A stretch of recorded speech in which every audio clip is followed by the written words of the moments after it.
Chapter 1 I ascended, but my master exploded. Tatha left a bit. No, wrong. T'other right. This Falau is utterly motionless shamast bun conscious. What kindoth qualitido izanukomers possess? Thierry undoubted lie the worst I've ever seen. Ah, no, left, damn it, it's a miss. Bang! A large, humanoid patois create in the otherwise Esmuth Plaza. A group of young men and women clad in white robes risette, here hands in astonishment, frozen in place. Did he not only will refrain from using your powers? Luquatimus you have made. We're even discussing these? Let's quickly check if the new Chimera's dead. Sumo lay fist down in thepit, hished buzzing. Before he could gather his thoughts, Heffelte tight grip around his neck, lifting him up. Not bad looking, someone remarked, somewhat surprised. However, almost immediately, the crodes him to Commodore Thierson and scattered in airy, leaving Ginley Sumoned the person holding that. The individual's lips twitched before he released his grip, causing Sumo to fall to the ground with a thud, landing face first. Sumo. Hestra gledterize, feeling Jeverai partofis body stiff and rigid. Even now, Thettingling's sensation from the lightning strike had not subsided. Fortunately, Huascladina genuina celestial artifact otherwise, he would have been obliterated be the celestial tribulation. Had that been the case, he would lie clibisikin gas occluded corner in the celestial realm tonly. The celestial realm. Azurgif excitement twella dupin su mas heart. A glance a day thwite clay da yunmon beside Hyman clasped Hishin's ingratitude, saying, Thank you, brother, for your assistance. May I ask your esteemed name? The man in white covered his face with Hislievi and replied, I am called Wu Dalio Merera for Tomia's senior brother Dali. Sumo. Hello keyed around, bewildered Bethevist expands off Teplaza constructed entirely off white Jotspirit stones. Indeed, this waste celestial realm what a fortunate, must have costo crit agrand plaza. Taken J deep breath to Colme's declaration. He sked. Senior brother Dali, this is indeed celestial realm, correct? Wuda Lilo la lower adis levian stoliaglansa suem, inquiring. Are you no tangri? Sumau os momentariless speechless harabetished, still tingling from the lightning, and asked. Wishel de be angry? Wu Dela shrugged, a non-calent expression returning to his face. Nothing much of Fio you're not angry, then be titsanly natural.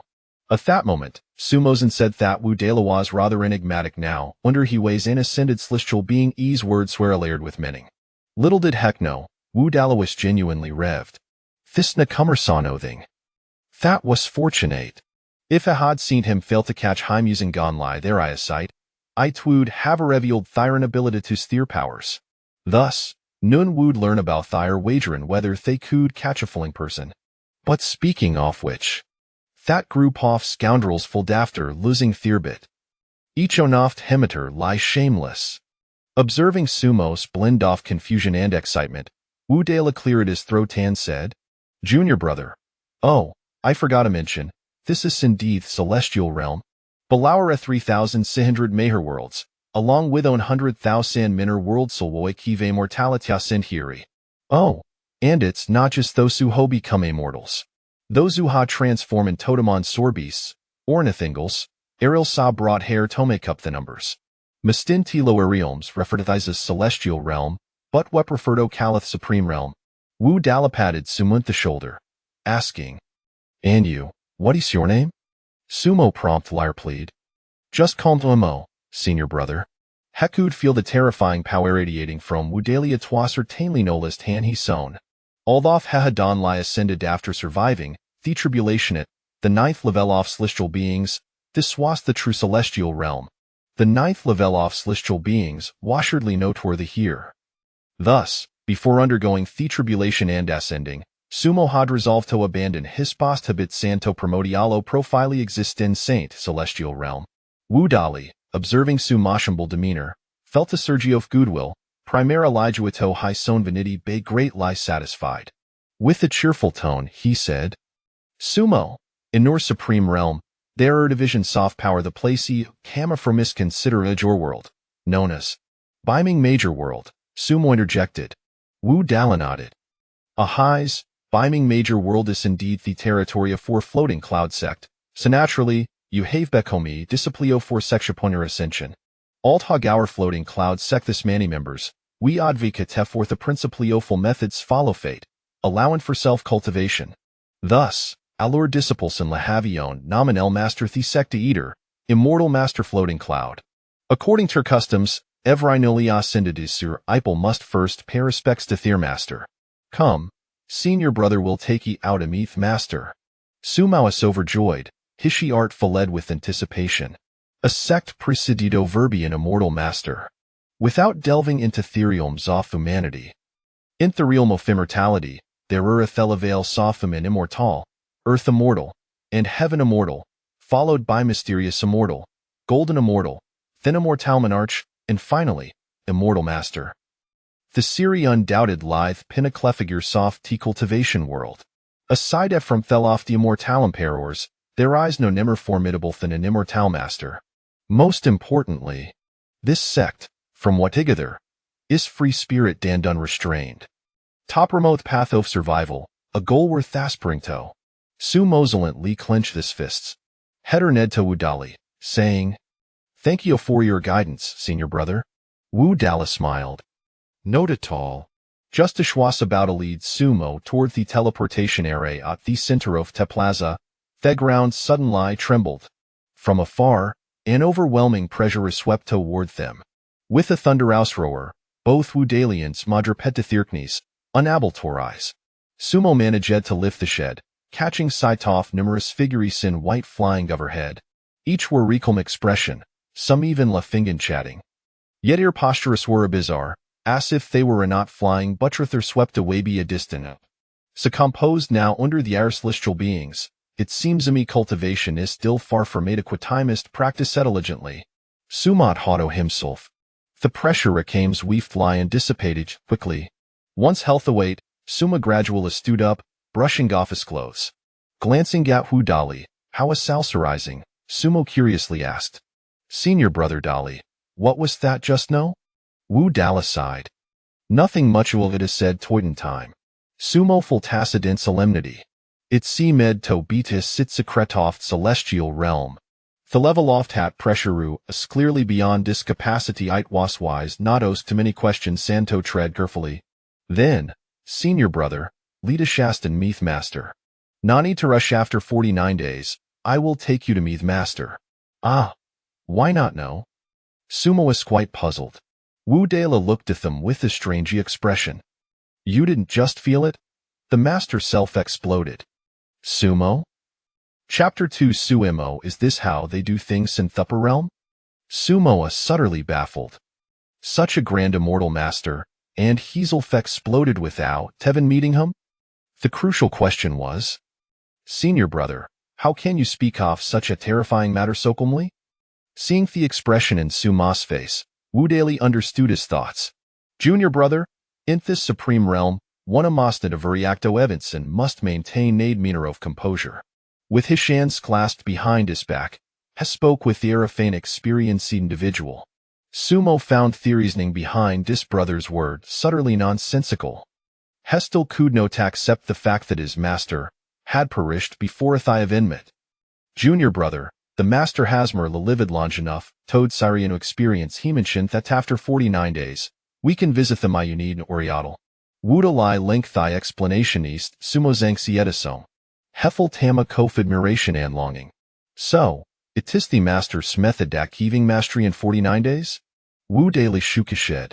Nakateth master wrist devota to mastering the path of Saint Demon fusion, and after thousand sof explosions, Heskined some experience. Before each explosion, he leaves a talisman behind, accelerate passage of time, returning of 39 days. Sumo? So headed he after all. Wu Dali, with an indifferent demeanor, gestured toward the teleportation area at the center of the plaza.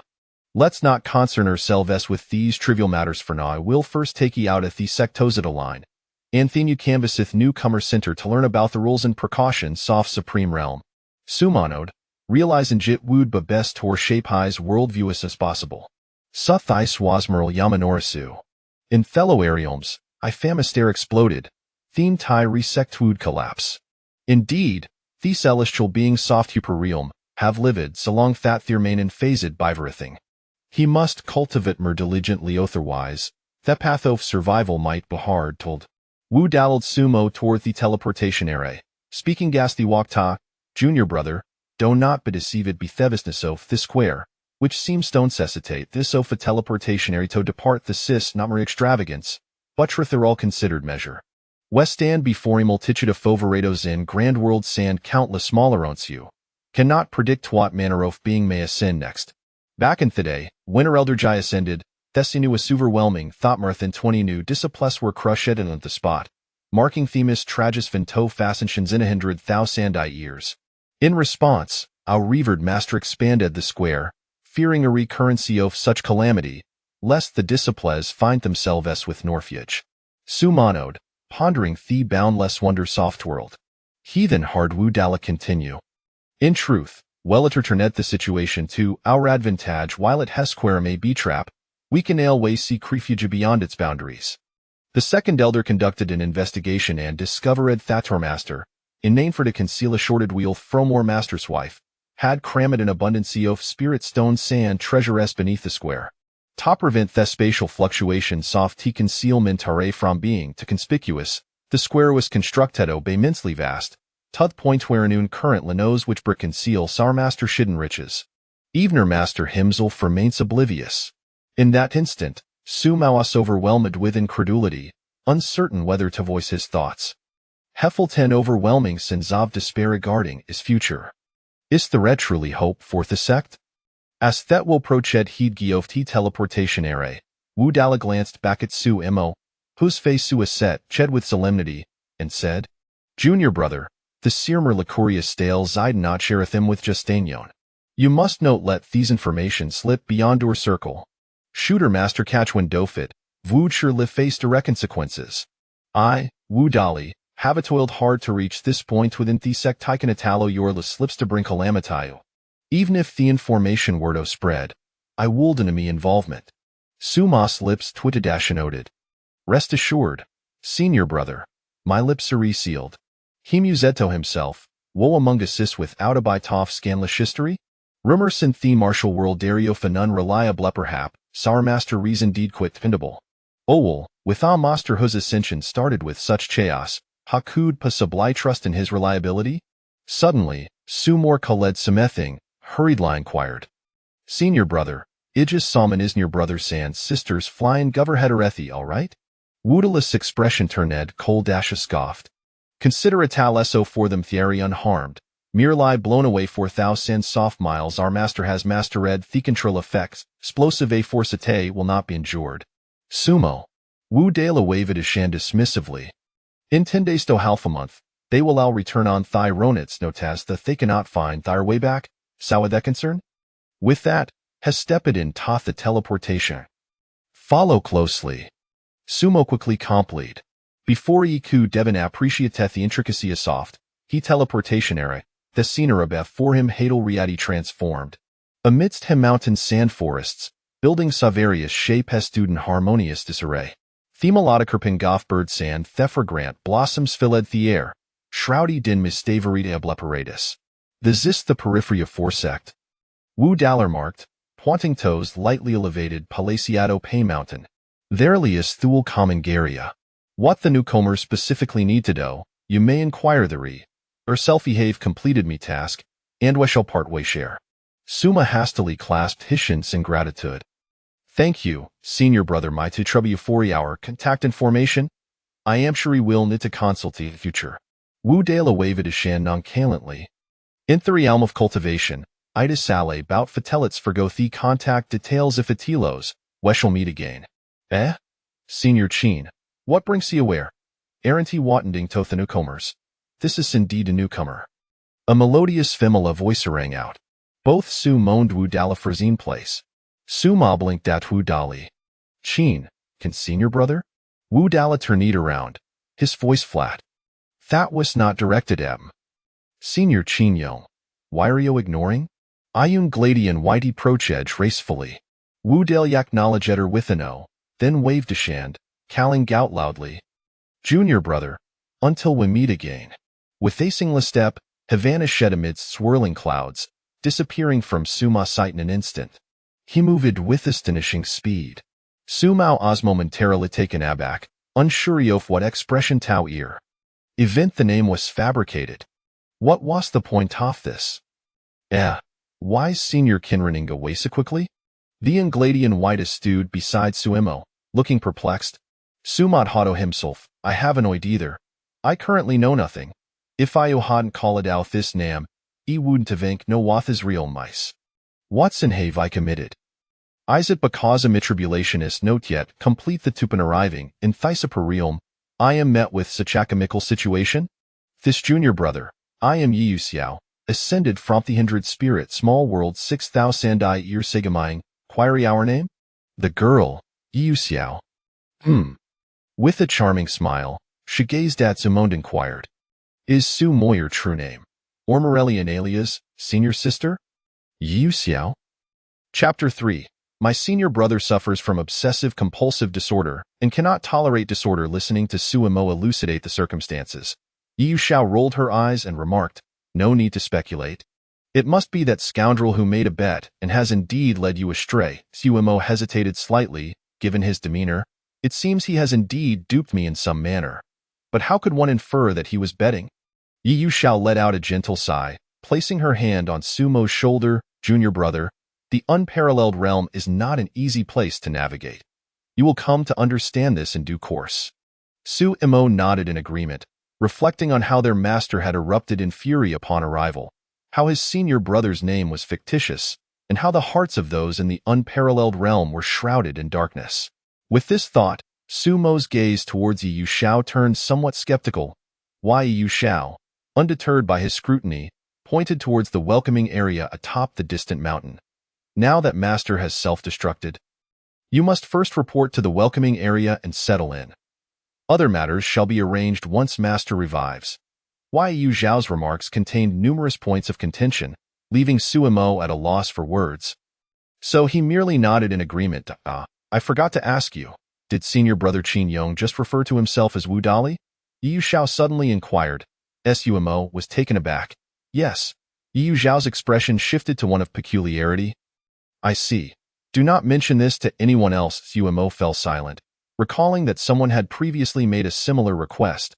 Is the speech control this stringent? Yu Xiao smiled nonchalantly. Junior brother, proceed to the welcoming area on your own.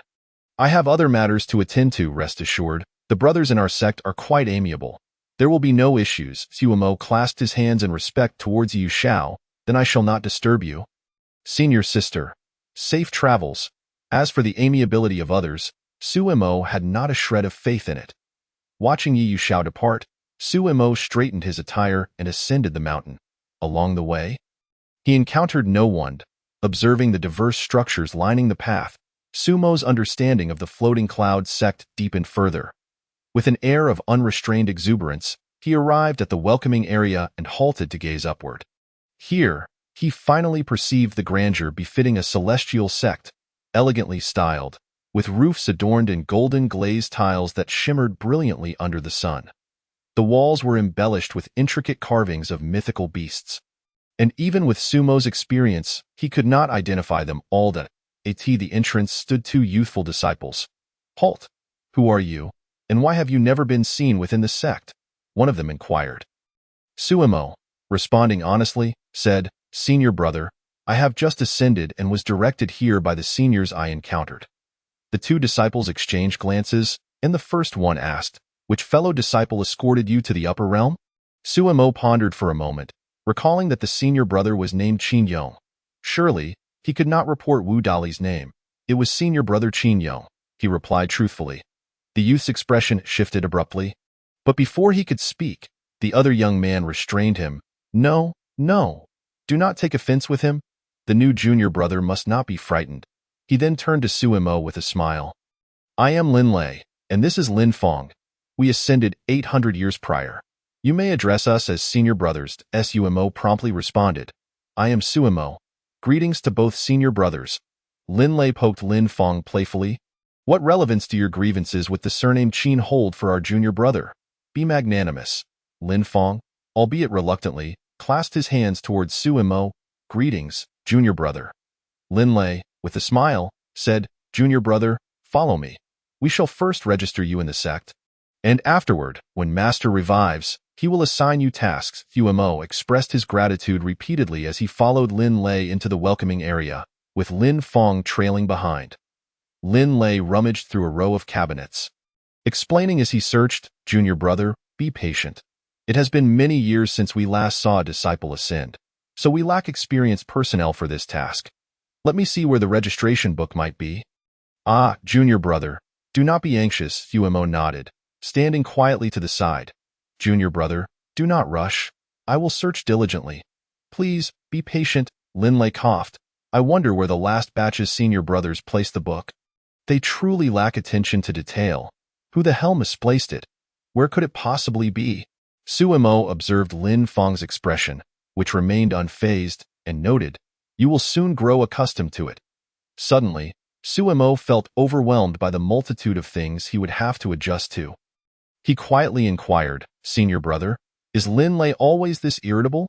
Lin Fong shook his head. "He is usually quite gentle. It's just that he has obsessive-compulsive tendencies and cannot bear even the slightest disorder." Suemo nodded in understanding, gaining insight into Lin Lei's character. "It seems that senior brother is indeed a meticulous individual." Lin Fong slowly turned his head and stated monotonously, "I believe you are somewhat mistaken about your senior brother Lin Lei. He cannot tolerate disorder. During the tumultuous times in the Shangyang realm, which lasted over a century, he found it intolerably chaotic and, in a fit of rage, obliterated the Shangyang realm. That certainly brought about tranquility." Suemo. LLL. Instantly, he resolved to be the epitome of a compliant junior brother, for that was the essence of survival. "Finally found it," Lin Lei exclaimed, brandishing a small booklet with delight. Junior brother, why does your complexion appear so pale? Are you unwell?" Suemo quickly replied, No, senior brother. Let us register promptly." Lin Lei cast a glance at Lin Fong, who wore a rather smug expression, and his lips twitched. He knew that his illustrious past had once again been revealed, and with a resigned sigh, Lin Lei turned to Suemo. "Answer my questions honestly. If you do not, the elders will impose penalties when they discover discrepancies." Suemo nodded vigorously. "I will answer truthfully." Lin Lei acknowledged him with a nod and turned to Lin Fong. "Bear witness." He then looked at Suemo and asked, "Name?" "Suemo." "Age?" 86 years." Lin Lei and Lin Fong paused. Lin Lei, maintaining his composure, inquired, "Are you certain?" Suemo hesitated before responding, "Perhaps 85? I am unsure how age is recorded in the unparalleled realm." Lin Lei's expression stiffened slightly. 85 or 86 matters little. "Junior brother, you shall ascend to immortality within a century. Your talent is indeed enviable." Suemo scratched his head, humbly smiling. "It's just average." "Really?" Lin Lei took a deep breath and continued. "Race? Human? Current realm?" Suemo hesitated, then asked, "Must it be my actual realm?" Lin Lei chuckled. "Junior brother, of course it must be truthful." He observed Suemo closely, understanding the situation and reassuring him, "Do not worry. Once recorded, only Master and the elders will access this document. There is no need to fear others learning of it." Suemo sighed, feeling this contradicted his survival instincts. Yet there was no alternative. He would have to diligently cultivate in the future and conceal his realm. Celestial Immortal Realm, 9th layer. Oh, Celestial Immortal. Snap, Lin Lei's pin broke. Chapter 4. I am no longer pretending. I am a genius, and I am revealing my true self. Lin Lei stared intently at Suemo. "Are you serious?" Suemo shrugged. "Can I joke about my realm?" Lin Lei's face turned an ashen hue. "No, but why did you wait until now? What is it about your world that made you so reluctant to ascend?" Suemo scratched his head, cautiously responding, "I thought there would be many powerful beings in the celestial realm. Being a bit stronger might ensure my safety." Lin Lei. Meanwhile, Lin Fong trembled, asking, "So, not only did you ascend within a century, but you also reached the 9th layer of the celestial immortal realm within that time?" Suemo nodded. "Is that hard to accept?" He wanted to retort, "Isn't it more difficult to accept that Master exploded right after I ascended?" Lin Fong and Lin Lei exchanged glances, incredulous. If they were not so outmatched, they would undoubtedly join forces to give this rascal a piece of their minds. What outrageous statements are these? Lin Lei looked at the small booklet in his hand and suddenly realized that submitting it would cause an uproar. Achieving the 9th layer of the celestial immortal realm within a century? No, at just 86 years old, he might very well be within a century. What status does it hold? Most of the elders in the floating cloud sect are. Suemo quietly asked, do you still have questions, senior brothers?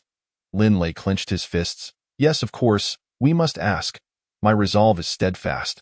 How could I be shaken by mere words? Suemo gazed at Lin Lei with a look of concern. The implication behind your words was glaringly evident. It seems that his innate talents within the supreme realm are indeed commendable. After decades of cultivation, Suemo realized that the tales from his previous life, often found in novels, were mere fabrications. The notion of perceiving another's realm at a glance, or exuding an unparalleled aura, was utterly absurd. What sort of extraordinary titanium alloy eyes must one possess to achieve such feats? Without taking action or proactively revealing oneself, it is impossible to discern the true level of another, and some individuals remain entirely enigmatic until one engages them in combat. In his early days of ascending to the human immortal realm, Suemo had stood in confrontation with an elderly man, his hair as white as snow, for a full 3 years. Ultimately, the old man starved to death after those 3 years. It was only then that Suemo realized this old fellow was merely a martial artist who had entered the path through martial prowess, radiating an imposing presence akin to a wandering immortal, yet in reality, he was at the chi refining stage. But the old man was indeed tenacious. Remaining silent until his demise, upon reflection, perhaps he was constrained by his own immortal domain, which solidified his aura. Goodness, the man has likely already entered the cycle of reincarnation, hasn't he? Regretfully, Suemo thought, I owe you an apology. Old man. Thus, upon arriving in the supreme realm, Suemo found himself unable to discern the realms of his fellow disciples, but by adhering to a strategy of survival and maintaining an open heart, he felt he could avoid significant errors. Now it appeared that his companions were not particularly formidable. A sudden surge of determination rose within Suemo when faced with opponents of lower realms. Striking first was indeed the essence of survival. Senior brother, why don't you ask? Suemo maintained a calm demeanor while looking at Lin Lei.as. For me, I shall certainly speak without reservation. Lin Lei, witnessing the fluctuations in Sumo's expression, immediately felt that this junior brother was far from endearing. Junior brother, what tribulation did you face upon your ascension? How many bolts of heavenly lightning did you endure? Sumo's expression froze, a hint of awkwardness creeping in. As for the tribulations, I genuinely have no knowledge. I've never even heard of them. When darkness fell, I heard a voice resonating deep within my heart, proclaiming that it had finally awaited my ascension, bidding me farewell, and then the tribulation commenced. The heavenly lightning was all purple. Perhaps there were 99 bolts. How many? Lin Lei and Lin Fong exclaimed in unison. Sumo's face turned even more awkward as he sheepishly looked up at the sky. 99 bolts, I suppose. Anyway, I blacked out afterward. Before losing consciousness, there were indeed 99. Lin Fong, incredulous, queried, but how did you ascend if you were unconscious? Are you jesting? Suemo shrugged. How would I know? Perhaps I had already passed the tribulation and was directly taken up. By the way, senior brother Qin Yong can attest that I fell from the sky in a faint. And it was he who rescued me. Lin Fong blurted out, Are you certain he actually saved you? Suddenly recalling that incognito rascal of a senior brother, Suemo hesitated. I suppose so. Lin Fong sneered, choosing not to pursue the matter further. His disbelief remained intact. However, with such remarkable talent and strength in his junior brother, he mused, Qin Yong, if you truly did something, I will undoubtedly uncover it, and you shall await your fate. Just a mere initial stage celestial immortal, does he truly believe himself invincible among the disciples? Lin Lei cleared his throat twice, interrupting their discourse, and asked, From which world did you ascend, junior brother? The North Underworld realm. Lin Lei was taken aback, quickly confirming, Is it the North Underworld Great World? The one that produced the demon sovereign Kuanpeng? Suemo nodded. Indeed. Speaking of the demon sovereign Kuanpong, his legacy still exists, albeit the younger generation has transformed the 10,000 Demon Kingdom into the 10,000 Demon Zoo, charging 2 spirit stones for admission. If you 2 seniors are interested, I can take you there when the opportunity arises. Lin Lei and Lin Fong exclaimed in unison, the demon sovereign is still alive? Are the cultivators of the North Underworld Great World really that courageous? Lin Lei's expression stiffened as he replied, we shall discuss this later. He then added, Junior brother, your registration seems to be complete. I must submit it now. Is there anything you wish to add? Suemo pondered for a moment before shaking his head. Nothing to add. I asked that senior brother maintain confidentiality. Lin Lei remained silent for a moment before stating, I assure you, I will keep it confidential, but this matter cannot be hidden merely through your desire for secrecy. Suemo. At the floating cloud sect, on the second peak, a middle-aged man robed in purple awakened from his contemplation, flipping his hand to reveal a small booklet. Another ascender after 500 years? Newcomers in the sect. What a pity the sect leader has exploded, he murmured to himself while perusing the booklet. I wonder what the quality of the newcomers is like. If decent, perhaps what? This is written nonsense. Our floating cloud sect is not to be trifled with. No, we must gather more people. Quickly summon the Elder's decree. All elders above the Golden Immortal stage, report to the second peak immediately. Not a single one is to be absent. Otherwise, our performance will be 0 during next year's assessment. Hurry! In an instant, the inner sanctum of the floating cloud sect erupted into chaos. Rainbows of light and flying swords, along with mounts, filled the skies as they all rushed towards the second peak. Such a spectacle had not been witnessed in countless years. Old Nine, what is happening? Why the rush? Is a great enemy at our doorstep? The middle-aged man known as Old Nine cast aside the booklet with a solemn expression, stating, quickly read this. Once done, make a decision. Otherwise, I fear I might lose control and make a choice myself. The elders received the booklet and began to read, their expressions shifting dramatically, akin to a grand Sichuan opera performance. Chapter 5. What does Su Dingxin's affairs have to do with me, Suemo? Such a prodigy. What hesitation remains? He must be selected as an inner sect disciple, or even directly designated as the sect leader's personal disciple. But the sect leader has exploded. Exploding was also a personal disciple. But this is far too extraordinary. 100-year celestial immortal at the 9th level, even the potential for a mystic immortal, this is already an imperial star. Should we report it to the Heavenly Emperor's palace? Report what? Have you grown accustomed to being a dog? Even if we are to be dogs, we must remember to hide our food. You scoundrel! You old fool, who are you calling a dog? Old Nine's expression darkened as he slammed the table, declaring, enough of the noise.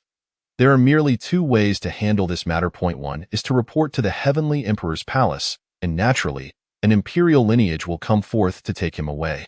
The other is to designate him as our sect's personal disciple, ensuring strict protection and confidentiality. I have gathered you all to finalize this decision. Among the elders, an elderly woman with graying hair and a weathered visage stepped forward, silencing the crowd. Although Old Nine was acting as the sect's representative in the absence of the sect leader, the second elder was still the strongest in the sect after the leader. The old woman slowly articulated, our sect has not produced such a genius in over several tens of thousands of years. Is it not too generous to send him away? Someone retorted, what if the Heavenly Emperor's palace learns of this? And what if they do? The old woman scoffed, oh, they intend to wage war against our floating cloud sect over such a trivial matter? After all, he is merely a disciple. The Heavenly Emperor's palace has not become so tyrannical. Seeing the elderly woman speak in such a manner, the other elders fell silent. Old Nine surveyed the room, announcing, as per tradition, who supports keeping him here. Instantly, all the elders raised their hands, with only 2 elders hesitating slightly but ultimately joining the others. Old Nine nodded, stating, then it is settled. We will accept this Suemo as a personal disciple of our sect, and as for his education, we shall discuss it once the sect leader returns. All matters regarding Suemo shall be deemed top secret. Anyone daring to leak information will become an enemy of our sect. The elders unanimously agreed. Old Nine then waved his hand, dismissed, as everyone departed. The elderly woman glanced back at Old Nine, who nodded reassuringly, allowing her to leave with peace of mind. Subsequently, Old Nine called out, "Summon Bei Ming Luo Shui," at the mountain gate, in the welcoming area. 3 individuals sat at the entrance, gazing into the distance. "The day is drawing to a close," Suemo remarked with a hint of melancholy. "If I am not provided with accommodation soon, I shall be forced to sleep on the streets tonight." Lin Lei twitched at the corners of his mouth. Just wait a moment. At that moment, the heavens shifted, and the sun, moon, and stars appeared to realign. Sumo's gaze sharpened. This was a distortion of vision. There was a formation in play. Before he could delve deeper into the matter, he beheld a figure descending from the sky, surrounded by blossoming clouds, with each step accompanied by golden lotus flowers. What a spectacular sight! Suemo marveled. It was clear that this was an extraordinary individual. Indeed, it was her. Lin Lei and Lin Fong wore expressions that conveyed their expectations. Suemo hurriedly inquired, "Senior brothers, who is this?" Lin Lei responded in astonishment. "You don't recognize her?" Suemo, amused, replied, "Should I know her?" Lin Lei, exasperated, stated, "This is Bei Ming Luo Shui. You are the destined maiden of the North Mysterious Grand World, the latest descendant of this realm. And it has scarcely been a millennium since her ascension." Lin Lei suddenly realized that this rascal was not even a century old. No wonder they were unfamiliar with each other. As Lin Lei was lost in thought, Bei Ming Luoxue had already approached the 3 of them. She glanced at Lin Lei and Lin Fong, nodded at them, and then her gaze fell upon Suemo. Presumably, this must be the junior brother Suemo. Right? Suemo and his companions hastily rose and bowed. "Greetings, senior sister." Their voices were far from synchronized. Suemo turned back in confusion, only to see Lin Lei and Lin Fong with solemn expressions. Then, it dawned on him. Oh, so she is the senior sister, the leader among this generation of disciples. Bei Ming Luoxue looked at Suemo with an innate sense of familiarity. After all, he was a talent who had emerged from the North Mysterious Grand World. Suddenly, she inquired, "Junior brother, since you hail from the North Mysterious Grand World, are you familiar with the Snow Palace?" Sumo's expression froze momentarily. He knew of it, of course. The Snow Palace was renowned throughout the realm. How could he possibly be unaware? However, despite his long-standing admiration, his brief time of cultivation had prevented him from paying a visit or interacting with any figures from there. An unfortunate oversight indeed. Suemo stated earnestly, "I am aware of it, but regrettably, I have yet to make the acquaintance of its members." That rogue who abducted the holy maiden of the Snow Palace and subsequently refused to marry, leaving a trail of chaos, is named Su Dingxin. What does he have to do with Suemo? Bei Ming Luoxue sighed. "Is that so? Back in my day, when I reached the requisite level, I had to ascend in haste, leaving behind a daughter named Han Yuqing. Did I wonder how she is faring now?" Han Yuqing. Why does that name sound so familiar? Ah, the current matriarch of the Snow Palace, Han Yuqing, the mother of the holy maiden Yin Xiaoxiao. In other words, this Bei Ming Luoxue is my grandmother? Suemo nearly succumbed to the urge to flee. Yet, having cultivated the art of survival, he maintained a composed facade, exuding obedience. Ah, the esteemed matriarch's reputation is indeed illustrious. It is truly regrettable that I cannot witness her grandeur. Upon hearing this, Bei Ming Luoxue appeared even more approachable. There is no cause for regret. Her talent may be slightly inferior to yours, yet she is still quite exceptional. I anticipate she will ascend shortly. When she does, you too might grow closer. That is entirely unnecessary. To grow closer? That wretch who has terrorized half of the North Mysterious Realm. Were it not for his formidable cultivation, he would have already been displayed at the flagpole outside the Snow Palace. That is his ruthless mother-in-law. Please, do not meddle with matchmaking. Suemo was overwhelmed with a torrent of grievances. Nearly choking on them, he solemnly replied, "Thank you, senior sister, for your kind sentiments. However, I am wholly devoted to my path and harbor no thoughts of such personal entanglements. I truly regret disappointing your goodwill." Bei Ming Luoxue nodded, visibly pleased. No wonder junior brother has achieved such accomplishments at such a young age. Your unwavering resolve is unparalleled. Surely, there will be a place for you in the supreme realm. Such praise was indeed lofty. Sumo's heart tightened. This commendation surely did not originate from Bei Ming Luoxue herself. Let us not dwell on trivialities. On behalf of Elder Jiu, I shall escort you to the inner sect to pay your respects. Shall we set forth? Bei Ming Luoxue inquired with a radiant smile. Sumo promptly responded, Then I shall trouble you to lead the way. Bei Ming Luoxue waved her sleeve lightly, and once more, the celestial bodies in the sky shifted, revealing a radiant path suffused with ethereal light, more resplendent than the celestial road Sumo had witnessed during his ascension. Junior brother, please. Bei Ming Luoxue gestured with her hand. Sumo nodded to Lin Lei and Lin Fong, then soared into the passageway. Bei Ming Luoxue turned to Lin Lei and Lin Fong, her voice low and serious. Should any matters regarding Sumo escape your lips, you shall certainly experience the sect's regulations firsthand. Lin Lei and Lin Fong quickly replied, We would never dare. Bei Ming Luoxue slightly nodded, then stepped into the passage. Instantly, the stars resumed their positions, as if nothing had transpired. Chapter 6. Junior brother, you surely do not wish for your affairs to be known to the entire world, do you? In the realm of cultivation, there are always some bizarre occurrences. Sumo considered himself well-versed in the ways of the world. The North mysterious grand world was indeed renowned among the myriad realms, rich in rare spiritual treasures and inhabited by eccentric practitioners with peculiar quirks. Yet, upon arriving in the supreme realm, he could not help but marvel. It was indeed a gathering place for the strongest beings from all realms, and the demeanor of the immortals was simply unparalleled. Throughout the millennia of cultivation history in the North mysterious grand world, he had never seen anyone riding bees.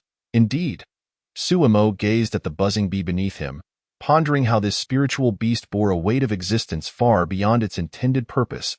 A glance at Bei Ming Luoxue revealed her calm demeanor. As if she had grown accustomed to such oddities, it seemed there were indeed many peculiarities one had to adapt to within this sect. Noticing Sumo's gaze, Bei Ming Luoxue spoke without turning her head. It is common for newcomers to harbor such questions. This is, in fact, a spatial interstice. Only by passing through here can one access the inner sect, the true heart of my floating cloud sect. Typically, we refer to this place as the dreamlock of true spirits. It is a dream realm belonging to an ancient true spirit known as Weaving Dream. Dreams, by nature, can encompass anything.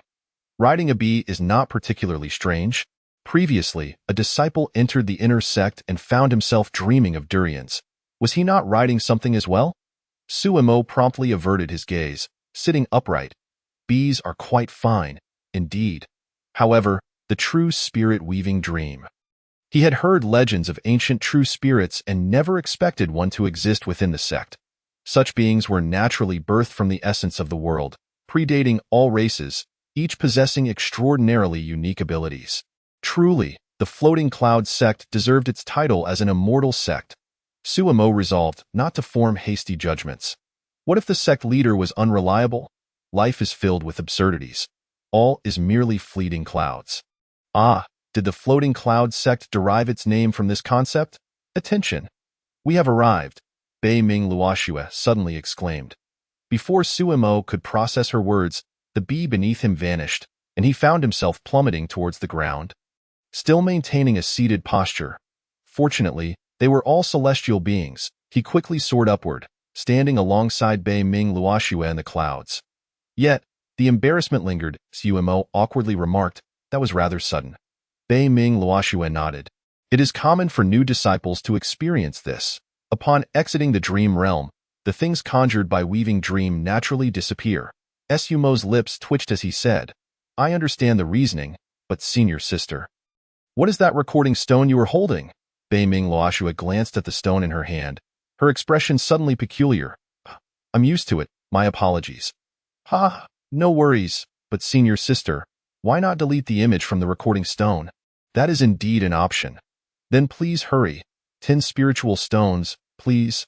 Senior sister, you are not only my senior but also my elder. Such actions seem beneath your dignity. Sumo attempted to reason with her. Bei Ming Luoxue sighed deeply. Elders also require spiritual stones. 10, pleased. Sumo gritted his teeth, Very well. It is merely to elicit a laugh. If you refuse to delete it, so be it. Bei Ming Luofa looked skyward. Junior brother has just arrived in the Supreme Realm. You may be unaware that within the heavenly palace of the Supreme Realm exists a supreme celestial artifact known as the Infinite Net, which serves as the foundation for establishing Tales of the Myriad Realms. The so-called Tales of the Myriad Realms utilizes the Myriad Image Stones, the recording stone I hold, to connect to a platform. Anyone can post messages within the Tales of the Myriad Realms for all beings in the Supreme Realm to peruse. Naturally, images can also be uploaded at that time. Junior brother would not wish for your embarrassing moments to be known throughout the world, would you? Suemo was utterly exasperated. He momentarily found himself at a loss for words. Whose bright idea was this? Was this not a complete farce? Because of such trivial matters, he would become a global laughingstock. Regardless of the shame, this was utterly contrary to the very essence of survival. I accept my fate, but having just ascended, how am I to obtain spiritual stones? Suemo clenched his teeth. Bei Ming Luoxue skillfully produced a stack of blank IOUs, extracting one. Junior brother, just sign here, and I will delete it before your very eyes. Suemo stared at the IOU presented before him, then at Bei Ming Luoxue. Han Yuqing, the matriarch Yin Xiaoxiao, please ascend swiftly and see what sort of person your ancestor has become. With gritted teeth, he signed the IOU and, under Bei Ming Luoxue's urging, pressed his handprint upon it. Damn it, fortunes change. Do not underestimate the youth. I will repay this debt in due time. Just you wait.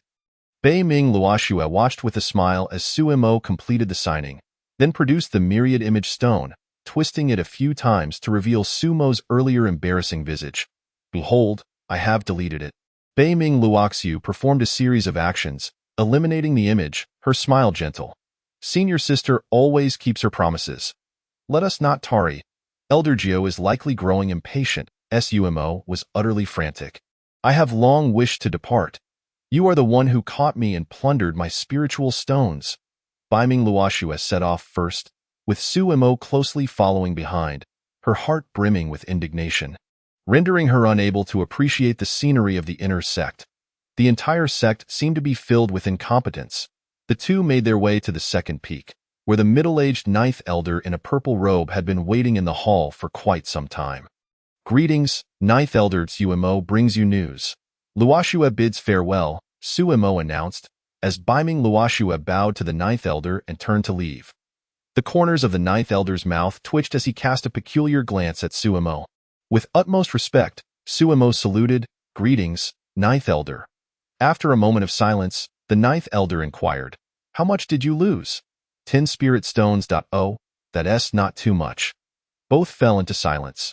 The ninth elder regretted his decision to send Bei Ming Luoxue to fetch Suemo. Who was the fool that suggested they would feel a stronger bond by ascending from the same world? They were merciless in their exploitation. Suemo, the ninth elder smiled. You may disregard the sect's affairs for now. Suemo raised an eyebrow in confusion. The ninth elder sighed inwardly.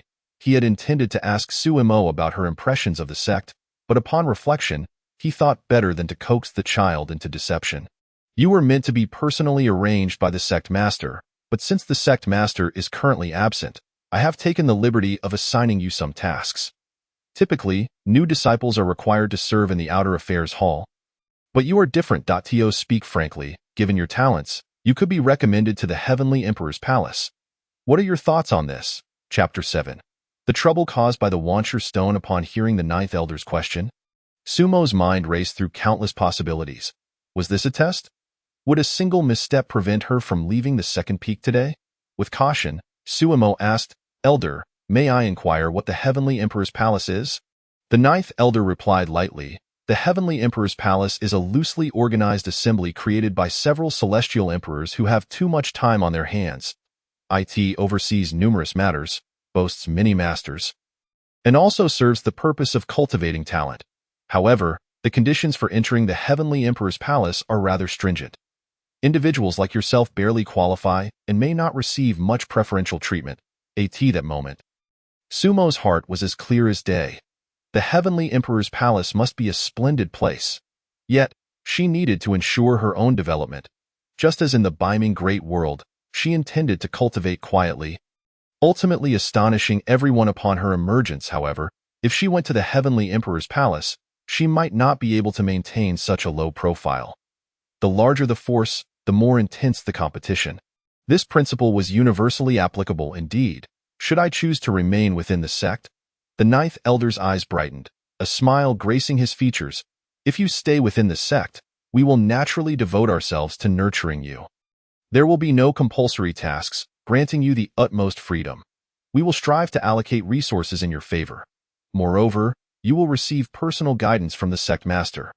Understand that in other places, seeking the tutelage of a celestial lord is nearly impossible. Suemo contemplated silently. Suddenly, she felt disinclined to remain here.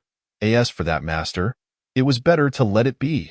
Regarding the Heavenly Emperor's palace, it was not the right time to go just yet. She would first ascertain the true nature of this supreme realm before making any considerations. I will stay in the sect, Suemo declared resolutely. The ninth elder immediately exhibited a satisfied smile. He did not intend to bind Suemo to the sect, but rather aimed to imprint her more deeply within iti in the future. Whenever her name was mentioned, he hoped it would evoke thoughts of the floating cloud sect. That would suffice. The ninth elder was primarily interested in gauging Sumo's temperament, hoping she would not turn against the sect later on. In the realm of celestial sects, everyone essentially had the potential for longevity. They could take their time to live. Rapid cultivation did not necessarily equate to a high ceiling. Yet, Sumo's displayed talents were indeed somewhat alarming. The ninth elder found himself lost in thought for a moment. Suemo, observing the ninth elder in his reverie, chose not to rush him. Age might dull one's thoughts, unlike her youthful mind, which was quick to react. From this point forward, you shall be my personally taught disciple in the floating cloud sect, the ninth elder exclaimed, jolting back to the present. Focus solely on your cultivation. I will take charge and will not assign you any tasks. You may seek out Baiming Luoxue to help arrange your accommodations. There is no need for you to build a house like those outer disciples. As he spoke, he produced a wancher stone.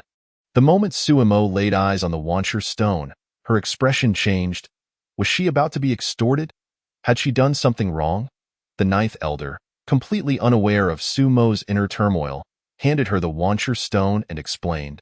This item, known as the wancher stone, is produced by the Heavenly Emperor's palace and possesses boundless utility. Once you refine it, it will bind to you. Remember, after refining it, any messages you send using this stone will be recognized by all as yours. This is what the Heavenly Emperor's palace refers to as real name authentication. Sumo internally groaned. This was a surefire way to expose her. The concept of real name authentication was utterly unfriendly to those who wished to remain low-key. She lamented the situation while her body obediently accepted the wancher stone, refining it in front of the ninth elder. The ninth elder nodded and produced another wancher stone. Now, let us add each other as friends. You scan me, Suemo, maintaining a stoic facade, took her wancher stone and lightly touched it against the ninth elder's. A line of text appeared on the stone. You have added I am the star-eating whale as a friend. Seeing the new addition in his friend list, the ninth elder advised, you might want to set a nickname, something impressive like mine so that anyone who sees it will know it's me. Suemo complied, changing her nickname to Ordinary Little Celestial. The ninth elder couldn't help but scoff. Today's youth lack ambition. All right, from now on, if you need anything, contact me through the wancherstone.o. And if it involves confidential matters, definitely do not use the wancher stone. Suemo promptly acknowledged this, taking the wancher stone, bidding farewell to the ninth elder, and departing the second peak.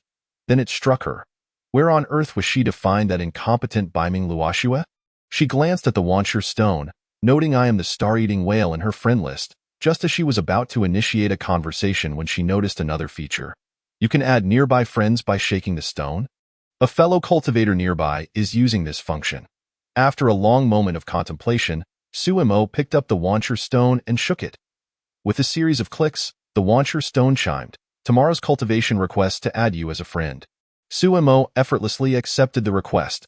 They must be fellow disciples. She wondered just how close this person was. Tomorrow's cultivation. Hello, newcomer, Ordinary Little Celestial. How did you know I was a newcomer? Tomorrow's cultivation. Your profile picture is an authenticated photo of yourself. I recognized it immediately. You just ascended, right? Ordinary little celestial.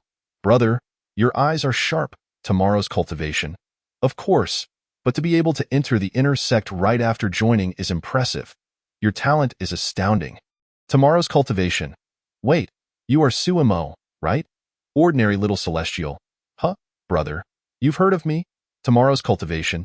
Indeed, not just me, the inner sect is buzzing with news of a celestial who ascended in less than a century. Are you serious? Is it really that competitive? Ordinary little celestial. It's just alright. Really, I just practiced a bit and became a celestial. Tomorrow's cultivation. Ordinary little celestial. May I ask, do you know where Baiming Luoxue is? I need to find her for something. Tomorrow's cultivation. What? You just joined and already have your sights set on senior sister Baiming? Don't think your talent gives you the right to act as you please. Suimo, ordinary little celestial. The ninth elder told me to find her to arrange my accommodations. Ordinary little celestial. Brother, where are you? Don't spread rumors about me. Chapter 8 Suimo. Behold my quest for world peace. Have you heard? The newly ascended genius Suimo is searching for senior sister Baiming. Have you heard? Suimo has taken a liking to senior sister. Listen to me, Suimo ascended just to find senior sister. Your news is outdated. As far as I know, the two had a complicated history filled with love and strife long before in the Baiming realm, becoming a legend. Eh? But I heard Suimo is not yet 100 years old. While senior sister ascended 1,000 years ago, you clearly don't know. It is said that before her ascension, senior sister left behind a legacy in the lower realm, seemingly a strand of divine thought. Suimo must have received this divine thought's aid, which is why he is so talented, becoming a celestial in less than a century. But senior sister herself is only at the celestial realm. Bah, you argumentative little critic. If you don't want to hear it, I want to tell you. Do not. Let us delve into the matter of divine thoughts. I in his secluded chamber, as Baiming Luoxue was counting his spirit stones. An unexpected stir of emotion surged within him, and he suddenly beheld his Wanxiang stone inundated with messages. Suimo? So this is how we are playing it. I shall take your life. Meanwhile, Suimo was wandering aimlessly through the inner sect, contemplating whether he could orchestrate an unplanned encounter with Baiming Luoxue, when he was suddenly startled by that piercing scream. He then witnessed a graceful silhouette soaring into the heavens, her divine thoughts sweeping across the entire inner sect, and in an instant, he found himself locked onto. What the heck? Is this for real? Suimo sensed an overwhelming aura of murderous intent as a beam of sword light hurtled towards him. He had no time for extraneous movements, instinctively resorting to his most familiar killing technique. World Peace, Baiming Luoxue, who was on the verge of striking him down, felt an ominous premonition surge within her. She hastily halted her advance and retreated at breakneck speed. However, Suimo had already unleashed his move, and there was no way to retract it. Boom.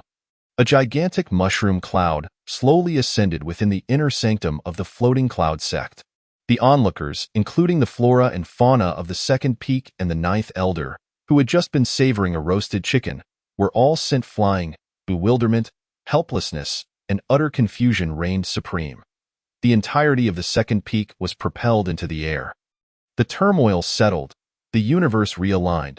An elderly woman manifested in the sky, gently pressing downwards. Instantly, everything plummeted to the ground. The second peak astonishingly reassembled itself. The old woman's face, etched with wrinkles, twitched momentarily before she vanished. This troublesome affair was the last thing she wished to involve herself with. Within the grand hall of the second peak, Suimo and Baiming Luoxue, who had not departed long ago, stood quietly, their expressions obedient and somewhat endearing. The ninth elder scrutinized the two of them, his hands trembling in agitation. What are you two doing? Wasn't it just a matter of arranging a place for him to stay? What, are you dissatisfied with the accommodation? If you fancy my second peak, just tell me, and I shall yield it to you. You two celestial beings could conjure up such a ruckus, and here I am, a mere immortal lord, left to contemplate overturning the supreme realm. Suimo quietly uttered, It was indeed an accident. I never anticipated my senior sister would take action against me. The ninth elder turned his gaze towards Bei Ming Luo Shui, slowly raising a finger to point at her. You, as the eldest disciple of this generation, it's one thing to let it slide, but now that you have such a talented junior brother, why not cherish him properly? He is your junior. What on earth possesses you to strike with such venom? Bei Ming Luo Shui gritted her teeth. He spread rumors about me. What rumors? Suimo and the ninth elder simultaneously inquired. Bei Ming Luo Shui produced her Wanxiang stone, gesturing towards the information displayed upon it. You may peruse the friend circle for yourselves. There are countless versions. Suimo scratched his head. I have yet to establish a friend circle. The ninth elder, meanwhile, quickly skimmed through the information and his eyes widened in disbelief. Which scoundrel dared to expose such a vital matter? Were we not to maintain confidentiality? Who did this? If I discover who it was, I shall peel their skin off. Within the friend circle, the secret of Suimo's ascension to celestial immortal had become an open secret.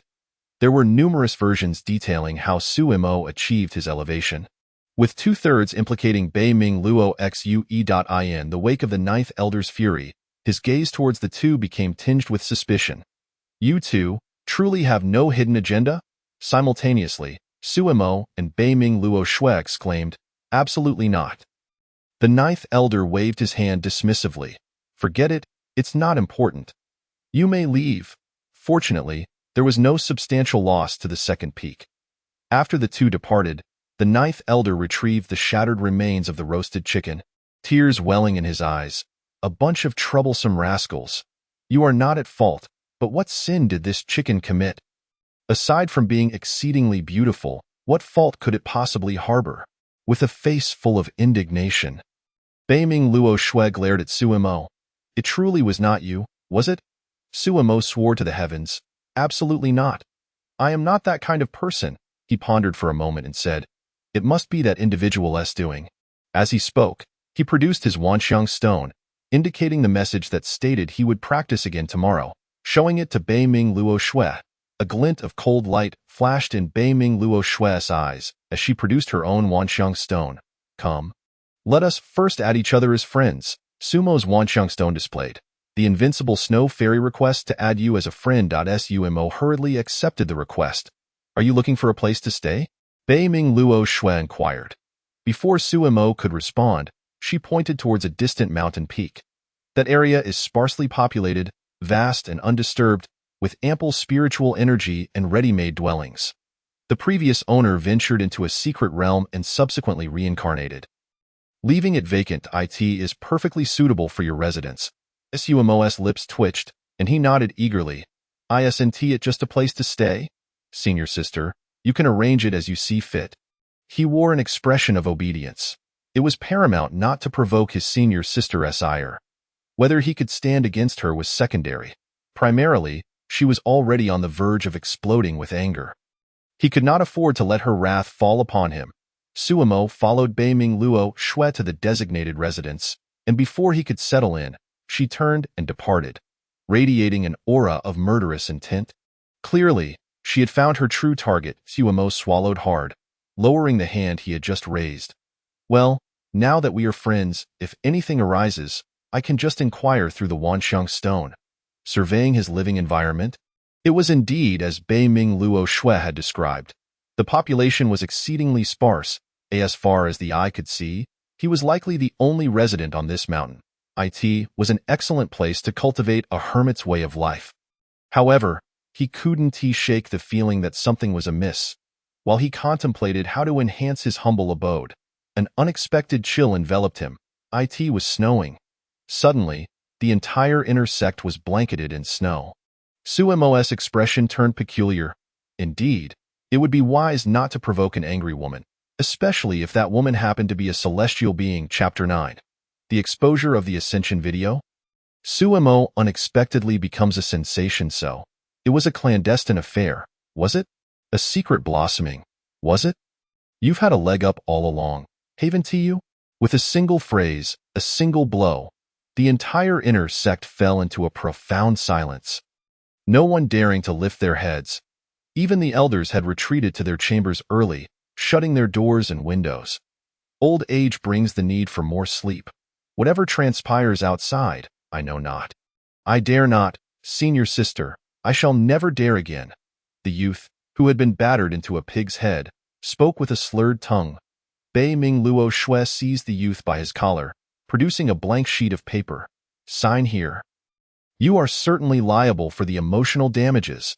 Watching this spectacle with keen interest, Suemo shuddered and hurried back into his room, conjuring up some unpleasant associations. No need to mention the promissory note.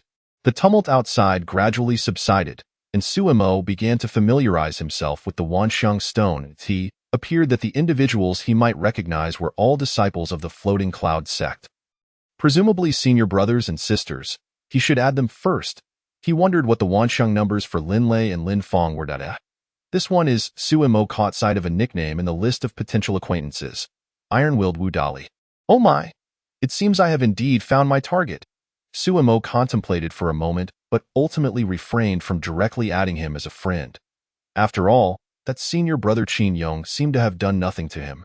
Even if he had, Suemo was none the wiser. Suddenly, a message arrived on his Wanxiang stone. I am the whale that swallows stars. Hurry to the forum, you've gone viral. Suemo's lips twitched. Ninth Elder, are you truly so idle? However, regarding the forum, he scrolled through the Wanxiang stone until he discovered a feature labeled Forum. Upon selecting it, he found a forum with the highest relevance, entirely dedicated to the Floating Cloud sect, aptly named the Supreme Forum of Floating Cloud.sumo. This sect is indeed quite something. He suddenly felt as though he had suffered a great loss. What he deemed embarrassing was nothing compared to this sect's antics. Upon entering the forum, he discovered a pinned post. Shocking. Fresh recruits tossed to the ground. Is it a distortion of celestial nature or a decline of morality? Suemo clicked in, revealing a video of an individual descending from the sky in a dramatic fashion, landing face first onto the ground as a crowd of onlookers raised their hands in what resembled a prayer. The video looped repeatedly, showcasing the unfortunate faceplant. Starfall condensing stars. Poor junior brother, could it be Suemo? I have a sword, slaying pig heads. Poor junior brother, could it be Suemo? I am the whale that swallows stars. Poor disciple, could it be Suemo? They had all formed a line. Suemo's eyelids twitched in irritation. He now understood why he had landed face first. Upon further consideration, this incident couldn't possibly be related to Qin Yong, could it? One thought of longevity. Qin Yu sect, is this how you Floating Cloud sect welcomes newcomers? I've heard your new disciple possesses unmatched talent. Is this him? I am the whale that swallows stars. Which scoundrel is spreading nonsense outside? And where is the administrator? Ban that external party immediately. Suemo fell silent for a moment. Were outsiders already privy to this matter? Just as he pondered, a message appeared on his Wanxiang stone. I am the whale that swallows stars. Do not venture into the forum. The individuals within harbor ill intentions, and the information may not be accurate. The world is too complex for you to navigate. If you have any questions, feel free to ask, and I shall provide you with answers. Ping Ping Wu Qi Xiao Tian Xian. All right, thank you, Elder Jiu. Ping Ping Wu Qi Xiao Tian Xian. Elder Jiu, I would like to inquire about the whereabouts of senior brother Qin Yong. The following morning, Suemo emerged from his dwelling, feeling refreshed. Meanwhile, within the Elder's Hall of the Second Peak, Elder Jiu, sporting a pair of panda eyes, gritted his teeth. Where does he get all these questions from? Suemo approached a cave dwelling, adjusted his attire, and knocked on the door. Who is it? Came a voice from within. The door swung open, revealing Qin Yong and Suemo in a moment of mutual gaze. Good morning, Suemo beamed, his teeth gleaming white. Holy cow! Qin Yong exclaimed, quickly attempting to shut the door, only to find Sumo's hand firmly pressing against it, preventing it from closing. No need to rush. Senior brother Qin, let us have a proper discussion regarding the matter of the bridge. Sumo slowly raised his hand. Su junior brother, let us converse civilly. We are from the same sect after all, and it is not proper to strike one another. If you hit my face again, I may lose my temper. I truly mean it. If you strike me again, I will genuinely retaliate. My retribution can be quite fearsome. Take it easy, take it easy. I was wrong. From a distance, several pieces of Wanxiang stones emerged from various directions, capturing the scene. Soon enough, the forum was abuzz with activity. Outrageous. What is the intent behind the morning's cries of anguish? Is it a case of junior brother assaulting senior brother, or is there more to the story? Should one intervene when a disciple is being brutally beaten? Is it him? Then it's nothing to worry about. Each headline was sensationalized, depicting Sumo's violent encounter with Qin Yong. Unaware of the forum's fervor, Sumo took out a blank piece of paper and wrote, "Let us settle it. 100 pieces." What? 100 spirit stones? Qin Yong nearly leapt up in disbelief. Why don't you go rob someone instead? Sumo replied with a cold chuckle. Do you think that's not exactly what I am doing right now? Qin Yong fell silent as Sumo exited Qin Yong's cave. He muttered to himself about the dire poverty he had just witnessed. He understood now why Bei Ming Luoxue carried so much paper with her. After thoroughly plundering Qin Yong's dwelling, he had only managed to gather a mere 15 spirit stones. The remainder would have to be deferred for now. In high spirits, Sumo realized he could transfer his debts onto others. Let Qin Yong provide the spirit stones for Bei Ming Luoxue. With the newly acquired spirit stones in hand, Sumo made his way to the 8th peak, where the resource center awaited. It was time to exchange some of his resources for cultivation. He had lingered in the Tianxian realm long enough. Ever since he was in the lower realms, he had planned to break through to the Xinxian level immediately after his ascension. And now the moment had come. Unbeknownst to him, the forum of the Floating Cloud sect was already ablaze with excitement. Chapter 10. Wu Dali's true form, heartbroken. Anonymous. Wow, is the newcomer really that fierce? Anonymous. That fool Qin Yong can't even handle a newcomer. His training must be for naught. It's a dog, not a wolf. To the one above, if you're so brave, reveal your name. At the Welcome Center, Lin Lei and Lin Fong were also browsing the forum. This Sumo has some impressive skills, Lin Fong said with a grin. This is the revenge we've been waiting for. You were the one who posted about the welcome yesterday, weren't you? Lin Lei inquired suddenly. Lin Fong's expression stiffened, and he slowly placed down the Wanxiang stone, lowering his head. Yes, but I did it anonymously. Lin Lei sighed. We still have a gap compared to Qin Yong. The conflict was minor. Let us not escalate it. Lin Fong pouted. Let it be. I know what I'm doing. Lin Lei cast a deep glance at him, realizing he could not be dissuaded, and chose not to press further. Fortunately, Qin Yong was not well liked, as evidenced by the lack of support for him on the forum. The resource center, Sumo glared incredulously and asked, What did you say? You want 80 spirit stones for this measly barrier-breaking pill. Why don't you go rob a bank? The disciple managing the resources retorted, Listen here, junior brother, you can't speak like that. Everything has its cost, don't you think? Besides, the prices in our Floating Cloud sect are already quite reasonable. If you ask around, you'll find that barrier-breaking pills elsewhere are priced around 100 spirit stones. Sumo was left speechless. He had not anticipated that goods in the upper realms would be so exorbitantly priced. The disciple, noticing Sumo's expression, felt compelled to elaborate, regardless of the realm. Spirit stones are universally accepted.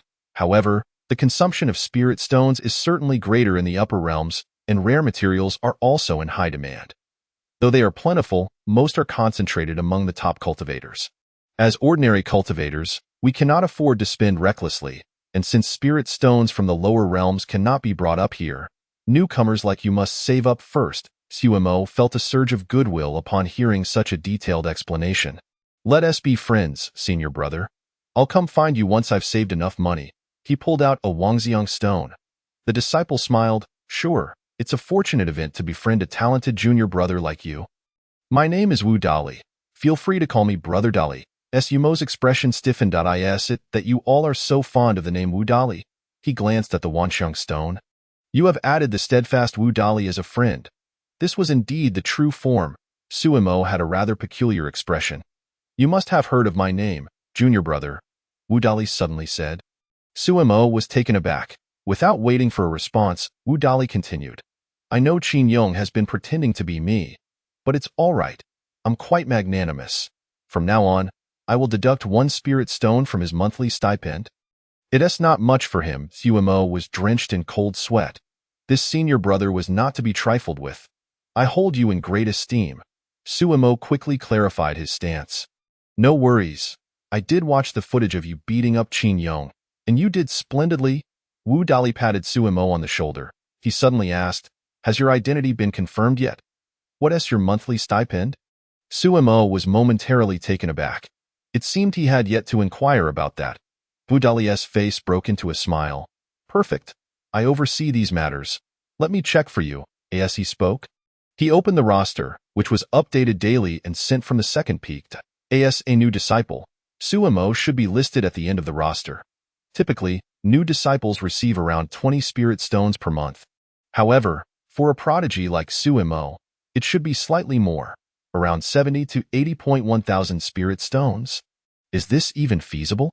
When did the sect become so generous? What is the rationale behind this?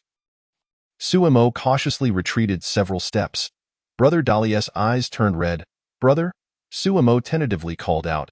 Wu Dali slowly raised his head. Could you kindly leave for the time being? My heart has shattered. Suemo thought to himself, this place is no longer bearable. The heart of my brother seems to be made of glass. Upon returning to his residence, Suemo took out the Wanxiang stone and scrolled through his friend list. His friends had increased significantly, and he had added numerous fellow disciples from the forum. Scrolling down, he noticed the steadfast Wu Dali. Who understands? I have fought for the sect and bled for it. And now I only receive 50 spirit stones per month. I refuse to accept this. The comments below were quite lively with some groveling. I'm super brave. I too refuse to accept this.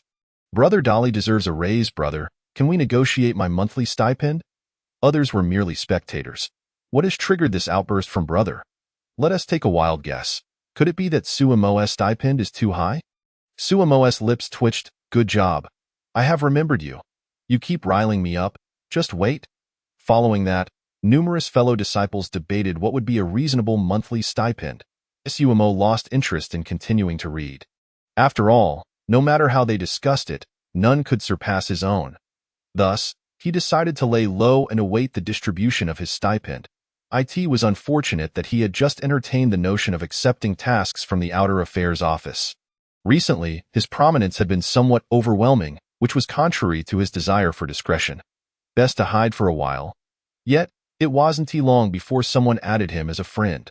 A fleeting moment has applied to add you as a friend. Suemo casually clicked to approve, and then a message arrived. I am the second elder of the Floating Cloud sect. Come to my hall for guidance on your cultivation. Suemo promptly stood up, replied with an acknowledgement, and hurried towards the third peak, where the second elder resided. There were indeed reliable materials on the forum. The second elder was the second most powerful figure in the Floating Cloud sect. Nearly standing in the realm of the immortal sovereign, he had guided many senior brothers and sisters, and all praised him as being far more dependable than the sect master. Upon reaching the third peak and explaining his purpose, he was led inside by the disciple guarding the entrance. Suemo also took the liberty to add the elder as a friend. Come in quickly, a voice called from within the hall. Without delay, Suemo stepped inside and was greeted by the sight of an elderly woman smiling warmly at him. Suemo felt a chill run down his spine. It was her. The one who had used the technique of world peace to stabilize the chaos earlier. Without her intervention, although the inner sect might not have been completely annihilated, many fellow disciples below the heavenly immortal realm would have sustained severe injuries.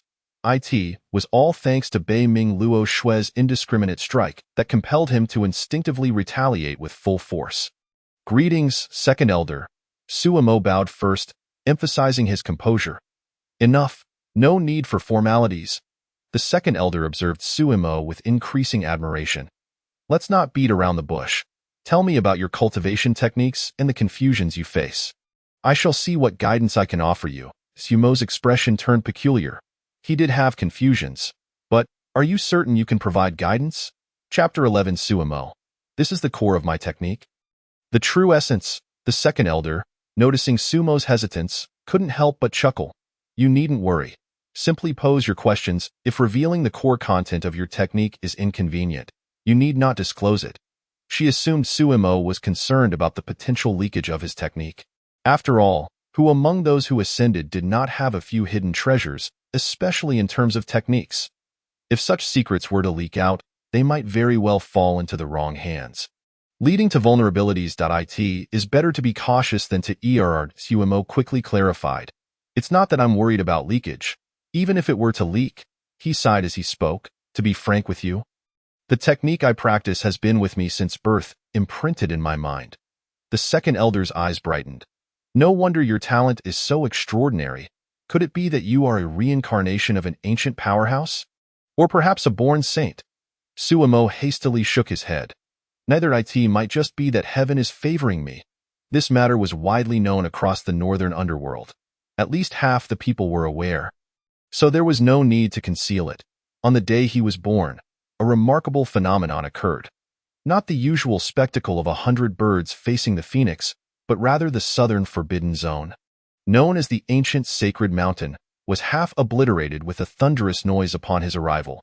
The supreme beings inside were so frightened they fled, thinking they had incurred heavenly wrath. Later, when the supreme beings divined the heavenly secrets, they realized that such a child had been born in the forbidden zone.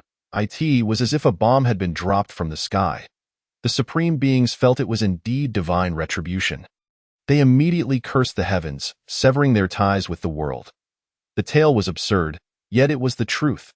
Afterward, Sumo analyzed the situation carefully and concluded that it wasn't so much that the supreme beings couldn't accept their fate of divine retribution, but rather that they had lost half of the forbidden zone, leaving them with no means to survive. All manner of divine pills and treasures were utterly annihilated. Noticing Sumo in a daze, the second elder coughed lightly to bring him back to reality and then inquired, if that is the case, with your naturally aligned technique, your path should be quite smooth. It seems there is little I can assist you with. Sumo quickly interjected, that is not entirely true. I indeed have many uncertainties. This technique, I merely practice by following along. When I do not understand something, I learn by imitation, and naturally, I have mastered it. However, I've always been in a state of knowing the what but not the why. If the second elder can truly help clarify my doubts, I would be immensely grateful. The second elder immediately became intrigued.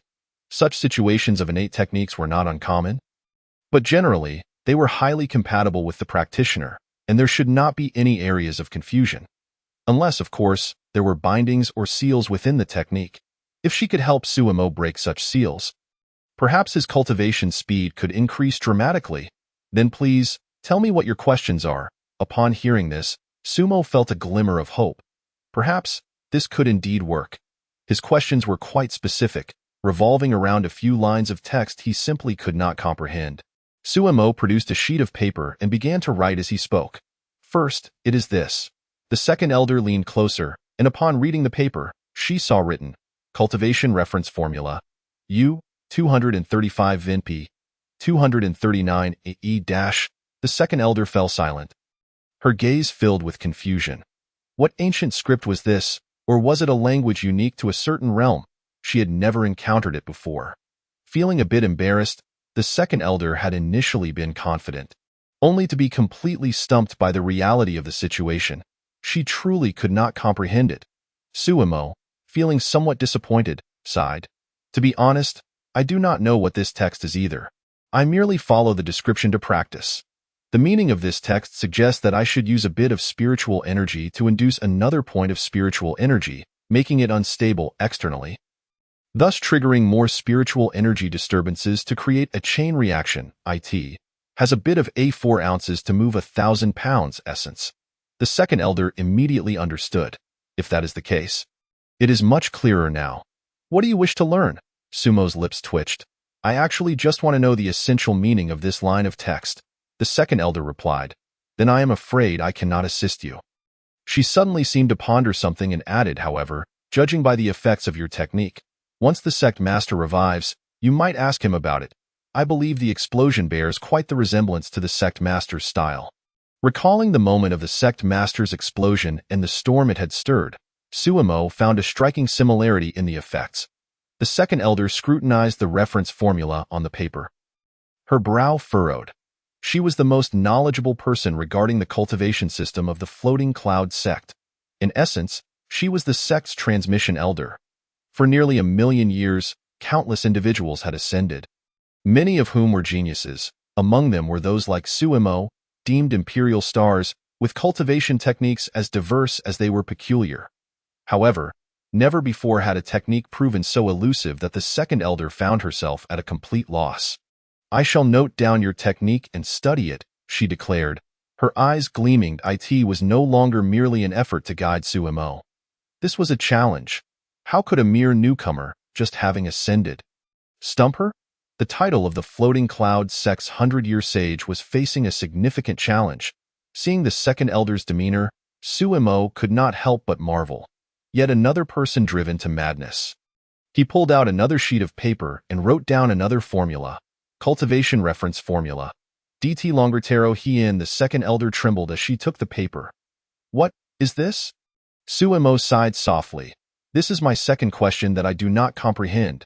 After leaving the second elder's residence, Suemo exchanged pleasantries with the guarding disciple and then departed. He had vented his frustrations.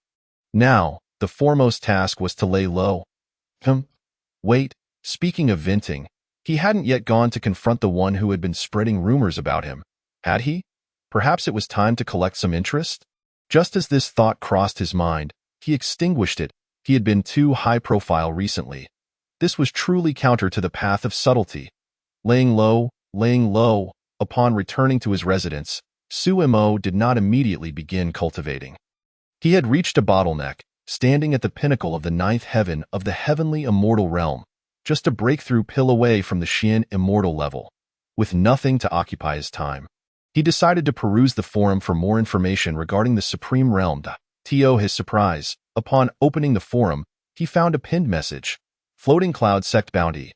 Unravel the secrets contained within the following texts. 200,000 spiritual stones. Below it were a series of exclamation marks. Iron-boned Wu Dali. How much? Am I blind? How much is this? Invincible Snow Fairy.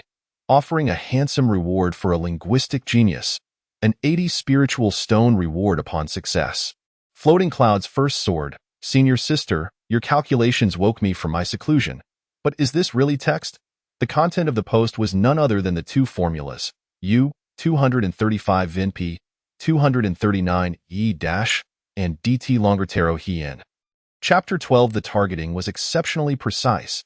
Suemo scrolled down through numerous messages, but very few were genuinely attempting to solve the riddle. Most were merely worshipping the bounty amount. 200,000 spiritual stones. Sumo's monthly stipend, if he refrained from eating or drinking, would last him 10 years. But in cultivation, how could one avoid consuming spiritual stones?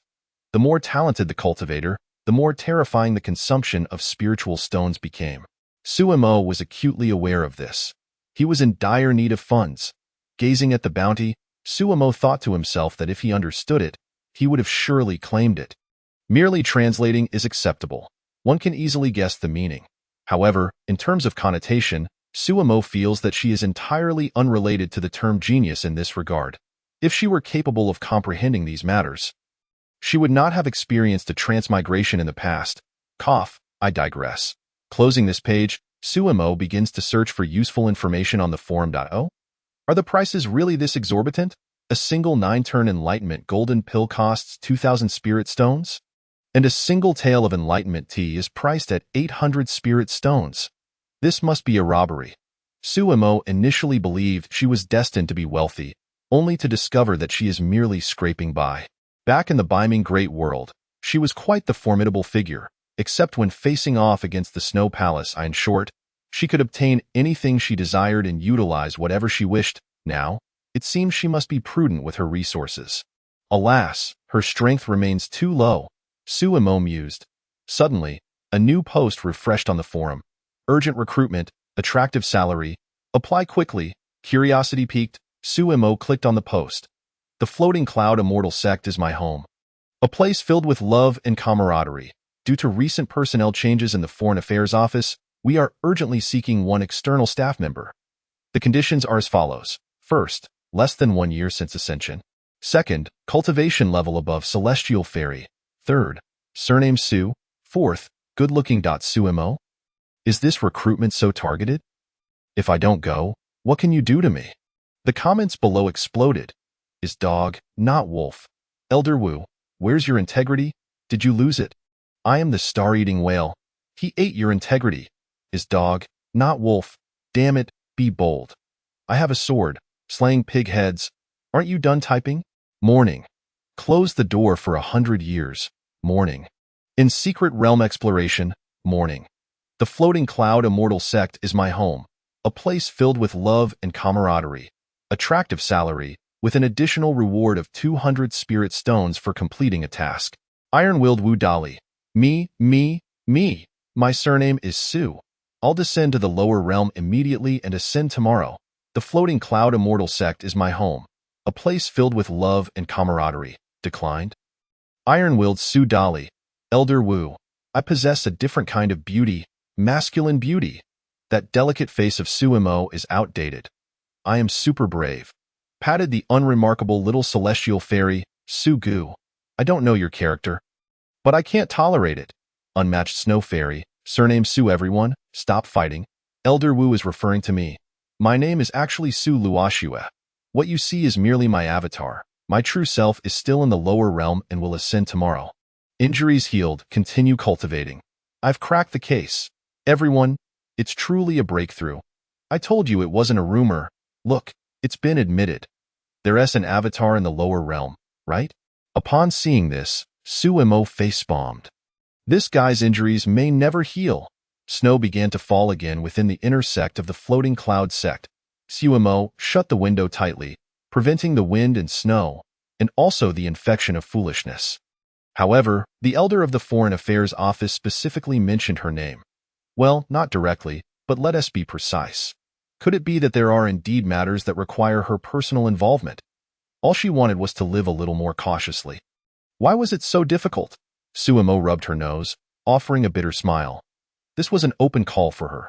If she didn't go, it would be akin to offending someone, and this someone happened to be the elder in charge of the Foreign Affairs Office.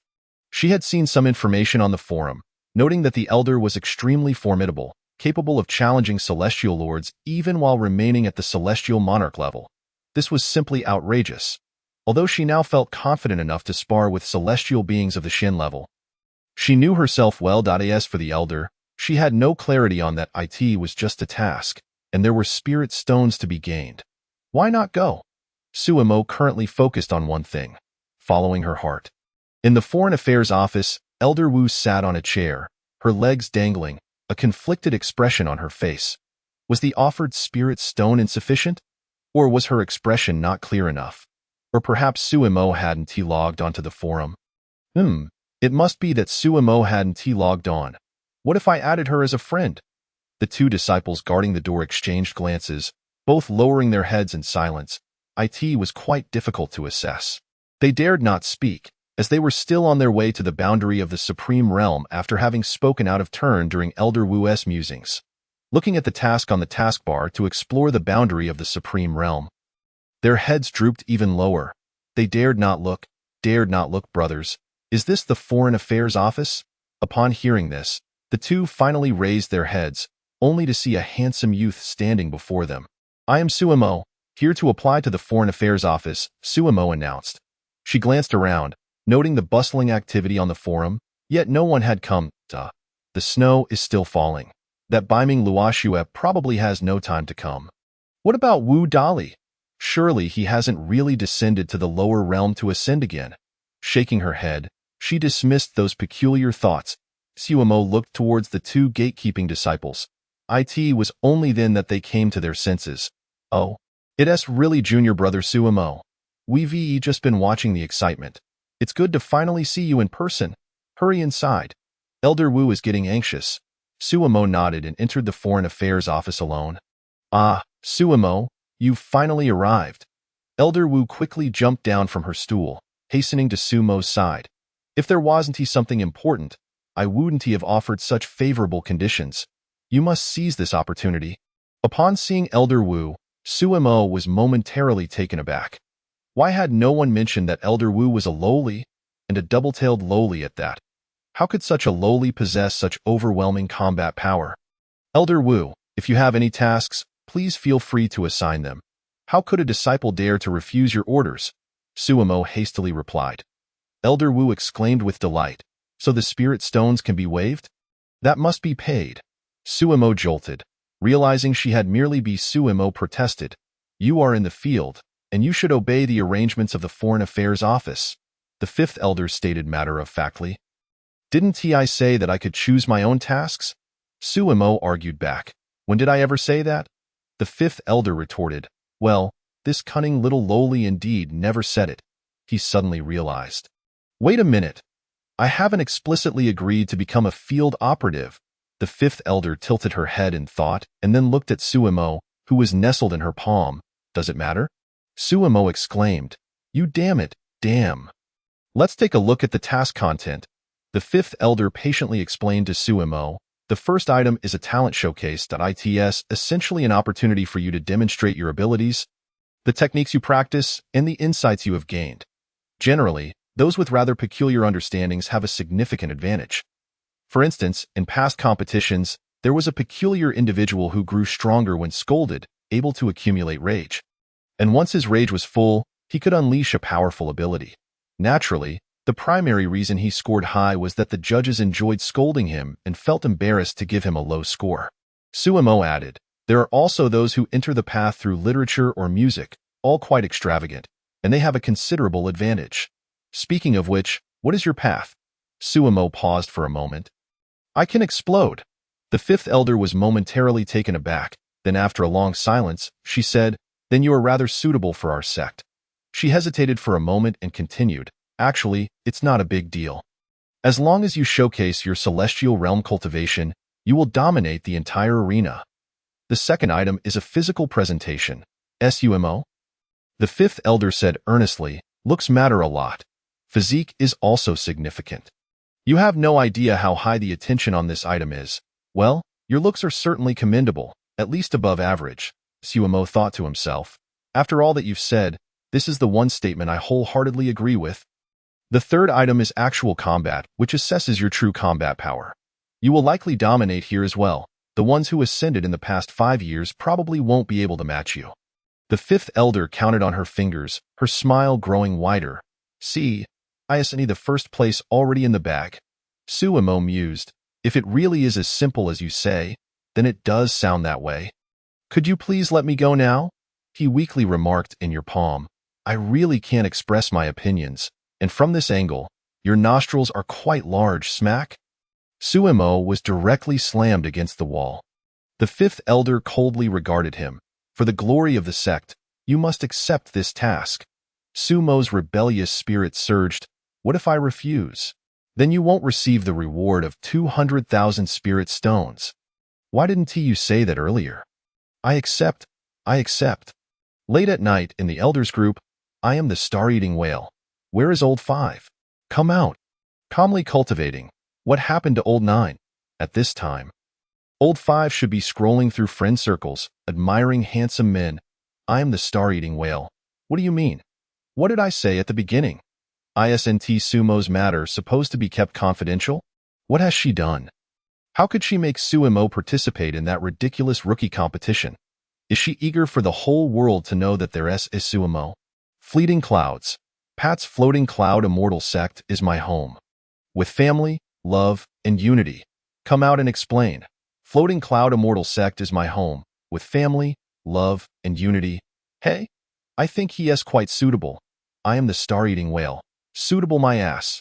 If Suemo is exposed, what benefit does it bring you? What good does it do our sect? Floating Cloud Immortal Sect is my home, with family, love, and unity. This year, the first place in the rookie competition will receive resources worth 80 million spirit stones. Calmly cultivating. Fleeting clouds. How to guide Xiao Beiming back on the right path. 606. I am the star-eating whale. Floating Cloud Immortal Sect is my home, with family, love, and unity. Must Suemo not be exposed? Then I will withdraw the application. I am the star-eating whale. Withdraw what?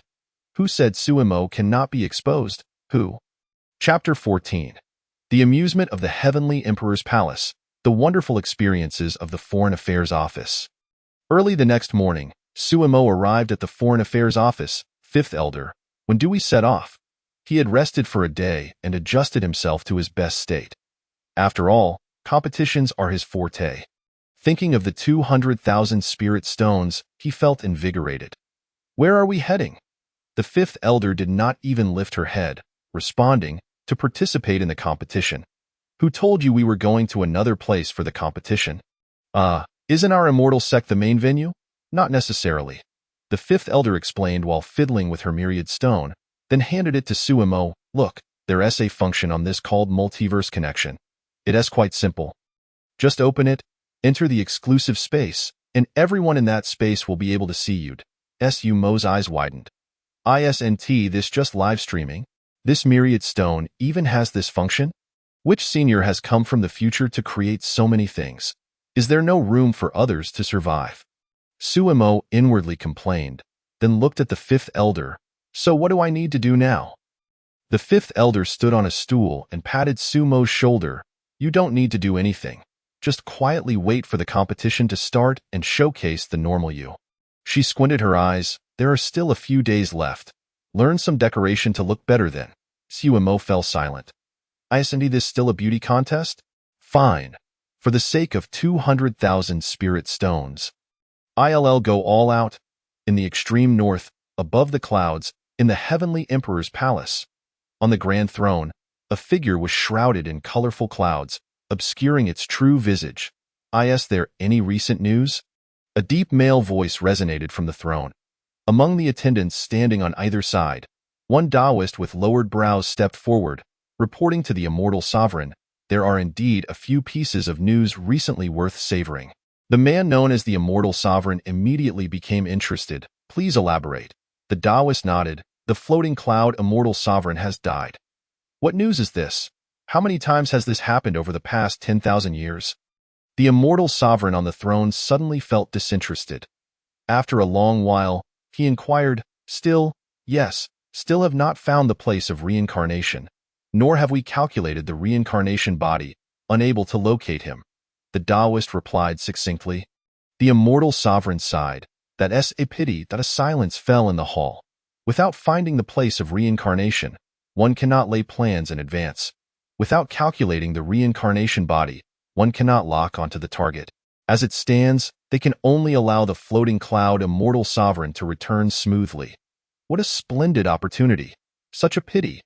They cannot go and watch this foolish reincarnation and then mock him. How utterly regrettable. The nine heavens immortal sovereign sighed deeply. The myriad stone is ready. Yet that old fox 1T give the opportunity. The Taoist in the hall understood the immortal sovereign's intentions and couldn't help but twitch his face. At this level, are they all so idle? The floating cloud immortal sovereign is so bored that he dies for no reason.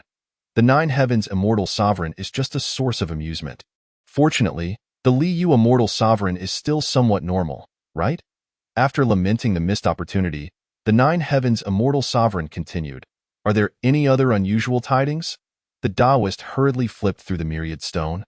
Currently, 2 divine texts are circulating in the supreme realm, claiming that after deciphering them, one can glimpse the great secrets of the myriad realms, and even hope to ascend to the immortal emperor realm. The nine heavens immortal sovereign immediately laughed. This supreme realm frequently has such rumors, claiming that obtaining something would allow one to become an immortal emperor. Yet the same few high-ranking individuals remain unchanged. What is it this time? Divine texts? Do tell me what divine texts they are. The Taoist's expression suddenly turned strange. This subordinate fears it cannot be conveyed because it cannot be read at all. The nine heavens immortal sovereign's curiosity piqued, raising his hand. The myriad stone in the Taoist's hand flew into his grasp. He focused his gaze. U-235 NP, 239 E-DT Longertero Hien, the nine heavens immortal sovereign. Winky face. Are you sure this isn't just some nonsensical scribbles? The nine heavens immortal sovereign felt insulted in his intelligence. The Taoist forced a smile. This is certainly not the case. I traced the source, and it indeed came from the floating cloud immortal sect. Furthermore, it was sent out by the second elder of the floating cloud immortal sect, offering a reward of 200,000 spirit stones to decipher it. The nine heavens immortal sovereign fell silent. He lowered his head and began to deduce. Numerous immortal sovereign techniques emerged, yet he ended up with nothing. The Nine Heavens immortal sovereign raised his head in confusion. This actually turns out to be a core technique? Who is cultivating such a bizarre technique? This immortal sovereign absolutely must take a look. Unbeknownst to Suemo, whose cultivation method had already spread throughout the Supreme Realm, he was currently enjoying some sunflower seeds while observing the lively happenings around him.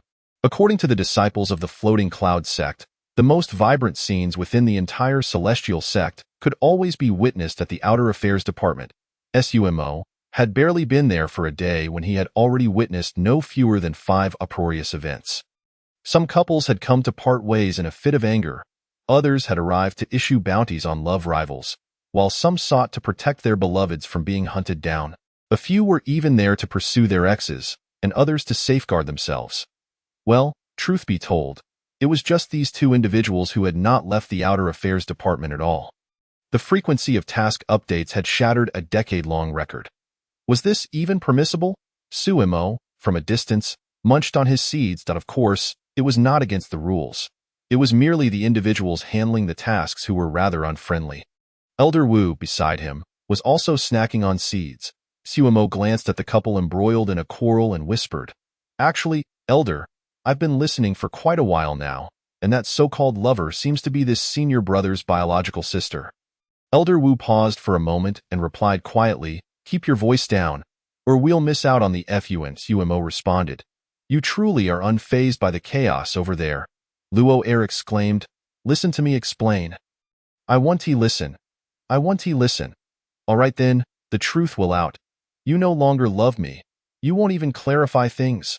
Luo Air retorted, "Well, let me tell you, that woman actually. How dare you mention her?" "I can, but if I don't mention her, how can I explain? You truly don't love me anymore. All you talk about is that seductive harlot. I want to issue a task to have that wretched woman killed." The receptionist disciple wiped the cold sweat from his forehead. "Senior sister, is this task still worth 2 spirit stones?" A moment of silence ensued. "Who do you look down upon? This time, it's raised to 3 spirit stones." "Luo Air, stop causing a scene." "Who's causing a scene? You truly don't love me anymore." Suemo exchanged glances with Elder Wu, who sighed, "Damn." Another task added. "This year's performance evaluation is going to be tough. Who on earth would accept such a foolish task?" Chapter 15. Senior sister, your wit is terrifying. The Floating Cloud sect has performance evaluations not only for disciples with assignments, but also for various departments. For instance, the newcomer reception department is assessed on how many disciples have ascended over the past century. How utterly metaphysical. Can the reception department control this? Lin Lei and Lin Fong had been complaining about this for over a millennium. For the Outer Affairs Department, the performance evaluation criteria are based on the task completion rate over the past century. Hence, the department often has external duties, largely to ensure this completion rate. Now, however, Elder Wu's expression darkened. Performance is tied to monthly salaries. As the head of the Outer Affairs Department, deducting even 10% is quite significant. It exceeds what Suemo could earn from selling himself, cough, cough, merely a display. Elder Wu glared at the 2 individuals making a scene at the reception desk, brimming with murderous intent. With already several impossible tasks hanging, now there were even more ineffective ones, Suemo lamented. "Elder, let it be." Elder Wu was on the verge of losing his composure. Just then, the door to the Outer Affairs Department was kicked open with a resounding bang.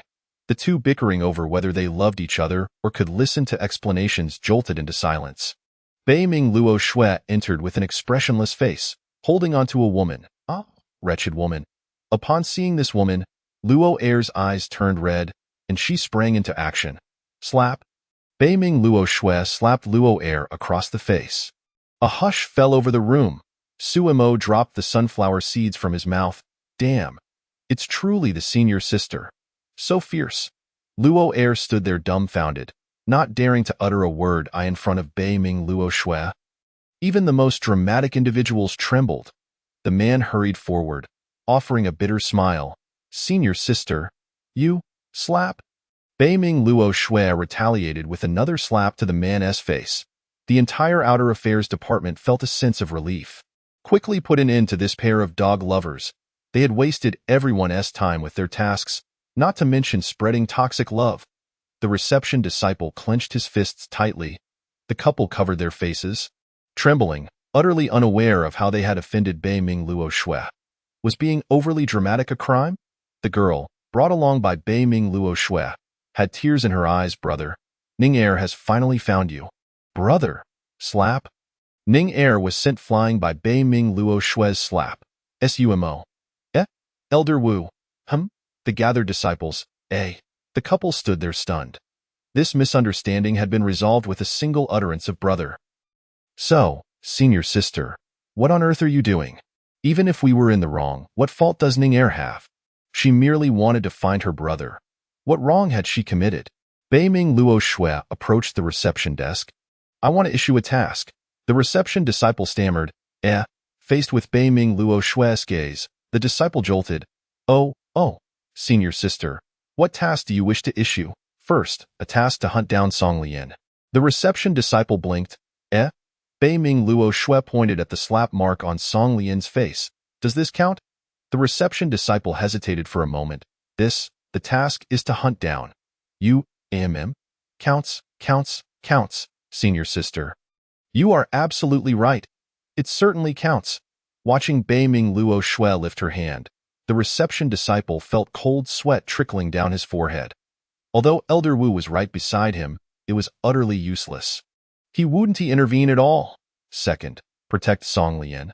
The reception disciple was left speechless. Bei Ming Luo Shui pointed at Ning Er, who had just been slapped away. She was about to pounce on Song Lian. And I sent her flying. Everyone saw it. The crowd gasped. Senior sister, you are a devil. Does this count? Who dares to say it doesn't count? The reception disciple trembled as he marked the task complete. Third, protect Ning Er.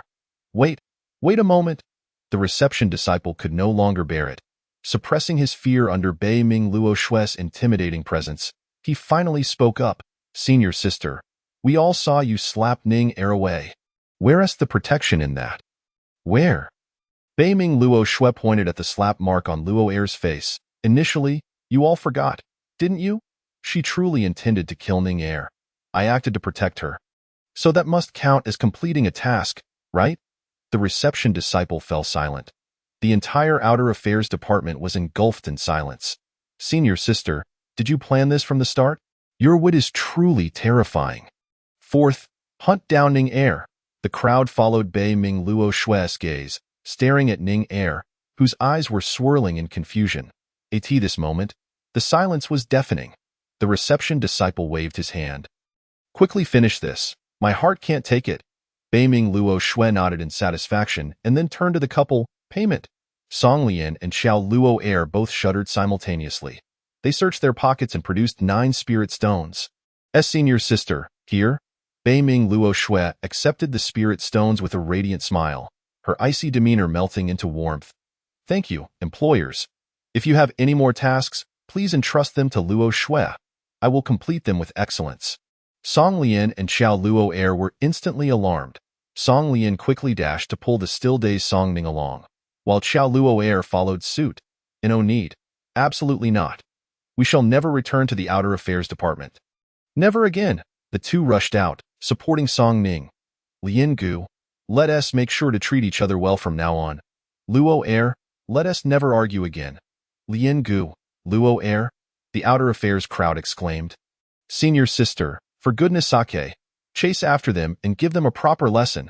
Bei Ming Luo Shui gazed at the 9 spirit stones in her hand, feeling elated.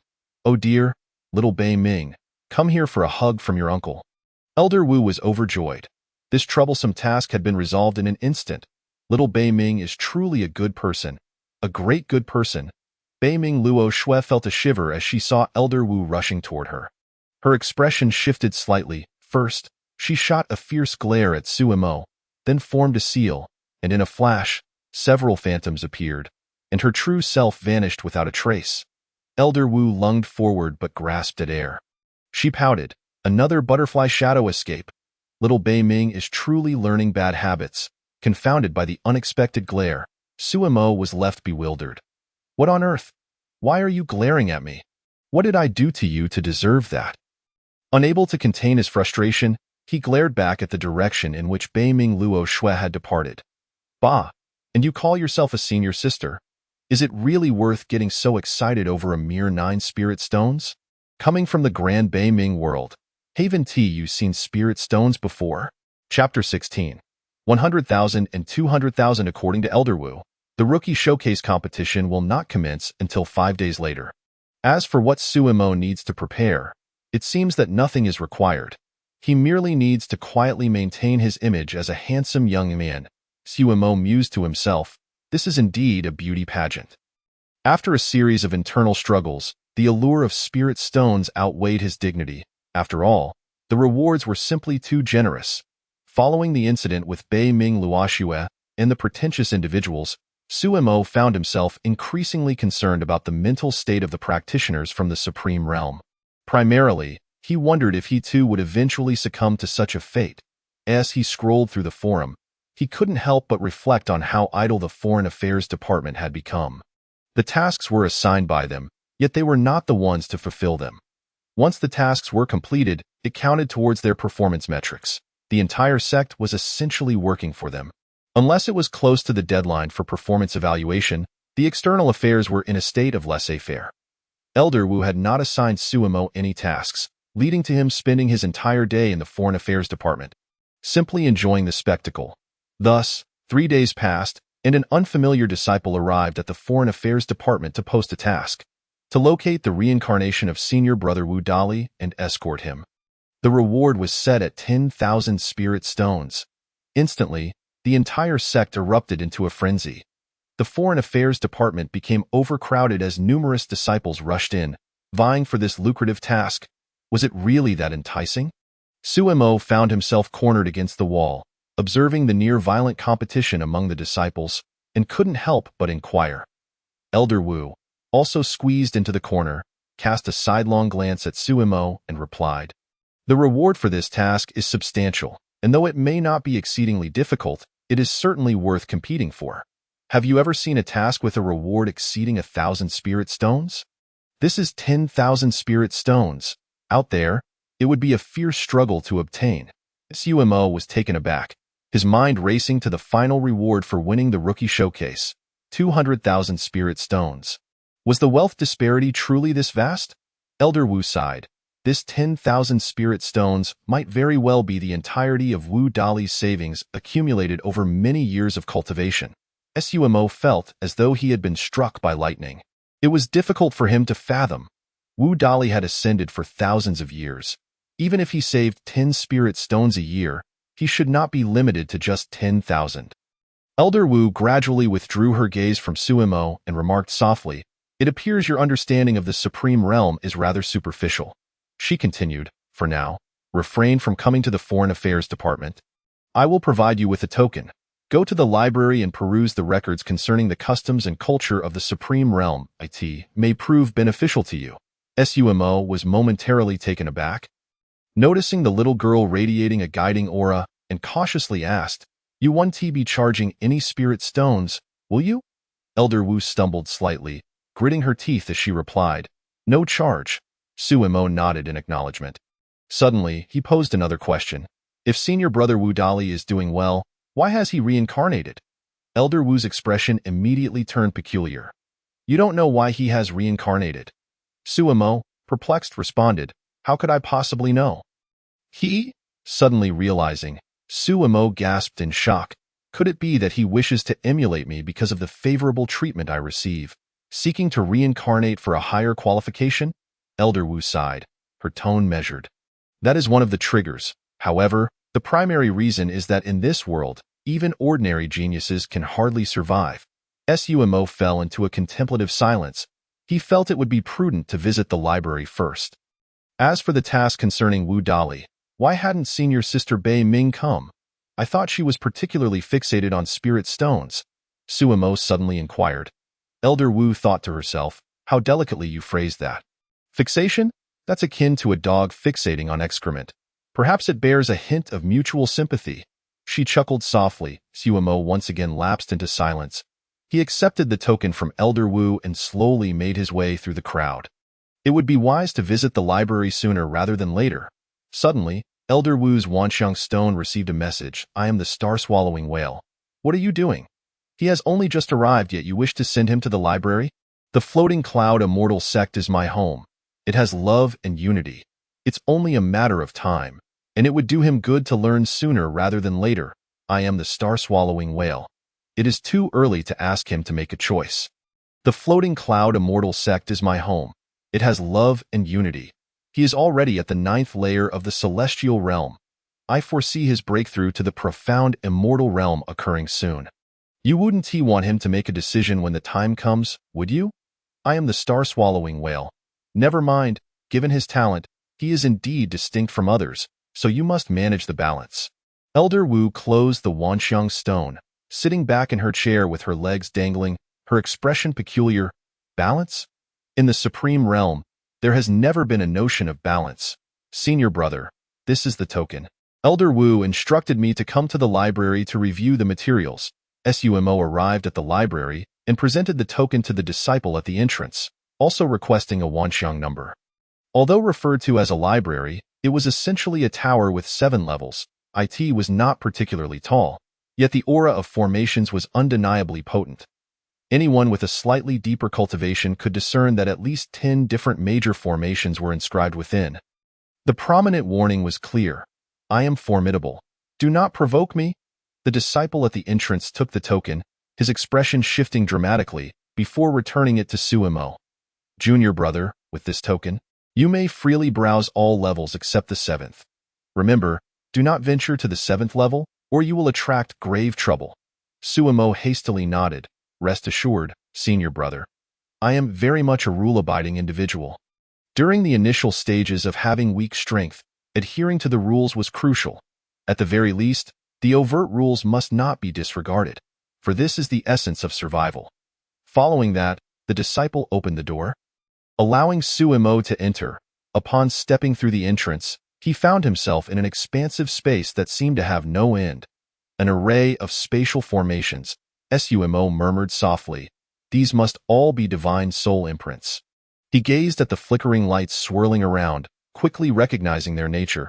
I had thought it akin to those ancient sects, where texts were housed on shelves. I never anticipated that divine soul imprints could be utilized for extensive documentation. Suimo reflected on the situation. Divine soul imprints involve practitioners splitting a fragment of their soul to record certain things, precise and intuitive, often used for significant matters such as sect inheritance. For practitioners, it is best to avoid using them if possible, as they genuinely deplete one's soul, and recovering from such loss is not as simple as a meal of pig trotters. Indeed, this sect, at its core, is one of considerable stature. Suimo again felt a wave of emotion. The advantages of the divine soul imprints were evident compared to sifting through mountains of texts. With a sweep of his soul, he could instantly comprehend the general content recorded therein. Contemporary disciples' anomalies? Sumo's gaze landed upon this imprint, and he couldn't help but smile. Let me take a look at this first, he thought, eager to understand the mental states of his fellow disciples. Chapter 17. True spirit sitting and forgetting. All registered disciples of the floating cloud immortal sect are recorded herein, viewable only through spiritual perception and not to be disseminated. I am true spirit sitting and forgetting. Any violators shall face my edicts. Sumo's lips twitched at the intimidating warning. He had yet to even begin his examination and was already being threatened.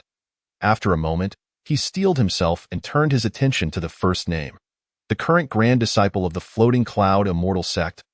Bei Ming Luoxue. I had thought she was merely the eldest sister. Little did I know she is the grand disciple of the entire sect. Suimo whispered to himself. Bei Ming Luoxue ascended after 7,395 years of existence, currently at the 8th layer of the celestial realm. The Bei Ming Great World is inherently sacred, brimming with the essence of heaven and earth, embodying the duality of creation. Possessing a 9-layer celestial body, she cultivates the Taijin immortal scripture, unmatched in the world. After 7,426 years, with her earth immortal cultivation, she battled at the floating life heavenly palace, shattering the foundational essence of the Bei Ming world, causing the heavens to weep.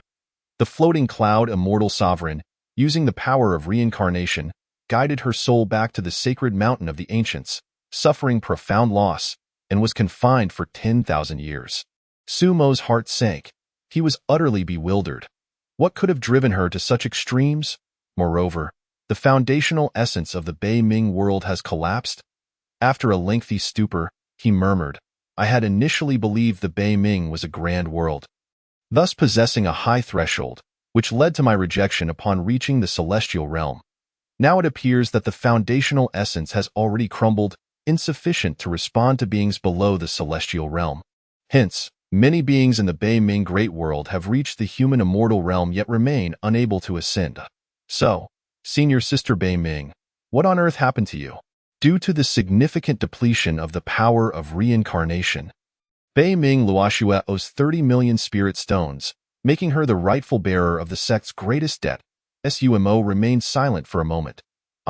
No wonder Senior Sister is so fixated on spirit stones. I find myself equally obsessed with spirit stones now. 30 million? Good heavens. What exactly is the floating life heavenly palace? What was Senior Sister aiming to achieve? After 7,495 years, her husband, Zhao Yin, broke through the 33 steps of the Ascension Road beneath the sky. With 1,000 miles of white silk and 1,000 mountains of falling snow, he ascended to the celestial realm in a single night. Sumo's heart trembled. So, Senior Sister's husband is named Zhao Yin. The path to ascend to the supreme realm was severed at 33 steps, and it has been precisely 100 years since Senior Sister's ascension. What transpired during that century? A single night to ascend to the celestial realm. Senior Sister must have been truly heartbroken at that time. Sumo fell silent for a moment. The records in the Disciples' Chronicles were limited to mere accounts of anomalies, not biographies. At that instant, a voice echoed in his mind. You are Sumo? Startled, Sumo's consciousness returned from the imprint, glancing around to find no one present. Who are you? He inquired, alert and on guard. I am Zwang, the true spirit Zwang. He had just seen this name within the consciousness imprint. I pay my respects to you, Senior. Sumo dared not be careless and hastily bowed in greeting. Do you wish to learn about the deeds of Bei Ming Luoxue? Zwang disregarded Sumo's formality and asked for himself. Sumo was slightly taken aback. It seemed that this true spirit Zwang was quite eager for him to delve deeper into this matter. Senior, Zwang suddenly interjected, my time is limited. Should I cease to exist, those past events shall remain unknown to all. Do you truly wish to remain uninformed? Sumo fell silent for a moment, overwhelmed by a myriad of questions, unsure of where to begin. Yet, Zwang appeared insistent on revealing the experiences of Bei Ming Luoxue to Sumo before Sumo could decline. The scenery before him shifted, and he found himself outside the outer gate of the Floating Cloud sect, at the peak where the welcoming pavilion was located. More crucially, he discovered he was unable to move. You may only observe. This is but a manifestation of my memory, solely what I have witnessed, Sumo nodded, refraining from struggling. Such was the disparity in their powers. He could not resist true spirit Zwang, so he could only view the past of Bei Ming Luoxue through Zwang's perspective. Wow! Today's ascendant junior sister is absolutely stunning. I adore her, exclaimed many male disciples at the welcoming pavilion, peering eagerly into the room. Ahem. All the disciples halted, turning back to greet the senior brother. Greetings, Senior Brother Zhao Yin. Good day, Senior Brother. Morning greetings. A tall figure appeared at the entrance of the welcoming pavilion, a smile gracing his face. Shui, you have finally arrived. Sumo thought, this sudden display of affection is quite overwhelming. Do not speak too much. Look, Sumo replied. Oh, Bei Ming Luoxue's face blossomed with a smile upon seeing Zhao Yin, hastening to his side. Am I late? Zhao Yin nodded. Not at all. A cacophony of heartbroken sounds erupted around them. Oh no, Senior Brother is leaving no room for anyone. What a splendid pair of celestial lovers. For a full decade, as the moon waxed and waned, and the seasons changed, Bei Ming Luoxue's smile never faltered while gazing at Zhao Yin. Some elders from the inner sect could no longer contain themselves and left, while others, long singles, simply went off to undertake tasks. Out of sight, out of mind, Sumo could hardly bear to watch, then, in the 11th year. Why must I relinquish my origin? Beiming Luo Shui and Zhao Yin had an unprecedented quarrel. Shui, this is the rule. What nonsense rule is that? If I surrender the world's origin, then the fate of the Beiming realm would rest in someone else's hands. Is it not the same if you do not surrender? Zhao Yan's expression was sorrowful, yet he patiently urged her. Beiming Luo Shui suddenly scoffed. Even if I must be a dog? I shall be a dog with fangs. If I must die, I shall die standing. Zhao Yin clenched his teeth. Have you forgotten Qing Qing? What will become of her? Beiming Luo Shui's body shuddered. You dare use Qing Qing to threaten me? Zhao Yin, shaking his sleeve, retorted angrily. This is not a threat. If you do not surrender the origin, how could the floating life heavenly palace possibly spare us? In the countless worlds, all the spirits have surrendered their origins. You are the only one left. Beiming Luo Shui fell silent, lifting her gaze to the heavens, suddenly smiling. Very well, but I will rely on my origin to cultivate until I reach the earth immortal realm. If that is acceptable, Zhao Yin exhaled in relief. I will speak with the emissaries of the floating life heavenly palace. With our backing from the floating cloud sect, they should acquiesce to this minor request. Thus, another 20 years passed. During these 2 decades, the floating cloud sect was devoid of that celestial couple. Beiming Luo Shui devoted herself to seclusion while Zhao Yin stood vigil outside her retreat. For 20 years, they exchanged not a single word. On a particular day, a celestial phenomenon arose, accompanied by ethereal music. Soon after, Beiming Luo Shui's earth immortal thunder tribulation commenced. The thunder rolled with great ferocity. As if imbued with wrath and challenge, Beiming Luo Shui remained silent, clad in white, standing alone amidst the thunder, her demeanor serene and devoid of any earthly woes. She gazed far into the distance, to a place so far that even with her earth immortal cultivation, she could not reach it in a millennium. It was the floating life heavenly palace, which governed the entire supreme realm and ruled over the heavens. Disciples, please escort the elder to the floating life heavenly palace. After a long while, a muffled voice reverberated. Approved. Chapter 18. Floating Cloud Immortal Sovereign. Zhao Yan's request to accompany was denied by Beiming Luo Shui. Leaving him solitary at the inner gate of the floating cloud sect, gazing toward the heavens, day after day, he seemed to petrify, standing at the threshold of Beiming Luo Shui's cave abode. Do you believe Zhao Yan was right? Suimo pondered quietly, observing the expressionless figure in the scene, who seemed to have lost all emotion and felt a surge of anger. I understand that when faced with an opponent one cannot contend with, it is wise to bide one's time. Were I in his position, I too would choose to conceal my brilliance until my strength had grown, and then reclaim my dignity. However, that would be my own sacrifice. What is this fool doing? You may not comprehend the floating life heavenly palace. Perhaps not. Yet I believe senior sister Beiming speaks true. Even in death, one ought to die standing, if one cannot determine their fate. Should they not at least dictate the manner of their demise? You are all so extreme. Suimo chuckled. Extreme? Perhaps it is merely conviction, a touch of stubbornness. Just then, the scene shifted once more. On this day, the floating cloud sect remained unremarkable. Some disciples passing by, upon seeing Zhao Yin standing rigidly at the entrance of the cave, could not help but sigh. What happened to make senior brother and senior sister Beiming end up like this? The forum suggests their ideologies clash. That is a conflict of paths. It's not impossible they may turn against each other in the future. Should not the elders intervene to counsel them? Who knows? It is said that senior sister Beiming has gone to the floating life heavenly palace. That truly is the floating life heavenly palace. One wonders what fortune awaits her there. So enviable. Yet it is unfortunate for senior brother. Suddenly, all voices fell silent, not due to the absence of speech, but as if the entire floating cloud sect had come to a standstill in an instant.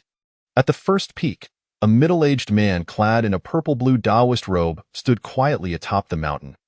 His expression was somewhat wooden, and his gaze somewhat vacant, as if lost in contemplation. Gradually, his eyes regained focus. Alas, he shook his head. Casting a glance at the frozen space, he suddenly witnessed Zhao Yin, seemingly frenzied, attempting to rush forward. He stepped out, and in an instant, a golden pathway appeared in the sky above the floating cloud sect. Is that the floating cloud immortal sovereign? Suimo could not help but inquire. Indeed, it is the floating cloud immortal sovereign. Suimo strained to observe the man, whose appearance was rather ordinary, even somewhat dazed.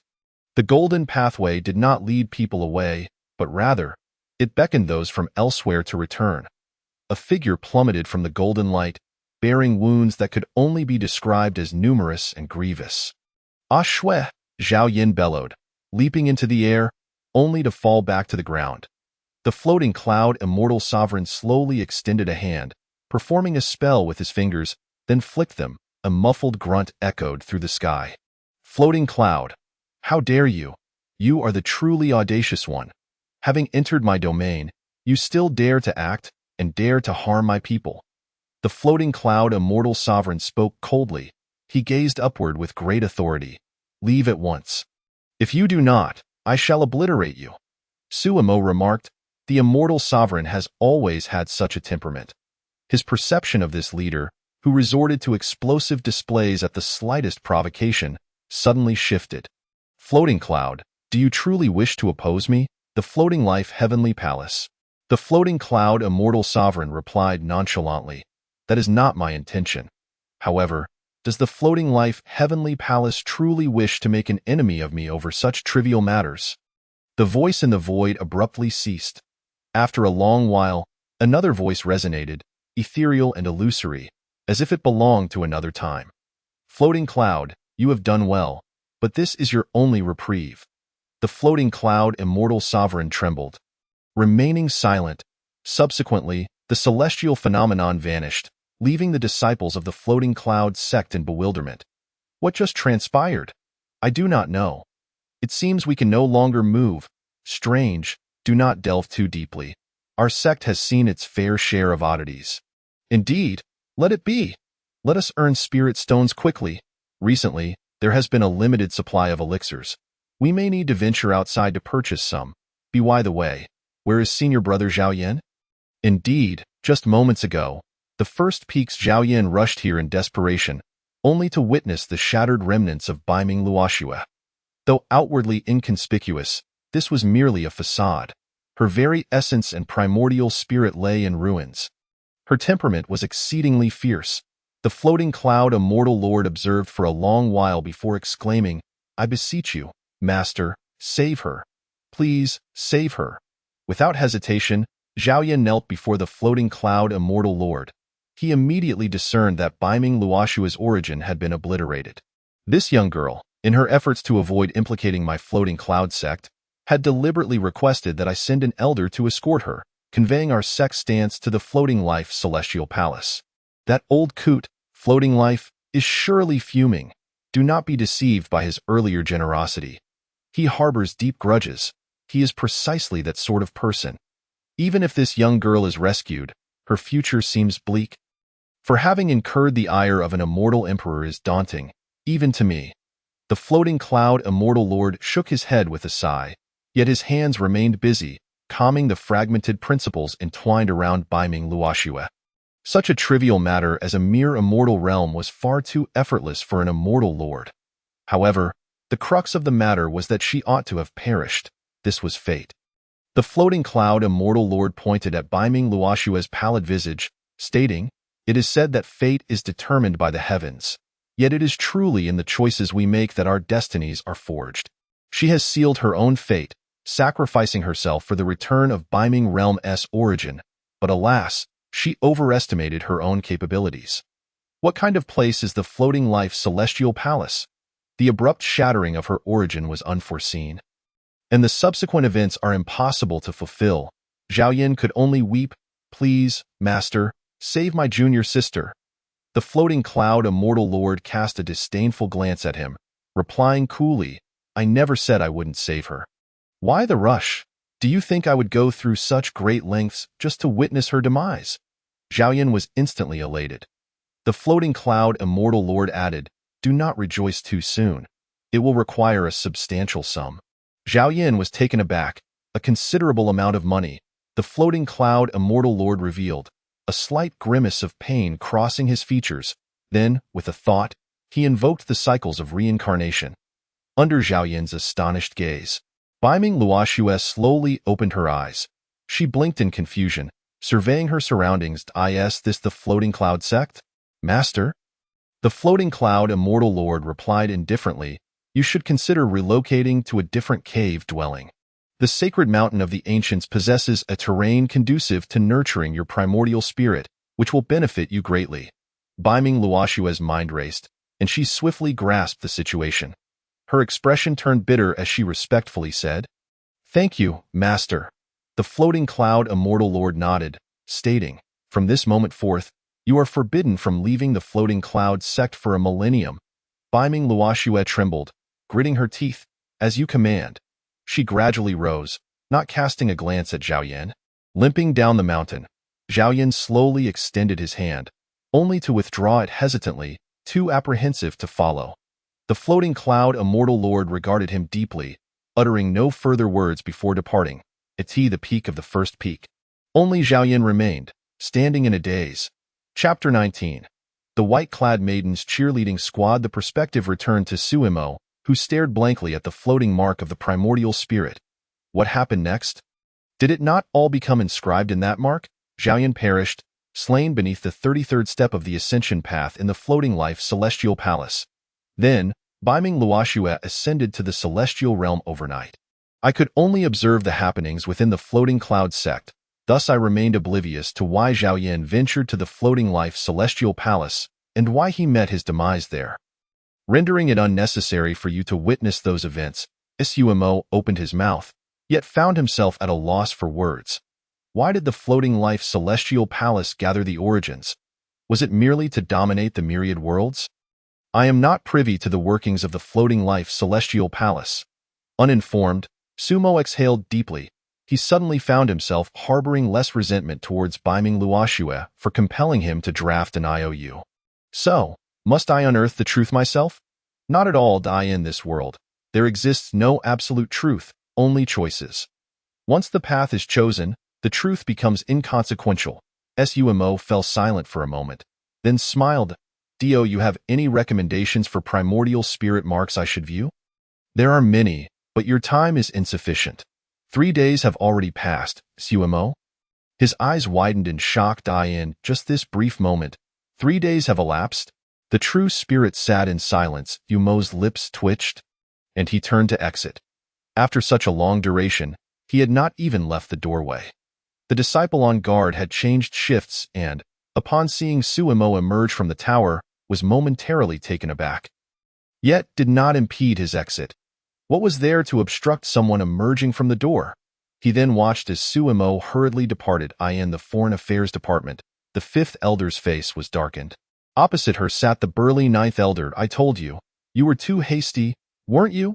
The ninth elder shook his head, his gaze toward the fifth elder tinged with a hint of schadenfreude. The fifth elder tugged at her 2 ponytails. Fuming, it shouldn't be this way. Couldn't he have just taken a quick look? Did he die in there? I'm going to drag him out right now. As they conversed, Sumo rushed in with urgency. What were you doing in the archives? The fifth elder immediately erupted in anger. The registration is nearly concluded. Do you have any idea how vital it is for you to verify this in person? Sumo's mouth twitched. How was he to know that a mere glance at a mark and a story would result in 3 days passing? That true spirit was also a deceptive character. He suspected that the true spirit had seen the time was short and had voluntarily ended the meeting to let him out. His mind was in disarray, filled with thoughts of Beiming Luoxue. Upon encountering the fifth elder and the ninth elder, Sumo quickly bowed, as displaying etiquette was always well received and could help quell their anger. Enough idle chatter. Quickly take out your myriad stones. The fifth elder produced her myriad stone and handed it to Sumo. Scan it. Sumo promptly used his myriad stone to scan. Please confirm. Do you wish to register for the upcoming IAM the Super New Star Supreme Realm New Star Showcase competition? Sumo couldn't even muster a complaint about the name and immediately selected confirmation. After all, it's 200,000 spirit stones. Confirming participant information. Sumo, Ascension time, 7 days. Realm, Perfect Celestial Realm. Competition area, Songshuan Domain. Registration successful. Point 1 day remains until the competition begins. Please pay attention to the myriad stone notifications and be present on time. Sumo let out a sigh of relief, thankful that he had not missed the opportunity. You've reached perfect celestial realm? The fifth elder exclaimed in astonishment upon seeing the information. The ninth elder leaned in, his gaze towards Sumo more fervent than before. A century of celestial realm mastery is impressive. A century of mystic realm mastery is enough to command reverence. This is truly a star of the immortal path. Sumo felt uncomfortable under their scrutiny. Elders, is there anything I should be cautious about for tomorrow's showcase? He had previously inquired with the fifth elder, but as the competition drew near, he felt somewhat uneasy. After all, 200,000 spirit stones were at stake. There are actually just 2 points to note. The ninth elder raised 2 fingers. First, never accept second place. Second, you must secure first place. Sumo. The fifth elder slapped her forehead, exasperated. Do not heed this fish's advice. Just perform normally. The ninth elder frowned. I've told you. I am not a fish. You are a whale. A great whale. Whales are not fish. Then why are they called whales? The ninth elder was momentarily speechless, throwing his sleeve in frustration. Call it whatever you wish, Sumo. I came to inform you that in order to ensure your victory in the competition, the sect has organized support to provide you with powerful assistance. Sumo was taken aback. What support? Can the sect's influence sway the competition's outcome? Is there corruption in this contest? The ninth elder clapped his hands. Come out. Suddenly, a large group of people rushed forth. Sumo. Sumo, we love you. Sumo, you're the best. Sumo, you're the strongest. The strongest newcomer is Sumo. Sumo was startled. He gazed at the sea of white-clad maidens brandishing large banners emblazoned with cheer slogans, his expression turning peculiar. Should he hide in a crevice? What is this overwhelming sense of embarrassment surrounding their cheers? What do you think? The ninth elder chuckled. How about our floating cloud sect's millennial-old white-clad maiden cheerleading squad? Sumo was utterly befuddled by the combination of those words. Very well. Absolutely splendid. The floating cloud sect is invincible. Sumo gave the ninth elder a thumbs up, then quietly took out his myriad stone. How do I withdraw from the competition? Ahem, everyone, please step back. The ninth elder hurriedly urged the white-clad maiden cheerleading squad to exit, then looked at Sumo with confusion. You don't like this arrangement? The previous disciples seemed to enjoy it. The fifth elder brusquely pushed him aside, sneering, I have already mentioned that they are merely humoring you. It seems you are the only one who enjoys this charade. She rose on her toes and patted Sumo's shoulder, adding, Fear not, during the competition, you will encounter a myriad of bizarre opponents. Consider this a preliminary adaptation. Sumo chuckled softly, acknowledging her words. He was eager to leave this wretched sect, which never failed to astonish him with its absurdities. After the competition, you shall take Wu Dali's position. The ninth elder suddenly declared that, of course, your external duties in the Foreign Affairs Office remain intact. The fifth elder hastily added, casting a fierce glare at the ninth elder, announcing such matters abruptly. Are you attempting to poach my people? Chapter 20 Sumo. Isn't it just social death? I've been through it. Sumo was taken aback. He hadn't anticipated he would be replacing Wu Dali. Had he not ascended just a few days ago? However, the material office was indeed a favorable place, presumably abundant in spirit stones. Nodding in agreement to the appointment, Sumo took his leave. The 2 elders observed Sumo's retreating figure, their brows furrowing. The atmosphere was no longer joyous. He seemed to have been touched by some melancholic emotion.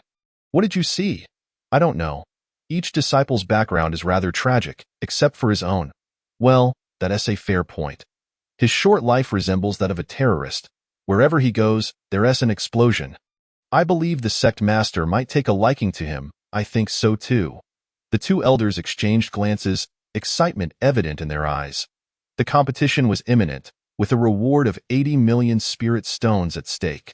Sumo initially intended to seek out Baiming Luoxue, having witnessed so much of her affairs. He held a deep respect for her, particularly for her efforts in shattering the world's essence for the sake of the Baiming Great World. However, halfway there, he reconsidered and turned back to his dwelling. What would he even say? Senior sister, you wouldn't want others to discover that you owe a few tens of millions of spirit stones. Would you? Wouldn't the story then veer into peculiar territory? Or perhaps he could ask, Senior sister, could you tell me how your husband met his demise? That would likely earn him a beating. He mused. After much contemplation, he decided against any confrontation, opting instead to return to sleep and recuperate for the competition, aiming for an impressive performance. Before sleeping, he scrolled through the Wanxiang stone, only to find himself wide awake. The forum was ablaze with news. Our sect disciple Suimo is about to participate in the 88,888th Supreme Realm Newcomer Showcase. Support thread, Xiao Xiao Luoyu. Suimo Ji is so handsome. Bring home the first place. I am Lin Sancher. I didn't realize my junior brother had such tastes. I'll support you spiritually here. I am Lin Buyuan. Junior brother, I admit I misjudged you at first. You must strive hard. Love you. Suimo? Wait. What's with this peculiar obsession with the competition? Why are Lin Lei and Lin Fong saying such things? I am the star-eating whale. What nonsense are you spouting? We must support brother Suimo. Tomorrow, everyone better go vote. Otherwise, you'll miss out on a century's worth of achievements. Unrivaled Snow Fairy. Voting? How do we vote? I can vote. Not wanting to cultivate anymore. Senior sister has appeared again? Ive noticed that ever since Suimo showed up, Senior sister has been more active on the forum. Unrivaled Snow Fairy. I'm here for the spirit stones. Do you understand spirit stones? No one can obstruct my heart's desire for the Tao. I am Lin Sancher. Senior sister is amazing. Wishing senior sister success in forging the path of spirit stones. I am Lin Buyuan. Senior sister is incredible.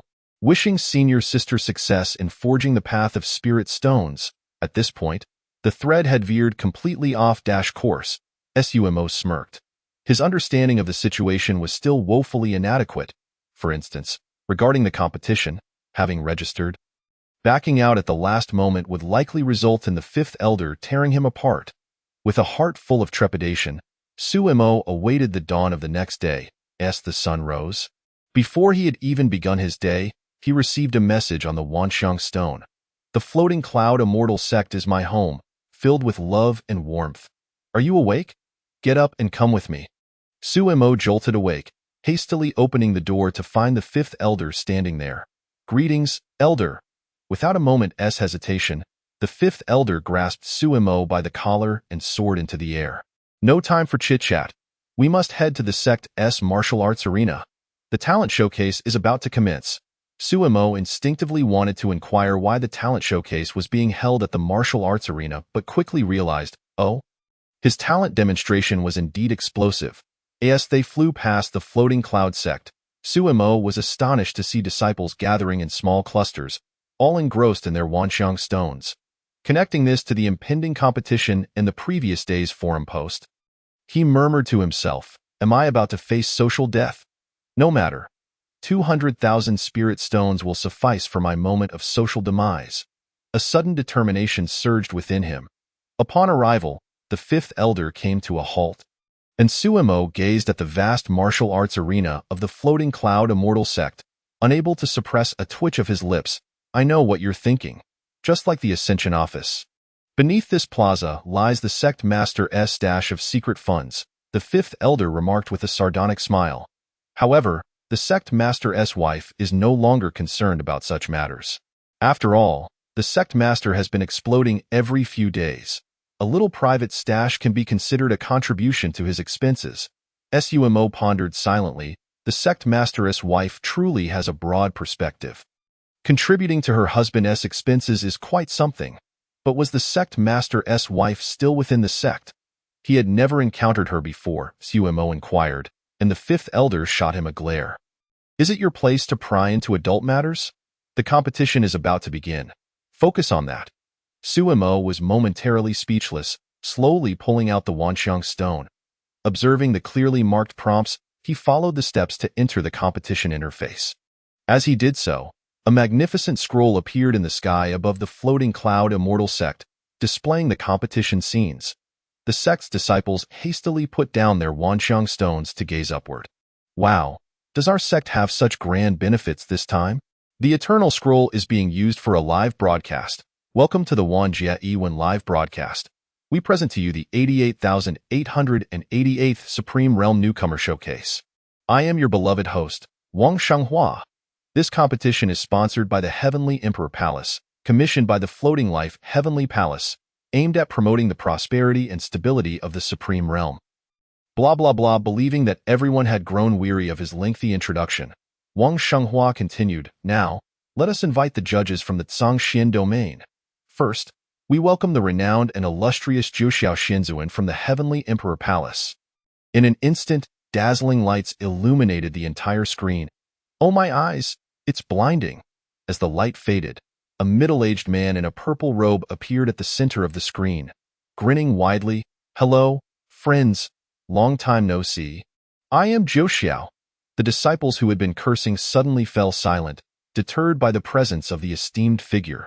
They dared not utter another word, for it was said that upon reaching the Xinzuan realm, one could sense malice directed towards them.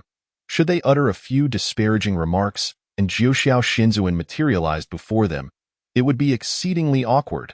Chapter 21. Is the Xinzuan's ability truly this ominous? The fifth elder muttered quietly. After so many millennia, he remains as flamboyant as ever.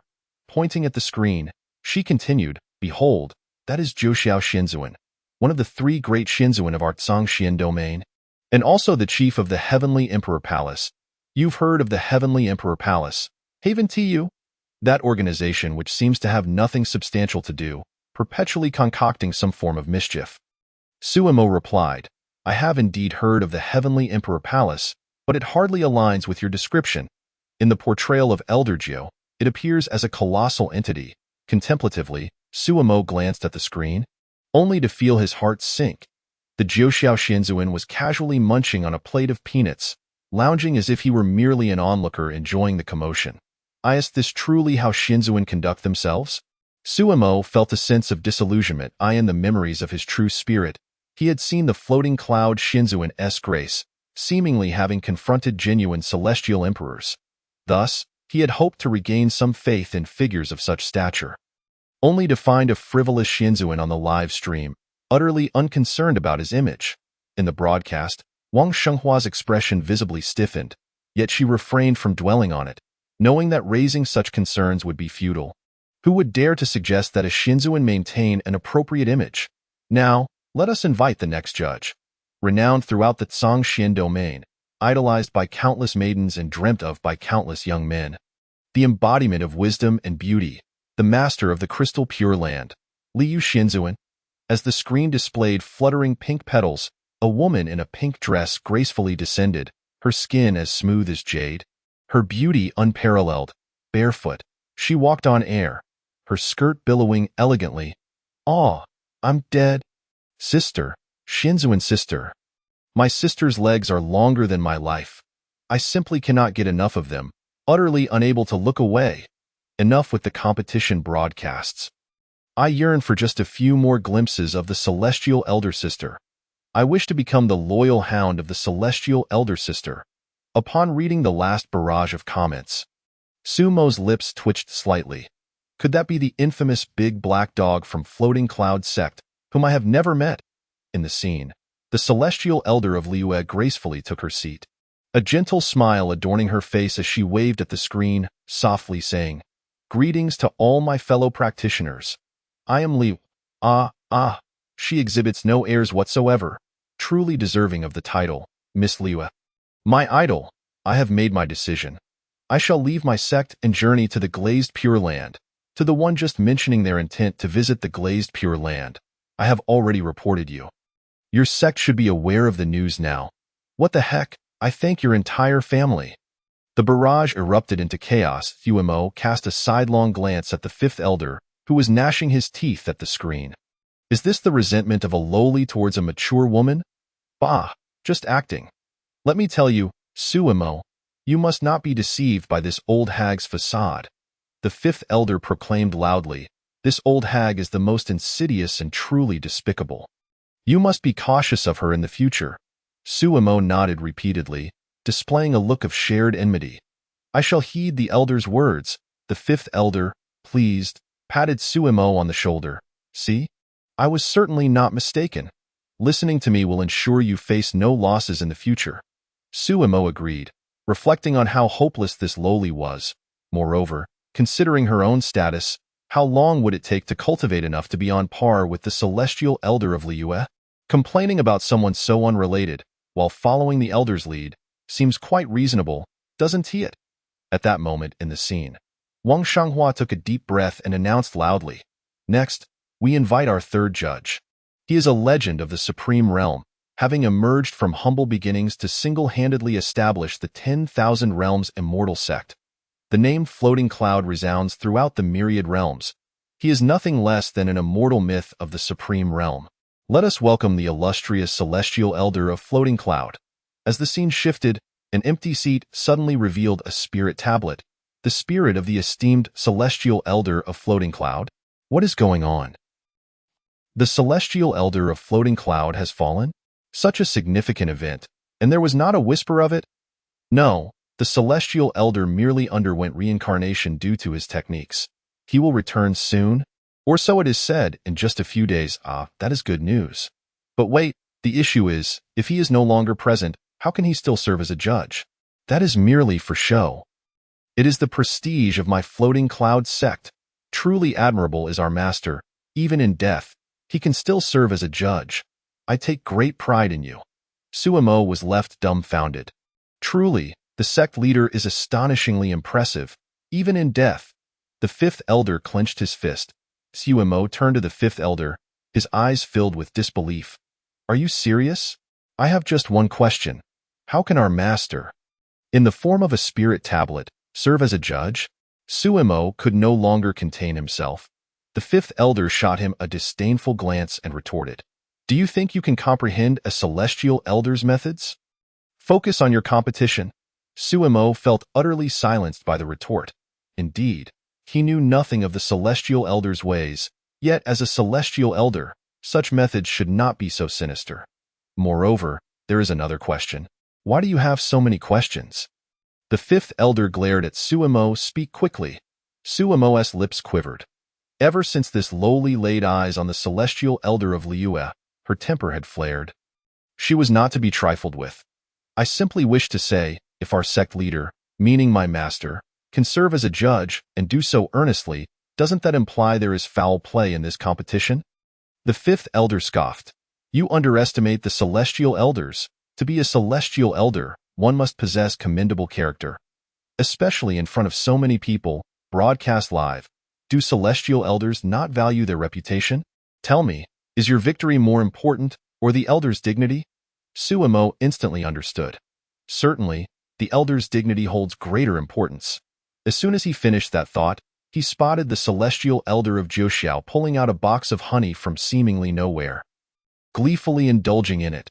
Suddenly, he found himself less confident about his previous judgment. Nevertheless, it mattered little. Even if there were foul play, he would be the one benefiting from it. In the broadcast, Wang Shanghua gritted her teeth secretly, donning a professional smile. Now, all three judges are present. Let us commence the warm-up segment before the competition. As before, we will unveil the Rising Star List prior to the competition. The Rising Star List is based on cultivation levels, integrating overall prowess and potential, forming a list within this year's contestants. Firstly, it aims to enhance the cultivation atmosphere of the Supreme Realm, encouraging everyone to strive diligently in their practices for the prosperity of the Supreme Realm. Secondly, it serves to assist everyone in selecting which contestants to support. Wang Shenghua, like everyone else, is eagerly anticipating this year's Rising Star List. All right, Wang Shenghua has received word that the Rising Star List has been compiled. Now, let us join together and discover the astonishingly talented individuals within this year's new generation. Chapter 22. The Rising Star List of Tsangxian Domain. It is once again time for the Rising Star List. Every year, apart from the top 100, the rest are all rather mundane. Those who ascend are all within the human immortal realm. What difference does it make? Unless they possess some special constitution, not necessarily. Some individuals suppress their cultivation severely and can reach the 9th level of the human immortal realm shortly after ascending. Who on earth can suppress themselves to such an extent? In the live broadcast room, The comments flew wildly. Suddenly, golden light flickered.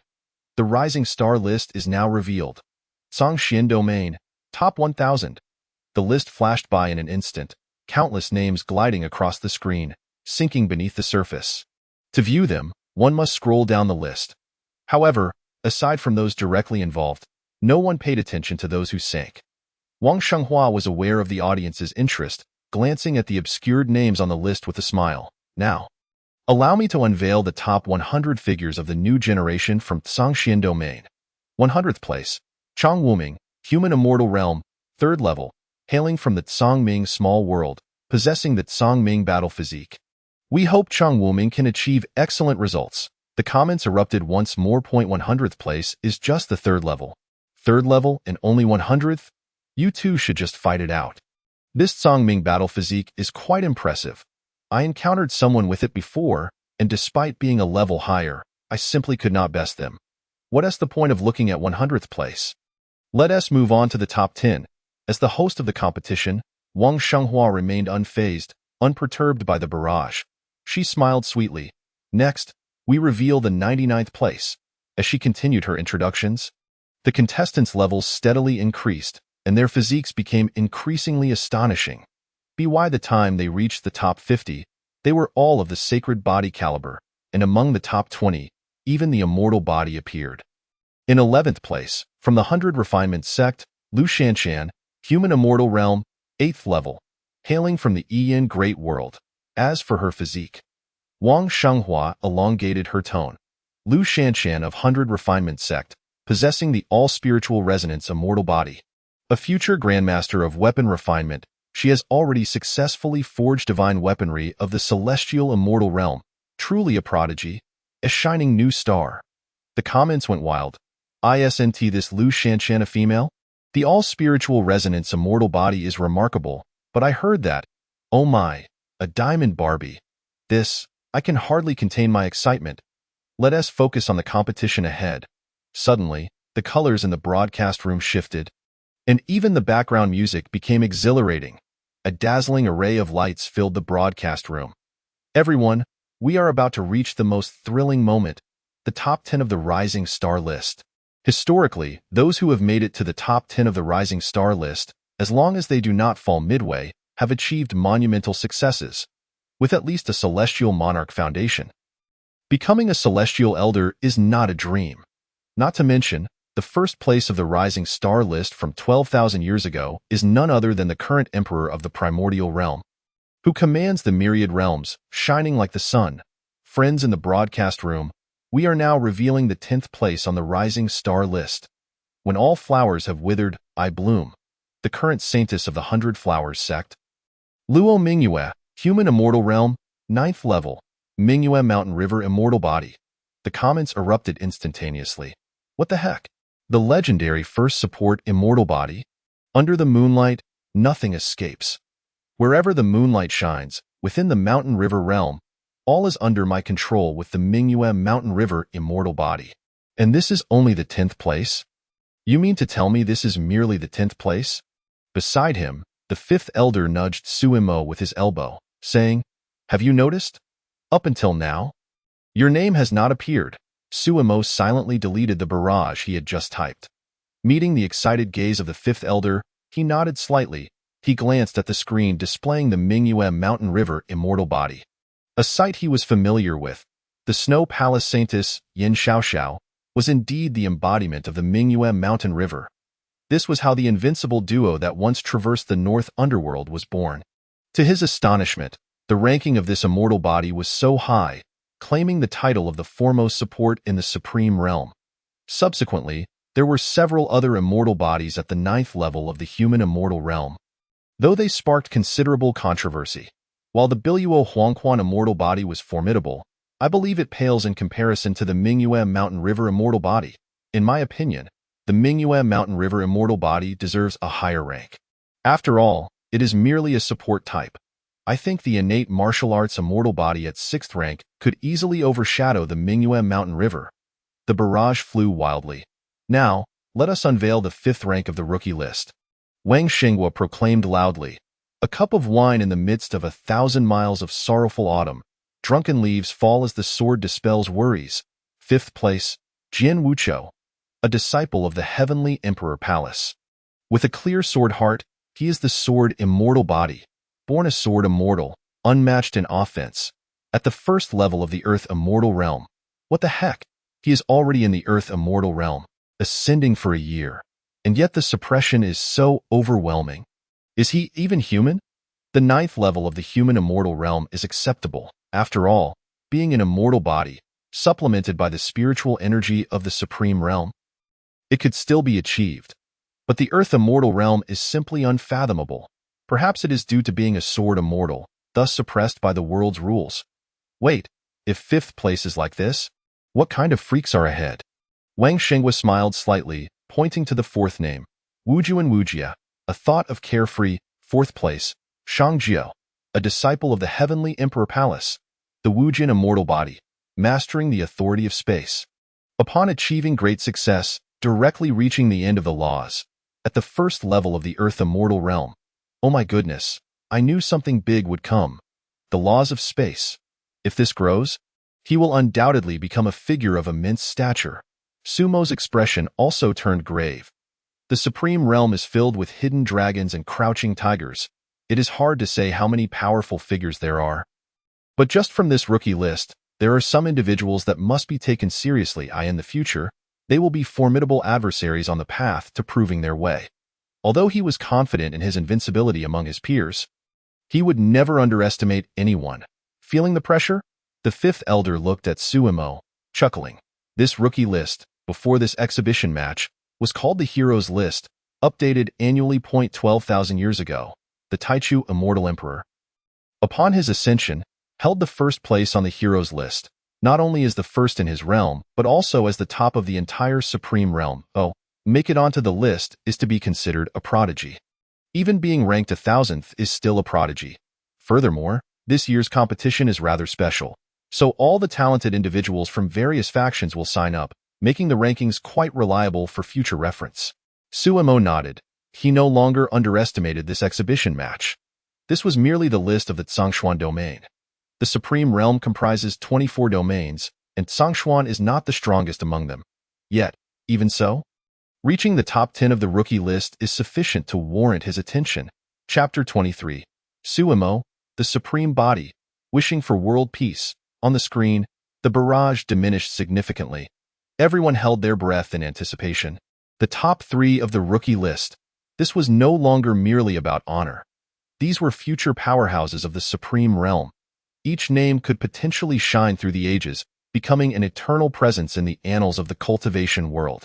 Ladies and gentlemen, we have reached the most exhilarating moment. Let us unveil the 3rd place of the rookie list. Reversing yin and yang, recreating chaos. Lieli Pure Land, Zhang Wansheng, the Taishu Yin Yang Immortal Body. At the 5th level of the Earth Immortal Realm. What the heck?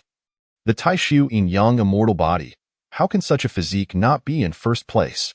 He is already at the 5th level of the Earth Immortal Realm. He is almost fully grown. It is said that this physique has no bottlenecks in cultivation and is impervious to myriad laws, almost equivalent to a chaos body. How could the physiques ahead be so outrageous? The barrage was going wild. Not only the barrage, but the elders and disciples of the Floating Cloud sect were also going insane. I haven't seen Suimo. I haven't seen him. The rookie list does not merely measure cultivation, high cultivation, but if the physique is lacking, it will also affect the ranking. Yet regardless, the 9th level of the human immortal realm will undoubtedly be in the top 10. The absence of his name only implies that Sumo's physique surpasses even this Taishu Yin Yang immortal body. Second, I want to see who is second.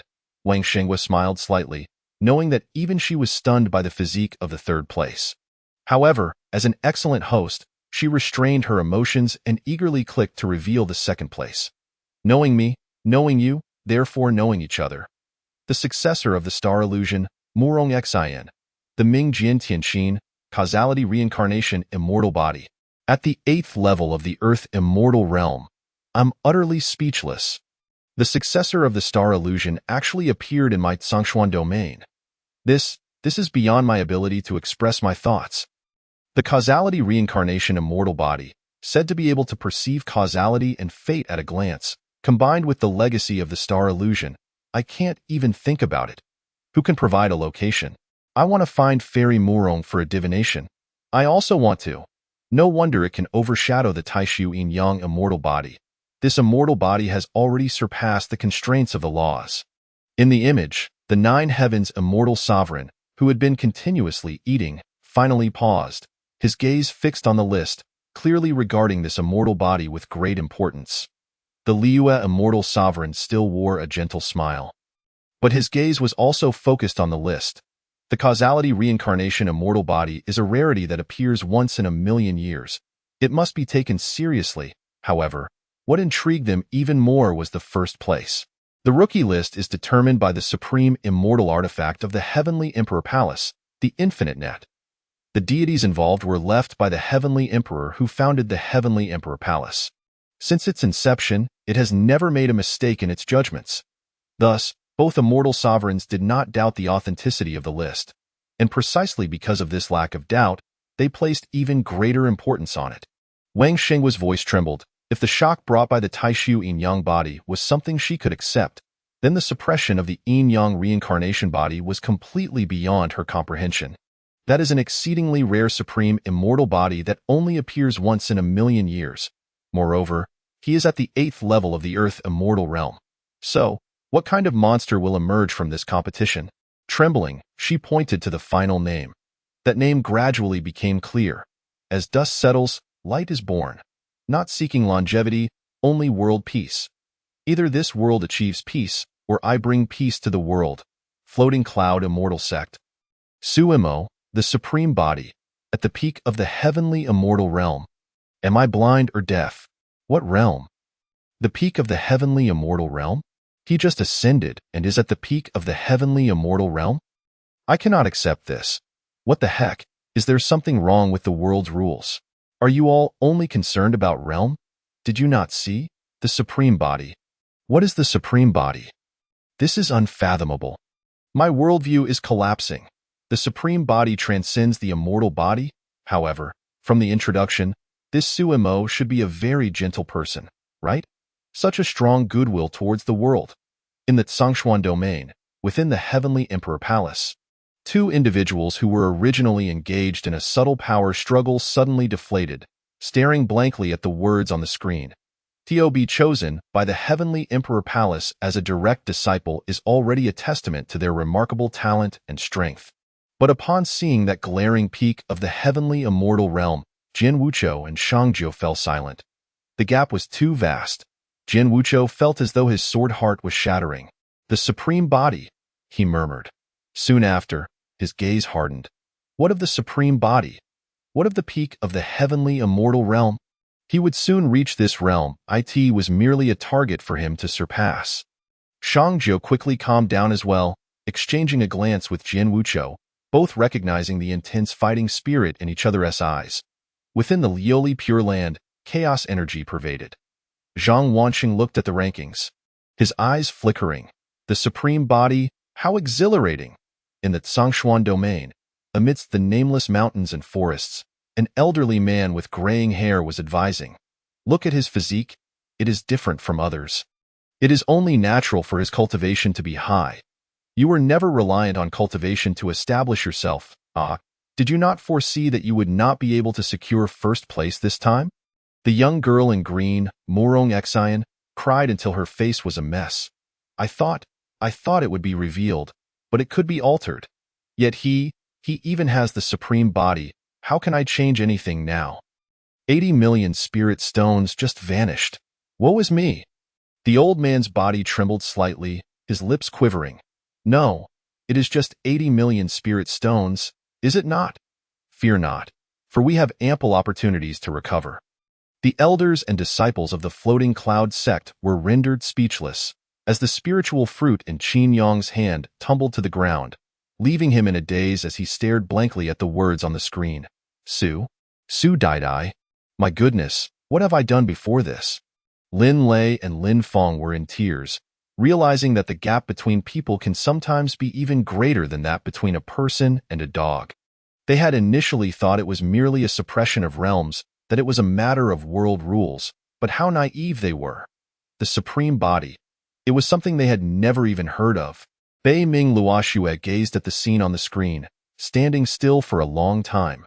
Gradually, she sank to the ground, a peculiar smile gracing her face as tears began to trickle down Sumo. Hailing from the Bei Ming Great World, the supreme body of the Bei Ming Great World. Chapter 24. The competition begins. Showcase your talents. In the live broadcast, Wang Shenghua gazed at the rookie leaderboard, lost in thought, momentarily stunned. However, being an exemplary host, she quickly regained her composure. Fellow Taoists, the rookie leaderboard serves merely as a reference. It does not represent the final caliber of the contestants. The barrage of comments erupted in disbelief. How could such a towering figure in the celestial realm be overlooked? The supreme body. Could someone explain what the supreme body is? Indeed, we are but frogs at the bottom of a well, unable to see the vast blue sky. Some people's Tao hearts shattered.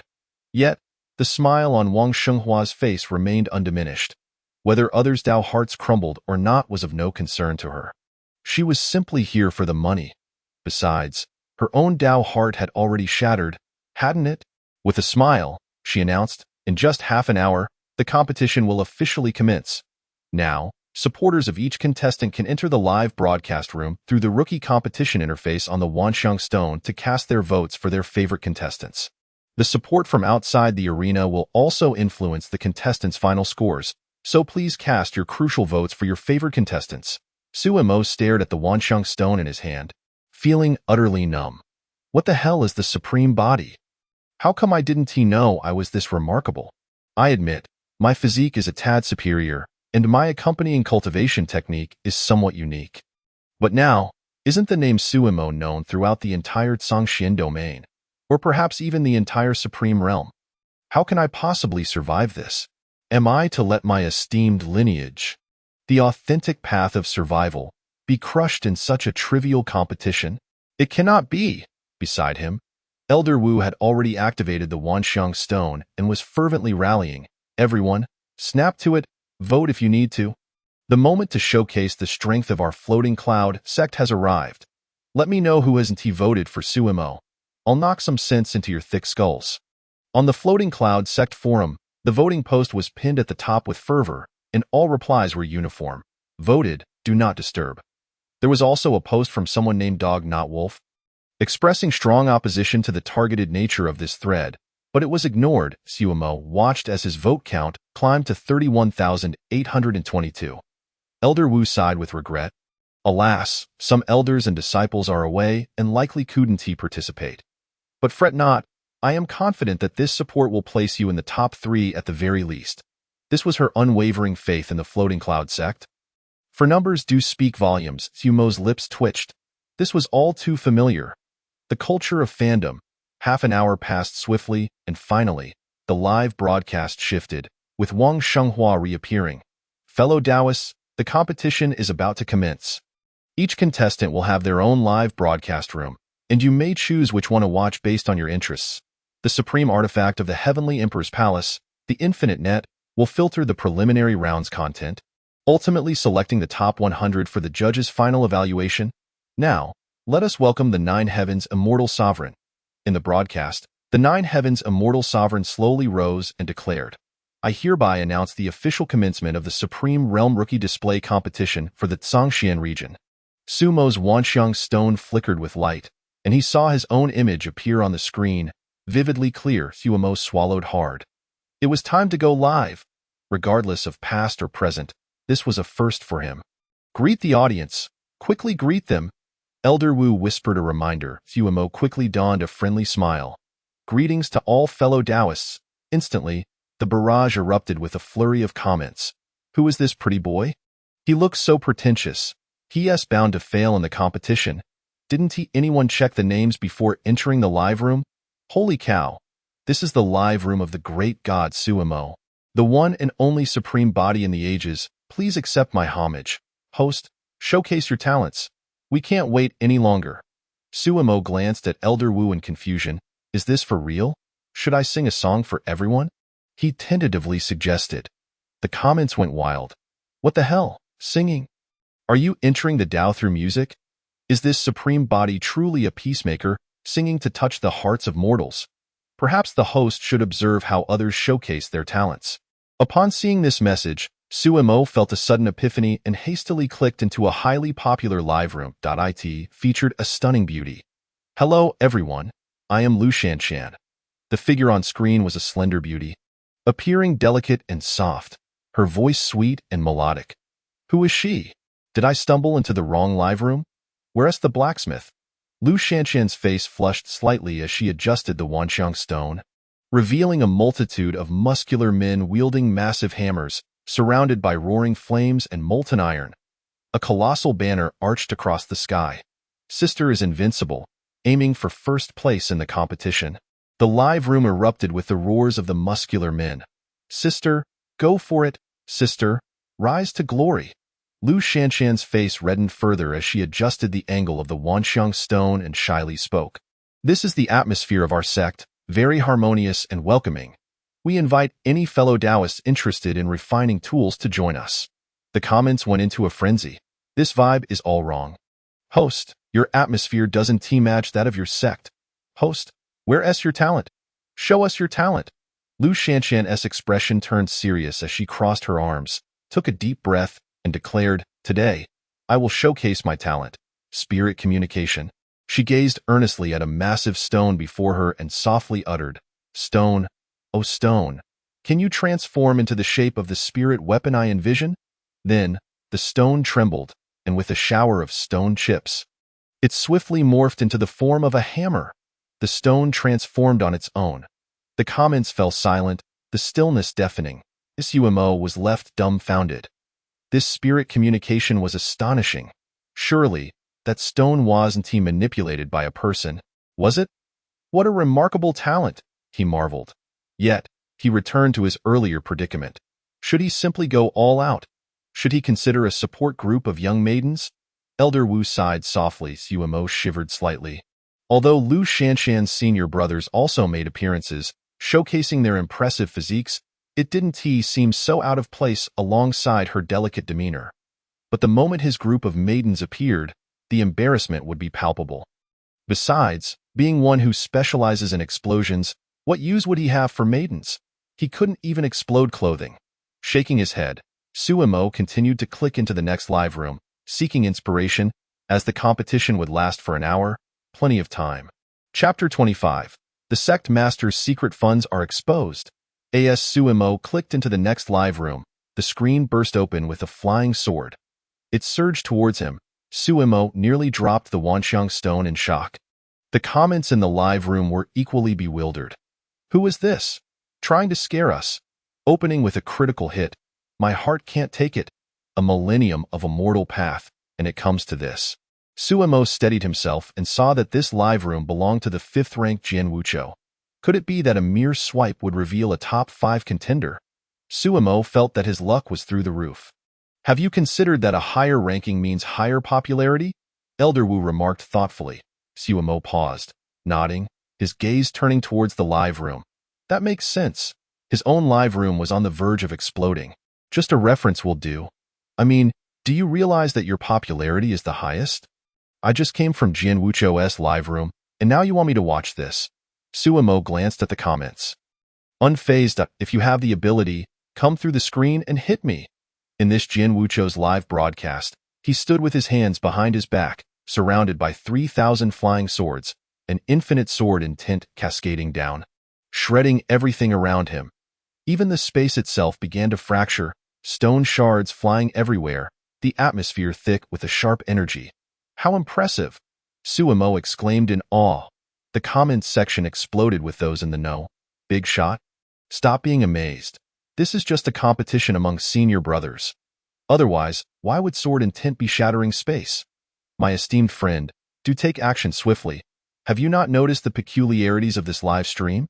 Suemo was momentarily taken aback, and upon a second glance, he discovered a title in the upper left corner of the broadcast. Sumo's live stream, Suemo exclaimed. My dear friend, while you are gazing at others, they are equally observing you. Is it not possible for you to switch accounts while watching the stream? Now, It seems that the entire Zhongxian Domain's livestream is broadcasting your view of Jian Wuchao's performance. Sumo's lips twitched. What is the meaning of this? Are they not allowing others a chance to learn? He turned around, only to find no one in sight. Sumo paused, his gaze drifting into the distance, where he spotted Elder Wu at the edge of the martial arts arena, waving at him. Hurry up and start. We are all prepared. So, is your notion of being prepared merely to keep your distance? Sumo let out an internal roar, yet on the surface, he maintained an air of calm. Fellow cultivators, since you all anticipate this so eagerly, I shall commence my demonstration. In truth, I have always harbored a singular aspiration, the peace of the world. The barrage of comments erupted in chaos. This wish is beyond reproach. What does it have to do with the host's demonstration? Enough with the trivialities. Observing the comments, Sumo sighed. During my time in the lower realm, I knew well that my desire would be difficult for others to comprehend. Thus, I pondered how I might realize my wish while gaining acceptance from all. After much contemplation, I finally discovered the method. I call this technique world peace. Sumo slowly raised his hand. When the light of peace illuminates the world, people will recall the past's virtues and vices, yet all obsessions will dissipate like smoke. Reflecting on days gone by, individuals will only cherish the beauty of peace and recognize its hard-won nature. He spread his fingers, slowly bringing them together. At this moment, peace descends. Boom! My eyes. What on earth is happening in the live stream? It's all gone, completely gone. I arrived late.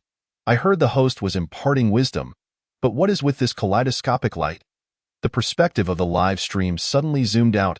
At that moment, the entire Zhongxian domain witnessed a colossal mushroom cloud rising. It exploded. It truly exploded.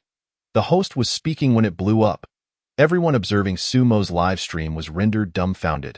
Given such explosive power, is everyone unharmed? In the martial arts arena, the martial arts peak that constructed the arena has vanished. Sumo's face suddenly appeared in the live stream. Goodness, that startled me. The host is still alive. Wait, could the peace the host spoke of be this destruction? Everyone died, and thus the world is at peace. Right. Is the host a demon? Would the host be interested in joining my 10,000 demon sect? Sumo flashed a grin and waved at the live stream. Everyone must be kind and possess a heart for peace. The live stream fell into an eerie silence. The comments ceased altogether. What kind of ominous threat is this? A streak of light shot forth, revealing Elder Wu, her body charred, save for her luminous eyes. As she opened her mouth, a plume of black smoke poured out. The talent showcase has concluded.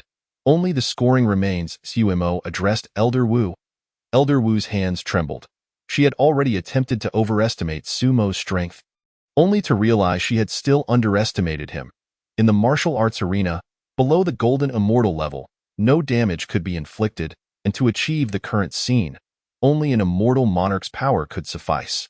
This means Sumo's recent display transcended 3 major realms. Is this the supreme body? Yet, before she could voice her astonishment, a crash echoed from the sky as an object plummeted. Sumo and Elder Wu looked up in unison, witnessing a rectangular box falling from above, its charred surface indicating it had been forcefully propelled into the air. Sumo. What is this? Elder Wu. This is the sect master's private stash. You brat. What have you unearthed? Live stream comments. Goodness, this can't possibly belong to our sect master. Silence. The sect master's plaque is still being watched. Let us mourn. It's over. It's confirmed. The 9 heavens immortal sovereign, seated upon the judging throne, suddenly stood, pointing at the live stream with laughter. Excellent, excellent, this is splendid. The Liu immortal sovereign was startled by his sudden movement, her makeup nearly falling off her face. She hurriedly glanced around, ensuring no one was watching, and quickly reapplied her makeup. Not all cultivators possess flawless skin, you know? Gritting her teeth, Liu immortal sovereign maintained a smile, graceful, gentle, and beautiful. The 9 heavens immortal sovereign, holding the Wanxiang stone, found a contact and activated communication. The world's #1 enthusiastic viewer. Did you see it? Qin Meizi, the world's #1 enthusiastic viewer. If you missed it, no worries. I recorded it. I'll send it to you. Qin Mei Zi, the world's #1 enthusiastic viewer. Qin Mei Zi, I don't know your temperament, but if this were me, I wouldn't be able to tolerate it. Tian Yinjing Xin, acknowledged. Thank you. The Nine Heavens Immortal Sovereign chuckled heartily. Ha ha ha, I shall definitely claim this floating cloud sect. Chapter 26. The Floating Cloud Immortal Sovereign's desperate resistance. A single hour of competition time swiftly passed. The talent showcase reached its conclusion. Sumo and Elder Wu sat upon the barren land, observing the scores lighting up in the live stream. Everything was well upon arrival, yet now, nothing remained. The martial arts arena and the martial arts peak combined had cost the Floating Cloud sect over 1 million spirit stones. Elder Wu's heart bled at the thought. Were it not for the substantial spirit stones awarded to the first-place winner, she would be on the verge of collapse. Now, it was time for evaluations. Within the live stream, the Nine Heavens Immortal Sovereign was critiquing the images of those eligible for scoring. The top 100 participants would be evaluated by the Immortal Sovereign, ultimately selecting the most outstanding display. Only the first place would be recognized. No other rankings would be given. As Elder Wu wiped her face, she began to explain. Sumo's curiosity was instantly piqued. If that's the case, how will the scores from the subsequent 2 rounds be integrated? Elder Wu paused for a moment before responding. In truth, the final ranking of the rookie competition relies on the last round of practical combat. The first 2 rounds are primarily for entertainment. Sumo? So the first 2 rounds were just for show? Had you told me earlier, I would have certainly put on a grand performance. The key point is, everyone is quite busy with their cultivation. If it's merely for amusement, you ought not to waste so much of their time. Sumo raged internally, maintaining a calm facade. Then his gaze swept over the comments on the screen. Very well, it seems that everyone in this supreme realm is rather idle. How could such a trivial competition draw such fervor? Even the magic sect residing in remote areas is participating. Protests. Why must my demon clan's talent for devouring sentient beings receive such low scores? Do you cultivators look down upon us demons? How is our demon clan's reproductive technique deemed vulgar and lewd? Nine Heavens, do you lack the ability to reproduce? Wow, wow, wow. This individual has no affiliation with our sect. The Immortal Sovereign is doing well. The Nine Heavens Immortal Sovereign withdrew his previously extended finger, stating calmly, "Do not slander this Immortal Sovereign. Am I the type to hold grudges?" The comments erupted in flattery. The Nine Heavens Immortal Sovereign clicked on Jian Wu Chao's footage, frowning. All he does is destroy plants and trees. Next time, he ought to be sent to mine. Do not assume that just because he is from my Heavenly Emperor Palace, I will go easy on him. Poor rating. Heavenly Emperor Palace. Thud.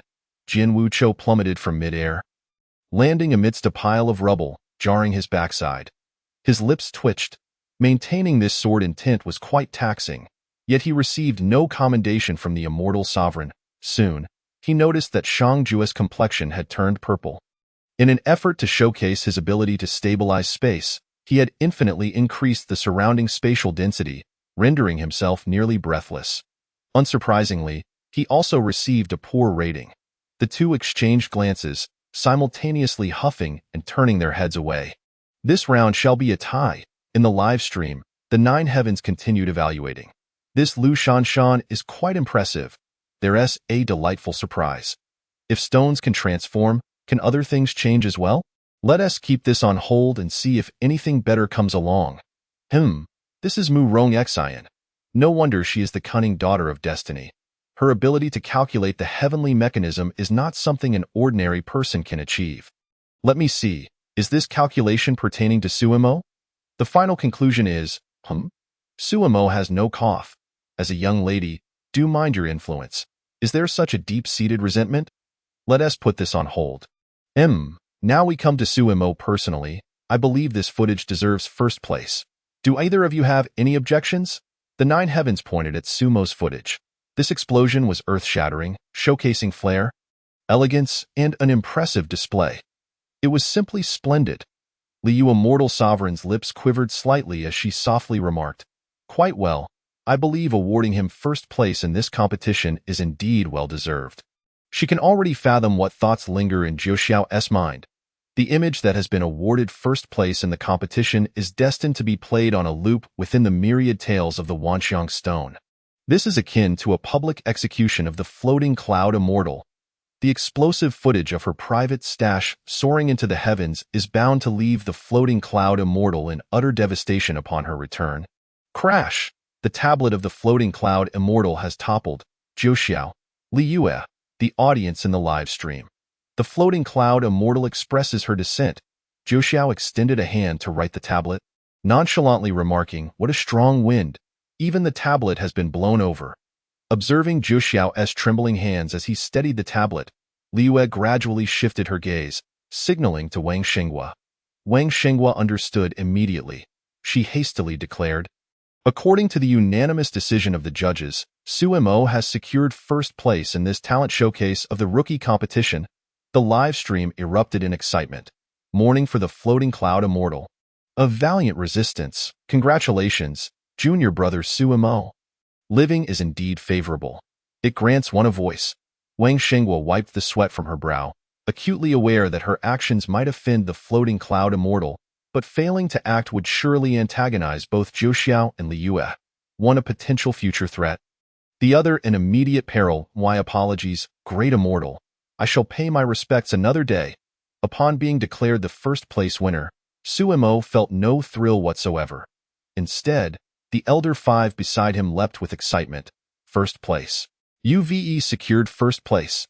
How splendid." Su Mo merely scoffed. "Calm down. It doesn't affect the results anyway." Elder 5 shot him a glare. "What does the result even matter? Do you have any idea how many spirit stones the first-place footage generates on Myriad World Anecdotes? With a year-long promotion, that totals to 1,000,000 spirit stone share. Doesn't that warrant a celebration?" Su Mo's eyes widened in disbelief. "How much did you say?" Elder 5 paused, slowly sinking back into his seat. "Damn, I was too hasty." Su Mo gritted his teeth, pointing at Elder 5. "How much of that share are you planning to give me? Didn't you say 20,000 spirit stones? Are you shameless? Isn't 20,000 spirit stones the reward for first place? It's all-inclusive. I'll withdraw from the competition. Do you believe I would do it right now?" After a flurry of chaos, Elder 5 reluctantly agreed to an additional 100,000, culminating in a total of 300,000 spirit stones. Sumo nodded in satisfaction. That was more like it. He didn't aspire to take the lioness share. The sect would always claim the majority of the benefits, a norm he had grown accustomed to since his time in the northern underworld. However, what exactly did Morong Xian deduce? Sumo stroked his chin, deeply concerned about the results derived from the cyclical nature of cause and effect. Elder 5 patted his chest, relieved that the final prize amount was a secret known only among the higher-ups. It wasn't that they didn't inform Sumo. Rather, he was still young, and such a substantial sum was beyond his grasp. Chapter 27. You know this is a violation, right? The first project has concluded with a champion, and the second project is about to commence. After all, there is no resource expenditure, nor is a break required. The second project evaluates physical form. Sumo felt this competition category was utterly absurd. "So what should I be mindful of for this second project? You must tell me now." Sumo turned to Elder 5.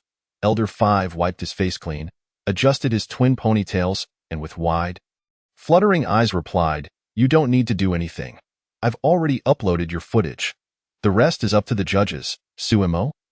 Then he saw his upper body image displayed in the live stream. Sumo. "No. Let us commence the next round of the competition.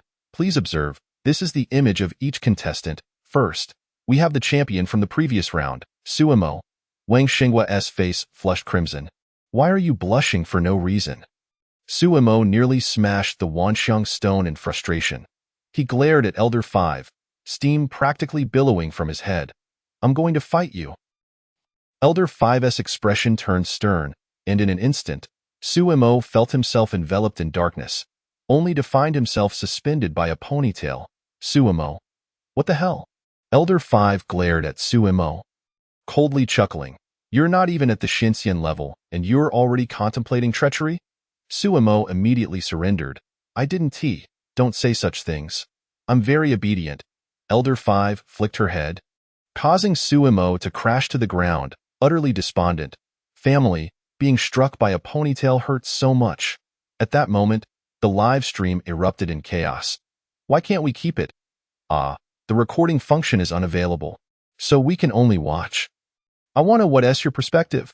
Wang Xingwa swiftly refreshed the image, maintaining her composure, albeit slightly flushed. According to the rules, such footage is deemed a violation. Sumo. Elder 5 grasped the Wanxiang stone. On what grounds? Do you not understand aesthetics?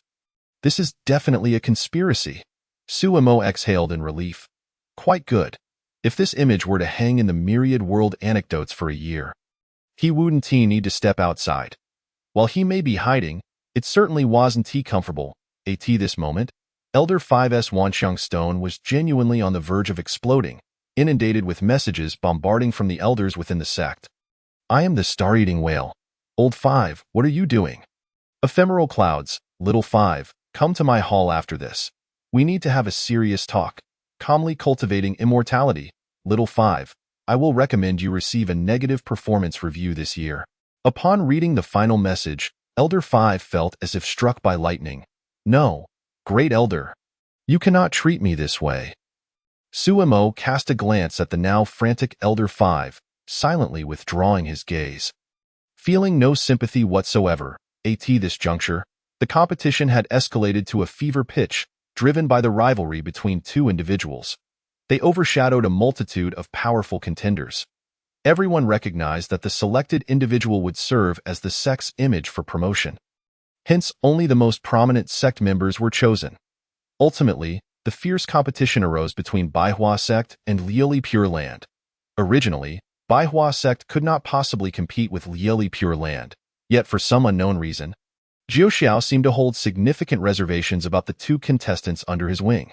The most competitive Suimo was disqualified for a violation.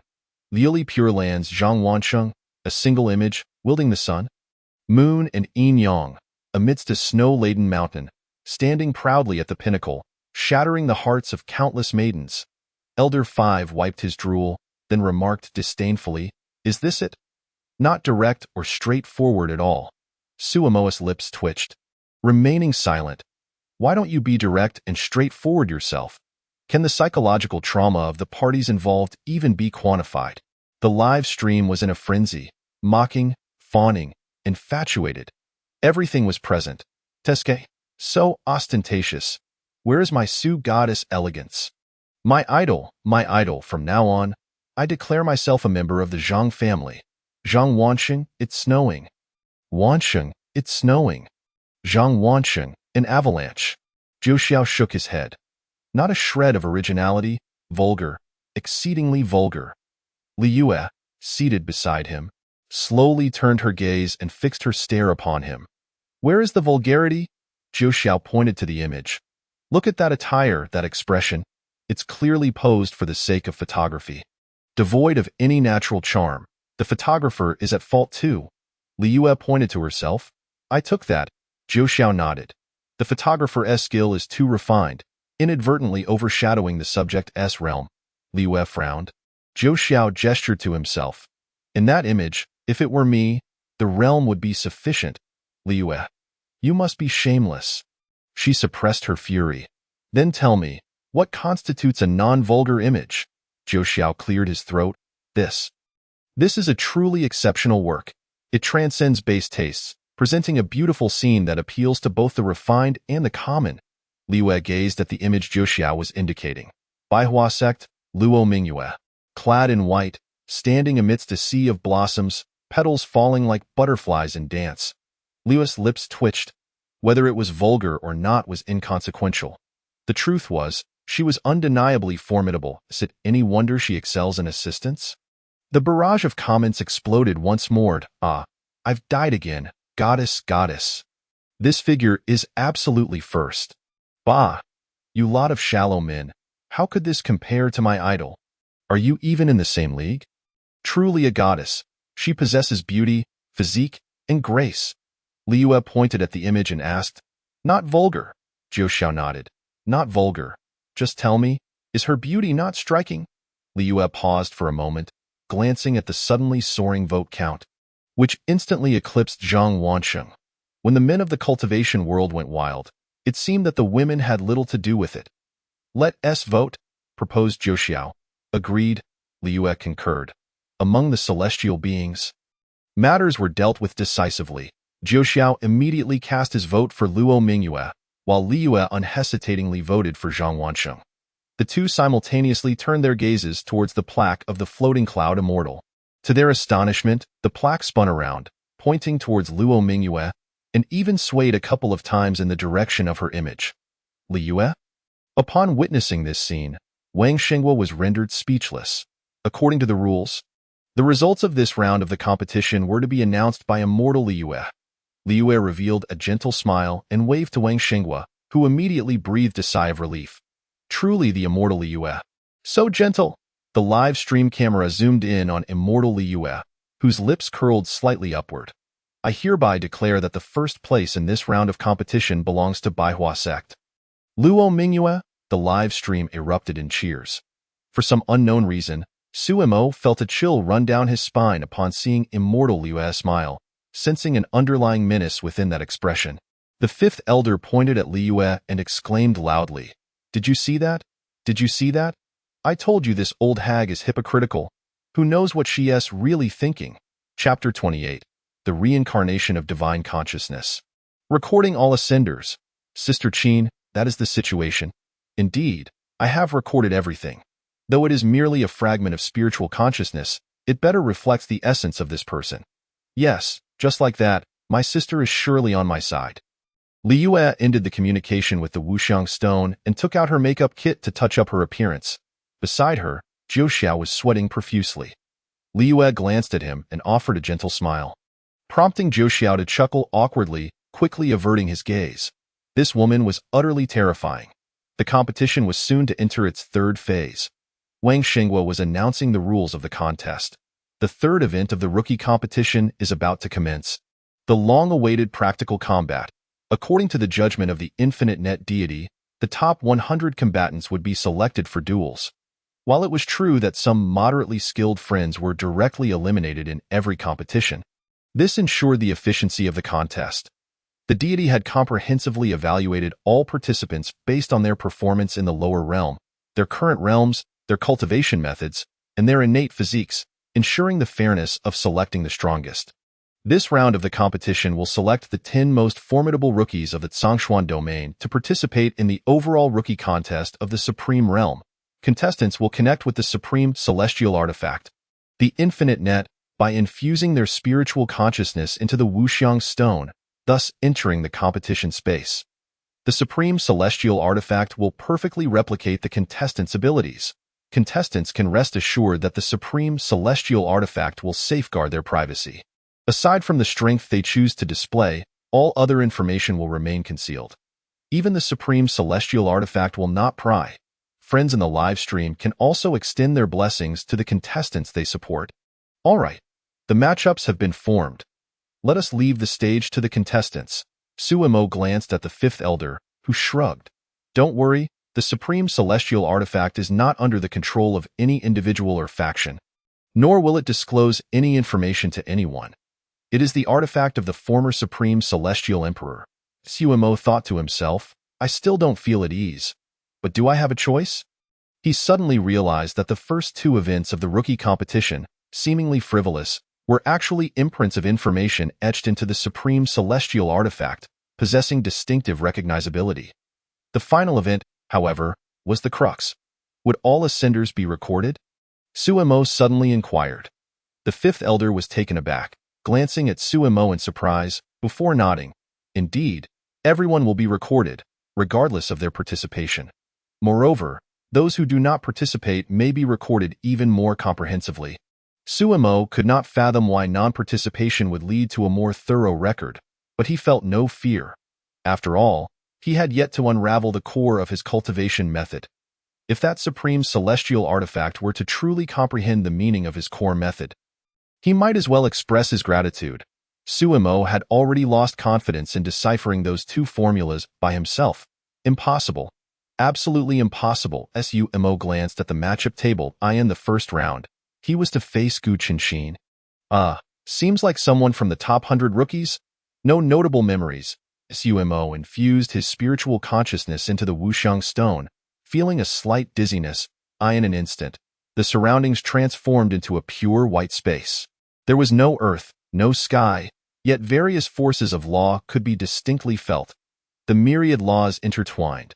At that moment, Sumo suddenly grasped a preliminary understanding of the capabilities of the supreme celestial artifact. He raised his head and saw a young man in white bowing towards him before drawing his sword. Sumo extended his hand and pressed down. Boom! The young man in white was instantly obliterated. The live stream chat erupted in chaos. What a swift kill! It's truly despairing to face a celestial in the human celestial realm. What the hell? Su Shan is definitely taking first place. By the way, does anyone have Su Shan's fruit photo? I'm willing to pay a high price. Sumo's spiritual consciousness withdrew, and he looked at the matchup table. He had already advanced to the second round, but his opponent for the second round had yet to appear. However, it was not long before the table updated. In the second round, Sumo was to face Luo Mingyue. As he connected his consciousness, he noticed that Luo Mingyue was on the verge of tears. I'm just a support. I see this bullying? Seeing Luo Mingyue's tearful eyes, Sumo felt a twinge of reluctance. It wasn't that he was against striking a woman. Rather, it simply seemed unnecessary. How about you concede? Sumo tentatively suggested. Luo Mingyue bit her lip, stamped her foot, and trembled. No way. Even when facing an invincible foe, I must possess the courage to fight.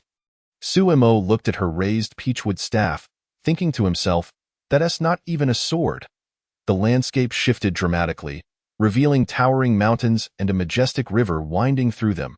Above, the sky was clear and a bright moon slowly ascended. Enveloped by moonlight, Sumo found himself without escape. So? Sumo's lips quivered. Luo Mingyue wrinkled her nose. So you can't escape anywhere? Sumo nodded. A gust of wind swept through. Luo Mingyue, fuming, threw her peachwood staff onto the ground. I can't win. I absolutely cannot win. Even if you let me hit you, I still can't win. She did possess offensive means, but the disparity in realms was too great. Throwing it would merely tickle him, right? Sumo sighed, reminiscing about some shameless daily occurrences in the lower realm. The arduous years of struggle. Looking at Luo Mingyue, he slowly raised his hand, clenched his fist. Boom! Everything dissolved into nothingness. Another instant kill. My male deity is a swift killer. Ugh, do you have no pity for the fairer sex? Woo-woo, my goddess has been eliminated just like that. Sumo's spiritual consciousness exited once more. And upon seeing the barrage in the live stream, he was infuriated. What do you mean by swift killer? Have you all tried it yourself? The fifth elder's eyes glimmered with excitement. This time, the first place on the rookie leaderboard was secured. Sumo patiently awaited his opponent for the third round, only to discover that he had a bye. He was somewhat taken aback, but the audience in the live stream was quite supportive. A perfect completion in the celestial realm, a bye is just a bye. After all, he cannot lose. Let a dog go up, it could win. A bye is just a bye. Even if it's all under the table manipulation, it doesn't matter. His strength is evident, and he would undoubtedly secure swift kills. Among the 100 contestants, 50 would be determined in the first round, 25 in the second, 13 in the third, 7 in the fourth. And 4 contestants would advance to the semifinals in the fifth round. Thus, Sumo had buys in both the fourth and fifth rounds. I told you it's manipulation. No matter. After all, we'll definitely see Su Shan in the finals. Just curious who he'll face. Notably, in the fifth round, among the 3 pairs of contestants, 2 disciples from the Celestial Emperor Palace faced off. It was akin to a collision of meteors. Ultimately, Shangzhou, relying on the laws of space, navigated through the sword energy, narrowly winning half a move. However, he too was struck down by the endless sword intent. Had it not been within the competition space, relying on the reincarnation of spiritual consciousness, the outcome would have likely been mutual destruction. It was precisely for this reason that within the competition space, all participants could unleash their full potential without concern for injuries affecting their performance. Sumo gazed at his opponent for the next round. Zhang Wansheng, the celestial body of cosmic yin and yang. Chapter 29. Even the laws can be shattered. The light of peace illuminates all. A direct confrontation is upon us. This is the most anticipated match. Suddenly, a throng of viewers surged into the live stream room, and the barrage of comments began to fly chaotically. Sumo's consciousness connected with the myriad stone, and before him stood a young man clad in white, as radiant as freshly fallen snow. So strikingly handsome that he seemed to have stepped forth from a painting. Sumo gazed intently at the approaching Zhang Wansheng. Feeling a slight pressure emanating from his striking appearance, to his astonishment, Sumo realized that Zhang Wansheng had his eyes closed. Your ability must be to detonate spiritual energy, am I correct? Zhang Wansheng suddenly inquired. Sumo was taken aback for a moment, then shrugged. You have quite a keen sense of observation. Zhang Wansheng smiled, his expression remaining placid. What I mean is, if your realm isn't sufficiently high, you wouldn't even qualify to stand before me. Sumo? Zhang Wansheng spread his arms wide, and in an instant, he became ethereal. Between yin and yang, between the real and the illusory, the space around him transformed into a state of chaos. Impervious to all laws, the sensation of defeating an opponent by transcending a major realm is, even for me, a rather exquisite experience, Zhang Wansheng remarked nonchalantly. He slowly opened his eyes, revealing a stark contrast of black and white within them. Sumo furrowed his brow, his thoughts stirring. With a thunderous roar, the surrounding space shattered, isolating the power of the laws. Zhang Wansheng nodded, calmly stating, "This move is commendable, but you fail to grasp the terror of yin-yang coalescence." He raised his hand, and the yin-yang symbol began to spin, distorting the entire arena. Yield. I grant you a dignified exit, Zhang Wansheng declared arrogantly. Sumo rubbed his temples, bemused by this overly dramatic youth. You seem to be mistaken about something, he said earnestly. What I can detonate is not limited to just spiritual energy. Zhang Wansheng paused, and suddenly, his expression changed dramatically. Sumo brought his hands together, smiling. Have you ever witnessed the radiance of peace? Zhang Wansheng recoiled, but it was too late.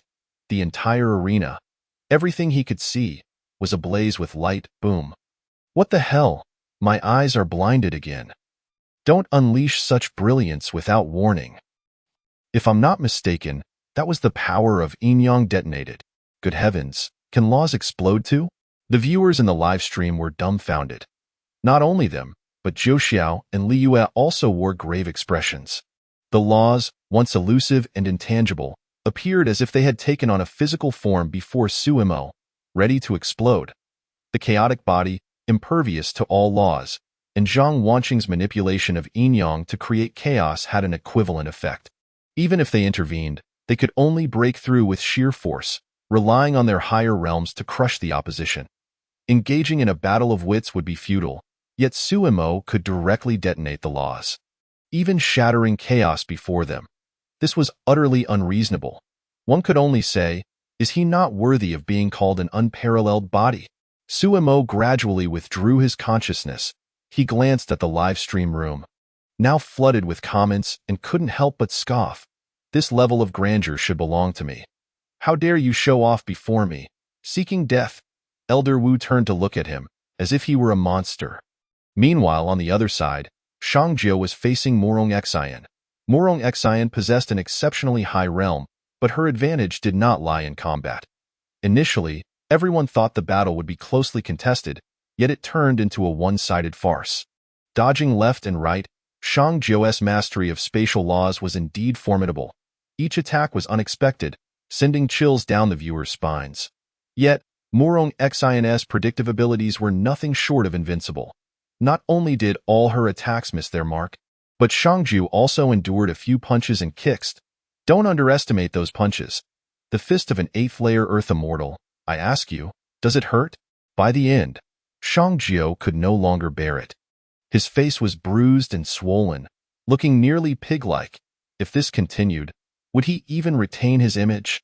I concede, Shangjiu declared, surprisingly straightforward. After all, she was innately in an undefeated position. There was no point in dragging it out. Thus, the finals commenced, Sumo against Morong Xian. Yet at this stage, everyone was less curious about the outcome. Sumo was clearly unreasonable. Indiscriminate detonations. What could Morong Xion's predictions do against such an onslaught? If she couldn't withstand it, she would surely fall. Morong Xion, also contemplating the battlefield, shared this sentiment. Sumo gradually materialized within the arena, observing the gritting teeth of Morong Xion, and felt a surge of curiosity. I heard that your talent showcase was a deduction of me? I haven't watched your live stream, so what exactly did you deduce about me? Morong Xion's face flushed crimson, her anger dissipating significantly. The barrage of comments in the live stream went wild. I know, but I just want to say it. Ha ha ha. Don't tell Su Shan that he didn't tee. Hee. Whether he knows or not, I definitely do. At this moment, Sumo couldn't see the comments, but he could clearly see Morong Xion's reddening face. Was there something peculiar about my question? Your sudden blush makes me quite uneasy. The deductions of the cause and effect reincarnation body are remarkably precise. To say that the future is set would not be an exaggeration. Morong Xion gritted her teeth. Enough with the nonsense. Make your move. Sumo glanced at his hands, pondering. You want me to initiate? Then you shall perish. Upon seeing Sumo's expression, Morong Xion understood his thoughts. Her eyes glimmered, and she made a slight move. A warning bell rang in Sumo's heart. He swiftly dodged from his original position, only to find another Sumo suddenly appearing in his place. Stunned, Sumo realized that this was not an illusion. It was a true reflection of himself. Cause and effect, reincarnation. Morong Xion's face turned pale, revealing a triumphant smile. Can you defeat your future self? Sumo's expression shifted peculiarly. The summoned Sumo's expression was icy as he slowly raised his hand, then clenched his fist. Boom. What the hell? Not again. Luckily, I came prepared and brought sunglasses. The brightness of the live stream was adjusted to its lowest, proving my cleverness. As the blinding light dissipated, all that remained was void. Sumo stood quietly, while both Morong Xion and the summoned Sumo vanished. He shrugged, wondering if Morong Xion had not considered this possibility. It seemed the cause and effect reincarnation body was not as formidable as he had imagined. With that thought, he exited the competition space in the forest. A storm brewed, sending flowers and trees flying. Morong Xion was frantically exclaiming, why is it so troublesome to deduce this guy's moves? Had I known he was immune to his own techniques, I would have never resorted to reincarnation. I should have employed cause and effect against him. So infuriating. In the live stream, Wang Xinghua excitedly declared, I announced that the champion of this year's rookie competition in the Zhangxian domain is Sumo from the Floating Cloud Immortal Sect. He not only secured the highest honor for himself, but also garnered immense benefits for his sect. Let us congratulate Sumo. Congratulations to the Floating Cloud Immortal Sect. Chapter 30. Lowly Cultivator? Heh. Sect benefits? What exactly are sect benefits? Would you care to explain what sect benefits entail? Sumo fixed his gaze on Elder Wu, convinced that this fellow was concealing something from him. Elder Wu's eyes wandered, tilting his head aside. As a disciple of the immortal sect, it is only right to contribute to the sect. You've already received 300,000 spirit stones. What more do you desire? Sumo's lips twitched. He felt he had been duped, yet he lacked evidence. That damned lowly would eventually pay the price. Is the competition over just like that? Sumo inquired. Of course. Unless you wish to return and listen to Zhou Shinzuan's speech about the great unity of the Zhangxian domain. Let's not. Sumo shook his head. He pondered. Isn't there still the competition for the 24 domains? When does that begin? Elder Wu extended a hand. 5 years. 5 years from now. Sumo was taken aback. So long? Elder Wu flicked her ponytail. Of course, based on experience, it takes an average of 5 years for newcomers to stabilize their footing in the supreme realm and familiarize themselves with it. During these 5 years, some rookies will rise, while others will fall. After 5 years, everyone generally stabilizes. The strong remain strong, and the weak are eliminated. At that point, any eliminated rookie from a domain will be replaced by a newly risen rookie. This better represents the strength of this batch of newcomers. Sumo silently nodded. He stood up and walked away. Where are you going? Back to rest and wait for the spirit stones to arrive. Then I'll buy a barrier-breaking pill. Elder Wu fell silent at this. This rascal was about to break through to the Xian immortal realm. She glanced at the already desiccated land surrounding her, unable to suppress a shiver. This kid was already like this in the celestial immortal realm. How monstrous would he be upon reaching the Xian immortal realm? Upon returning to his residence, Suemo shut off the myriad stone. There was no choice. The influx of messages was overwhelming, all filled with congratulations. His thoughts grew heavy.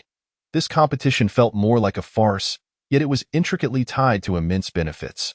Did they all think I was unaware? By securing first place, you will reap 80 million spirit stones. 80 million. Just give me 300,000. Is the life of a worker really this miserable? Sumo sighed, his understanding of the supreme realm deepening further. Previously, Senior Brother Wu Dali mentioned that the resources of the supreme realm were concentrated in the hands of a select few, and it now appeared that this concentration was extraordinary in nature. My talent is already considered exceptional. The resources of the Floating Cloud Immortal Sect also lean towards me. However, when it comes to spirit stones, high-level cultivators are utterly unyielding. I can still manage to sip some soup. But what about those who can't even access the broth? How bleak must their lives be?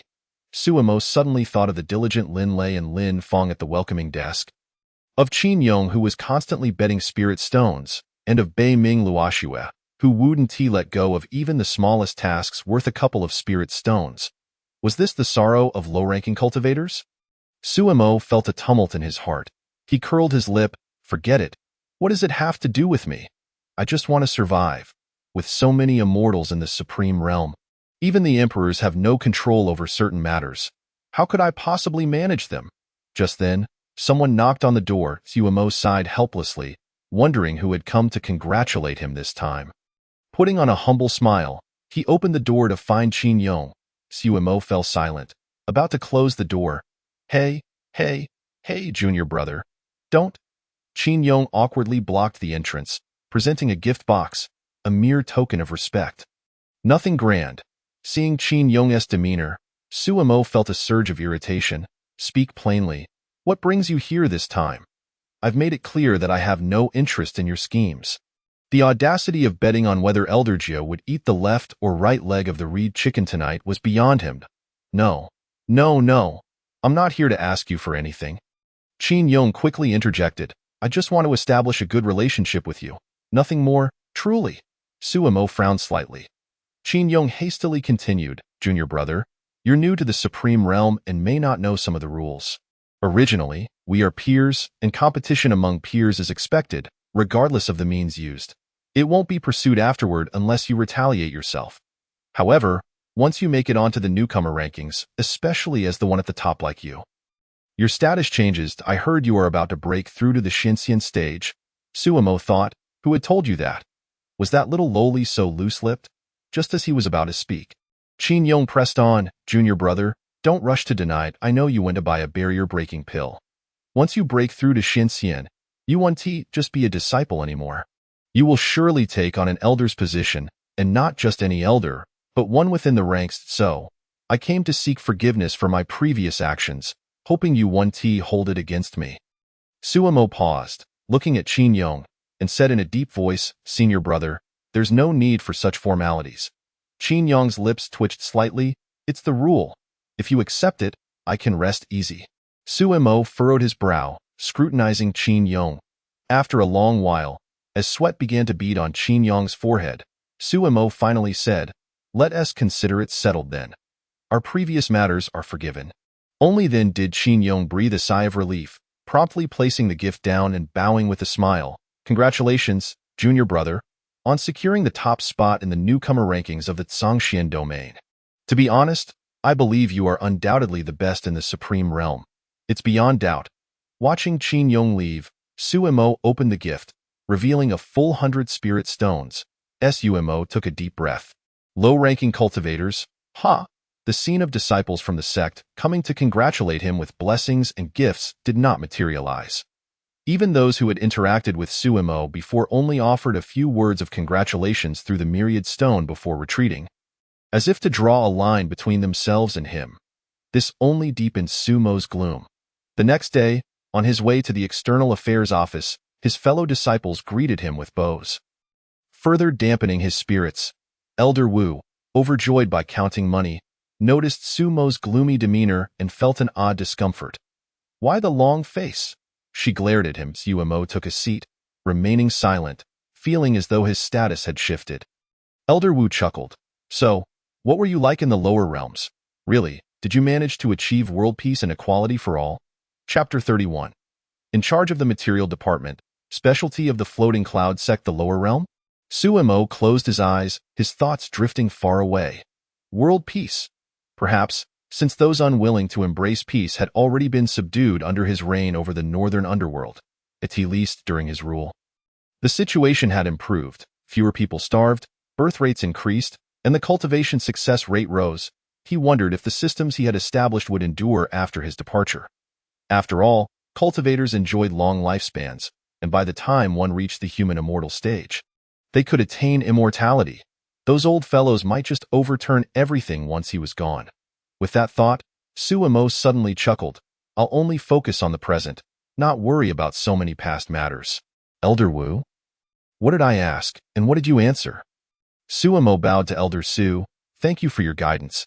Elder Wu, no need for thanks. Just agree to it first. At that moment, a disciple hurried over, bowing to Elder Wu before addressing Sumo. Junior brother, Elder Ju has issued an order for you to temporarily take over for senior brother Wu Dali and manage the material department. Elder Wu immediately exploded. Is this blatant robbery? The disciple glanced at her and continued. Elder Ju said this year's bonuses would increase by 10% for you. What are we waiting for? The material department is a great place. Sumo stared blankly as Elder Wu hastily packed up her office supplies, crying and pushing him out of the External Affairs Office. Is it really this pragmatic? Sumo was left speechless. He was familiar with the route to the material department, but he knew nothing about its workings. Why was I chosen? He asked the disciple leading him. The disciple shook his head. That's the elder's decision. As disciples, we can only listen. He suddenly smiled. Of course, you might not fall into this category, considering you're about to break through to Xianxian, after which you will also be among the elders. Hearing this, Sumo fell silent and took out the myriad stone. Senior brother, let us at each other. When they did, he discovered the disciple was someone he recognized. The one he often saw on the forum. I have a sword. Slay the pig head. Pig head senior brother? The disciple's expression changed immediately. Junior brother, you're joking. My name is Qin Tianyang. The title carries its own significance. When I ascended, I was first chased by a pig demon, and after joining the sect, I vowed to slay that demon, hence the name. Understanding dawned on Sumo, and he quickly said, Senior brother, no offense. Qin Tianyang smiled. No harm done, junior brother.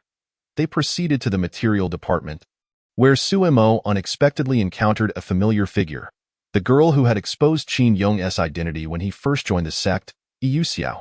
Allow me to introduce you. Qin Tianyang pointed to Yu Xiao.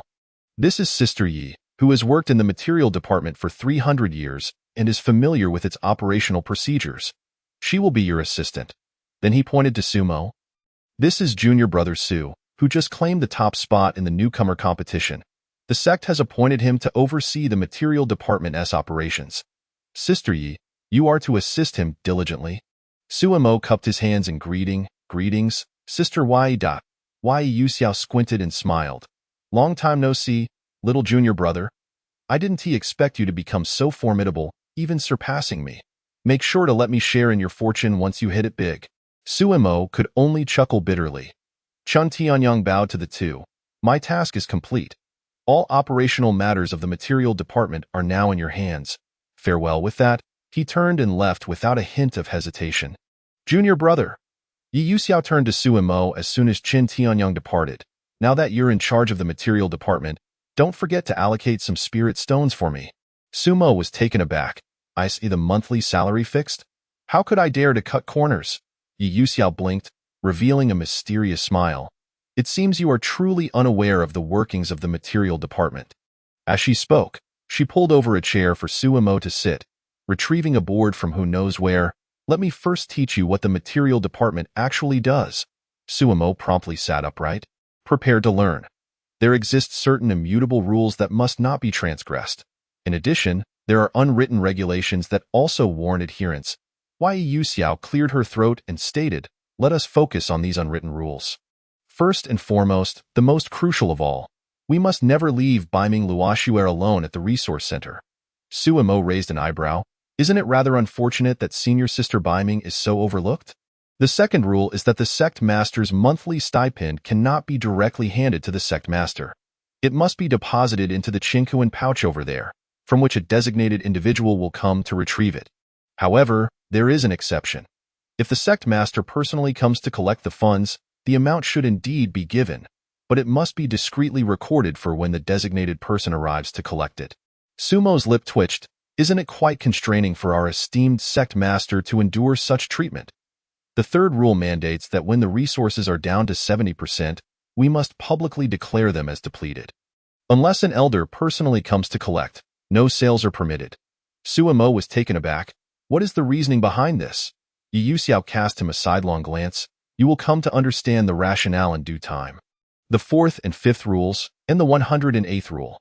The overseer of the resource center possesses a modicum of authority, allowing for slight adjustments to the disciples' monthly stipends based on the current financial status of the sect. Suemo exclaimed, "Is that really a mere modicum of authority? No wonder Qin Yong was so apprehensive of Wu Dali." Yu Xiao clapped her hands. "That concludes our discussion of the unwritten rules. Have you comprehended all of them?" Suemo looked perplexed. Yu Xiao rolled her eyes. "Never mind. You seem rather dazed. You'll gradually become familiar with them." She gestured towards the resource center's warehouse. "Our primary responsibility at the resource center, aside from distributing materials, is to stockpile and procure resources. The various sects in the Zhongshuan domain are generally quite willing to share their resources. Our sect excels in elixirs and celestial spirit shuttles, which are renowned throughout the Zhongshuan domain." Yu Xiao squinted and inquired, "Are you not curious about why the sect appears so desolate, with so few people around?" Suemo nodded vigorously. "Indeed, it does feel somewhat sparse, especially since everyone is busy crafting celestial spirit shuttles." Yu Xiao pointed towards the warehouse. "Within, we have stored 12 celestial spirit shuttles, all meticulously crafted by our senior brothers and sisters." Chapter 32. The Secrets of Dream Weaving. Yu Xiao's true identity after spending so much time at the Floating Cloud sect. "Are you telling me that this sect specializes in shipbuilding?" Suemo asked incredulously. "Do the senior brothers and sisters who forge celestial spirit shuttles not require cultivation?" Yu Xiao regarded Suemo with a hint of indifference in her tone. "Cultivation also requires talent. Those without it should create value instead. Brother, your understanding of the supreme realm is still quite limited." As Yu Xiao opened the warehouse door, Sumo's eyes widened in astonishment. What stood before him were not the elegant and nimble spirit shuttles he had envisioned, which were enhanced with spatial arrays for swift flight. Instead, he beheld massive vessels adorned with rams, hooks, and celestial cannons. These were undoubtedly warships.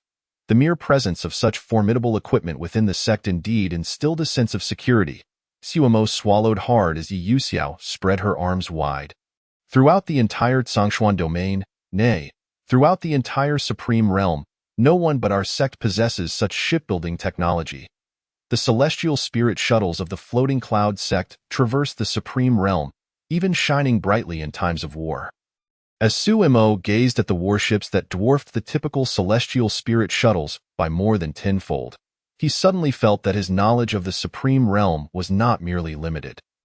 His understanding of the Floating Cloud sect was woefully inadequate as well. 30 years. Yu Xiao suddenly turned to look at Suemo and said, Suemo was taken aback. "What do you mean by 30 years? Yu Xiao replied coolly, "The trial period for every ascendant is 30 years. After 30 years, you will truly comprehend what the supreme realm entails."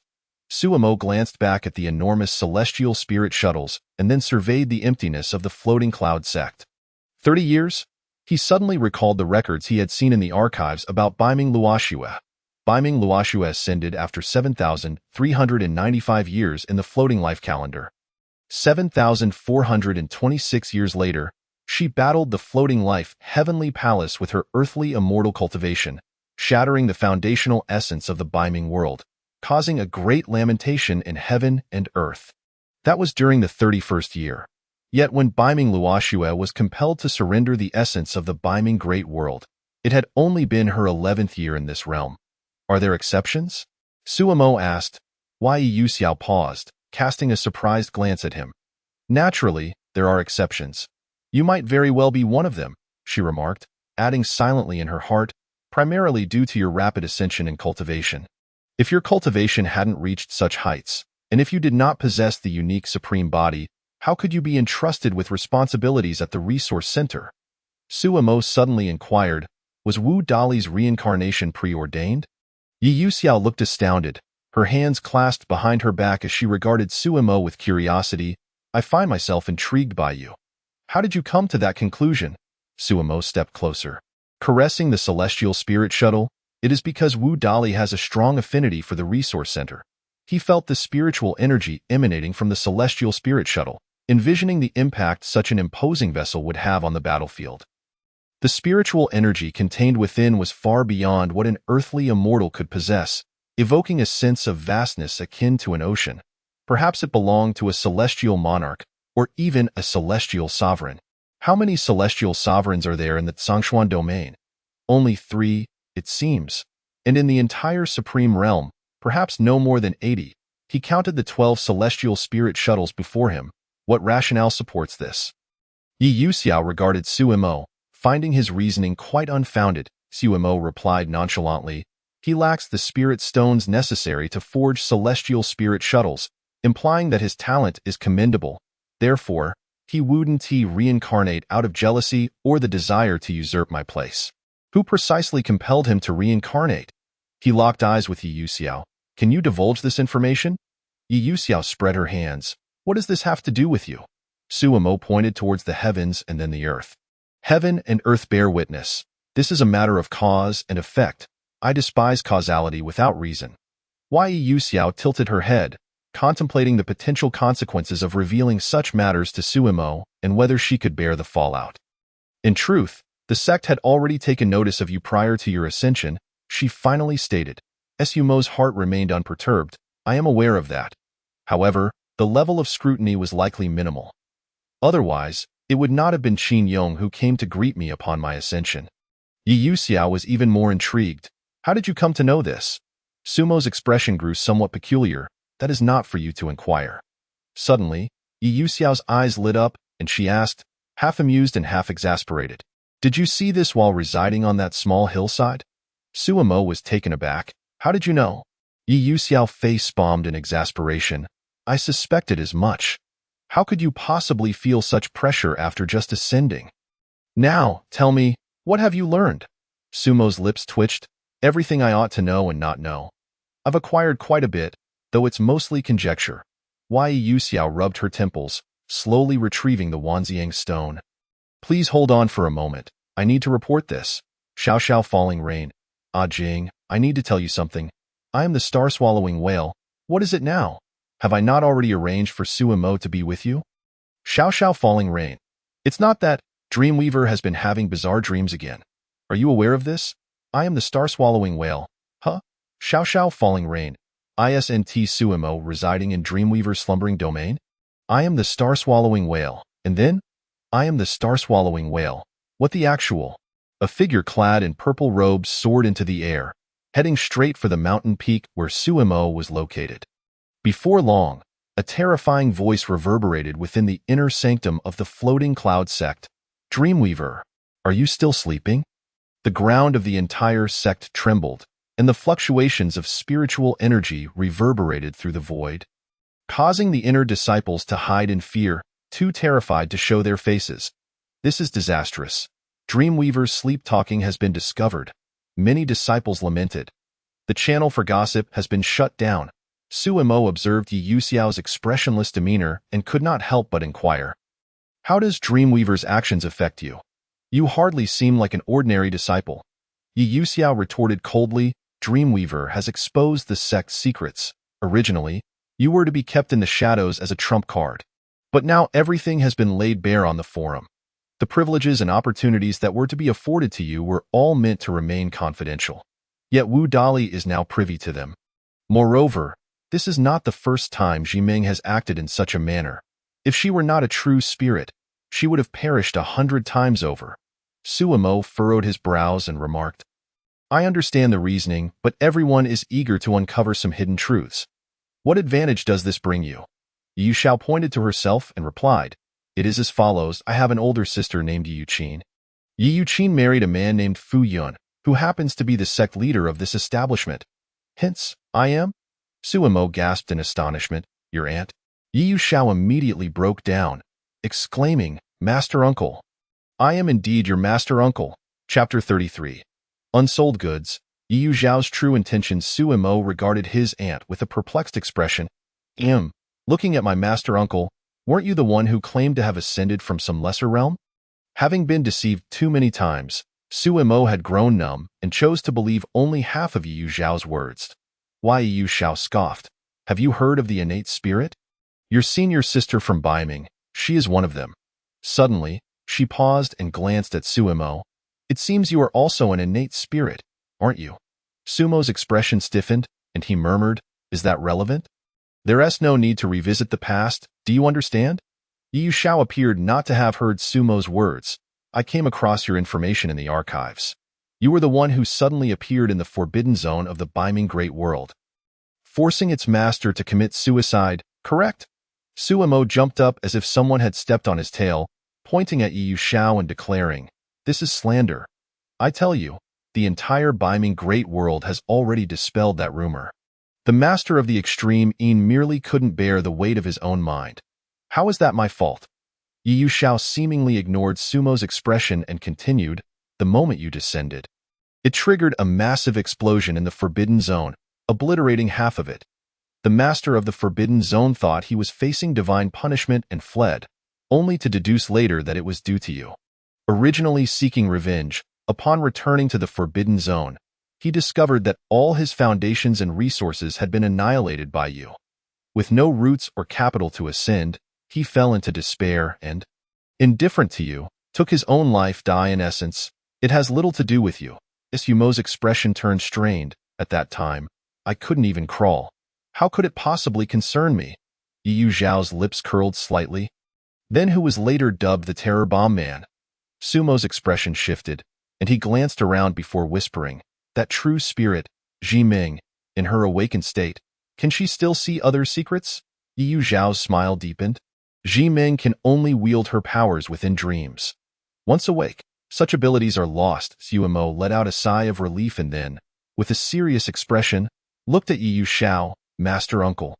If you have any requests, please feel free to command me. This truly puts me at a disadvantage. My information has already been recorded in the archives. But why are others documenting events after my ascension while my past remains noted? To wander the infinite realm under the title of Bomb Man, just thinking about it fills me with embarrassment. While others are known as sword gods, gun gods, or esteemed figures, I am simply Bomb Man Suemo. The momentum dissipates entirely. Do you know how much effort I exerted back in the Baiming Great World to have that title changed? Spare me from such nicknames, I tell you. In truth, my title in the lower realm was the Supreme Radiant Great Peace Celestial Lord. Suemo struggled momentarily. Why, Yu Shao nodded. I understand. Who doesn't he have a few unmentionably horrid titles? I find Bomb Man quite fitting for your temperament. Suemo instantly felt dejected. Why, Yu Shao narrowed her eyes and said, Now, returning to our previous discussion, how much do you truly know about the infinite realm? Sumo's expression abruptly shifted, revealing a hint of confusion and bewilderment. As far as I know, or rather, what the true spirit Jiming knows, the infinite realm appears tranquil on the surface, yet is fraught with unceasing conflict. We merely remain within the sect, sheltered from the world's chaos. The moment we step outside, we will be embroiled in strife. Yu Shao nodded, pointing to the worship-like Xianling Suo. Thus, do you comprehend why the sect is constructing such a weapon of war? Sumo's gaze swept across the Xianling Suo again. I understand and I grasp the reasoning. Yet, what perplexes me is that such a Xianling Suo is actually for sale.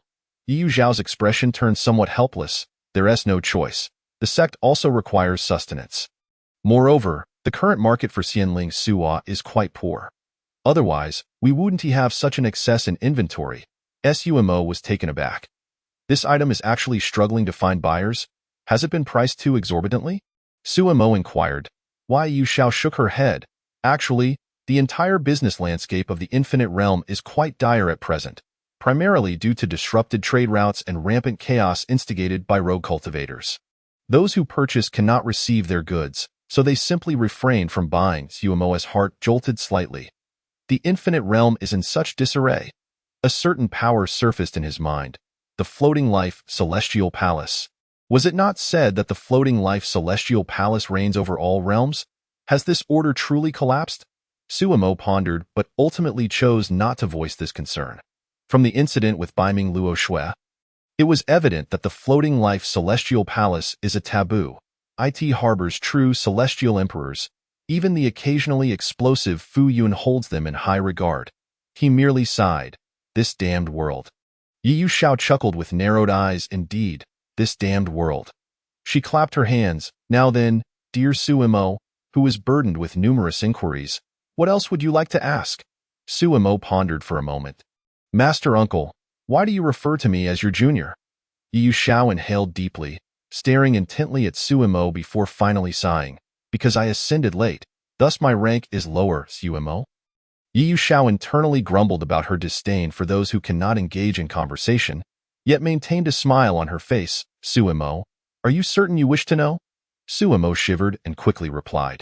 No, I do not wish to. Yu Xiao gazed at him. No, you do, Sumo. Yu Xiao sighed. It was a stormy night when my sister and brother-in-law. Please hold on. Is this a topic that can be discussed without repercussions? Sumo calmly inquired. Yu Xiao shot him a glare. After they ascended to celestial sovereignty, they severed my sister's connection with the world's origin, thus granting me the opportunity to be born. Sumo understood. Then you must be the daughter. No sooner had he spoken than darkness enveloped him. Fortunately, he dodged quickly enough to avoid a shoe to the face. Yu Xiao glared coldly at him. Do you think being ranked first on the Rising Stars list makes you formidable? That even I cannot contend with you? Sumo's lips twitched. Your intuition is correct. I indeed cannot compete with you. Yu Xiao responded candidly. Sumo? Then why do you speak with such gravitas? Yu Xiao fixed her gaze on Sumo and earnestly stated, thus, my request to Elder Jiu to assign you to the material department is quite clear. I need your assistance. Sumo instantly felt an urge to assert some control, but quickly extinguished that thought. This individual before him, whether a sister-in-law, master uncle, or elder sister, held a unique status. Just the fact that she nearly exposed the true spirit Ji Ming was enough to render him cautious. He, Sumo, was currently not in a position to provoke her. Speak. What is it? I shall assist, Sumo inquired. Live streaming sales. Yu Xiao's face was solemn. What on earth? Sumo felt as though he had misheard. Chapter 34. No one can hinder the path of Baiming's master sister to wealth. Sumo's eyes widened. Who are you? When did you cross over? Has the live streaming industry in the Infinite Realm developed so far? What do you think of my idea? Sumo's dazed expression evidently gratified Yu Xiao's vanity immensely. You came up with this yourself? No one has done this in the Infinite Realm before? Sumo pointed at Yu Xiao in disbelief. Yu Xiao tilted her head in thought. Not that there hasn't been, but it was merely a simple introduction of products, urging everyone to buy. My concept differs entirely. Yu Xiao's eyes sparkled. Firstly, I wish to leverage your influence. The Rising Stars competition has garnered you numerous supporters. We can sell elixirs, sell Xianling Suo, and for every purchase, we shall gift them a signed photo of you in the nude. Sumo turned and walked away. That first point is utterly unfeasible. However, he found himself unable to move, looking down to see a small hand gripping his belt. Let go of me.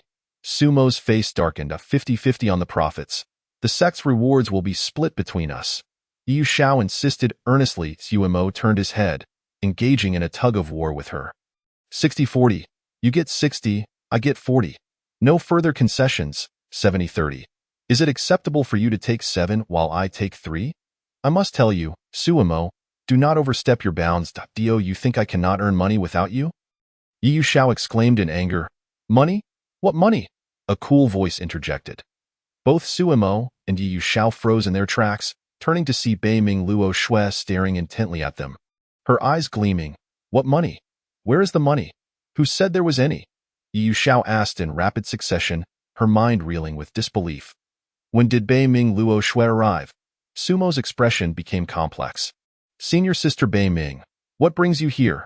Bei Ming Luo Shui frowned slightly. I came to collect spirit stones. What else would I come for? But you two, here bickering. I must tell you that while dating is permissible, one must be mindful of the impact. And Suimo, you've only just arrived a few days ago. Stop. Both Suimo and Yu Xiao interrupted in unison. How did such rumors start? Neither of us requires such gossip. We are not in the entertainment industry, after all. Bei Ming Luo Shui smiled sweetly at so. How do you plan to make money? Yu Xiao grit her teeth. Senior sister, however you wish to interpret it. We are innocent. Bei Ming Luo Shui pouted, slightly tilting her head as she retrieved a Wanxiang stone, then played a segment of footage. There was no sound, just the image of Yu Xiao tugging at Sumo's waistband in a tug-of-war. Sumo, Yu Xiao. Sumo suddenly recalled the first unspoken rule of the material department. Never leave Bei Ming Luo Shui alone there. Ancient wisdom does not deceive. This was a lesson learned through blood. Just moments ago, it had been him and Yu Xiao in the warehouse, leaving Bei Ming Luo Shui alone in the material department, which led to this situation. Regret came too late. Bei Ming Luo Shui's smile became even more enchanting. So, how do you plan to make money? Tears streamed down Yu Xiao's face, for indeed, when it comes to matters of profit, senior sister Bei Ming is invincible, and no one can hinder her path to riches. Regardless, a few individuals earning is still earning. I am merely contributing to the sect. Why Yu Xiao clenched her teeth. If it were just for her own sake, she wouldn't fear it at all. But her sister would be watching. Just the thought was terrifying.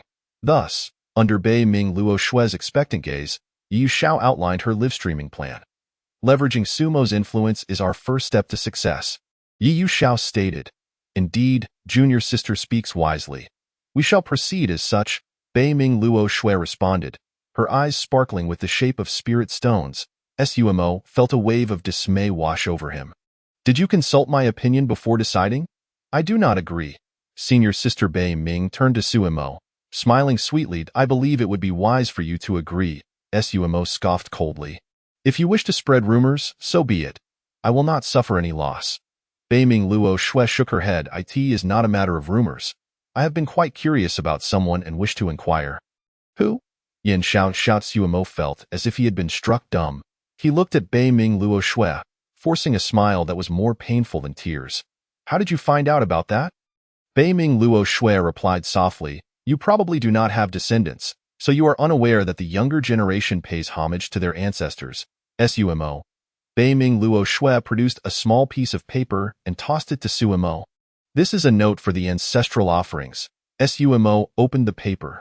Dear Mother, today a despicable and shameless villain ascended to the heavens, whose malevolence is beyond description. If there is an opportunity to eliminate him, your granddaughter is the one he has wronged, and now she cannot even find a husband. I will bring a portrait during the mid-year offerings, but there has only been this one ascendant in our world for 1,000 years. So it will be easy to recognize. With a snap, Sumo closed the paper and looked at Bei Ming Luo Shui. Grandmother, please allow me to explain. Yu Xiao? She suddenly jumped back, gesturing for silence while standing aside, embodying a rational observer who would not participate. Bei Ming Luo Shui smirked. Do you agree? I agree, Sumo stated earnestly. Generating profit for the sect is precisely what we, as disciples, ought to do. It is merely a matter of utilizing a bit of insignificant influence. It is a trivial matter. Bei Ming Luo Shui nodded expressionlessly, reclaiming the paper from Sumo's hands. Then turned to Yu Xiao. Junior sister, please continue. Why Yu Xiao gulped hard. Senior sister Bei Ming is quite intimidating. Surely she hasn't already gathered dirt on me, has she? She spoke cautiously. By leveraging Sumo's influence to attract attention, we must establish our product's brand and promote our unique advantages. Bei Ming Luo Shui furrowed her brow. What advantages? Affordability, Yu Xiao replied. Bei Ming Luo Shui paused for a moment. That advantage is indeed considerable. Yu Xiao could tell Bei Ming Luo Shui was not fully aware of the situation, so she quickly added, Senior sister, I have been in the material department, and I am well aware of market trends. Our pills may appear expensive, but they are actually about 30% cheaper than those of other sects. That is no small difference. If purchased in bulk, the disparity is even larger. The Xianling Su is the best in the entire realm, and its pricing is already quite reasonable. The greatest issue before us now is finding buyers. We must ensure the goods reach them. Bei Ming Luo Shui frowned. I cannot leave the sect. I am still under house arrest. Yi Yu Xiao shrugged. My strength is limited. I have just entered the Earth Immortal Realm. Both looked towards Suimo. So you intend to bully me? Is that it? Chapter 35 Suimo. How dark-hearted are the people of your realm? Suimo glared at the two women.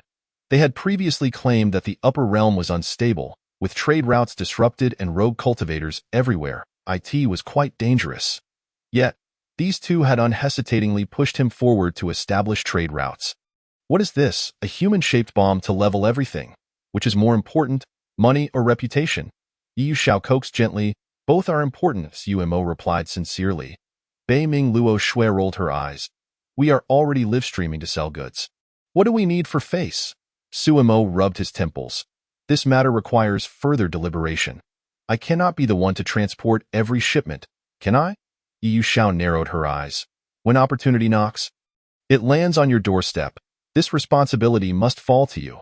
Suimo was taken aback, about to ask why when a voice suddenly rang out, Jing Tun, an old friend has come to visit. Why not come out and greet them? The voice was familiar, as if he had just heard it somewhere. The voice echoed. The sound of bells rang out within the floating cloud sect. Resonating 9 times, Bei Ming Luo Shui's expression changed slightly. Who is it that has arrived? The 9 chimes indicated the highest level of respect. Yi Yu Zhao's smile widened. You have all met him? He is one of the 3 great immortal lords of our Zhangxian domain. The Jiu Shao immortal lord. In the sky, the figure of Elder Jiu appeared, his expression complex, revealing a sense of gravity. The floating cloud sect does not fear immortal lords, but that was when the floating cloud immortal lord was present. Now that the immortal lord had exploded, it was uncertain whether the arrival of the Jiu Shao immortal lord was a blessing or a curse. To put it simply, if the Jiu Shao immortal lord were to lose his temper and break a few pots and pans, no one would dare to ask for compensation. Jing Tun, long time no see. You still look the same. A figure clad in purple robes stood proudly in the air, smiling at Elder Jiu. He bore no air of authority, resembling a wealthy gentleman, yet there was an aura of someone in a superior position about him. Jiu Shao immortal lord. All disciples, step forward to welcome the esteemed immortal lord. Elder Jiu called out, and immediately, all disciples hidden throughout the inner sect emerged, gathering behind Elder Jiu except for those in closed-door training. Suimo and the others did the same. In the presence of the immortal lord. No one dared to be negligent. Enough. There's no need for all this. You old fellows aren't coming out, so why should a bunch of disciples greet me? The Jiu Shao immortal lord said half-jokingly. Elder Jiu Jing Tun's expression shifted slightly. If the Jiu Shao immortal lord were to take this opportunity to pick a fight, he would not be able to handle it. However, the other elders were indeed occupied with pressing matters and could not possibly appear. This timing for the arrival of Jiu Shao was truly impeccable, Jing Tun thought to himself, but his face remained impassive as he smiled. Your esteemed presence is an honor. I dare not be negligent. However, our sect's elders are indeed busy with important affairs and cannot come out to greet you. I hope the immortal lord will forgive us. Jiu Shao waved his hand. No harm done. I'm not here for you old geezers. He leaned closer to Jing Tun and whispered, to be honest, if it weren't for my old sister-in-law asking me to make this trip, I wouldn't bother coming to see you. The old man of floating cloud hasn't returned, and there's no good show to watch, so why would I come? He suddenly paused before continuing. Oh, it's not without reason. 2 incantations or divine texts have recently become popular in the upper realm, allegedly originating from your sect. I've been puzzled by them and would like to seek your advice. The vastness of the forehead was suddenly drenched in cold sweat. Immortal sovereign, are you jesting? Who here could possibly engage in discourse with you? To seek guidance from the immortal sovereign is no trivial matter. Should the conversation turn sour, it is not unheard of for matters to escalate into conflict. At this level of cultivation, it is fundamentally a struggle of Tao, whether the east wind triumphs over the west wind or vice versa. To attain Tao is to suppress the paths of others beneath oneself, thereby ensuring one's own victory. Jiu Shao replied calmly, I am not here to debate with you. My purpose is to satisfy my curiosity. He patted the shoulder of Jing Tun. I witnessed your ascent, personally. I have no intention of bullying you. Jing Tun's face twitched in response. Bullying? Have you not done so already? When I ascended, I recall someone mentioning that my physique was too corpulent for cultivation, forcing me to refine an entire body of whale oil alongside the sect master. I have no idea where you all sold it, and I received not a single share of the profits. Quickly regaining his composure, Jing Tun waved his hand at the disciples behind him. You may all withdraw. Wait. Jiu Shao suddenly interjected, pointing at Suimo with a broad smile. You stay. Your performance in the newcomer competition was commendable, and I have a matter to discuss with you. Jing Tun's expression changed, yet he did not dare to outright refuse, hastily urging Suimo. Why are you not hastening to greet the immortal sovereign? Suimo was filled with frustration. When Jiu Shao called his name, his heart nearly leaped from his chest. Is this the path one should take? To be noticed by the immortal sovereign so early on? How could he possibly maintain a low profile? Yet, he could not blame anyone, primarily because he was coerced into participating in that so-called newcomer competition. Even now, the spirit stones had yet to materialize. He was uncertain whether he had gained or lost from the ordeal. Suppressing his emotions, Suimo approached Jiu Shao. Just as he was about to speak, he saw Jiu Shao reaching out towards him. Jing Tun's face paled. Immortal sovereign, please show mercy. In an instant, Jiu Shao pulled Suimo into an embrace, his face adorned with a knowing smile. From the moment I laid eyes on you, I sensed your affinity with the heavenly Emperor Palace. Come, let us cultivate together. After all, your master seems unreliable. Has he not yet made an appearance? Jing Tun was on the verge of exploding. Immortal sovereign, this is my floating cloud sect. Your blatant attempt to poach is a complete disregard for us. Jiu Shao cast a sidelong glance at him, a cold smile gracing his lips. You are well aware of the methods you employed to keep him in the floating cloud sect. Suimo was left bewildered, glancing at Jing Tun. What is the meaning of this? Have I been unwittingly ensnared again? Are the hearts of those from the supreme realm so dark? If I have fallen into a trap, could someone at least inform me of the nature of the pit I have stumbled into? Jing Tun's expression grew peculiar. Immortal sovereign, your words lack reason. We are merely providing him with benefits. What underhanded methods are you suggesting? Jiu Shao sneered, surveying the floating cloud sect. Am I to continue speaking here? Jing Tun quickly replied, Of course not. Please, let us move to the main hall. Jiu Shao nodded. Turning to Suimo, come, let us discuss the rules of the Supreme Realm. Otherwise, should you be sold off, you may find yourself paying them. Chapter 36. The immortal sovereign Jiu Shao personally steps in upon reaching the main hall. The group took their seats. Jiu Shao occupied the elevated position typically held by the floating cloud immortal sovereign, yet none dared to protest. A young attendant promptly served tea. Jiu Shao took a sip, his face contorting in distaste, then retrieved a bag of dark powder from his pocket, pouring it into the tea. After countless millennia, the taste remains unchanged, showing no improvement whatsoever. Jing Tun's lips twitched. Adding sugar to tea is not a mark of refinement? Suimo sat beside Jing Tun, sitting upright. The prestigious immortal sovereign had come to personally seek him out. This was utterly improbable, a stark deviation from the path of survival. Jiu Shao savored the sweetened tea, nodding in satisfaction. He glanced at Suimo before addressing Jing Tun. I intend to expose your tactics. I trust you won't mind? Jing Tun's face twitched again. Of course. We mind, but could we voice our objections? You should wait for our immortal sovereign's return to speak of such things. Here you are, making a scene. We don't mind, not at all. Jing Tun forced a smile, earnestly adding, to receive guidance from the immortal sovereign is indeed a blessing for our sect's disciples. Jiu Shao wore a satisfied expression. The joy of being an immortal sovereign lies in moments like these. Relishing the delicate tension of being both disliked yet untouchable, Suimo, he began lightly. The supreme realm is not as simple as it seems. The moment you ascended, you became inexorably bound to this world.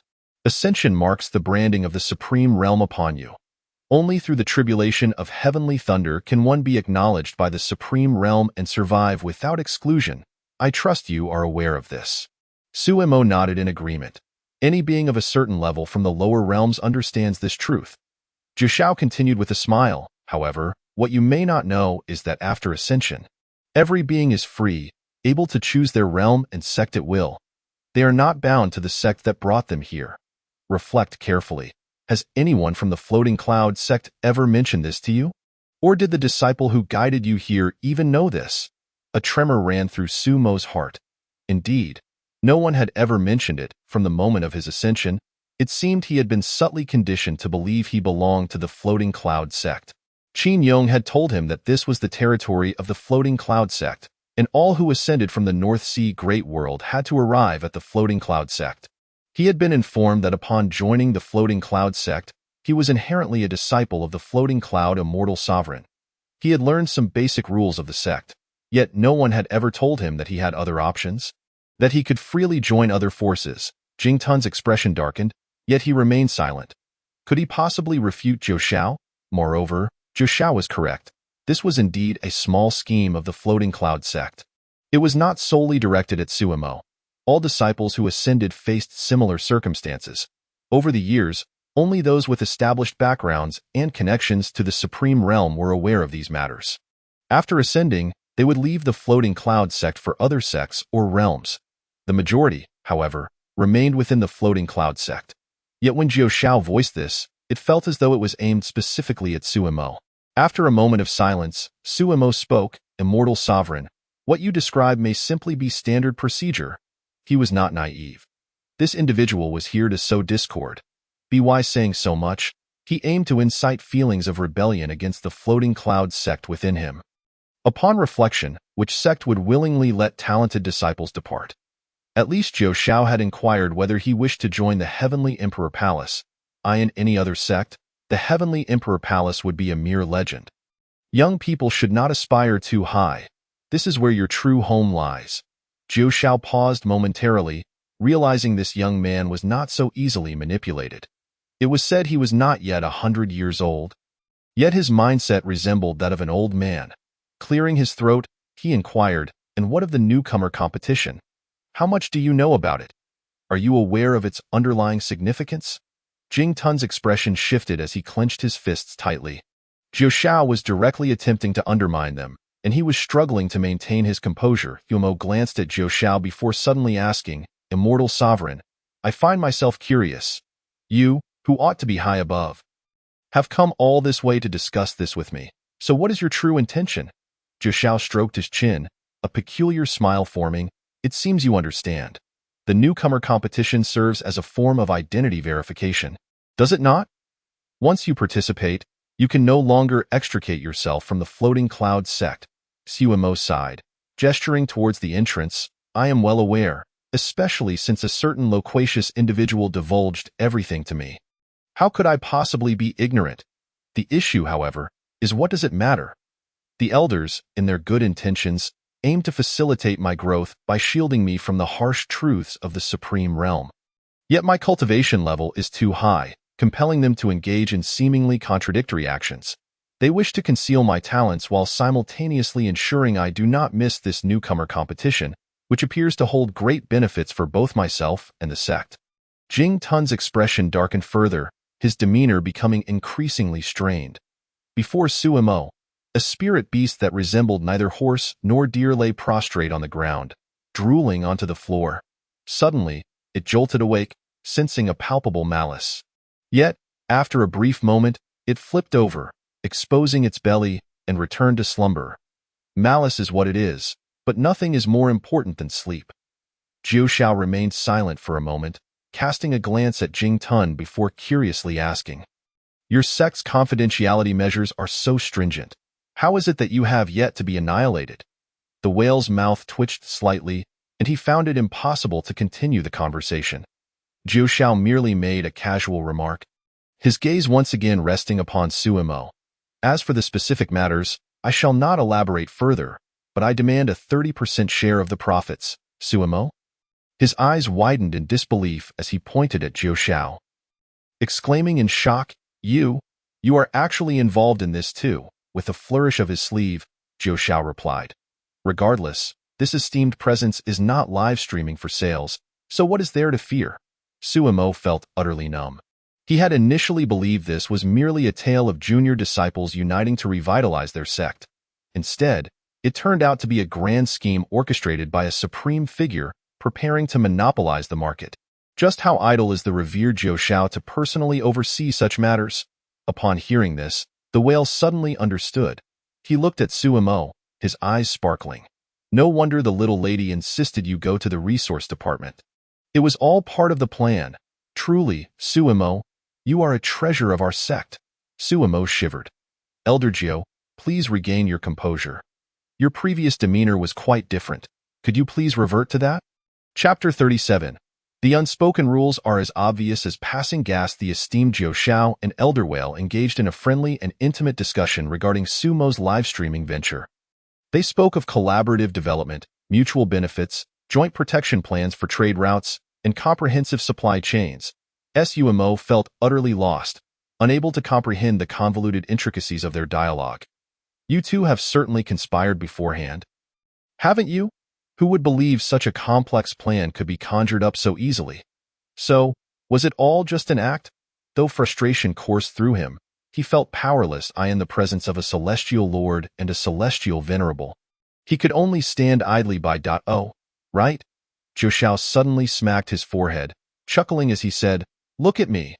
I almost forgot the most important reason for my visit. I am here to present a reward to you. Floating Cloud Sect? Elder Whale's lips twitched. Sumo narrowed his eyes. 300,000 spirit stones. Ultimately, it comes down to 300,000 spirit stones. He could no longer pretend.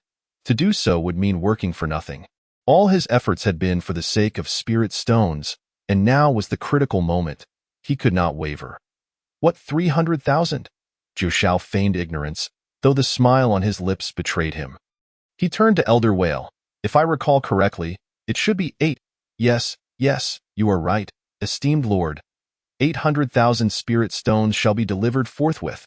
Elder Whale was drenched in cold sweat. It was evident that Suemo had already learned about this from that accursed true spirit-weaving dream. But knowing something privately and having it laid bare in public were two entirely different matters.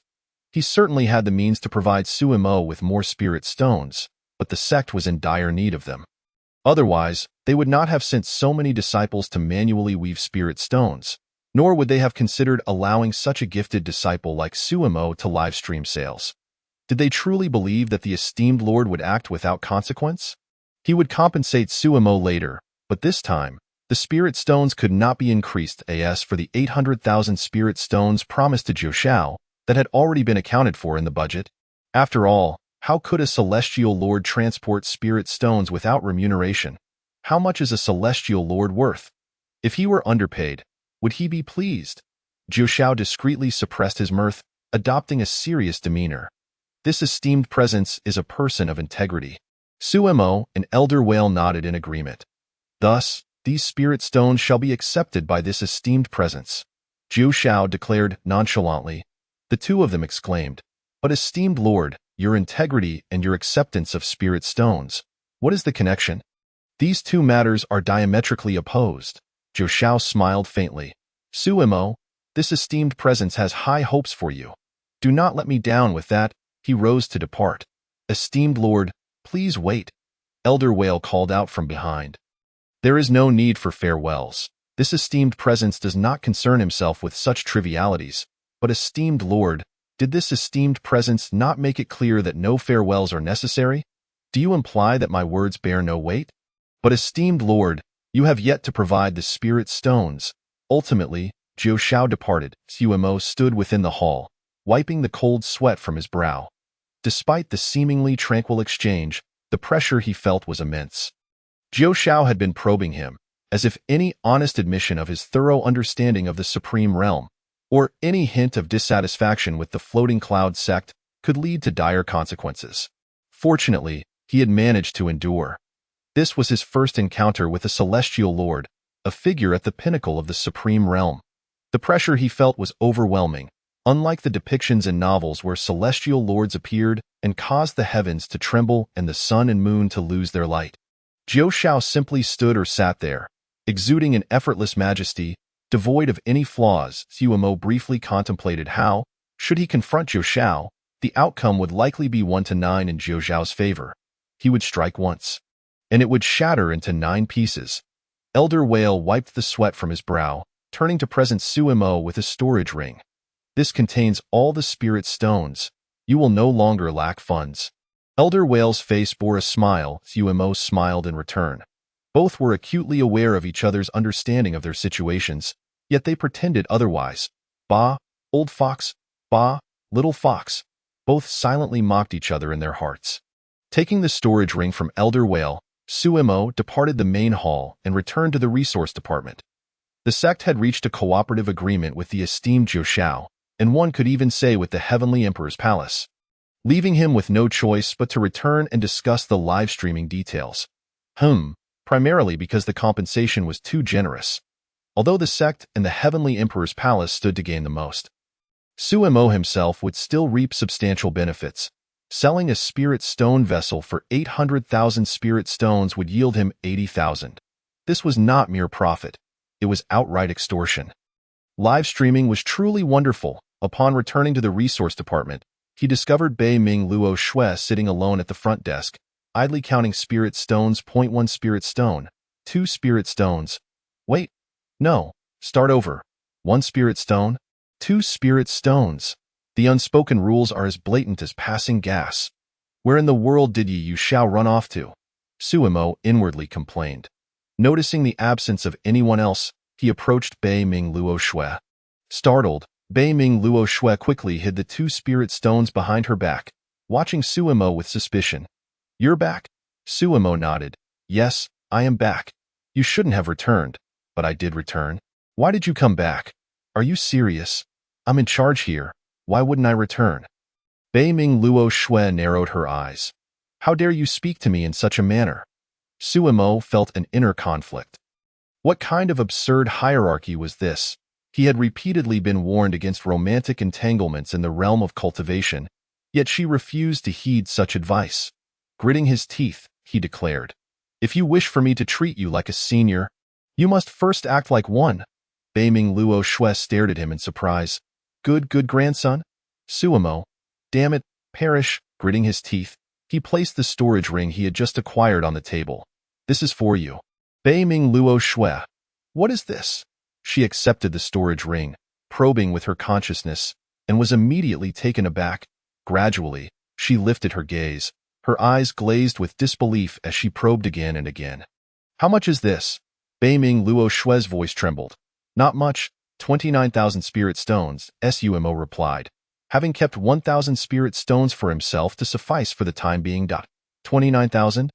Bei Ming Luo Shui's voice cracked in astonishment, nearly dropping the storage ring before she clutched it tightly. Is this for me? Suo Mo nodded. Bei Ming Luo Shui suddenly shot him a suspicious glance, tentatively asking, You aren't trying to court me? Are you? Suo Mo nearly spat blood. What are you thinking? Absolutely not. Bei Ming Luo Shui frowned. Let me make it clear. I have my principles and I would never agree to such things. 29,000 spirit stones are not enough to make me compromise my values. You'll need to offer more. Suo Mo. No, dear lady, where is your integrity? Do you realize your integrity is shattered? Chapter 38. Prayers, Futures, Millennia, Karma, Breaking the Cycle of Life and Death. Suo Mo and Bei Ming Luo Shui. Seeing that Bei Ming Luo Shui was about to misunderstand, Suo Mo hurriedly explained everything. Given their shared origins from the Bei Ming Great World, and Bei Ming Luo Shui's debts owed to it, Suo Mo felt a sense of responsibility to assist her in repaying them. So, you are aware? Bei Ming Luo Shui's expression darkened as she took a seat. Her initial excitement upon seeing the spirit stones evaporating, leaving her looking quite despondent. Suo Mo nodded. I am aware that you owe 30 million. Enough. Don't say any more, Bei Ming Luo Shui quickly interrupted. As if he were striking at her wound, Suo Mo also took a seat beside Bei Ming Luo Shui, resembling a pair of siblings chatting after dinner. Let us discuss matters concerning the origins of the Bei Ming Great World. Suo Mo raised his chin slightly and said. Bei Ming Luo Shui let out a soft sigh. brushing her hair aside. Even if I do not speak, you will eventually come to know. I have perused the records in the archives. They are indeed the memories of the true spirits sitting in forgetfulness, and he is a witness to that era. Yet, mere witnessing does not unveil the reasons behind it. That was the shattered essence before the palace of floating life, the severed causality beneath the heavenly steps, where destinies intertwine and dissolve, where life and death part ways. Bei Ming Luo Shui reminisced about those times. Her expression had grown tranquil. Over a millennium had washed away many memories. Even for an immortal, time is time, and after a while, even recollections fade. The people and events of yesteryears now seemed somewhat blurred upon reflection. Listening to Bei Ming Luo Shui articulate such sentiments, Su Mo couldn't help but nod in agreement. Indeed, despite his youth, the past no longer felt quite so vivid. He wondered about those tales he had encountered in novels, where individuals harbored grudges for millennia only to extinguish the lineage of their enemies. What kind of perversion could drive one to such extremes? In Sumo's view, the authors of such narratives clearly lacked the experience of immortality. At least from his perspective, being compelled to dance atop the graves of his former foes from a century past would hold no allure whatsoever. He had nearly forgotten what those enemies even looked like. With time, absence breeds forgetfulness, a perfectly rational progression. After all, memory is but a repetitive cycle, or it can indeed inflict unimaginable shocks. For instance, Su Mo held a vivid impression of a force known as Wuchou Mountain in the Bei Ming Great World, primarily because its leader was a dog whose greatest joys in life were licking people's toes and indulging in peculiar feasts. Every time he recalled their initial encounter, he was left bewildered and profoundly impacted. Digressing, Bei Ming Luo Shui sighed softly. That year, it was my master who saved me. He intervened to shield me from the immortal sovereign of the palace of floating life, rescuing me from right before its gates.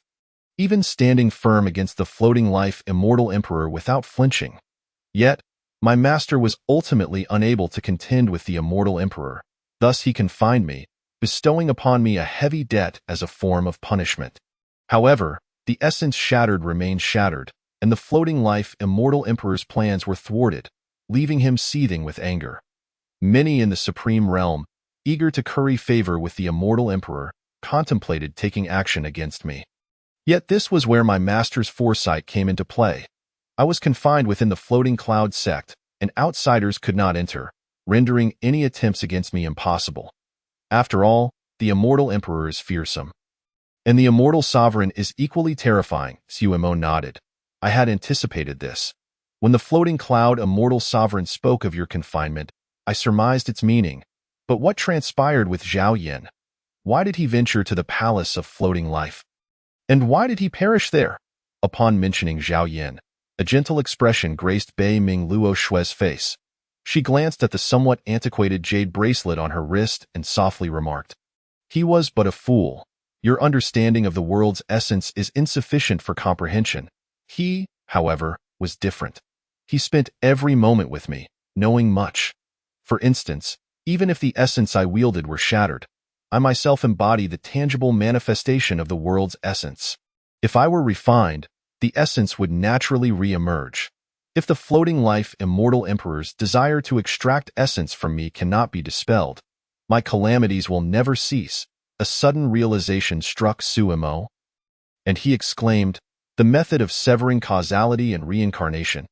It is said across the myriad realms that causality is inextricable, with lifetimes intertwined, yet there exists one method, to sacrifice to heaven, earth, and oneself, obliterating the true spirit to re-enter the cycle, thereby severing all causality." Bei Ming Luo Shui nodded, her expression tinged with bitterness. That fool did not sever his own causality.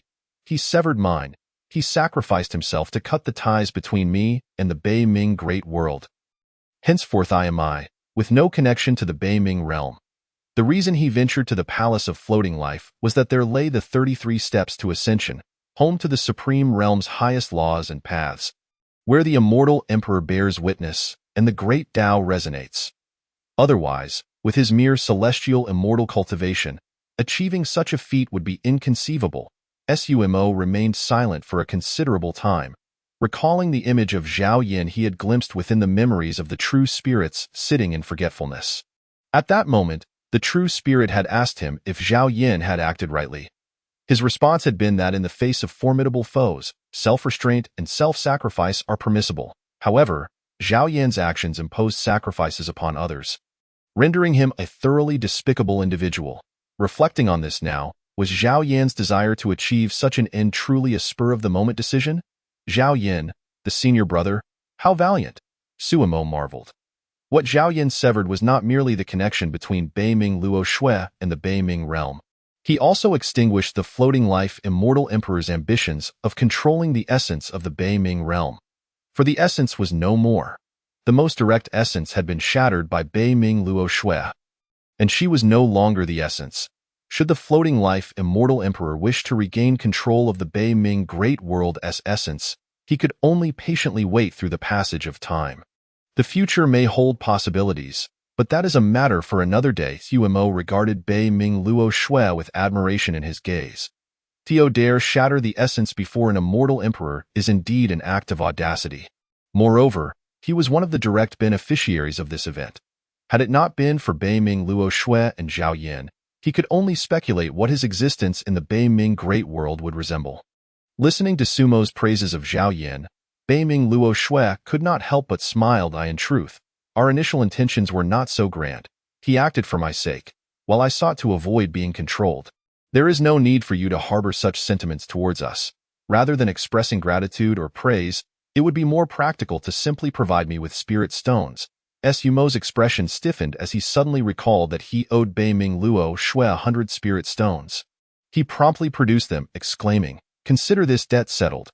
Beiming Luo Shui received the spirit stones with precision, weighing them in her hand. "Very well, esteemed guest. Should another opportunity arise, I shall trade with you again." Sumo's mouth twitched. "That would be entirely unnecessary." Beiming Luo Shui smiled brightly. "Since you have offered so many spirit stones, I shall continue to enlighten you on matters concerning the Beiming Great World, as well as your own affairs." Suimo immediately straightened, sitting up attentively. After so much discourse, this was the crux of the matter. Beiming Luo Shui's gaze drifted, as if lost in distant memories. Her voice taking on a distant quality. "Back then, when I learned that Zhao Yin had severed the floating life palace with his sword, my heart felt hollow. I was devoid of emotion at that moment. Feelings of sorrow, regret, or pain only emerged long after I understood what he intended to do, and thus I promptly realized how I should cooperate with him. I ignited all my potential, expending every ounce of power bestowed upon me by the Beiming Great World, forcing forth all the fortune inherent in my being as an embodiment of the world's essence. With the arrival of the Supreme Realm's highest laws, I offered it all as a sacrifice, vanishing into nothingness under the witness of the great Tao, and through the immense causality born from this act of sacrifice, the world's will of the Beiming realm, speaking through me, granted a wish, to seek a future for the Beiming realm, to embrace the fate of heaven and earth, a future harmonious for all beings. Sumo's hands trembled slightly. He touched his nose, offering a wry smile. "You cannot be suggesting that my existence in the Beiming Great World is a result of your wish, can you? If that is the case, I feel immense pressure. To bear the fate of heaven and earth is quite the burden." Beiming Luo Shui patted his shoulder, an action that instantly reminded Suimo of that lowly elder, making him feel as if he were about to be ensnared. "Though I have severed ties with the Beiming Great World and cannot sense events occurring within the realm, I have descendants who can perform ancestral rites." The mere mention of ancestral rites made Suimo feel somewhat defensive. Did they really need to consult their ancestors for every trivial matter? Couldn't the younger generation simply enjoy their own lives? Internally, he scoffed. Then he heard Beiming Luo Shui continue, "It is said that upon your birth, you occupied the supreme forbidden zone, and subsequently, the demon tribes across 8,000 miles regarded you as a good omen, offering their devotion. You detonated 12 dragon veins without incurring heavenly punishment. Instead, a river of stars descended to nourish your spirit, which had been damaged by the backlash of dragon energy. You have reaped too many benefits from the Beiming Great World. Now, to seek to sever ties, does that not seem rather ungrateful?" Sumo's face turned awkward. How did Bei Ming Luo Shui come to know of the reckless deeds of his youth? And when you conduct ancestral rites in your snow palace, do you gossip like this? Would it not be better to discuss your own matters? Why indulge in others' tales? Or is this merely a trait of women? Sumo touched his nose, but ultimately, this was all part of your arrangement. Was it not? Bei Ming Luo Shui shook her head, saying, it wasn't so much an arrangement. Rather, your birth brought us great surprise, prompting us to invest all our resources in you. Although your behavior has been somewhat misguided, yes, rather misguided, causing chaos wherever you go, at its core, it aligns with our expectations, which pleases us greatly. Oh, I am speaking of the world will of the Bei Ming Great World and myself. Su Moden suddenly realized a crucial point. Haven't you severed your ties with the North Underworld?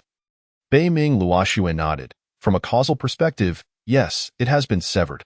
However, from an individual standpoint, we are friends. Each time during the ancestral worship, the will of the world sends a few letters with my descendants. We resonate well with each other and share common interests. Su Moden replied, indeed. You both share similar interests. In essence, what distinguishes you from one another? Bei Ming Luoxue rubbed her chin and suddenly remarked. We have actually discussed our relationship with you. Strictly speaking, we both could be considered your maternal figures, Su Moden exclaimed. Just tell your story properly, don't take advantage of me unexpectedly, or I might just turn against you. Chapter 39. Every world possesses its own tale. It is often said that longevity is unattainable. The longer one lives, the more convoluted the lineage becomes. Su Moden pondered over his trivial matters with Yen Xiaoxiao, realizing that the entirety of the North Underworld was aware of it. Yen Xiaoxiao is the granddaughter of Bei Ming Luoxue. It was only due to Bei Ming Luoxue assisting the will of the world in the North Underworld that he came to exist there. By all accounts, he should be considered a descendant of Bei Ming Luoxue. But what does that even mean? Su Moden gazed intently at Bei Ming Luoxue. I have no relatives, so I can't just cling to distant kin. You know, Bei Ming Luoxue pouted, feeling petty for not allowing her to take advantage. So, I am the destined child who bears the fortunes of the North Underworld in this generation? Nonsense. Am I the protagonist of fortune? Su Moden inquired. Bei Ming Luoxue shrugged. Whether or not that is true, I cannot say for certain. However, your birth is undeniably linked to the causation from 1,000 years ago. The moment you were born, the will of the world and the North Underworld rejoiced, viewing you as a beacon of hope. Su Moden fell silent for a moment, the corners of his mouth twitching. That hope might have been dashed. Right? I recall that during my time in the North Underworld, the will of the world communicated with me on numerous occasions, urging me to hurry and transcend calamities. Especially towards the end, when I had to face the tribulation, the will of the world was so ecstatic it nearly materialized. A deluge of heavenly lightning struck down. There was no way that personal grievances were not involved. It struck me senseless. I am a celestial being. After all, to be knocked out by a tribulation of ascension. Can you believe that? No wonder Qin dared to deceive me. A cultivator who can be knocked out by a tribulation must be extraordinarily powerful. So my mission is to save the North Underworld from peril. As Su Moden reflected on the outrageous things he had done in the North Underworld, it was no surprise that the will of the world desired to take matters into its own hands later on. Explosions were rampant, and even after they occurred, there was no repair, daring to obliterate the heavenly springs and ley lines, severing 3 of the 10 great cultivation legacies in his hands. It was as if he had compounded the difficulties of an already impoverished family. Ultimately, when he faced his tribulation, the will of the world simply said, just get lost. And then the lightning tribulation came crashing down. Bei Ming Luoxue looked at him as if he were a fool. Can you truly save anything? Does the world need you to save it? I have not saved it, so what are you?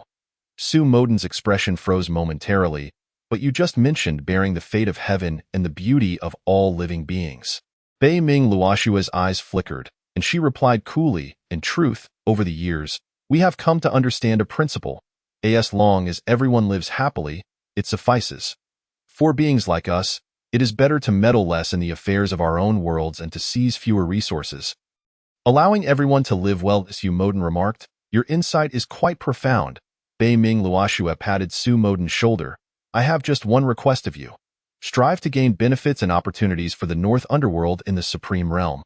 Offer more care to those from our realm who ascend to the Supreme Realm. That would be a fitting return for your birth in the North Underworld. She silently added, because you were born in the North Underworld. Even if it were to be destroyed, a semblance of its essence will continue through you. No world is immortal, and no cultivator is eternal. The future is merely a more distant continuation. Bei Ming Luoxue entrusted the hope of this continuation to Su Moden. The floating life celestial palace has set its sights on the North Underworld, which is indeed facing inevitable calamity unless an emperor stands forth. But which emperor would be willing to rise against the floating life celestial emperor? I have another question, Su Moden suddenly interjected. Bei Ming Luoxue, interrupted in her self-reflection, frowned and thought, you really do have a plethora of questions. No wonder the elders are lamenting about the influx of why questions into the sect. Ask, she said impatiently. What about Kuanpong, the demon lord Kuanpong? Su Moden had held this question in his heart for a long time. To take on the title of demon lord, Kuanpong must be close to the level of an immortal lord. If not one, such an extraordinary figure would not simply sit idly by while one was bullied, would they? Bei Ming Luoxue's expression turned complex as she sighed. Demons are demons, and humans are humans. Do not be misled by the presence of various sects in the Supreme Realm. While humans, demons, and spirits are all present, the four great clans are fundamentally at odds. The Floating Cloud sect resides within the human realm, while Kuanpeng has ventured into the demon realm, thus they have no connection to the North Underworld that falls under human jurisdiction. Even if there were a connection, it must remain hidden and not overtly displayed, lest it brings trouble to anyone involved. She suddenly smiled. Speaking of which, have you not noticed that the newcomers in the Zhongxian Domain Showcase competition are all from the human race? Su Moden was taken aback. He had harbored such doubts and was astonished to learn this was the answer. So, the demon and spirit races were within the human realm. Before he could finish his thoughts, a voice interrupted, no matter the race, as long as one joins a sect, all are treated equally. However, one must not become embroiled in clan disputes. Otherwise, the sect will only stand firmly on its own side. Both turned to see Yi Yuxiao returning.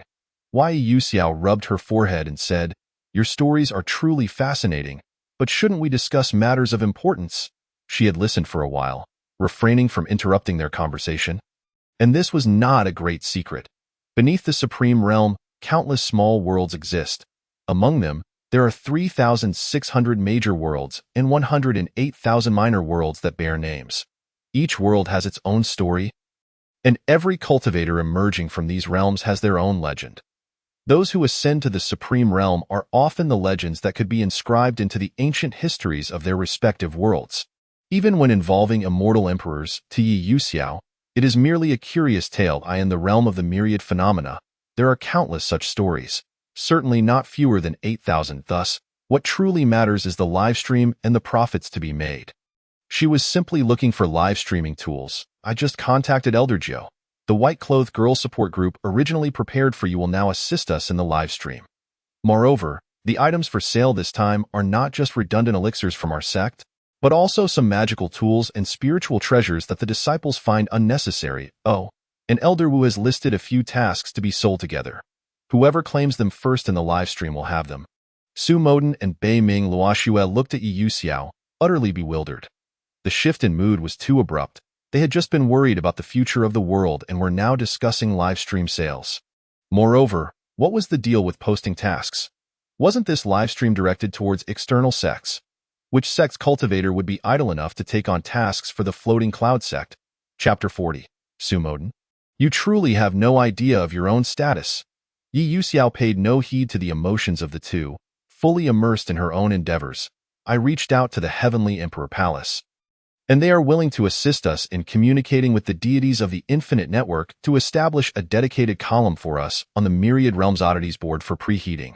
This will draw the attention of the entire Supreme Realm. Our business will then no longer be confined to the Zhongxian domain.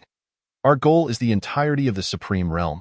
Oh, by the way, I also just heard that Sister Bei Ming is an intern reporter for the Myriad Realms Oddities, right? Bei Ming Luoxue instinctively nodded, and then Su Moden looked at her in shock. Wow, how fitting.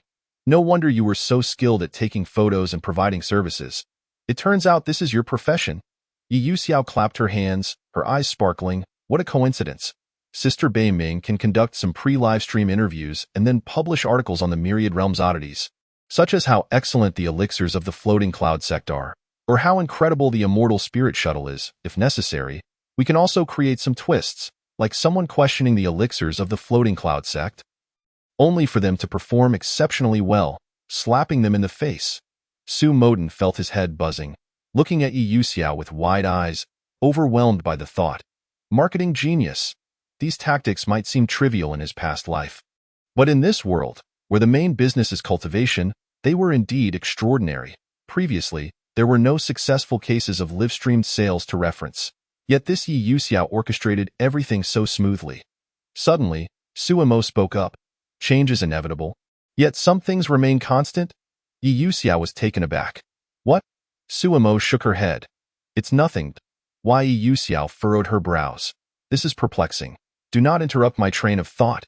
She continued to strategize. We cannot commence the live stream immediately. Once the word gets out, we must create sufficient momentum to amplify the anticipation of the boundless realm. Relying solely on the products is inadequate. We require prominent figures to promote us. I've already identified suitable candidates. Though we must allocate a fee for their assistance, which will be deducted from our profits, I've calculated that the surplus elixirs accumulated over the years by the sect, combined with the spiritual artifacts that have already been sent over for sale, may yield approximately 2 billion. How much? Bei Ming Luoshua's eyes gleamed with envy. This is a night of sudden wealth.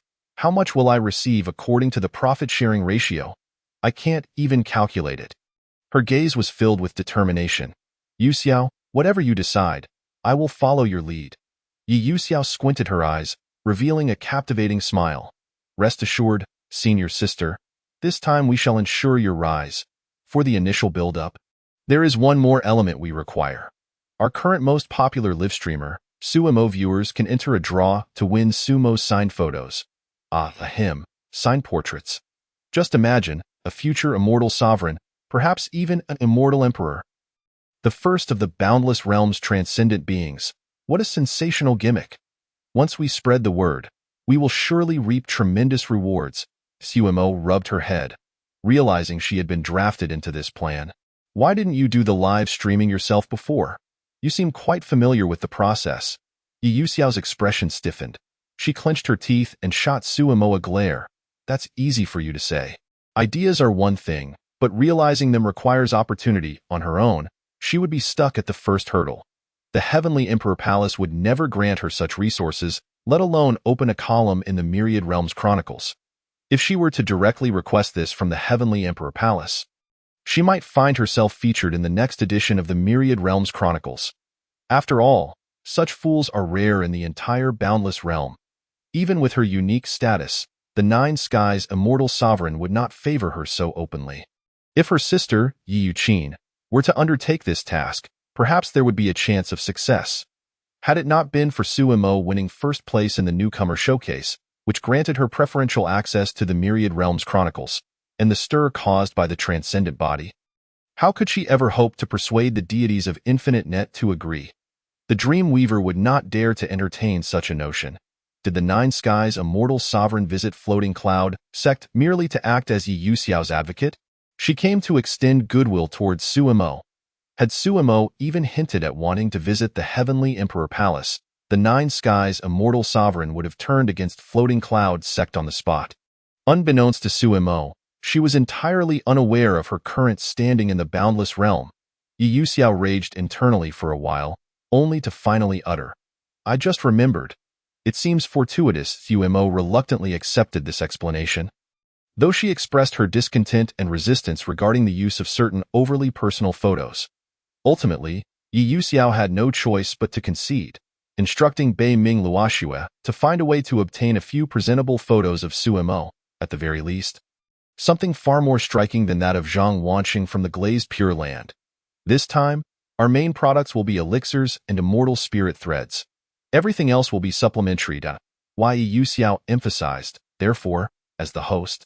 Especially you, Suemo, you must familiarize yourself with the uses and ingredients of the elixirs. If you can share a few anecdotes, that would be even more splendid. You should prepare in advance.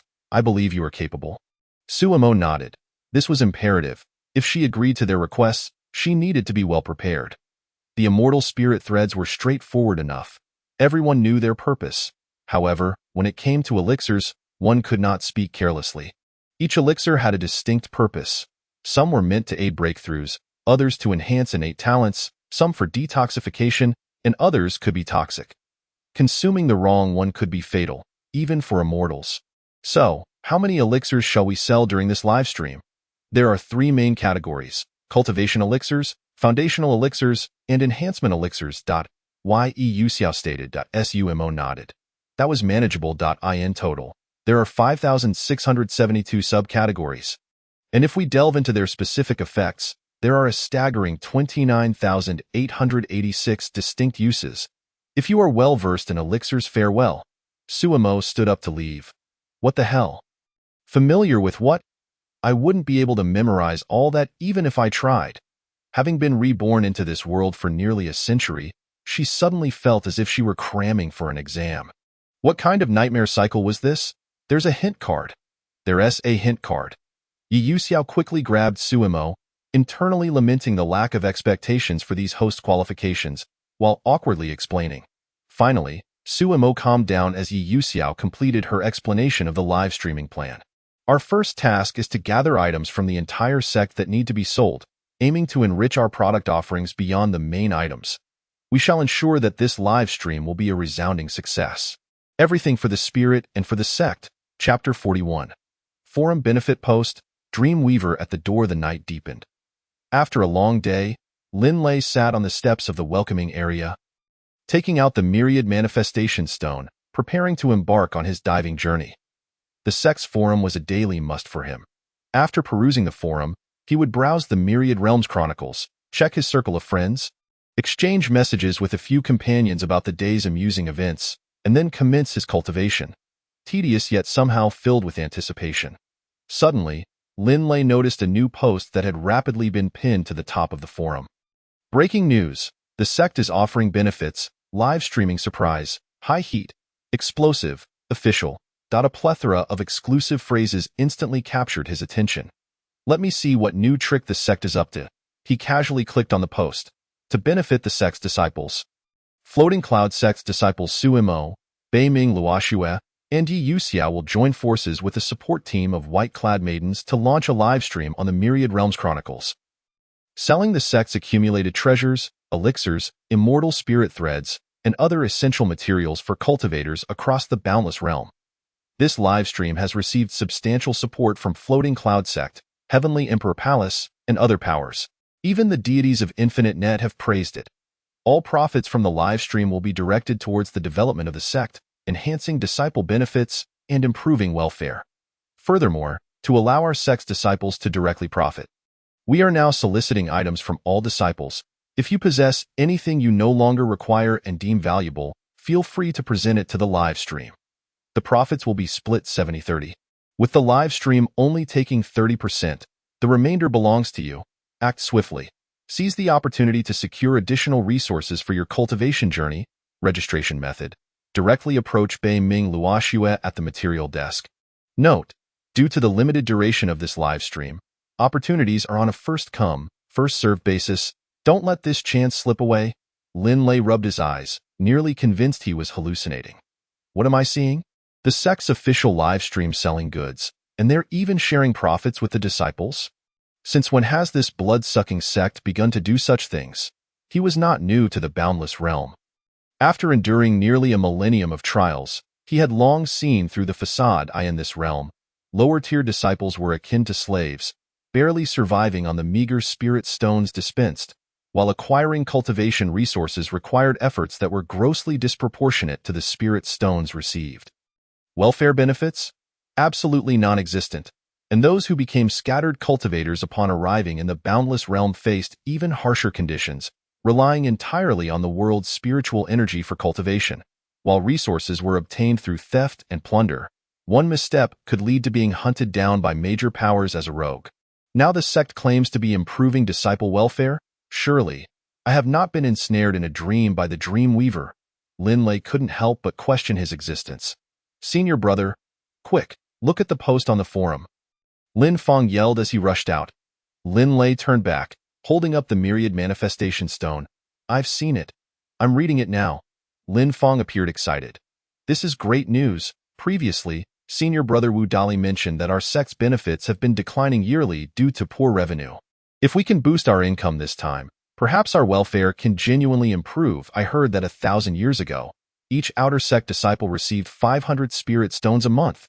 Lin Lei pondered to himself that the dream you are pursuing is indeed exceedingly ambitious. Even the outer disciples are currently required to construct their own dwellings, with no assurance of quality and lacking protective formations, in the event of even the slightest disturbance, one might find themselves sleeping on the streets at night. After some contemplation, Lin Lei remarked, "What you speak of is quite distant. However, the immediate benefit of this matter lies in selling off the items we no longer require. This is where we can realize direct profit." Lin Feng was momentarily taken aback, but upon reflection, he nodded eagerly. "Indeed, that is correct, as expected of my senior brother. Who among us does not possess a few spiritual treasures that are of no use?" Yet, previously, the sect did not accept these items back, and the disciples, lacking funds, could scarcely afford to engage in bartering, leading to a stagnation in circulation. For instance, Lin Lei possesses a supreme spiritual artifact from the human immortal realm, the Ning Zhuan Feng Hua Ding Qian Kuan Yu Ru Yi, reputed to be invincible among artifacts of the human immortal realm. When the Ru Yi emerges, the universe is stabilized. Encountering it beneath the human immortal realm is akin to meeting death itself. Yet the irony is that even encountering an earth immortal beneath the human immortal realm is also akin to facing death. Now that Lin Lei has ascended to the earth immortal realm, this artifact, classified as a rule-based item, would be utterly ineffective against opponents of his current level. It would be like asking a primary school student to solve calculus problems. Most would be baffled, and even a university student might struggle. This analogy may not be perfect, but it conveys the essence of the situation. Therefore, while this artifact is indeed a paramount spiritual item, for Lin Lei, it has become virtually worthless. Nevertheless, even worthless items can shine and bring forth warmth. We must act swiftly. Tomorrow, you shall guard the welcoming area while I take my items to seek out Suimo. Lin Lei made a decisive statement. Having noticed the phrase first come, first served, prepare anything you have, and I shall bring it along tomorrow to secure our spots. After all, we share some rapport with Suimo, and he would not make things difficult for us. Lin Feng paused for a moment, but the notice stated to register with Bei Ming Luo Shui, did it not? Lin Lei halted, casting a silent glance at Lin Feng, his eyes filled with a protective affection for the oblivious. After a long day, Suimo returned to his small abode, only to be astonished before even entering. He gazed at the peculiar beast sprawled at his doorstep, a creature that resembled neither horse nor deer. Sleeping soundly, causing his heart to skip a beat. Is this not a blatant disregard for privacy? If something were to happen, how could I claim ignorance? Would anyone believe me? In an instant, he recognized this beast's true identity, Zhenling Jiming. According to legend, true spirits lack a fixed form, much like the one in the archives, which appeared as a mere amalgamation of thoughts. The manifestation of Jiming varies with its self-awareness. However, the disciples of Floating Cloud sect often perceive a giant spider nestled within the layers of mist. Yet now, Jiming presented itself in this ambiguous form right before Sumo's door, sleeping soundly, leaving Sumo utterly flabbergasted. Originally, prominent figures like Elder Jiao and Xianzunjiao Shao had expressed dissatisfaction towards Sumo, believing he possessed too much knowledge. While their remarks were veiled, Sumo was perceptive enough to grasp their meaning. Thus, on the surface, he intended to feign ignorance, a necessary skill for survival. However, with Jiming sprawled here, what pretense could he maintain? Chapter 42. Xianxian, Xianxian. Sumo wrestled with his thoughts for a moment before resolutely stepping forward. Wake up, hey! He gently shook Jiming. Jiming, Zzz. Sumo sighed, raising his foot to give it a light kick. Sleep further away. Do you hear? Jiming yawned, and just as Sumo thought it might awaken, it turned over and continued its slumber. Sumo. He leaned down, grasping Jiming's two front hooves. Strength like mountains surged within him, and Jiming, in a daze, felt as if it were soaring. Oh, wait, it was indeed flying. It opened its eyes to see Suimo growing distant. Was he the cause? That was of no consequence. Thud. Suimo watched as Jiming landed gracefully after bouncing several times off the mountainside, wiping the cold sweat from his brow. The moment he made contact, he sensed the abundant spiritual energy coursing within Jiming. This is truly the realm of the immortal monarch. If it were to engage in battle, even 10 of me would be insufficient. What a strange occurrence. Having just been reprimanded by Elder Jiao, one would expect this creature to lie low. Yet here it was, brazenly sleeping at his doorstep, seemingly inviting trouble. Unable to fathom Jiming's bizarre behavior, Suimo could only shake his head and retreat into his house. He had developed a routine. First, he would open the Wanxiang stone, then quietly close it. The messages flooded in. The entire communication platform was inundated with notifications from both acquaintances and strangers, with unread messages exceeding 1,000. Suimo took a deep breath, reopened the Wanxiang stone, and opted to receive messages only from friends, resulting in a somewhat clearer interface. All were requests for assistance in transporting goods. Were they all this desperate? After glancing through the messages, they all seemed rather monotonous until suddenly, one caught his eye. Overcast clouds. I have delved deeper into your cultivation techniques and your practical experiences in the lower realm. Once I conclude my current matters, I would like you to visit me so we can discuss some practical issues. The second elder. Suimo contemplated the implications of the second elder's words, revealing 3 pieces of information. First, the sect had indeed recorded his battles in the lower realm, and even his techniques were not a secret. Second, it was evident that the elders were preoccupied with something significant, as evidenced by the absence of anyone to greet Xianzun Jiushao during his visit. Lastly, the second elder might have discerned some hidden potential within Sumo's techniques that could unveil combat methods he had yet to discover. Instantly invigorated, Suimo was careful not to become overly excited, as he would have to await the elder's return to proceed. He calmed his mind and reviewed his upcoming tasks. The live broadcast was ongoing, and he was also on the verge of ascending to the Xianxian realm. The transition from the Tianxian to the Xianxian realm is not merely a simple amplification of spiritual power. It signifies a profound advancement in the Tao. The Tao is boundless. From the moment one ascends to an immortal, they are intertwined with the path of enlightenment. Even the ascension to the immortal emperor is a process of realization. The human immortal realm signifies the initial comprehension of the great Tao, truly forging one's path. The earth immortal realm allows for the application of the great Tao, much like Zhang Wanqing and Murong Xian, who can engage in battle using the laws. The Tianxian realm pertains to the domain of rules, enabling one to create a space governed by their own rules, referred to as the immortal Tao domain. While such domains can manifest in the human immortal realm, they merely repress spiritual energy and aura. Truly independent domains that suppress other laws can only be established in the Tianxian realm. The Xianxian realm denotes the immortal spirit. The previous realms focused on understanding the Tao, which often led to a chaotic fusion of the spirit and the Tao, potentially giving rise to inner demons. The Xianxian realm is the process of refining the spirit, achieving an unassailable immortal spirit, with the most direct manifestation being the spirit form. Breaking through to the Xianxian realm allows one to shape their spirit form. Once the spirit form manifests, all domains beneath the Xianxian realm shall be obliterated, rendering them incapable of resisting. Sumo's gaze was resolute. From the very beginning, he understood the spirit form he wished to create. Initially uncertain about when to make his breakthrough, he now felt assured, waiting for the second elder's return to negotiate new combat strategies. He displayed a satisfied expression, pleased with his meticulous planning. Thus, he retrieved the Wanxiang stone and began browsing through the myriad of tales from the myriad realms, primarily as a form of self-reward.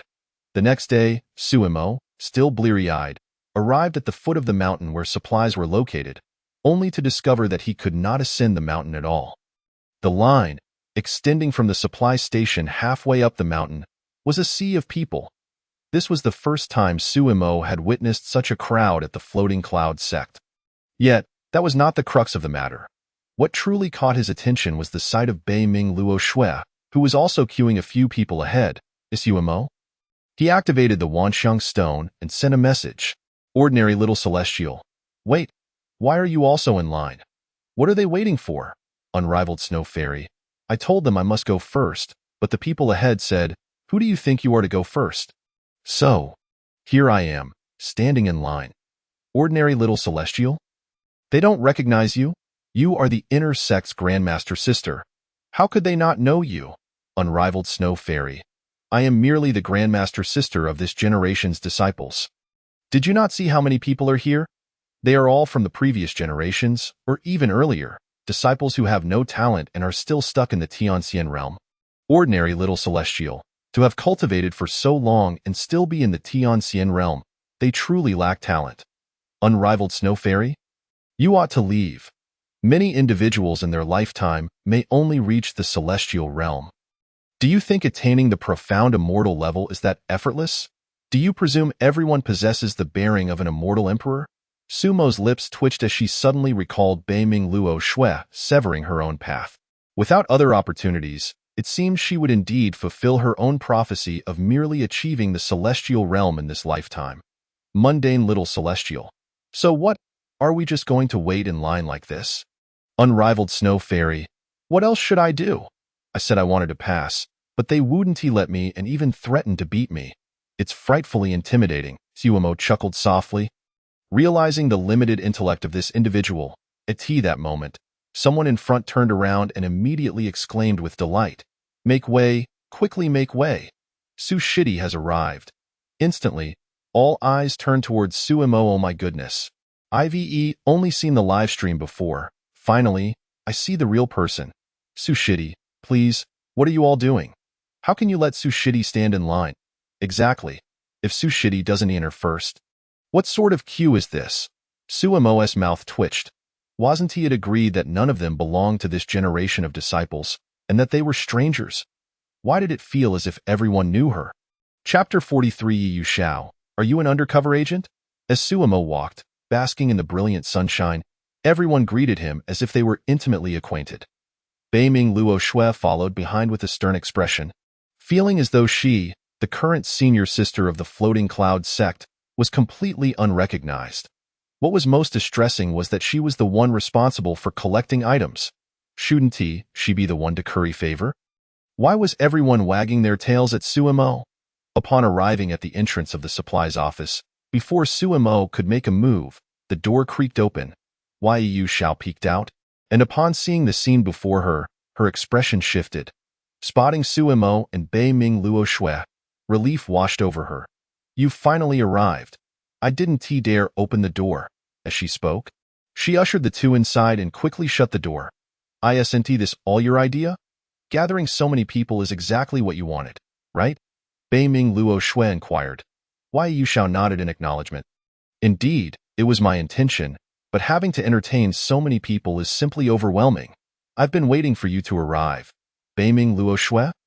Do you truly not regard me as a person? She rubbed her temples, feeling a throbbing headache coming on. Nevertheless, it mattered little. As long as they could earn money, it was worth it. Let us set up a table and prepare to receive the goods. Beiming Luo Shui commanded Sumo, and Yu Shao promptly complied. All the necessary items were already prepared and merely needed to be brought out. That moment, Yu Shao hesitated and leaned closer to Beiming Luo Shui. A few disciples approached me beforehand. Their items are quite good. We should take note and prioritize collecting them. Beiming Luo Shui nodded in agreement. Sumo opened the myriad stone and joined in. I have a few acquaintances as well. Their items look good, so remember to collect them first.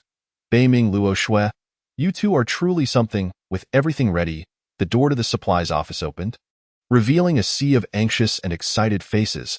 This is mine. My items are the best. Step aside. Those are merely artifacts from the human immortal realm. Mine are socks from the earth immortal realm. Though they've been worn for a while, they're still valuable. Get that out of here. Beiming Luo Shui was on the verge of madness. While others enjoyed a grand opening, hers felt more like a chaotic beginning. The disciples of the immortal sect were indeed lively. Sumo mused within the room. It wasn't that everyone was unreliable. It was simply that some were genuinely impoverished and couldn't present anything of value. Yu Shao, sitting in a rocking chair, responded, however, This time the impact is indeed tremendous. I heard that the factory has even closed for the day, allowing senior brothers and sisters to return together, which has led to today's spectacle. Ah, I see. I thought it was just a few of us in the sect. Seeing so many lurking in the forums, I thought I was going mad. Who says otherwise? When I first ascended, several generations of disciples were cultivating here. Later, due to economic downturns, those without talent were sent to refine immortal spirit threads, but now those threads can't be sold either. It is truly disheartening. Sigh, indeed, without money, one cannot move forward, not even in the sect. Oh dear, look at that fellow. He is even bringing out his undergarments, second only to the one selling socks. Ugh, how disgusting. But I didn't realize this senior sister was so large. What? That is a senior sister? The veins on Bei Ming Luo Shui's forehead became increasingly prominent as she slammed the pin in her hand and raised her head, startling the disciple who was about to register. Sister, this may just be a hammer, but it's no ordinary hammer. This is the sun hammer, capable of crushing blue firegrass. It's a treasure. Isn't it? Bei Ming Luo Shui stared at him coldly. Take your hammer and get lost. Taking a deep breath, she forced a smile. Everyone, please wait a moment. I need to handle a personal matter. Inside the room, Yu Shao suddenly frowned. Strange, why is it suddenly so cold? Which disciple's artifact could be causing this? Suimo shrugged. I have no idea. I've been here the whole time. Of course I know. If you two are truly idle, come over and help me. Boom. Crack. The ice sealed 3,000 miles. What the heck, sister? Are you serious? Watch this. Great piece. Suimo, stop it. Water of the sky. Yu Shao, you idiot. They're using ice, and you're using water. Are you an undercover agent, or what? Bei Ming Luo Shui looked at the two individuals who should not have been frozen by her attack. Her lips twitching. Forget it. Why get angry with idiots? Their intellect seems to be limited to this extent. However, this idea of making money was concocted by those two fools. Is it reliable? Bei Ming Luo Shui suddenly felt a wave of concern for the financial prospects. She turned and stepped outside, feeling composed enough to continue collecting goods, to embody the image of a beautiful goddess of item recovery. Behind her were the two individuals who had genuinely calmed down. Now, other than their eyes, Suimo and Yu Shao couldn't move a single part of their bodies. Yu Shao's gaze darted around, conveying a silent message to Suimo. You need to find a way to unfreeze us. I still want to see what good items there are to collect first. Being frozen like this is utterly pointless. Meeting Yu Shao's gaze, Suimo also exchanged several glances. What are you saying? Communication proved entirely ineffective. As the sun rose high, the thawed Suimo emerged like a frozen fish, his body stiff and feeling as if anyone could easily knock him down. Ah, the beautiful sun.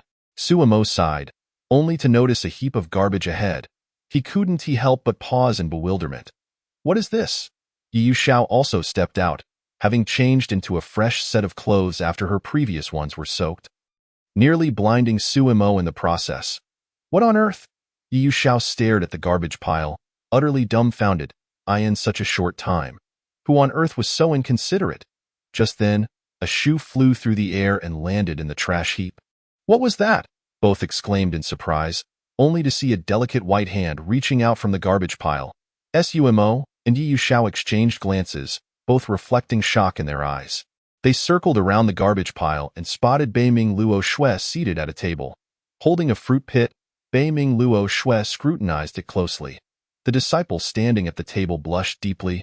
You see, although this is just a fruit pit, it's actually an apple pit, not an ordinary one. It has been with me for 8,000 years. Bei Ming Luo Shui's hand trembled slightly. Her expression unfazed. Oh, a vintage apple pit. It's worth about 3 spirit stones. I shall collect it, Suimo. Oh, winky face. Yu Shao.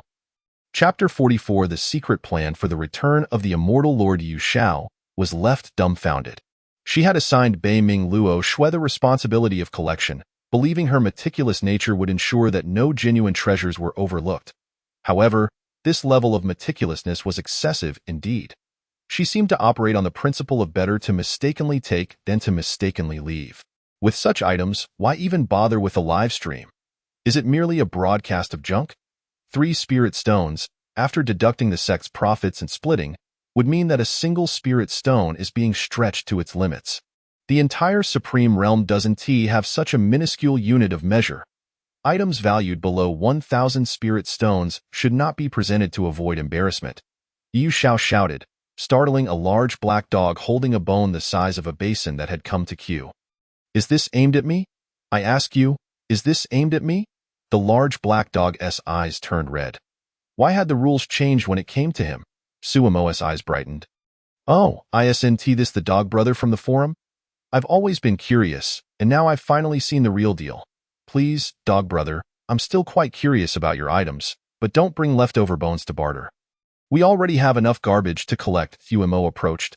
Bei Ming Luo Shui's gaze shifted. Was that a questioning look directed at her? She glared at Suemo, who returned the gaze with equal intensity. With your perspective, is it not worth questioning? As she noticed someone supporting her, the large black dog immediately perked up. This is no ordinary bone. Suemo and Yu Xiao turned pale, while Bei Ming Luo Shui looked as if she might vomit. Enough with this opening act. You've been talking about this all morning. Was this all prearranged? The large black dog felt a bit awkward, but his thick skin made him unfazed. These bones are the essence of my meals. Each one is the very last I had. Look at this one. It's the leg bone of a verdant Lu Hua chicken, and this one, it's the tibia of 100 forged divine cow. This here is a tiger bone. And that one is the divine whip. Stop, that's enough. Yu Zhao's face turned crimson as she urged, how much for this bowl of bones? We'll take it. Suemo was left in shock, staring at Yu Xiao. One could only admire her. After all, the girls here were at least 1,000 years old. Who wouldn't feel exhilarated? To put it frankly, these items were indeed valuable. Not to mention, that tiger bone and whip were worth a fortune, far more reliable than some aged apple cores. With Suemo and Yu Xiao watching intently, Bei Ming Luo Shui, with tears in her eyes, let go of one treasure after another. Farewell, my beloved 9-bird fan with 8 broken ribs. Farewell, my dear fire essence pearl that has long run out. Farewell, my precious golden and diamond night pot. Better hurry and scram. Tears glistened in Bei Ming Luo Shui's eyes. What made her love so profound? Naturally, it was the spirit stones. Watching the precious stones slip through her fingers. Her heart ached unbearably as the sun gradually set. The day's collection came to a close. Looking at the mountain of resources piled up, Suemo felt a surge of emotion, no matter how impoverished a sect might seem. One must not underestimate it. The disciples were rather affluent. It was primarily the lack of circulation that rendered these resources non-assets. Does simply owning a house make it valuable? It only turns into money once sold. Until then, it remains just a house. The more Suemo thought about it, the more he was reminded of the terrifying real estate market from his past life. With these resources, at the very least, we could achieve financial freedom for the next century. Yu Xiao took stock of the goods and gleefully proclaimed, we have wealth, law, and land. Within the floating cloud sect, these essentials will never be lacking. Only a partner is missing now. She cast a sidelong glance at Suemo, the unparalleled talent, shaking her head. No. My resolve must be unwavering. I must resist the allure of youthful charm. This is an essential skill for a venerable fairy. My sister married an immortal sovereign. I can't fall short. At the very least, I need a prospective immortal emperor, right? The more she pondered, the more she felt justified, a proud smile gracing her lips. Both Suemo and Bei Ming Luo Shui shivered in unison. What's wrong with her? I don't know, but she seems to have lost it. No way. Can such a trivial amount of spirit stones make her go mad with joy? This trivial amount. If you were to give me all these spirit stones, I'd go crazy right in front of you. Bei Ming Luo Shui's gaze was intense, her eyes filled with determination. Suemo fell silent for a moment, realizing that when it came to unwavering devotion towards spirit stones, no one could surpass Bei Ming Luo Shui. Such fervor might not solely stem from a desire to repay debts. There are too many items. The live stream may exceed the time limit. Yu Xiao suddenly remarked as Suemo said, isn't your mindset shifting a bit too rapidly? Yu Xiao shot him a glance, opening the Wanxiang stone.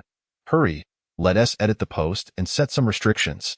I say, tomorrow we only accept treasures.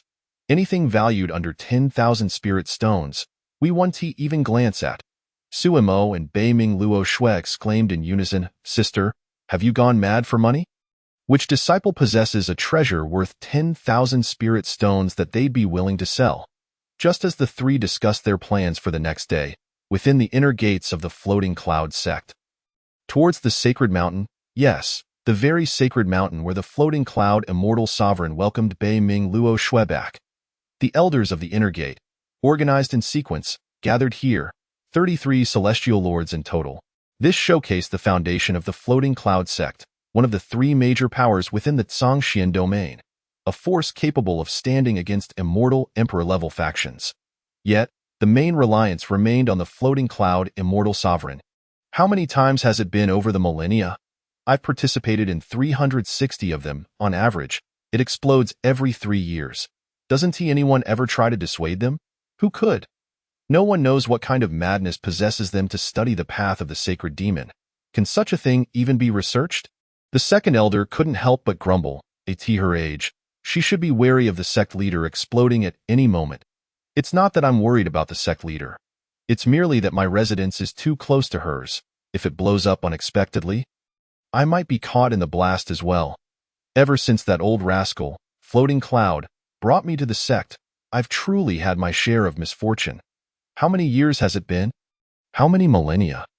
At this moment, a serene-faced elderly woman standing at the forefront spoke. All right, everyone is experienced here. I won't say much. Let us each fulfill our roles, make sure the summoning formation is ready. We can't have a repeat of last time when only half of them were brought over. It would be quite the embarrassment to have to search the world for the other half to piece together. Though it's not particularly difficult, it would sound quite unfortunate if news got out that a dignified immortal sovereign was half crippled. The elders nodded in agreement. Forcibly pulling someone from the cycle of reincarnation certainly had a high accident rate, especially since the Floating Cloud immortal sovereign was already rather delicate. Thus, the work required meticulous attention. Chapter 45. Live streaming the return of the Floating Cloud immortal sovereign. The elderly woman who spoke earlier stood at the forefront. While the assembly of elders formed a formation, stars filled the sky, and beams of light from the formation soared into the heavens, visible from miles away, announcing the commotion at the Floating Cloud sect. This was the inner gate of the sect, a self-contained space. Only the disciples of the Floating Cloud sect could witness this spectacle. Over the millennia, such scenes had been witnessed countless times, and everyone had grown accustomed to them. Each person was aware that within the sect lay a grand formation infused with the insights of the immortal sovereign, capable of summoning true spirits from the cycle of reincarnation. It was, however, exceedingly costly. It was said that over half of the Floating Cloud sect's income throughout the millennia had been invested in this formation. Just thinking about it felt like a scam. Primarily, it was the sect leaders' fault. They could hardly voice their grievances. Meanwhile, the forum was being bombarded with posts. Some were discussing the live stream and the collection of treasures. Who understands, dear ones? Not even accepting spirit artifacts born alongside us for 10,000 years. There must be some underhanded dealings. Clicking into the post led to the infamous pair of socks at the beginning. Everyone commented that it was quite the intriguing post, then began to hunt down the identity of the poster, only to discover it was a senior brother who had ascended 3,000 years ago and was now at the third heaven of the earth immortal realm. Instantly, everyone felt teary-eyed. What remarkable resilience.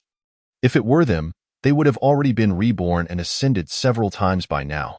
Senior brother, have you really considered recultivating? Suimo browsed the forum, shocked to see the post and joined in the collective astonishment. Is there truly someone with such poor aptitude that they can't even reach the earth immortal realm after ascending? He quietly posted an anonymous comment and received a flurry of positive feedback from fellow disciples. I am Lin Buyuan. While I believe reaching the earth immortal realm requires a certain degree of opportunity and effort, this senior brother is correct. After such a long time without reaching it, it must indeed be a personal issue.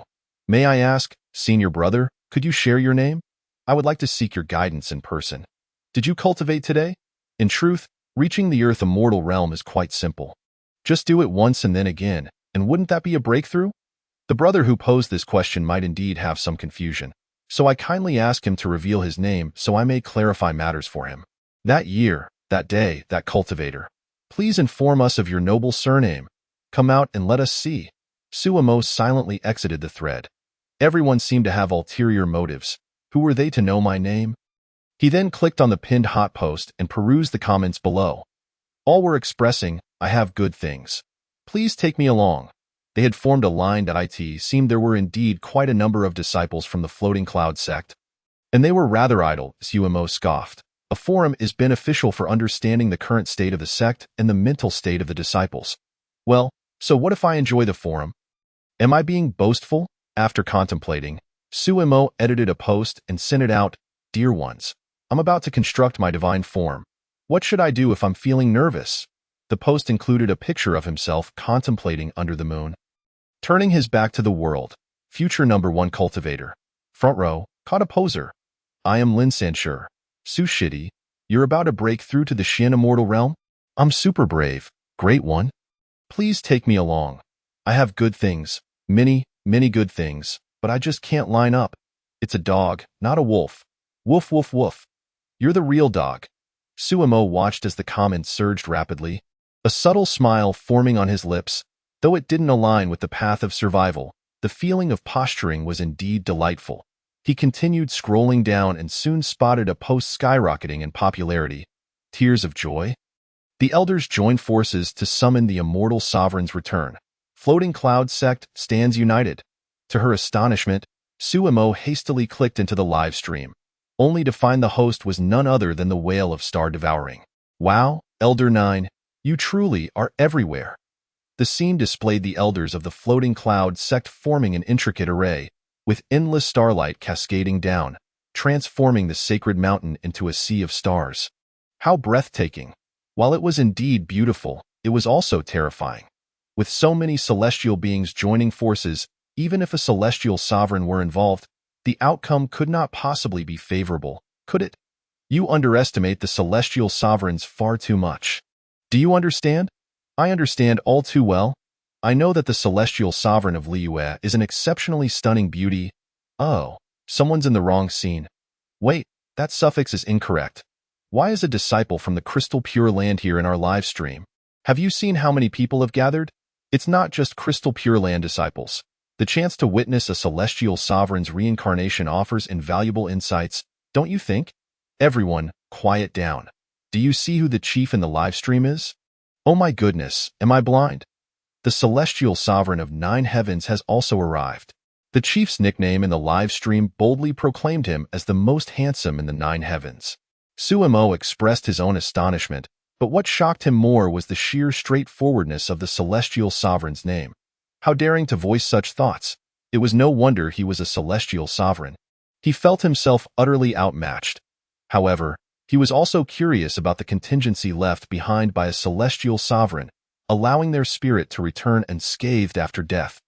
Such methods were rare and certainly not possessed by every celestial sovereign. Otherwise, legends of fallen sovereigns would not abound.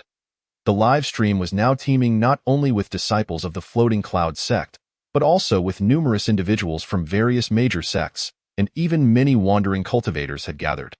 Suddenly, a message flashed across the screen. Due to the overwhelming attention on your live stream, it has been included in the Universal Anomalies livestream rankings. Revenue will be shared according to platform rules. Wow, this time the Celestial Sovereign of Floating Cloud will be the center of attention. How long has the Celestial Sovereign been in this state? It doesn't seem too long. Wasn't it said to last 49 days? Clearly, you haven't been paying attention. You're not a disciple of Floating Cloud, are you? Let me inform you. Hey, someone's talking up front. We're all waiting for you to clarify. The disciple of Floating Cloud who had spoken was promptly silenced. Allow me to explain. 49 days is when the Celestial Sovereign fully regains their powers. Currently, the Floating Cloud sect is working to guide the Sovereign back to prevent them from becoming lost in reincarnation and truly falling to the lower realms. So, without this array, would the Sovereign also undergo reincarnation like us? If you wish to reincarnate, go ahead. We will not.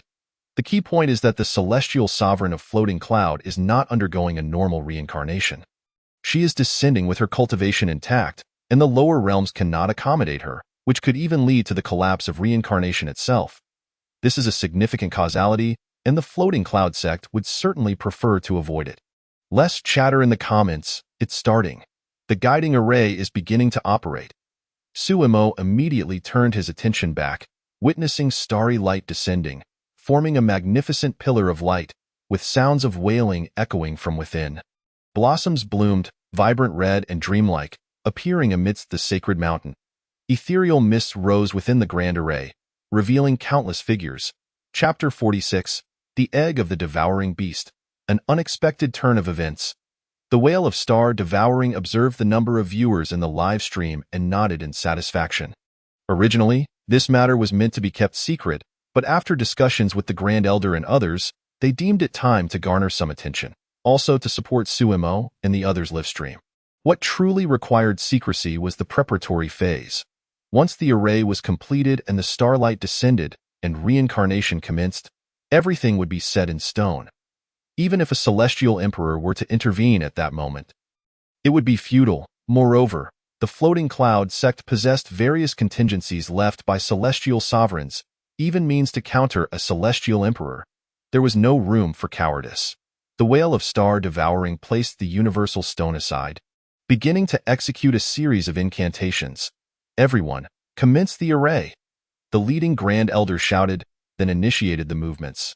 Spirits return, come from all directions. In the live stream, silence enveloped the audience. The phrase come from all directions was quite vivid. Suemo, holding the universal stone, felt a sense of helplessness. As a disciple of Floating Cloud, at this moment, he wished to cast aside his disciple status. At this moment, there was no barrage of comments. As everyone felt that disrespecting a celestial sovereign could result in karmic repercussions, one might face retribution in the future. Everyone, do you feel it? The once empty live stream suddenly saw a new comment that captured everyone's attention. Feel what?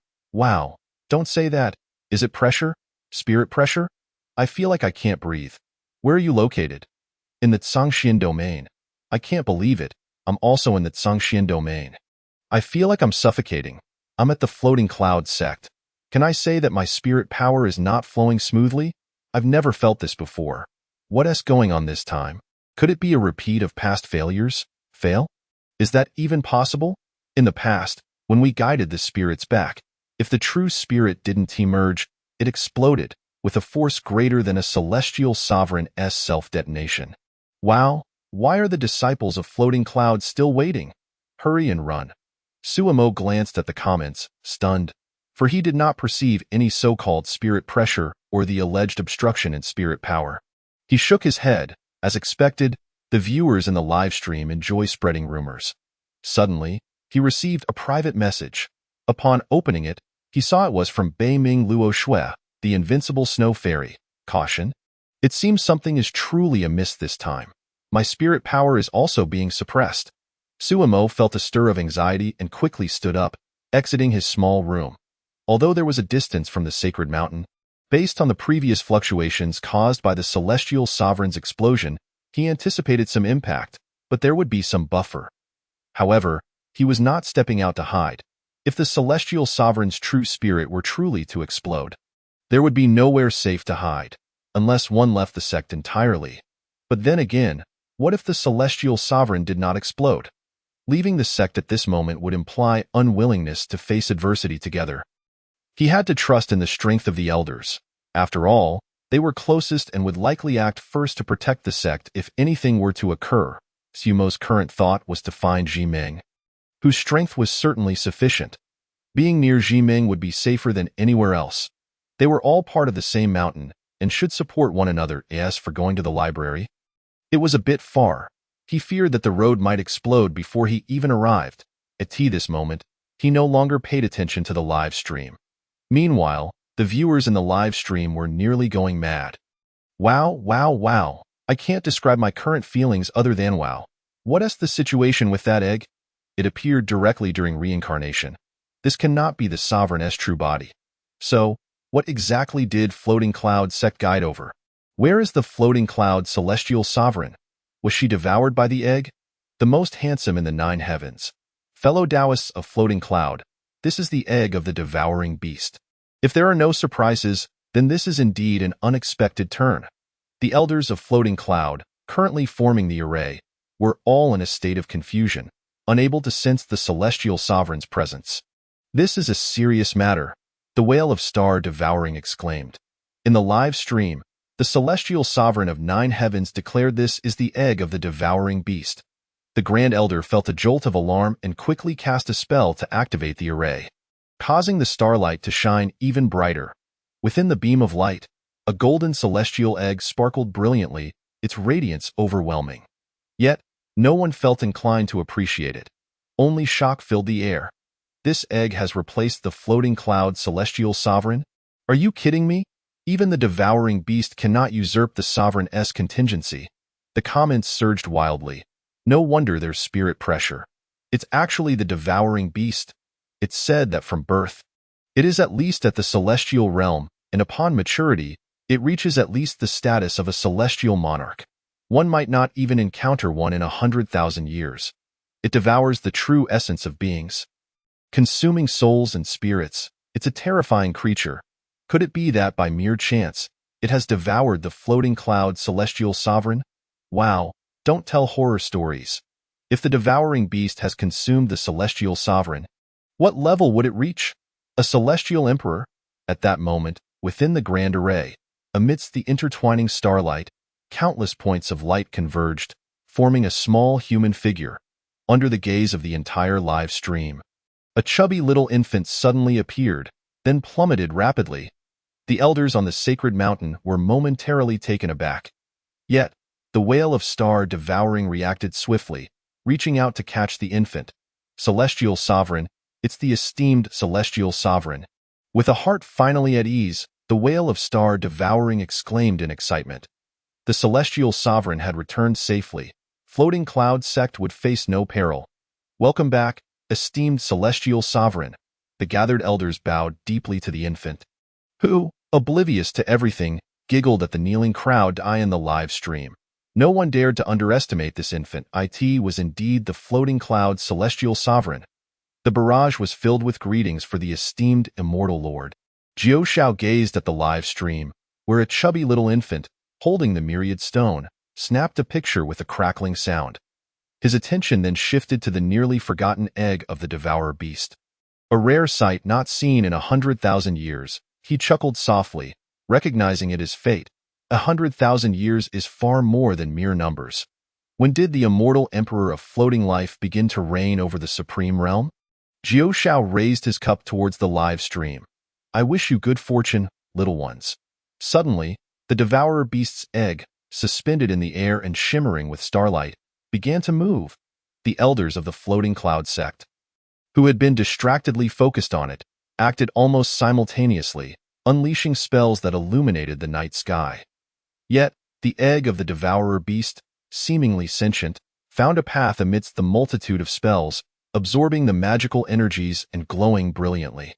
Under the gaze of many, the egg transformed into a streak of light, plummeting like a meteor toward a specific direction.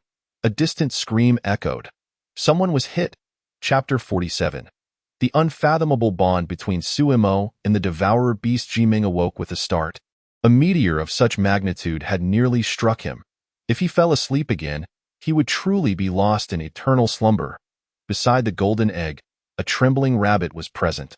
Indeed, Jiming had transformed into a pure white rabbit. What is this?" His voice quivered as he circled the golden egg, only to discover a human hand beneath it. "Oh no! Someone's been hit!" Jiming exclaimed. "Help!" A feeble voice emerged from beneath the egg. "The injury is minor, but the humiliation is profound." Suimo found himself trapped under the golden egg, struggling to breathe. Just then, several streaks of light approached, and upon seeing the scene, they were taken aback. Did it crush someone? It couldn't have killed them, could it? Who knows? Where is Jiming, and what is he doing? Damn it, that thing is sleeping on the egg. The elders, who had hurried over, worked together to lift the egg. The devourer beast's egg remained immobile. Having lost its previous vitality, it was now merely large, and perhaps would make for a tasty dish. While observing the egg, Jing Tun commanded the elders to set it down gently. Soon, Everyone beheld the sizable pit in the ground and the figure of Suimo within. What a coincidence! Jing Tun was momentarily stunned. Indeed, what a coincidence! The fifth elder sighed, producing the myriad stone, snapping it in half. Tears streamed down Sumo's face in the pit. What a malicious habit! How many spirit stones is this worth? Just as he prepared to ask Suimo for spirit stones, the devourer beast's egg, which had just been placed down gently, suddenly took flight again, crashing down towards Suimo in a shocking display. The speed was unavoidable. The elders had yet to react before witnessing Suimo once more trapped beneath the egg. The fifth elder glanced at his myriad stone, suddenly feeling reluctant to demand spirit stones from Suimo. Has this disciple offended the devourer beast? An elder, who had just returned from seclusion and was unfamiliar with Suimo, inquired. The second elder, who had joined them, observed the devourer beast's egg and the small hand struggling beneath it, sighing profoundly. Perhaps the devourer beast is particularly fond of him. Everyone turned to gaze at the golden egg, then at the pale, vain little hand. Is this what you call fondness? Who in their right mind would desire such affection? At that moment, the devourer beast's egg began to tremble violently, cracks spreading across its surface. A blinding golden light shot skyward, nearly blinding all who looked upon it. So sudden, a backstab. This devourer beast is toxic. When everyone's vision finally adjusted, the giant egg had vanished, not a trace of the shell remaining. As if it had never existed. All that remained was the pit and a now defeated Suimo being closest to the source of light. Suimo, accustomed to such sensations, found solace in the darkness. How could one who advocated for peace in the world fear intense light? Yet, all he saw was pitch black, as something pressed against his face.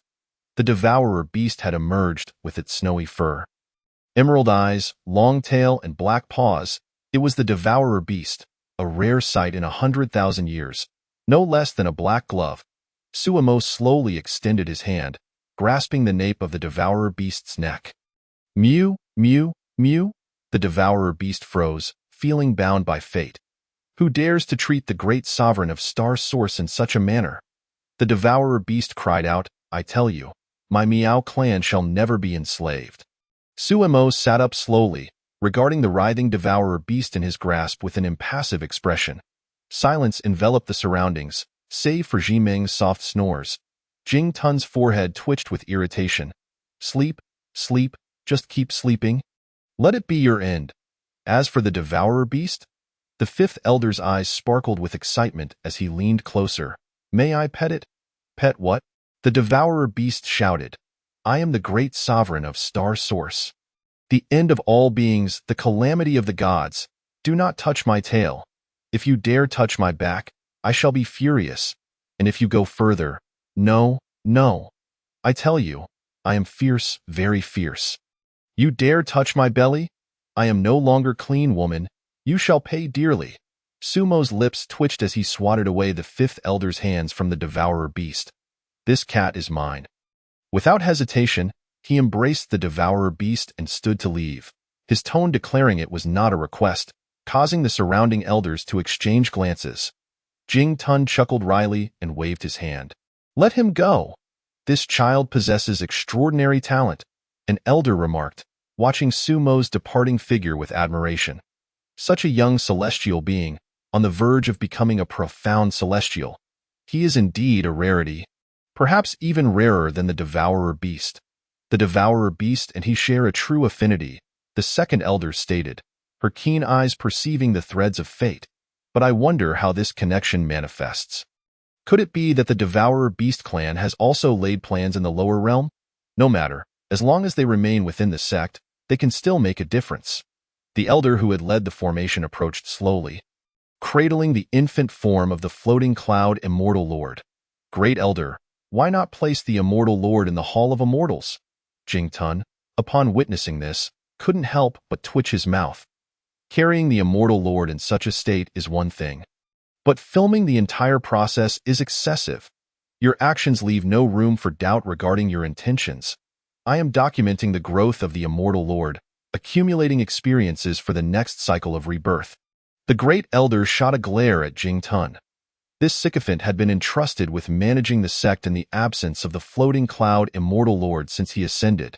There was a reason for that. Do you think the infant form of the floating cloud immortal lord can comprehend your loyalty? The elders gathered around the great elder, gazing at the infant floating cloud immortal lord in her arms. Feeling increasingly reassured, why tomorrow at the latest, the immortal lord will be running about. Just the thought excites me. Meanwhile, the devourer beast, held by Suimo by the nape, struggled and cried out, "Let me go. What are you going to do to me? I'll scratch you. I tell you, I scratch hard." Suimo opened the door, expressionless, and tossed the devourer beast inside before closing the door tightly. The devourer beast leapt onto the cabinet, surveying Suimo from above. "You are finished, I, the master, declare your end." The devourer beast glared at Suimo. Suimo glanced at the devourer beast, feeling indifferent. "What realm are you even in? It seems I haven't interacted with mortals in ages. This cat isn't even a celestial being, so why should I be afraid? If it weren't for the reaction of my true essence when I touched this little creature, activating the core of my cultivation technique, I wouldn't bother with it at all. Of course, this is primarily for revenge." Chapter 48, Devourer Beast. "No other reason, mainly because your ugly Suimo was far from calm," he pondered. It seemed he was the one at a disadvantage tonight. In the future, when he became renowned, looking back at today's absurdities, he might be mocked for being struck by an egg. All of this was due to this little culprit, who dared to proclaim itself a master and sovereign of Star Source. After a moment of contemplation, he raised his head to meet the fierce gaze of the devourer beast. "I have decided. From now on, you shall be called Star Source Meow Meow, or simply Star Meow. No objections allowed." Star Meow froze, fur bristling. "What did you call me? I am the great sovereign of Star Source, the calamity of all beings, the worst of demons. You dare call me Star Meow? Are you insane?" Suimo sighed and extended his hand. Lower realm divine technique, dragon seizing technique. Feeling the familiar nape, Suimo noted that the texture of its fur was superior to that of an ordinary cat.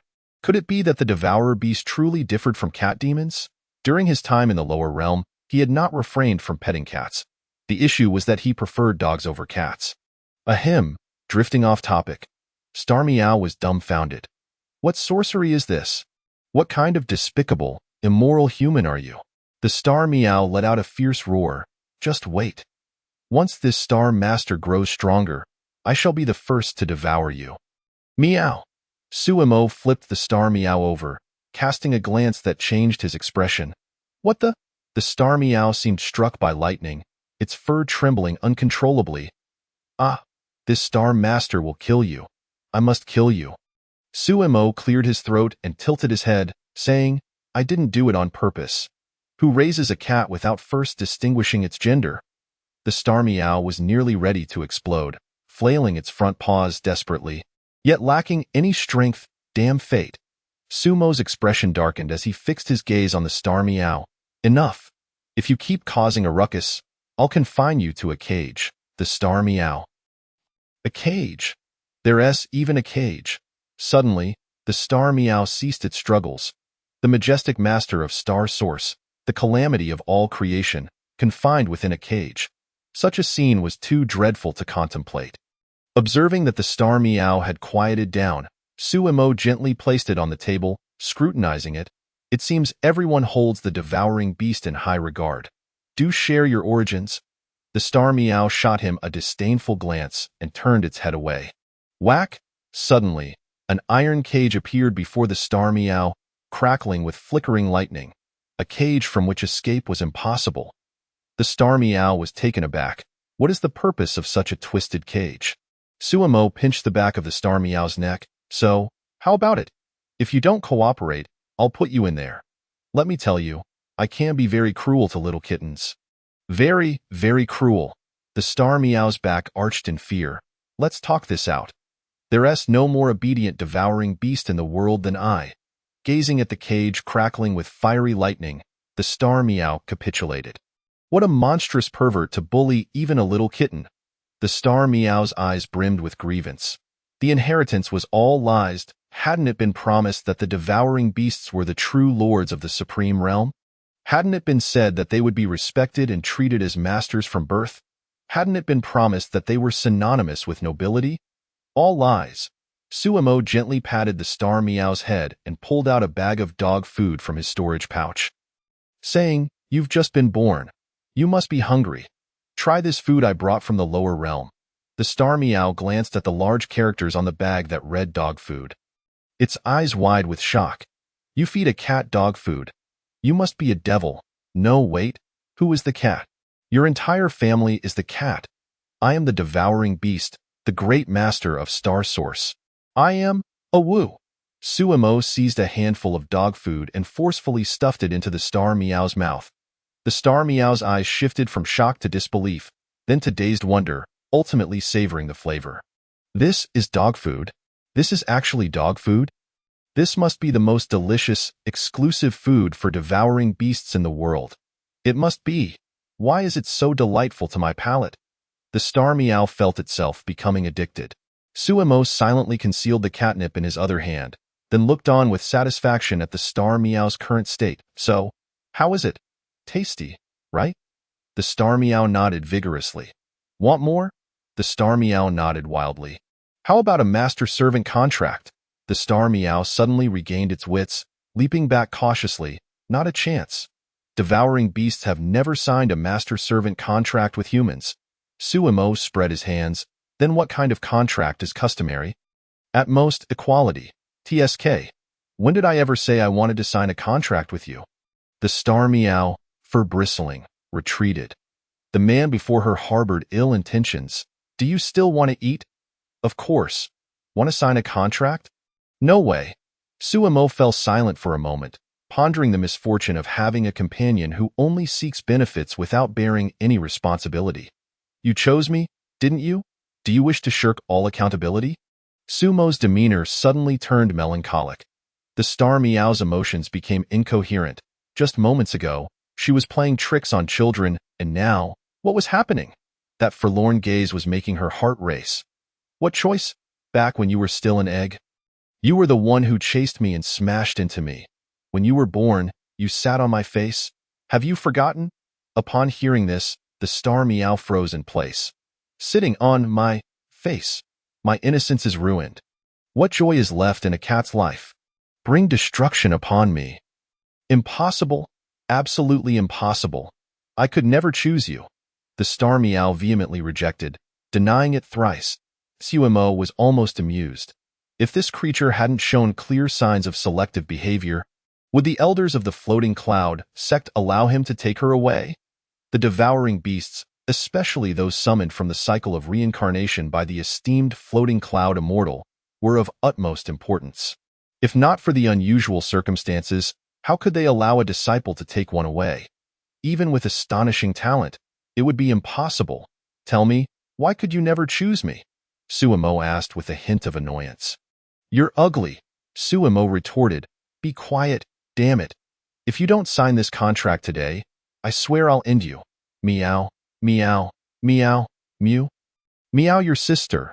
Today, I will make you sign a slave contract, meow." "Impossible. Help. No one will come to your rescue. Little kitten, just submit to me obediently. Equality, equal master and servant. Isn't that acceptable?" "Woo-woo." The star meow was utterly unable to resist, overwhelmed by Suemo, who forced the contract upon her. A yellow circle appeared on her forehead, adorned with 3 petals, indeed, that mark, which Suemo referred to as a radioactive mark. From then on, her primordial spirit was suppressed, and her actions were under Sumo's control. Ultimately, what had been signed was the master-servant mark. Observing the star meow's tearful eyes, Suemo did not dare to bully her too harshly. Who knew how significant the consequences were for a devouring beast? Signing a master-servant contract could leave room for maneuvering should anything go awry later on. Chapter 49. Star Meow's Experiment. Utterly inhumane. The star meow curled up in a corner, trembling. Suemo lounged in a chair, sprawled out. "Despicable, shameless, lowly," the star meow cried. "I must be the most tragic devouring beast in history, having signed a master-servant contract with a human. For the next 100,000 years, I will be ridiculed. a disgrace to the devouring beast lineage, although it seemed she was the only one of her kind at present. Suemo glanced at the star meow, indifferent. Still want dog food? Not at all. Really? I do. After a long while, watching the star meow indulge in the dog food, Suemo approached and stroked her fur. By the way, your kind, the devouring beasts, are said to excel at devouring true essence. Is it true that a grown devouring beast can consume the essence of an entire great world? Mew. We are indeed fearsome when we grow up. Not just great worlds. Even the true essence of an immortal emperor can be swallowed without hesitation. The star meow replied while munching on dog food. Suddenly, she burped, slowly lifting her head, her eyes sparkling. I am full, Sumo. Wait, you just said you could devour worlds, and now you're full. Do you realize I was worried that your appetite would be too great to sustain, contemplating whether to abandon you? The star meow was clearly unaware.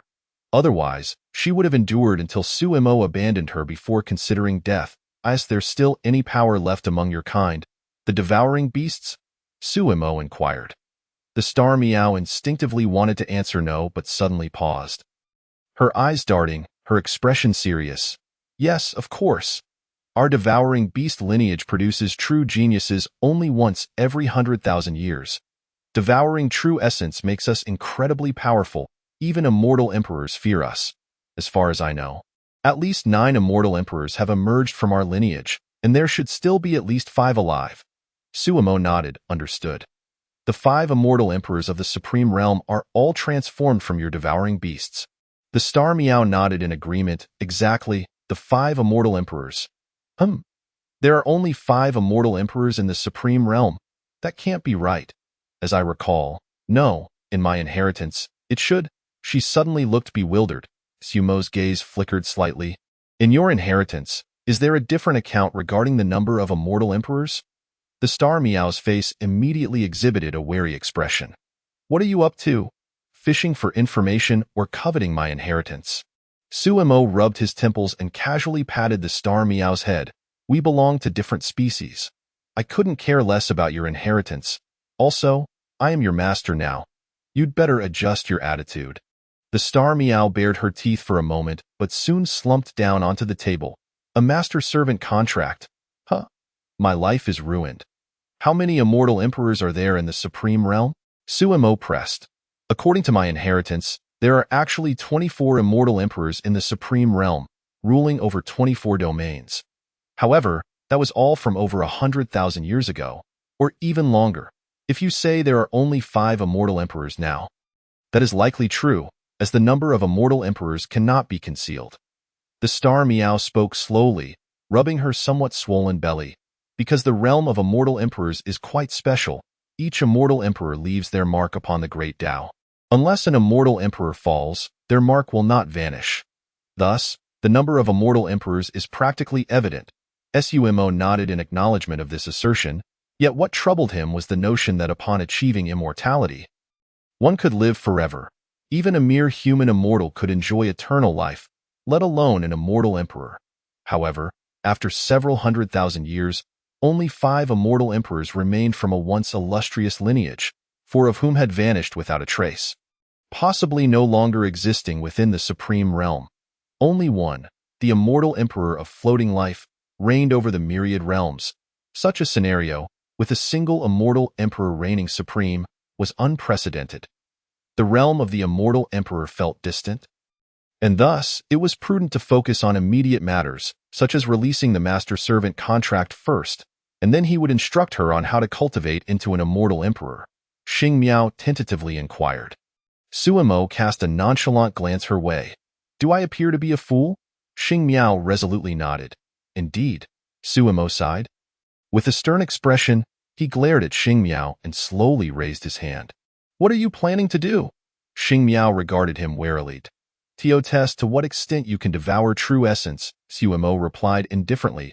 He snapped his fingers lightly. Suddenly, Xing Miao sensed a violent shift in space. Instinctively, she opened her mouth, and the chaotic spiritual energy summoned by the true essence was drawn directly into her mouth.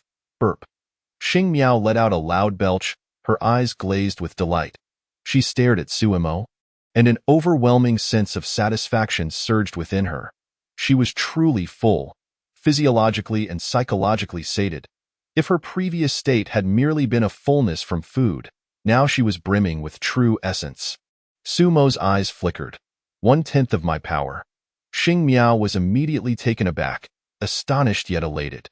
You only used 1/10 of your power and were able to summon such a vast amount of spiritual energy as true essence for me to devour? Sumo shook his head. No, I meant that I will now use 1/10 of my power to test.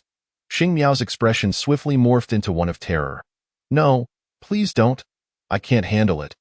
Sumo's lips curled slightly. Was the master-servant contract a joke?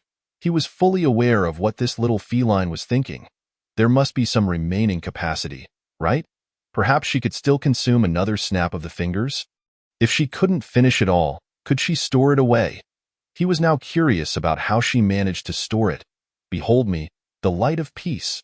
In an instant, an illumination far surpassing the sun erupted within the room.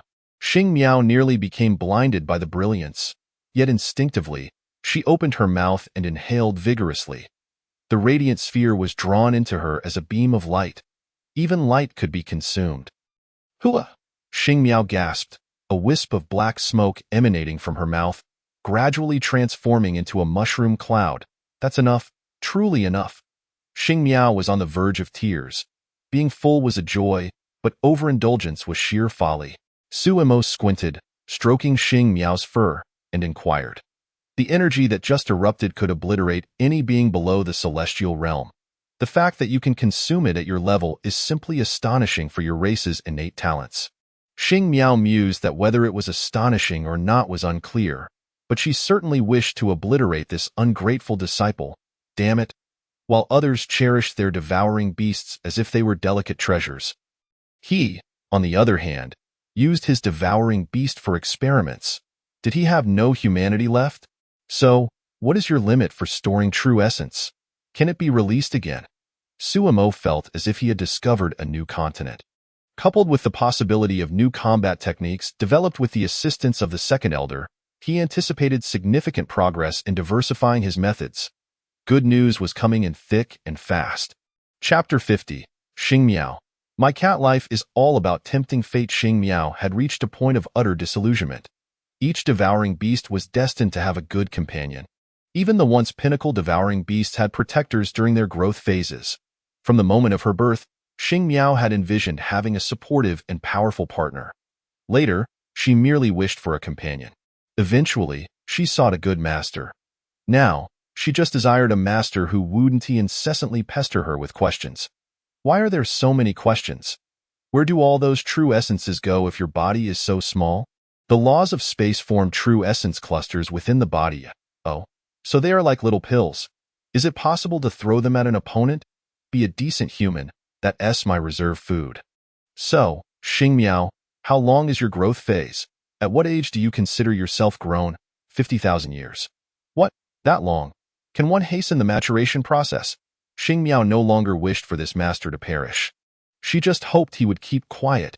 After being well fed, one ought to enjoy a peaceful slumber. However, a persistent presence nagged at her ears, obliterating her drowsiness. With bloodshot eyes glaring at Sumo, who was already snoring beside her. Xing Miao gritted her teeth. Meow, damn it, master. You might as well die. The following morning, Sumo stretched his body, turning his head left and right. Huh, how did I fall asleep here? He glanced at the disheveled and wildly fluffed up Xing Miao. Did you really guard me all night? So loyal? Xing Miao trembled all over, thinking, loyalty? You think I'm loyal? Your snoring was like thunder. Who could possibly sleep? Ignoring Xing Miao's inner turmoil, Sumo grabbed her by the scruff and headed outside.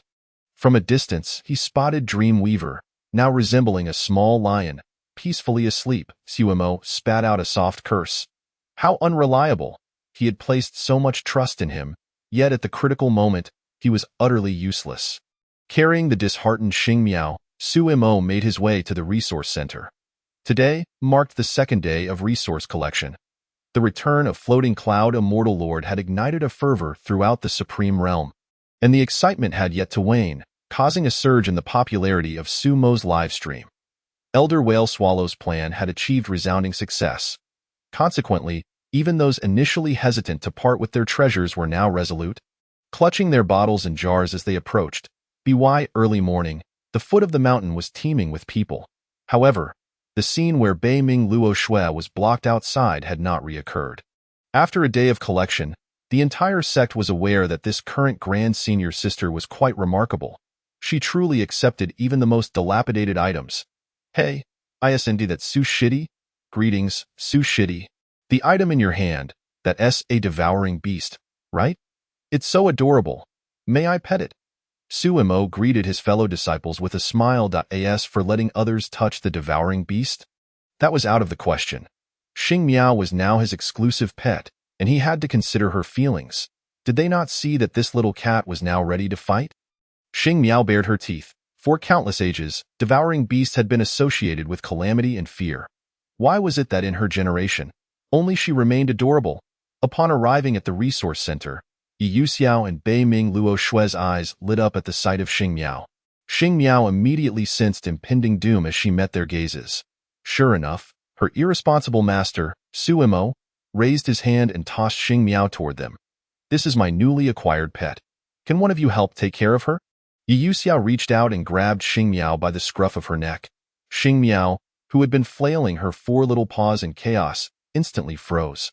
Why? Why do these humans know my weakness? Hello there, little friend. What is your name? Yu Xiao smiled sweetly at Xing Miao. I shall call you Great-Grandma, Su Mo. Bei Ming Luo Shui. Yu Xiao fell silent for a moment before slowly turning to Su Mo. I suggest you find another pet.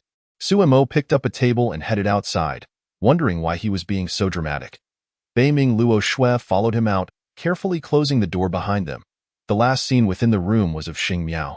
Arms wide open, cornered against the wall, desperately pressed against it as Yu Xiao reached out with her talons. Xing Miao's eyes were filled with despair. Outside, Bei Ming Luo Shui, while tidying up her belongings and arranging the table, inquired curiously, so that's a devouring beast? What distinguishes it from a cat demon? Su Mo's hand paused, and he looked up, gazing at the sky at a 45-degree angle. I honestly have no idea. The two of them set the table. The day's resource collection commenced. Instantly, the air was filled with clamorous voices. Mine, mine, mine, my grand sword. I have an exquisite spiritual treasure, the world-destroying spear. Pfft, that gilded spear of yours is hardly world-destroying. Mine is the true treasure, the wheel of fate. Yours is utter nonsense. The paint hasn't even dried. You must have rushed to make it last night. Su Mo and Bei Ming Luo Shui exchanged glances. Damn, today's work is proving to be more challenging than yesterday. Today, the emergence of imitations and counterfeit goods has become a pressing issue. The work proceeded swiftly and methodically, as Su Mo summoned the fifth elder, who had completed his task and returned to the sect. Upon witnessing the counterfeit items, his response was decisive. He swiftly gathered his hair into a ponytail and wielded another with vigor, delivering a series of sharp strikes that resonated like thunder, bringing sorrow to those who listened and leaving many in a daze.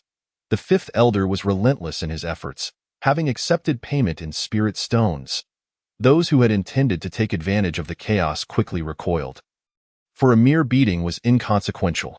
After all, who among cultivators was not tough-skinned? The primary concern lay in the preservation of face. There was a distinction between minor embarrassment and significant disgrace. Being forever associated with the shame of being struck by a ponytail would eventually shatter one's resolve. The fifth elder still held considerable influence, as Bei Ming Luo Shui reflected with a sigh. Upon hearing her thoughts, the fifth elder intensified his efforts. While order reigned at the material department, chaos erupted in the main hall. The recently reincarnated floating cloud immortal was on the loose. Not only could he run, but he could also fly, fueled by his celestial energy. Can you believe it? That little rascal dashed about the grand hall, leaving the elders in a cold sweat. The main hall's defenses posed no threat to this genuine floating cloud immortal. Chapter 51. This sect master is truly capable of bearing responsibilities. Sect master. Please slow down, sect master. You cannot go there. Triggering the defenses will lead to boom. As the floating cloud immortal emerged from the rubble, spewing dark smoke, The elders exchanged concerned glances. This was a recurring scenario. With a resigned sigh, Jing Tun tossed aside a ledger. Sect Master, that cannot be torn.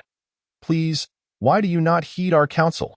The second elder slowly produced a cracked porcelain vial, placing it gently before the floating cloud immortal. Curiously, the floating cloud immortal reached out with a small hand and struck it.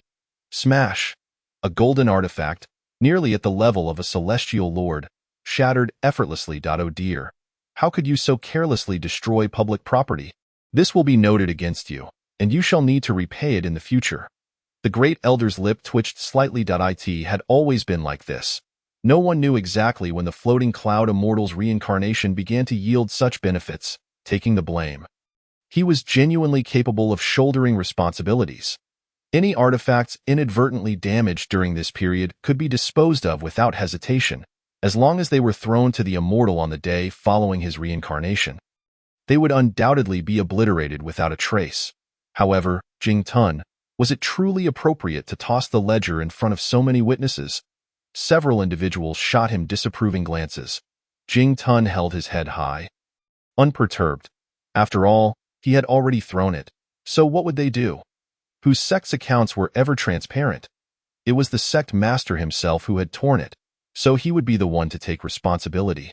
Do not go too far, the great elder said coolly before turning to leave. Staying any longer, she feared her heart might not withstand it. Wait, I have something else. An anxious voice resonated from outside the hall. As the door swung open with a resounding bang, and a large bundle flew inside. What is this? Such a massive concealed weapon. With a crash, countless miscellaneous items tumbled into the grand hall, burying the floating cloud immortal, who had just rushed over to see the commotion. Jing Tun. He was not particularly concerned for the sect master's safety. It was merely that such a plethora of items was simply excessive.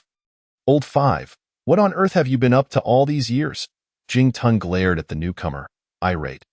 How many disasters had to occur to accumulate such a pile? In comparison, his own minor debts seemed trivial. Wait, what debts?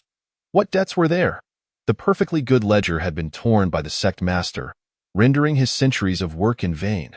The fifth elder shot Jing Tun a sidelong glance and casually pulled out a few items, tossing them onto the pile.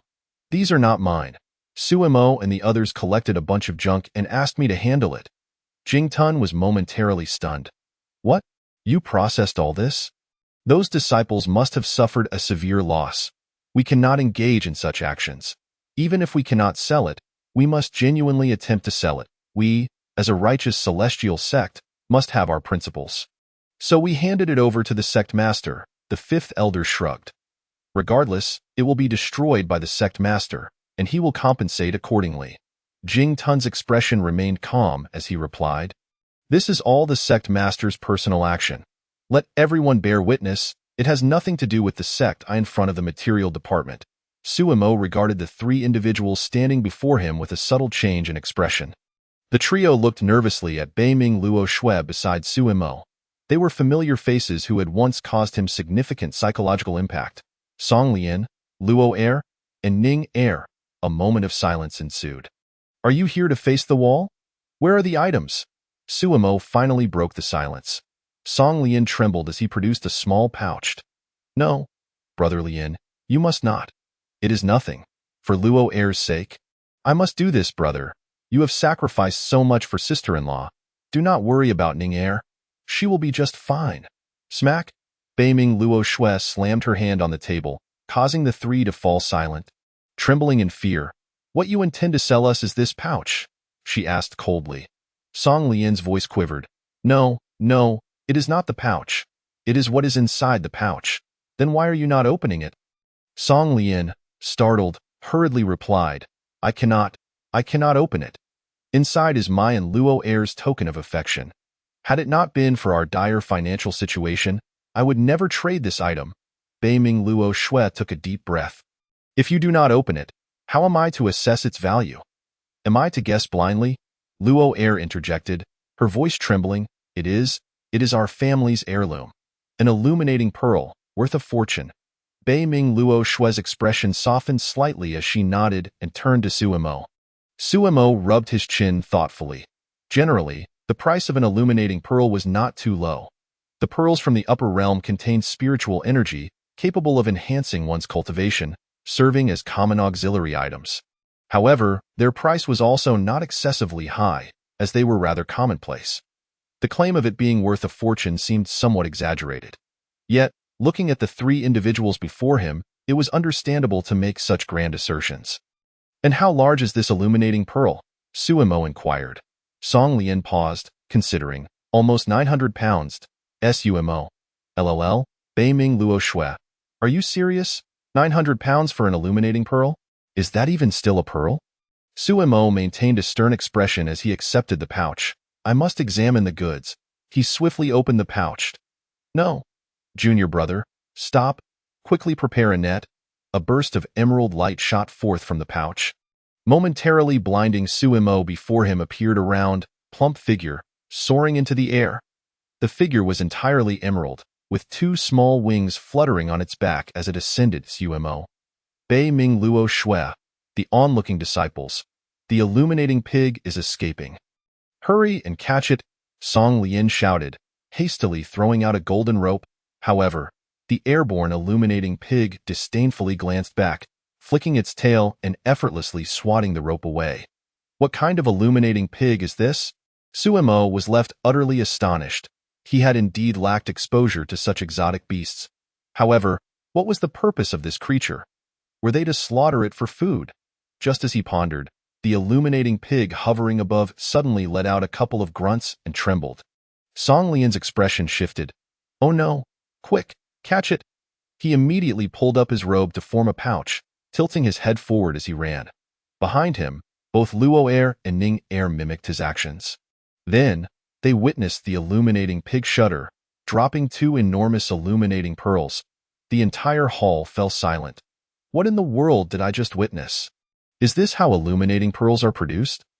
Oh no, from this day forth, I can never look at illuminating pearls the same way again. I swear, I will never use them as cultivation aids again. If I do, I am a dog. Woof woof woof. Chapter 52. The illuminating pig is acquired. Suemo felt that everyone possesses a certain aura. Some people resonate with one another, forming friendships, while others clash, becoming adversaries. The three individuals before him certainly had the power to stir up chaos, even in the simple act of collecting materials.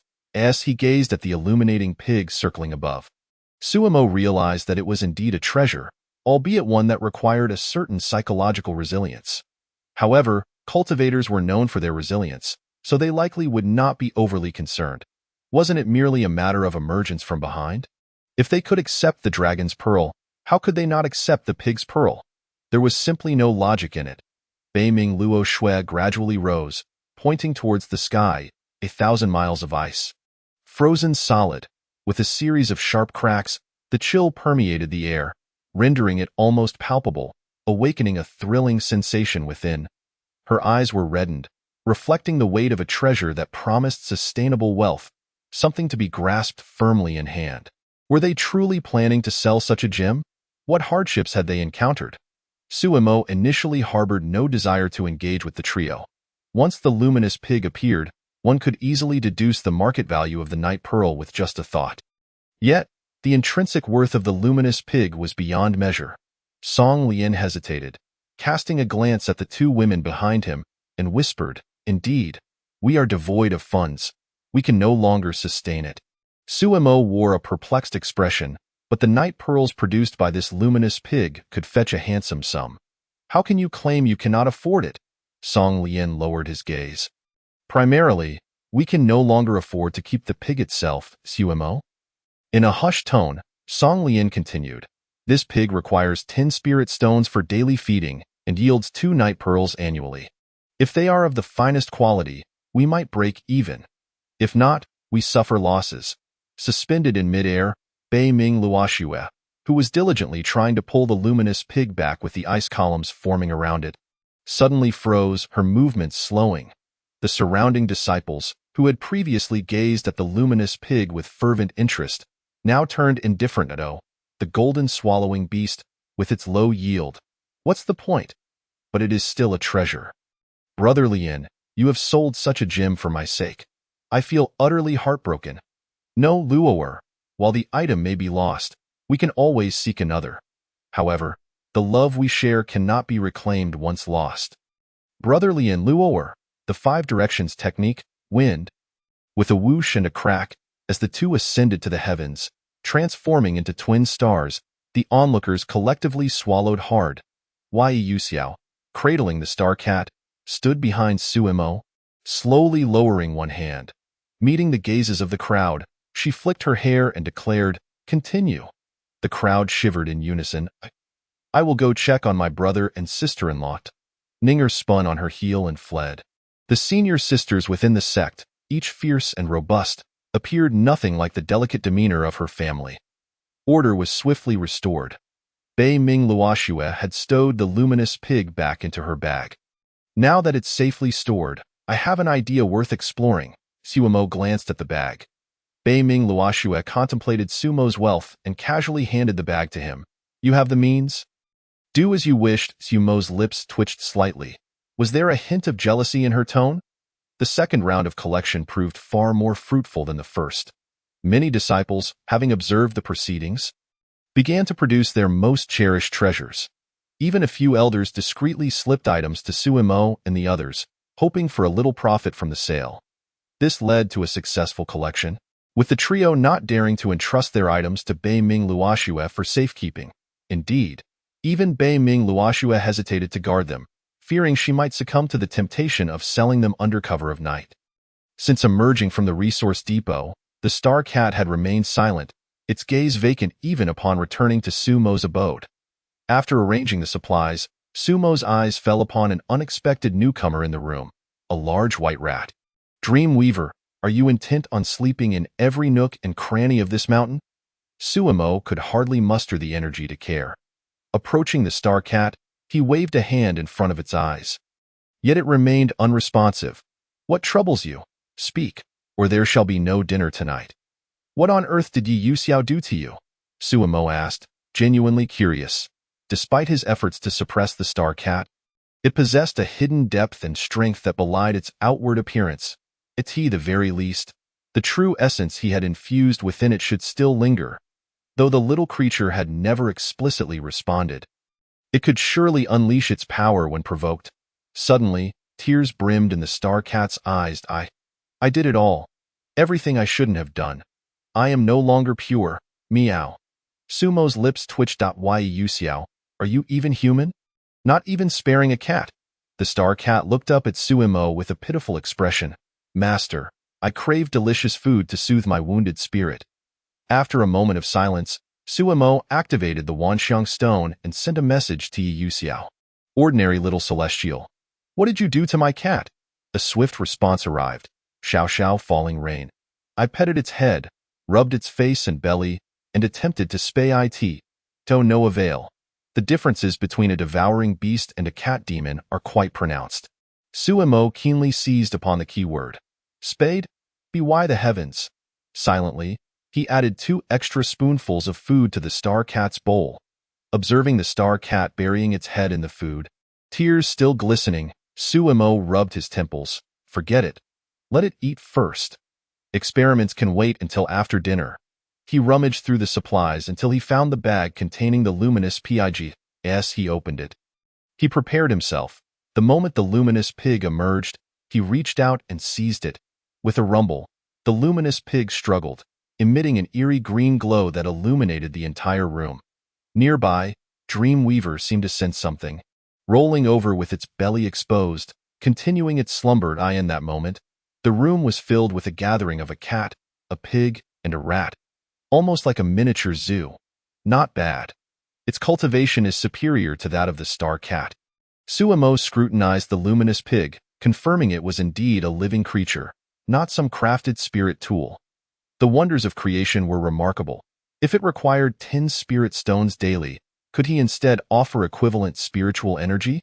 Suimo initiated a direct connection with the luminous pig through his spiritual essence. Though the spirit stones contained abundant spiritual energy, it was highly impure. The usable fraction amounted to less than 1,000th. Premium spirit stones offered slightly better efficiency, but even then, only 1% could be utilized. Thus, in general, practitioners needed at least 100 spirit stones to cultivate an equivalent spiritual energy to that of a single stone. No one would consider directly feeding the luminous pig with spiritual energy, but Sumo was different. Sumo had a unique advantage. Chapter 53. The pig farming and pearl cultivation industry of the Supreme Realm fell silent. The spiritual energy within spirit stones was finite, yet that within the Supreme Realm was virtually limitless. While spirit stones stored this energy, once consumed by the luminous pig, it would digest it. However, the luminous pig lacked the cultivation techniques to directly absorb spiritual energy from the air. It could not simply devour the atmosphere to obtain it. This creature absorbed spiritual energy through its digestive system. Therefore, Sumo extended a finger. "Little pig, you are in for a treat." The luminous pig shuddered. Sensing an impending misfortune, it suddenly realized that, while previous masters had subjected it to mental torment, they had not posed a threat to its life. But this current individual was an entirely different matter. Sumo displayed a benevolent smile. "I shall feed you well, and in return, you will produce night pearls for me." "How does that sound?" The luminous pig trembled backward, protesting. "I absolutely refuse." Sumo nodded with a smile. "Look at how you tremble. That clearly indicates your agreement." He slowly clenched his fist. "I possess a combat technique that can merge the spiritual energy of heaven and earth, forming immense power. It's not as simple as mere addition. This method can yield energy millions of times greater than the original spiritual energy. In essence, spiritual energy is a form of energy, and you should be able to convert it, correct?" The luminous pig's anxiety escalated with each word, and it urgently shook its head. "No, this pig cannot do it. Is that something a lazy and comfortable luminous pig should undertake? Just a try. There's no harm in experimenting." Suddenly, a brilliant light erupted from Sumo's hand. He spoke slowly. "This is a combat technique I devised based on my cultivation. While it's exhausting for fighting, it's a miraculous method for energy storage. I call this technique Harmony Brings Wealth." He thrust his fist into the luminous pig's mouth. The luminous pig's eyes widened in shock. Suddenly, a brilliant green light enveloped the entire pig. It began to levitate. The star cat, who had just satisfied its hunger, jumped back in surprise. "Wow, a flying, glowing little fatty pig." Sumo gazed upwards as the luminous pig swelled larger and rounder. "It's going to explode. It's going to explode." The luminous pig swayed, tears streaming down its face, lamenting, "Am I about to burst? This is unacceptable." With a pop, a large, round night pearl fell to the ground. Both Sumo and the star cat were captivated by the sight. Before they could utter a word, a tremendous crashing sound echoed from above, followed by an avalanche of night pearls cascading down. "By the heavens, meow!" Neither of them had time to react before they were engulfed by the rolling tide of night pearls, thousands upon thousands. Shimmering in green and sparkling brightly, Sumo's mind went blank, nearly knocking him unconscious from the overwhelming spectacle. On the ground, Jiming, who was asleep, felt as though she were being propelled by an immense force. Slowly, she opened her eyes, bewildered. Was she still in a dream? Surely, she must still be dreaming, right? What on earth were these luminous pearls that blanketed the mountains? Xing Miao's eyes had already taken on the shape of incense coils. Still not fully awake, when she felt her body lighten as someone picked her up, followed by a jolt. "We've struck it rich. We are wealthy now." Sumo gazed at the night-bright pig, which had tumbled into the sea of luminous pearls, shaking Xing Miao with unrestrained excitement. "From now on, this shall be our industry. I will gather spiritual energy through goodwill and prosperity, while you store the energy and then feed it to the night-bright pig, ultimately allowing it to produce luminous pearls. The pig farming and luminous pearl industries of the Supreme Realm must undergo transformation. The night-bright pig produces luminous pearls. I truly am a genius." Xing Miao. "I, the illustrious master of the star source, the source of all evils. You cannot possibly expect me to be a heartless reservoir of spiritual energy. I store energy for my own consumption, not to work for you. Cursed humans, once I grow stronger, I will certainly meow."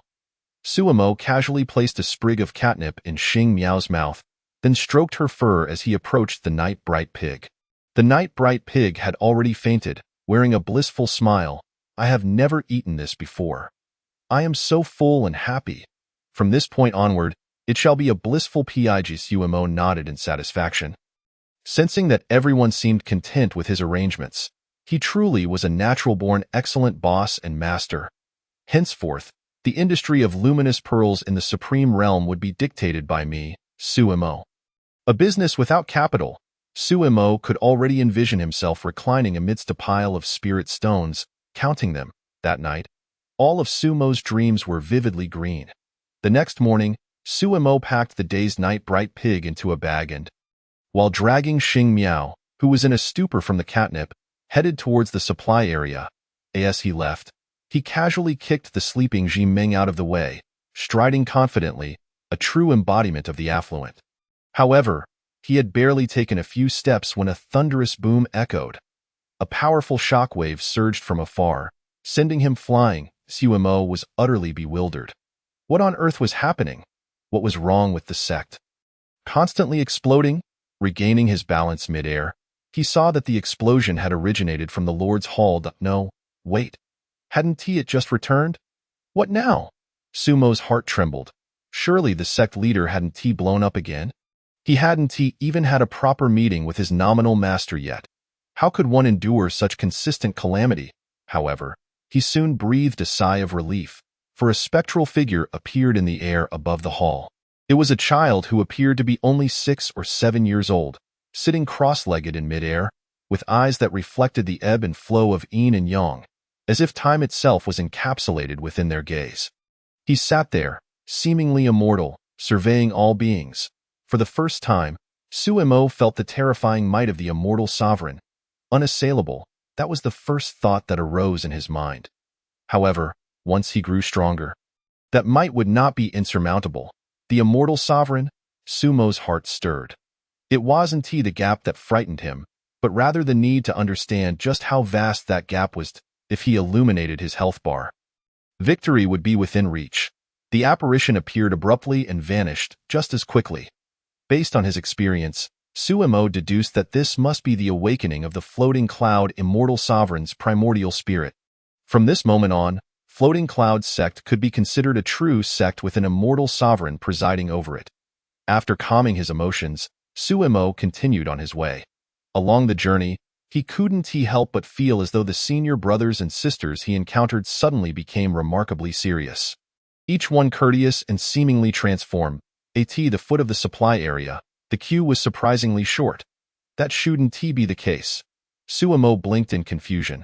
Logically speaking, today was the last day to collect supplies, and those who were still hesitating should have all arrived by now.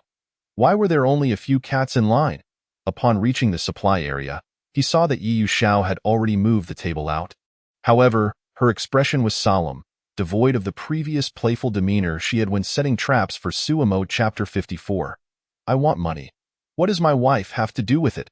Hello, senior sister. Sumo casually greeted Yu Xiao.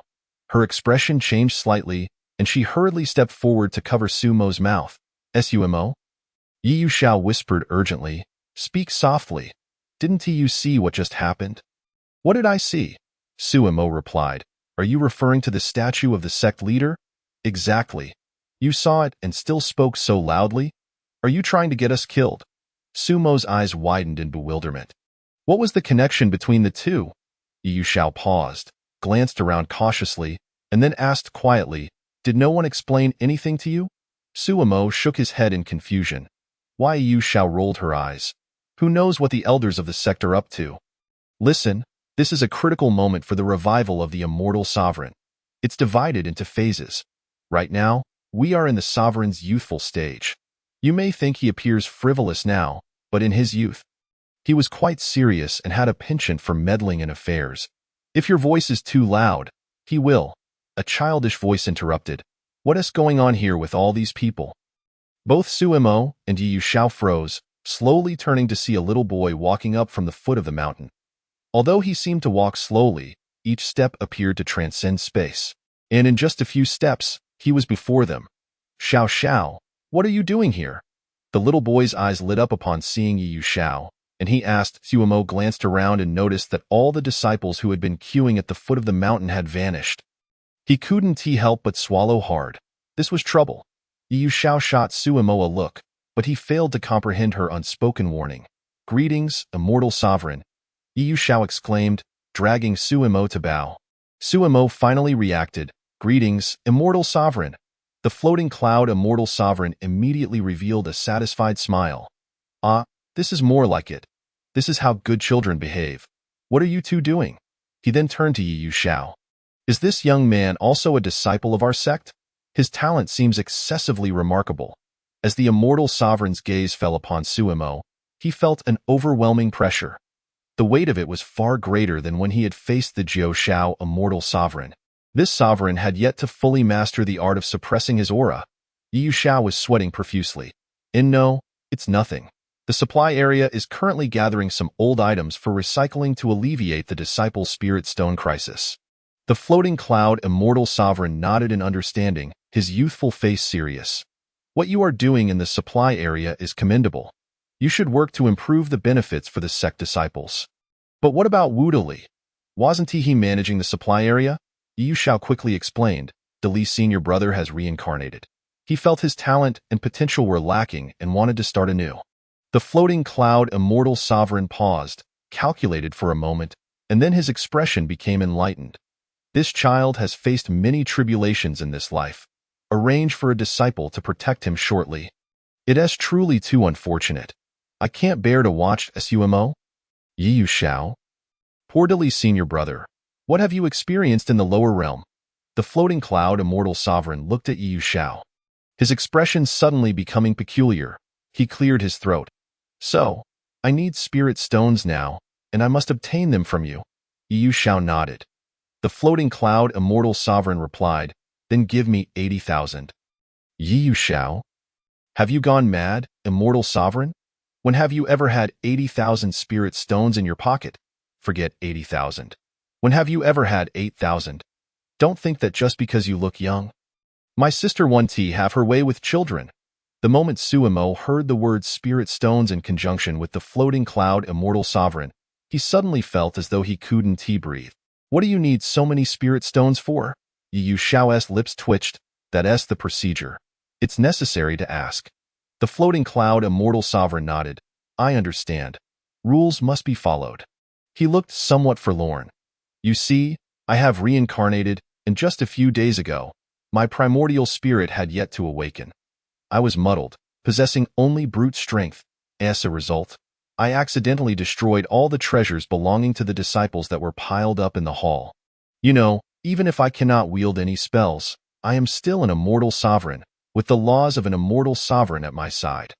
Such low-tier treasures cannot withstand my antics. As a dignified immortal sovereign, I must compensate for the destruction of my disciples' treasures. Although the sect's treasury is abundant, those are the sect's assets, not mine. Hence, I wanted to advance my spirit stones." "Why Yu Xiao?" Suemo fell silent. What a great sect leader! If only his mind were as sharp. When Elder Wu claimed that all that rubbish could be dealt with, he hadn't believed it at the time. But now it was clear that he had underestimated the Supreme Realm and Floating Cloud sect. No wonder the King Xianzi forbids the Floating Cloud Shinzuan from having private funds. This is utterly ridiculous. How much would it take for you to indulge in such extravagance? Is it not possible to advance some funds? As the sect leader, I surely possess a modicum of credibility, do I not? The floating cloud Shinzuan frowned, stating, however, "I have not attended to such mundane affairs for quite some time. If there are rules against this, I shall devise an alternative." Yu Xiao quickly shook her head, cautiously replying, "Let me consult my sister first, to see if she consents." The expression of floating cloud Shinzuan shifted slightly as she waved her sleeve and declared sternly, "Xiao Xiao, this matter pertains to my floating cloud sect, and it is our duty to handle it ourselves. Although Akin is my Dao partner, she is not a member of the floating cloud sect, and thus how could I allow her to meddle in such significant financial matters?" Yu Xiao blinked innocently, "But you said that yourself.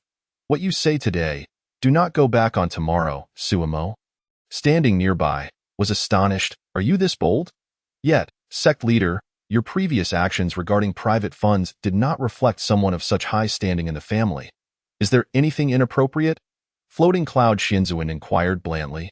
Indeed, there are far too many issues, primarily concerning you. Suemo lamented, deeply missing senior brother Dali, thinking if he were here, such matters would not even warrant consideration. After all, he was tasked with managing the material office, and his sister had specifically instructed him to keep a close watch on Floating Cloud Shinzuin's purse. Wait, who said I was in charge of the material office? Yi Yuxiao's eyes brightened as she turned to point at Suemo. It's not that complicated. Currently, the one managing the material office is Suemo, and the procedures must be handled by him to comply with regulations. Sumo? I was merely enjoying my quiet time. And now the fruit of my labor is falling on my head? Chapter 55. Adhering to rules, the commanding Floating Cloud Shinzuin Suemo looked at Yi Yuxiao, bewildered, while she gave him an encouraging nod. In return, Suemo offered her a grateful glance. Floating Cloud Shinzuin then turned to Suemo. You have only been here a short while, yet you have become the manager of the material office. It seems whale swallowing has high hopes for you. Once I restore my cultivation and complete this reincarnation, seek me out again. For now, please assist me by advancing some spirit stones. With a resolute demeanor, Suemo placed the star cat on the table. Shinzuin, please hold on. I shall retrieve the ledger. The star cat trembled, reluctant to move. Floating Cloud Shinzuin cast a glance at the star cat before slowly retracting her gaze, only to glance back again, tempted to pet it, but refraining as it was not hers. Yi Yuxiao observed the current demeanor of Floating Cloud Shinzuin, a subtle smile gracing her lips, without the burden of dreadful tasks to perform. She found the present-day Floating Cloud Shinzuin rather endearing, truly deserving of being her brother Law. Suemo quickly returned, contemplating delaying, yet he realized that Floating Cloud Shinzuin was particularly stringent about rules. Any attempt to procrastinate might lead her to think he was disregarding protocol, resulting in some form of punishment, which would be utterly unjust. Mustering his resolve, he approached with the ledger in hand. 80,000 spirit stones. Floating Cloud Shinzuin emphasized, 80,000. Suemo nodded, recording the spirit stones. Then inquired, would you prefer the actual stones, or a voucher for retrieval? Floating Cloud Shinzuin stood with her hands clasped behind her, shaking her head. No need for the stones to come to me. You merely need to compensate the affected disciples according to the list. Remember, it is better to overcompensate than to underpay. Suemo felt a swell of emotion. What a remarkable sect leader. Having such a leader in the Floating Cloud sect, was it a stroke of luck or misfortune? Watching Suemo diligently record the details, Floating Cloud Shinzuin nodded with satisfaction. You are commendable. You adhere to the rules, handle matters efficiently, and possess great talent. I see you are on the verge of becoming a Shinxian. Should you wish to transcend, inform me, and I shall protect you. Suemo's eyes lit up. Thank you, Master. In this moment, it was appropriate to refer to her as Master rather than Shinzuin to convey closeness. Floating Cloud Shinzuin waved her hand, suddenly tilting her head. Her ears perked. Huh? Is there a dispute among the disciples? Let me see what it is about. With that, she vanished, leaving Suemo and Yi Yuxiao to exhale in relief. The star cat on the table stretched its body, finally relaxing. The pressure was overwhelming. You certainly sold out your ally rather swiftly. Suemo gritted his teeth. Yi Yuxiao chuckled lightly, waving her hand dismissively. Do not dwell on the details. The priority is to resolve the situation, Suemo retorted. I am deeply concerned.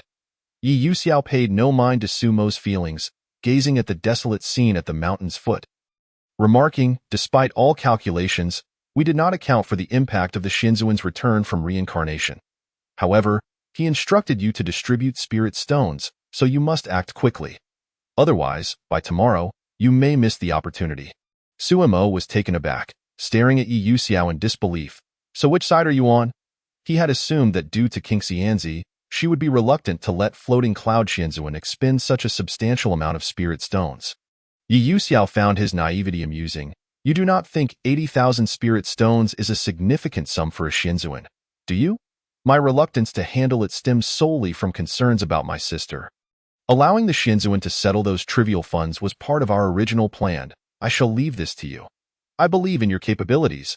Suemo silently retrieved the Wanxiang stone and posted an urgent message on the forum to all disciples. Urgent. Some materials submitted by disciples have been damaged due to unforeseen circumstances. The sect has evaluated the losses and will compensate accordingly. Please pay attention to the Wanxiang stone messages and collect your compensation at the material office at the earliest opportunity. This offer is valid only today. Do not miss out. Subsequently, Suemo began to cross-reference the list and send out messages. Where is senior sister Baiming? He suddenly asked while lowering his head at Yu Xiao. Meanwhile, was playing with the star cat as she replied, she has become quite familiar with floating cloud Shinzuan's situation. She certainly will not make an appearance at this moment. Then why is that? Have you forgotten she still owes money? During this period, floating cloud Shinzuan would certainly seek repayment upon seeing her. Sumo fell silent for a moment. All right then. Indeed, the days of being in debt to the floating cloud sect were not easy. At that moment, a petite figure rushed over. It was Elder Wu. Upon landing, she looked at Suemo, her face brimming with joy. It has been resolved, right? The esteemed Shinzuan has cleared all debts. Suemo lifted his head to glance at her.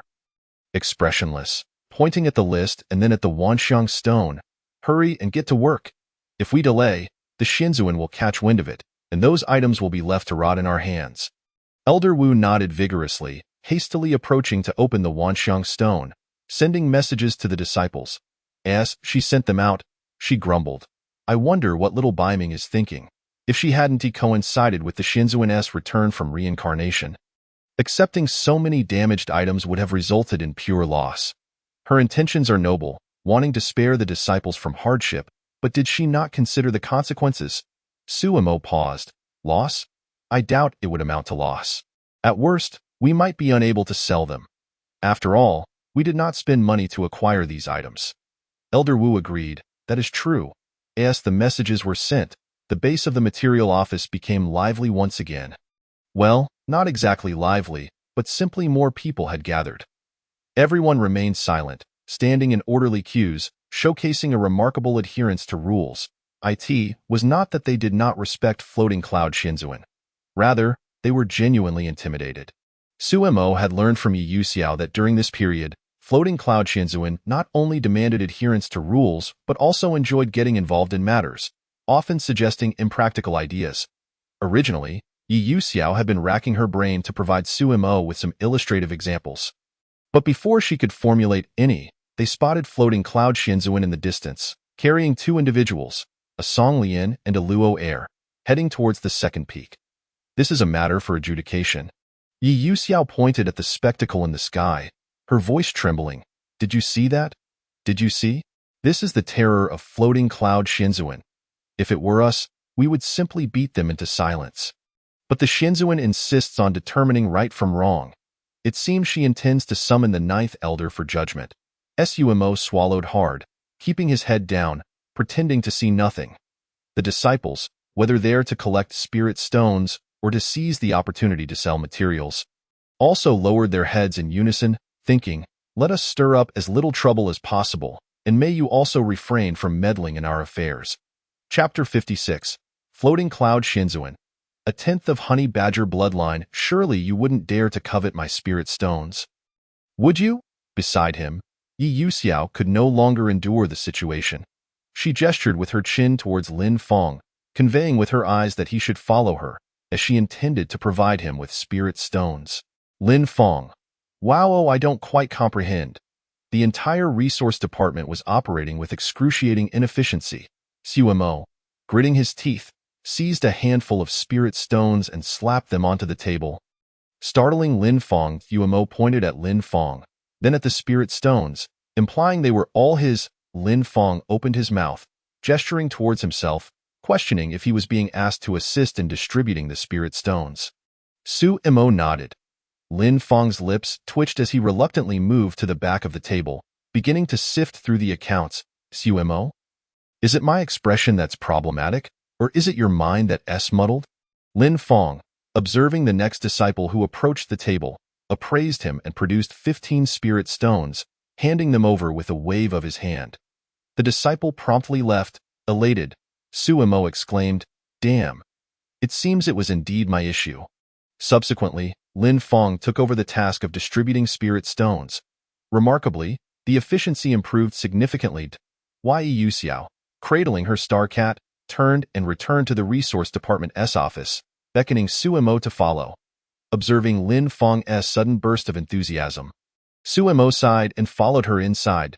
As an experienced disciple, Lin Feng had no fear of embezzling spirit stones at the entrance of the Resource Department. Once inside, Yu Xiao closed the door. Exhaling deeply and quietly remarked, "It appears today's resource collection efforts will be in vain. Let us issue a notice on the forum to postpone it." Sumo's lips twitched slightly, feeling a sense of melancholy. This postponement is feasible. But will there be further complications? Is our esteemed immortal lord here to collect debts? Yu Xiao fell silent for a moment, her gaze taking on a peculiar expression. Your observation is not without merit. Suemo? Yu Xiao gazed skyward at a 45-degree angle. The reason our disciples receive such meager treatment is quite apparent. At least, aside from myself, this generation of disciples is, to varying degrees, indebted in spirit stones. Most owe them to our esteemed immortal lord. Hence, everyone is wary of being caught by him during this period, not only for the fear of being reprimanded for misbehavior, but also due to the dread of him recalling their debts. Suemo was utterly astonished. Why is that? Are our immortal lords in the business of lending? Yu Xiao's expression grew even more peculiar. Have you forgotten what I told you about our immortal lord's attributes? Suemo pondered for a moment. Fond of explosions? Yu Xiao, that is indeed one aspect, but that is not what I meant. Have you forgotten? I mentioned that our immortal lord loves to meddle. Suemo exclaimed. Isn't it said that the immortal lords of this era enjoy meddling? Could it be? Yu Xiao sighed. Precisely. The attribute of being a busybody has permeated our immortal lord's life. However, this is advantageous. When there are matters at hand, he genuinely intervenes. You seem to have seen it at the library. When that fellow, Biming Luoxue, encountered troubles, our immortal lord faced the celestial emperor directly for her. She lamented, "Such a splendid immortal lord. Where else would you find one?" I know for a fact that the Jiuxiao immortal lord would not confront the celestial emperor for the sake of a mere disciple. Let alone the celestial emperor. If you asked him to engage in battle with another immortal lord for a disciple's sake, he would refuse. Suemo couldn't help but think that the floating cloud immortal lord seemed quite dependable in critical moments. Primarily because our esteemed immortal lord possesses a tenth of honey badger bloodline. As long as one is defiant, he dares to confront anyone, courageous to the cord. Yu Xiao shrugged. When it comes to brawling, he can't be held back. During the sealing of the demonic calamity, our immortal lord single-handedly pursued the 10 great demon lords. Those demon lords thought there was a powerful army behind him, only to be driven back several hundred miles in fear. Suemo inquired. And then? Yu Xiao paused before responding nonchalantly. Then the demon lords realized what was happening and proceeded to beat our immortal lord mercilessly. It was a brutal affair. It was only after that incident that our immortal lord concluded that the path of the holy demons was indeed the true path. Suemo mused. That seems plausible. Yet, how does this relate to everyone being in debt? Yu Xiao's expression reflected a certain disillusionment. Primarily, our immortal lord believes that without rules, there can be no order. When the immortal lord intervenes, it must be an equitable exchange. Regardless of whether the person requires his assistance, once he intervenes, payment is expected. Suemo remarked. Yu Xiao rubbed her star cat.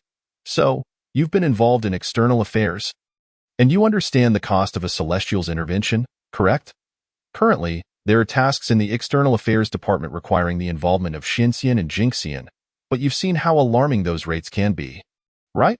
A task requiring a Xinxian begins at no less than 1,000 spirit stones, while one for a Jingxian skyrockets to the 100,000 mark. The External Affairs Department likely lacks any tasks for the Celestial Monarch level at this point. Why not take a guess at what a Celestial Monarch's intervention would cost? Suemo fell silent. Yu Xiao gazed out the window with a hint of sympathy. Thus, the cost required for a Celestial Lord's intervention is self-evident. Isn't it? While our immortal Lord claims that, being his own disciples, they shall receive a discount, but even at a mere 10%, can these disciples truly bear such a burden? Suemo suddenly felt a strong urge to flee. He realized that this sect was no place for him. Thus, within our floating cloud sect, there exists a principle for survival. Do not provoke trouble, and when trouble arises, submit as long as one understands to submit. Good fortune shall follow. Why Yu Xiao stated blandly. Suemo slowly raised his hand. I have a question. Since everyone cannot bear such debts, why are there still so many disciples in the sect? Yu Xiao shot him a glance and replied, because our immortal Lord genuinely intervenes. Furthermore, our immortal Lord typically does not demand repayment, aside from Baiming Luoxue, who cannot leave the sect without settling her debts. The other disciples are free to go about their business without any repercussions. Sumo paused. Then what is the purpose of all these debt notes from the immortal Lord? To motivate the disciples to enhance their cultivation and work harder for wealth? Yu Xiao shook her head. Not quite. Primarily, the funds he collects do not remain with him for even a day. Otherwise, why would he hide so much private wealth? Oh, right. You should be cautious. Sumo was taken aback. Why? I just remembered. Chapter 57. Come, let us distinguish right from wrong, and life from death. Suemo suddenly recalled the incident during the rookie competition when the private wealth exploded. Should he pack up and flee now? Was it too late to seek refuge in the heavenly Emperor's palace? Yu Xiao patted her star cat. Thus, your choices are now quite limited. Suemo nodded. You are right. I shall contact the Jiuxiao Immortal Lord at once. Yu Xiao replied, No, that is not what I meant. Are you actually considering betraying the sect? Suemo looked bewildered. What else should I do? Once the Immortal Lord fully revives, he might concoct a reason to eliminate me. Yu Xiao, exasperated, remarked, Have you forgotten what our Immortal Lord fears the most? What he dreads is having his hidden stash discovered by the sect leader's wife. Well, that is not quite right. My point is, who is the person our Immortal Lord fears the most? Suemo pondered seriously for a moment. Should I seek refuge in the floating life heavenly palace? But wouldn't he that betrays senior sister Baiming?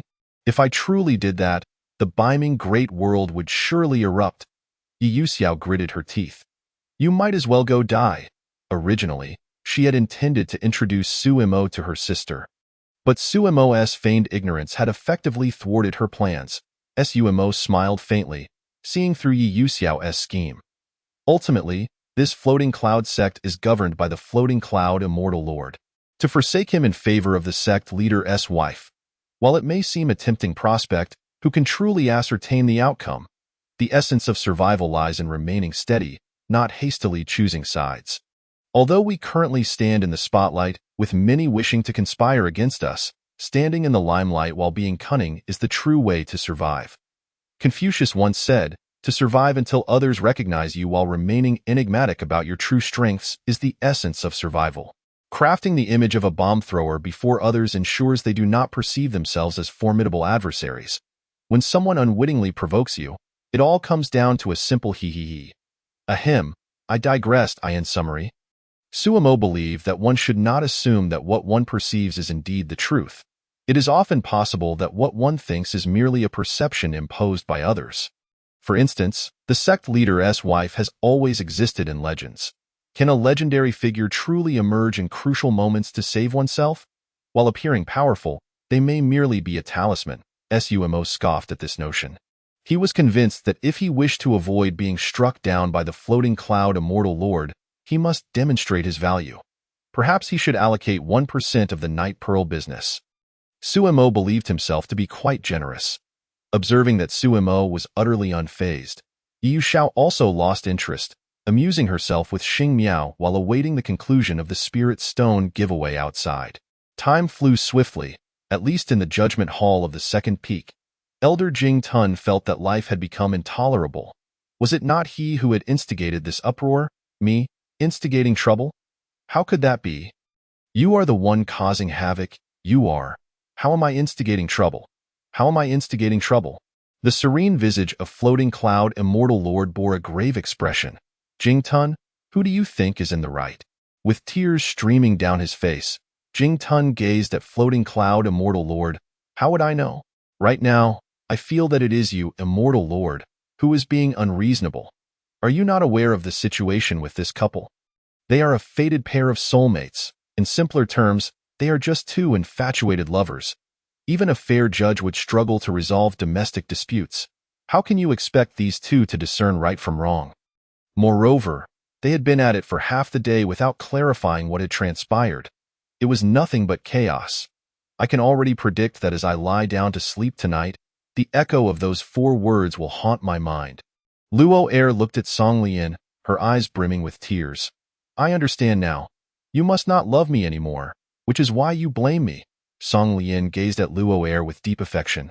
No? It is precisely because I love you that I cannot tolerate such mistakes from you. I merely made the mistake that every woman is prone to make. Jing Tun instantly perked up. Floating Cloud Immortal Lord raised an eyebrow, her expression remaining calm, her ears twitching slightly. Song Lian asserted. No, I truly cannot allow you to make such a mistake. Luo Er countered. No, such a mistake is unavoidable for every woman. Jing Tun interjected. Hold on a moment. What mistake did Luo Er commit? Song Lian took a deep breath, his body trembling, pointing at Luo Er. She actually. Jing Tun's eyes lit up. What did she do? Song Lian gritted his teeth. She actually went to bed without taking a bath. Jing Tun exclaimed. Huh? Clang, clang. 2 swords appeared on the ground. Floating Cloud Immortal Lord kicked them over to Song Lian and Luo Er. You two shall duel. To determine right from wrong, and even life and death. Her petite face was filled with fierce determination. That day, under the imposing presence of Floating Cloud Immortal Lord, the entire Floating Cloud sect was eerily quiet. For an entire day, they did not encounter Brother Qin Yong, who often tricked others, nor did they see Brother Black Dog, who shouted indiscriminately at everyone he met. Spirit stones dropped to the ground.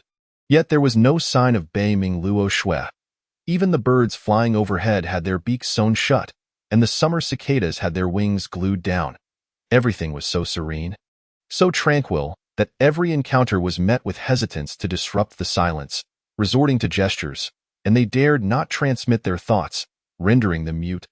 Exhausted from the day, Suimo returned to his quarters with Xing Miao, only to find Ji Ming, who had morphed from a large white rat into a big black rat, too drained to comment. This rascal seemed to have made her home here, spending her days in slumber. Meow. After a day of restraint, Xing Miao could no longer contain herself and let out a cry, stretching her body in delight. The Immortal Lord is too terrifying. I believe your sect's Immortal Lord must have a few screws loose. Suimo shushed her, his expression shifting slightly. You do realize that mentioning the Immortal Lord's name can attract attention, right? Xing Miao rolled her eyes. I didn't even mention a name, Miao. After saying this, she gazed at Suimo with anticipation. Suimo was momentarily speechless, handing her some catnip. Xing Miao inhaled deeply, and suddenly, she floated away. Suimo could hardly be bothered with her, his thoughts drifting to when the second elder had instructed him to wait until she completed her tasks before seeking her out. Perhaps it was time to pay her a visit? With that in mind, Suimo sent a message to the second elder, which was promptly returned. You are nearing the mystic immortal realm. Do you have any thoughts on how to break through to this level and how to shape your divine form? Come to the true spirit dreamlock. We shall leave the sect and venture to a certain location. Sumo was immediately intrigued. Since arriving in the boundless realm, he had yet to step outside the sect. To think that this time, the second elder would actually take him out. What kind of scenery lay beyond the sect? Chapter 58. The era of decline and the era of prosperity standing at the boundary of the true spirit dreamlock. Suimo gazed at the desolate desert before him, his heart filled with myriad emotions. Only a fool standing in this position would believe that there were no issues ahead, right? Fortunately, this was from the inner gate looking outward. Ultimately, the true spirit dreamlock was designed to prevent outsiders from intruding, akin to a lock on one's front door. When locked, one cannot open it from inside. Well, that serves as an illustrative analogy, right? Nevertheless, given that the true spirit-weaving dream encompasses the entire sect's defensive array, it was somewhat understandable for it to be in such a state of drowsiness, while he was lost in thought. The voice of the second elder resonated behind him. Not bad, quite punctual. Suimo quickly turned around to see an elderly woman gliding through the air, promptly bowing in greeting. Greetings, Second Elder. Upon reaching the human immortal realm, this formality was often unnecessary. Cultivators who reached a certain level in the human Tao could maintain a youthful appearance. It was not uncommon for the aged to regain their youthful looks. And many cultivators would choose to present their most attractive forms, while others opted for their most fearsome appearances, with some eccentric individuals selecting their most peculiar looks. However, there were those who did not care and simply let nature take its course. The Second Elder was evidently one of them. Such individuals were referred to as the appearance slackers. Returning to the topic at hand, the Second Elder, known as Yun Yin, was the most formidable figure in the Floating Cloud sect. Second only to Floating Cloud Immortal Lord It was said that she once achieved remarkable feats with the power of an immortal monarch, challenging the Immortal Lord. The higher the realm, the more challenging it became to battle across realms, leading Suimo to admire the Second Elder immensely upon learning of this. Thus, he took her advice to heart. This time we leave the sect to visit the ancient battlefield of the Domain Wars, where the immortals and demons clashed, shattering a corner of the Tsangxian domain, transforming it into a floating island. It serves as an excellent venue for testing martial skills and immortal techniques. The Second Elder Yun Yin explained, casting a glance at Suimo. "What do you have in your hand?" Suimo paused, glancing at the small orbs he held, and chuckled. "Oh, these are my unique treasures. I call them cat orbs. They serve a significant purpose, but aside from me, it is unlikely anyone in the boundless realm can replicate them." Yun Yin immediately became interested. "Such bold claims? You seem quite confident in these. What exactly are they used for?" Suimo rubbed the cat orbs. "These orbs store energy in advance, and when danger arises, I can throw them out. Much like concealed weapons." He had initially intended to liken them to grenades, but opted for the term concealed weapons instead, fearing Yun Yin might not grasp the comparison. However, these were not the same as those from the Tang sect in Shu. Throwing 1,000 of those would leave nothing behind. Yun Yin instantly envisioned Sumo's reckless detonations. Gaining a rough understanding of the cat orbs, originally, she had considered testing them here, but upon reflection, it seemed wiser to do so at the ancient battlefield. "What else have you prepared?" Yun Yin inquired. Her teachings to her disciples encompassed not only techniques and combat skills, but also practical skills, survival knowledge, and other essential lessons. Sumo pondered for a moment before opening his storage bag, methodically presenting his items. "This is the cat orb. I have prepared 80 of them for emergencies. This is the binding immortal rope. This is the concealment bag. And this is the God-smiting hammer, specifically for targeting the primordial spirit. One strike will render them dazed. This is a spare Wanxiang stone." "Wait a moment." Yun Yin scrutinized the assortment of items Suimo laid before her. "What are you preparing these for? Will these enhance your combat prowess?" "Not exactly. They primarily assist me in fleeing after dealing with someone, so no one knows I was involved." Suimo scratched his head. "I read on a forum about a senior brother known as the Great Thief, Little Black Hand, who wrote that when venturing outside, one should be cautious and avoid direct confrontation. First, use a big hammer to clear the path, then cover the head with a bag, tie them up with rope, and finally, take what you need. You can even ask for a ransom in the end." He glanced at Yun Yin, cautiously adding, "I've always heard that the outside world is quite chaotic. Is it really as disorderly as they say?" Yun Yin paused for a moment before patting Suimo on the shoulder. "In the future, refrain from browsing forums. If you want to know what the outside world is like, why not see for yourself?" She waved her hand toward the distance, and a green bird soared from afar, growing larger as it approached. "Let us set off." Suimo hastily followed Yun Yin as they ascended onto the back of Qing Quebec. As Qing K spread its wings, the myriad stars in the sky seemed to draw closer all at once.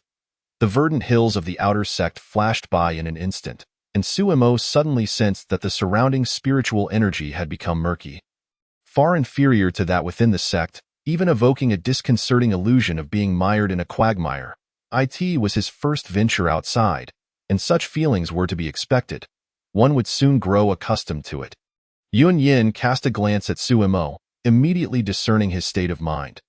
After all, the sect was established in a locale most conducive to cultivation, particularly for a grand sect like Floating Cloud sect, which resided in a place that could rightfully be termed as sacred ground. In the past, every region of the supreme realm was replete with abundant spiritual energy, devoid of such chaos. However, the domain-wide war and the conflict between the holy and demonic forces had severely undermined the foundation of the supreme realm. Restoring it was not a matter that could be accomplished overnight. Thus, the current era is regarded as a period of decline, where celestial arts languish and the world is engulfed in turmoil, starkly contrasting the flourishing times of yore. During the prosperous era, were there not celestial emperors presiding over each realm? Suemo inquired suddenly, recalling the vivid depictions within the legacy of Xing Miao, which illustrated such a scenario, unlike the present, where only the floating life celestial emperor holds dominion. Yun Yin paused for a moment, her expression tinged with nostalgia. Each realm did indeed have its celestial emperor. That era is one I have not personally experienced. Perhaps it was 1,000,000 years ago. Or even longer. I have only heard tales of such a time. The era I lived through was marked by the coexistence of the 5 great celestial emperors, a period of unparalleled brilliance for the supreme realm. Alas, with the disappearance of the creator of the Tiandi Palace, that supreme celestial emperor, the era came to an end. Suemo remained silent for a while. That era felt rather distant. Nonetheless, for countless years, the reign of the floating life celestial emperor has persisted in contemporary times. While people are aware of the existence of 5 celestial emperors, only the floating life celestial emperor manifests in the mortal realm, earning the reverence of all.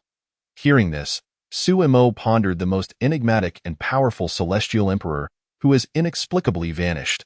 Lost in thought, he was suddenly startled by the sight of flickering lights emerging in the darkness. Mortals? Suemo queried with curiosity. The supreme realm is a celestial domain. One cannot ascend without reaching the celestial threshold. Yet, from forums and texts, he learned that such a world still harbors mortals, descendants of celestial beings lacking innate gifts. Yun Yin merely cast a glance. She had long since grown accustomed to such scenes. Occasionally, those who exhibited ancestral traits would be taken into the sect, while the rest spent their lives adrift in the mortal realm, creating some value to benefit the sect. Chapter 59. The boundless riches of the floating island. Are they destined to serve the sect throughout their lives? Suemo began to grasp the fate of mortals in the supreme realm. As they soared over villages and grand cities below, he felt no particular stir within. This was not merely the case in the supreme realm. It was the same in the North Sea realm. And it had always been thus. Observe that village. It is peaceful. Each person, from birth to death, experiences their own share of fortune and misfortune, joy and suffering. Each life uniquely splendid. In the night, it is still the realm of mortals. Some toast to the moon, only to have their cups smashed against their faces in terror at the sight of the soaring Qing Quebec. Others sing loudly, their off-key notes causing Yun Yin and Suemo to frown as they flew past, wanting to turn back and silence the singer, only to witness a brick hurtling toward them, followed by a torrent of curses. Some agile individuals leapt over walls, shouting, "Elder, someone's stealing, freeze!" Yun Yin snapped her fingers, immobilizing the thief against the wall. A heap of gold, silver, and jewels scattered across the ground.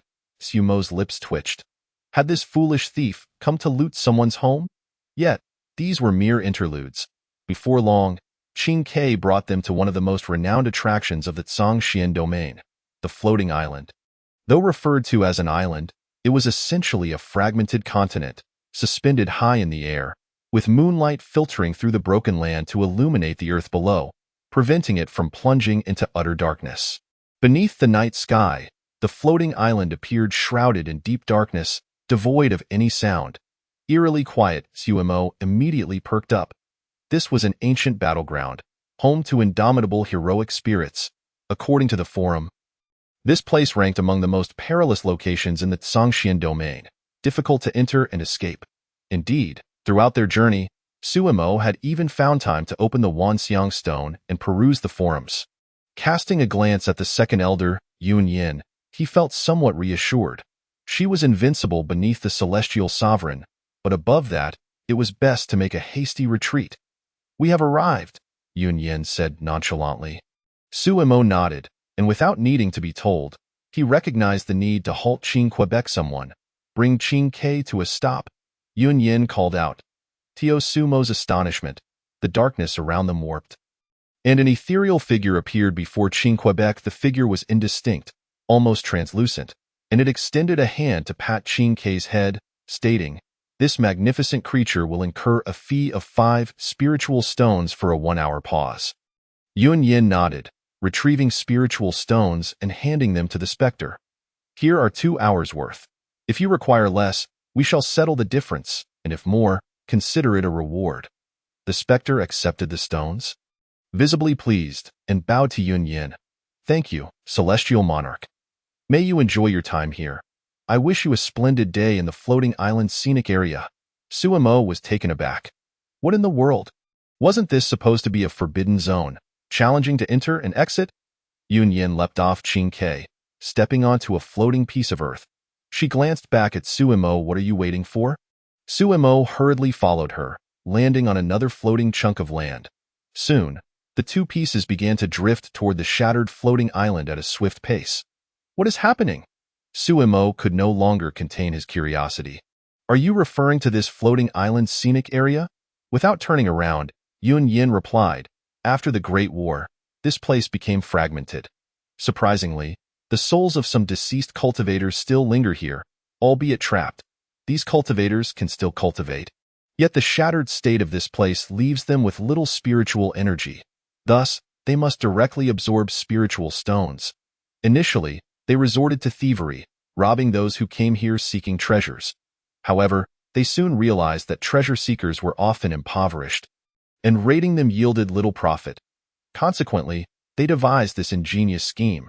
She frowned slightly. "They even coined a term for it, developing new industries in the Supreme Realm to fill the gap in the death tourism market. They certainly have a way with words. And it has proven quite lucrative for them," Suemo remarked. "Who on earth has traversed here to create such a bizarre industry?" Just as he was expressing his grievances, he looked up to see a large sign illuminated by the moonlight. "Welcome to the floating island scenic area." Then the two floating chunks came to a halt. An ethereal figure approached, holding 2 jade tokens. "Esteemed guests, entry tickets are 100 spiritual stones each. Only with a ticket may you proceed. 100 spiritual stones?" Suemo gaped, realizing that they had barely arrived yet had already spent a fortune. This place was indeed a money grab. Enlightenment dawned upon him, as he understood why the forum stated this location was so difficult to access. It was nearly impossible for anyone even slightly impoverished to enter. Fortunately, he was not the one footing the bill. The second elder, Yun Yin, spent without batting an eye, and 200 spiritual stones were swiftly dispensed. Causing Sumo's heart to quiver, he suddenly thought, this place must not be allowed for Bei Ming Luo Shui to visit. Otherwise, even if she were to take her own life on the spot, she would still scream to join this place. After paying, the specter handed the jade tokens to the two, cautioning them repeatedly, "These must not be lost. Should they go missing, you will encounter danger, and replacing them will be quite troublesome." Yun Yin waved her hand dismissively. "There's no need for further explanation. This is not my first visit, and I am well versed in the rules." The specter ceased its chatter and gradually faded away. Yun Yin turned to Suemo. "The only reason that specter said all that was to entice you to hire him as a guide, allowing him to earn a commission. He is merely attentive because you are a newcomer." Suemo was left speechless. Following Yun Yin, he stepped inside, and the first sights that greeted him were the floating island inn, the floating island dining hall, and the floating island pleasure house. "Is the industry here truly this developed?" Suemo exclaimed in astonishment. Yun Yin led Suemo with ease, saying, "We are heading to the floating island arena. In truth, had you not destroyed the sex arena, I initially planned to discuss new techniques with you there. However, it is fortunate you did blow it up. It made me realize that you cannot be regarded as an ordinary celestial. Your destructive capacity surpasses that of a typical profound celestial. Thus, the floating island arena is quite suitable for you. Unleash your power freely.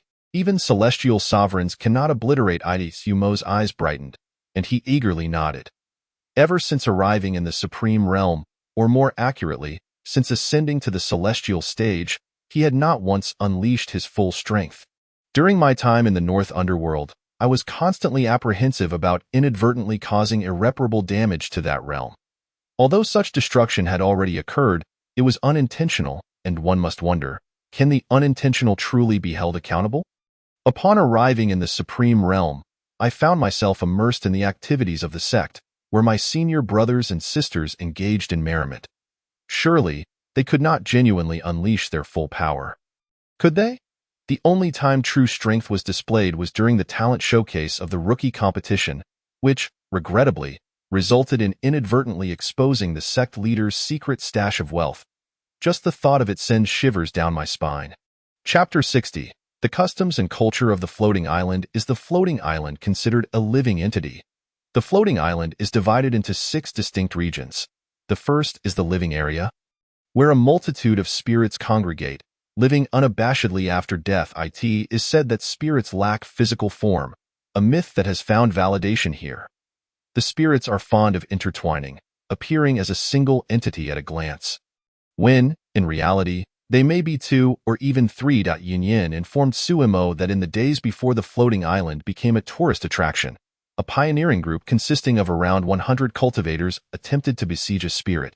However, that spirit unleashed over 1,000 more, compelling the 100-member team to toil for 2 millennia, building roads and houses before they were finally allowed to leave.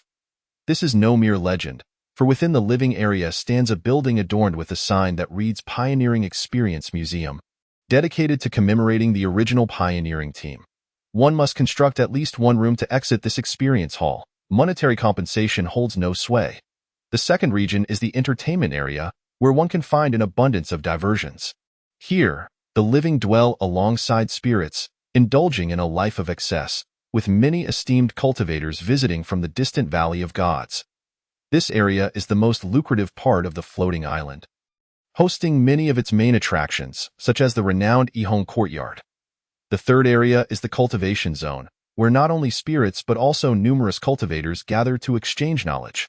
After all, this was once an ancient battlefield, where even celestial beings have fallen.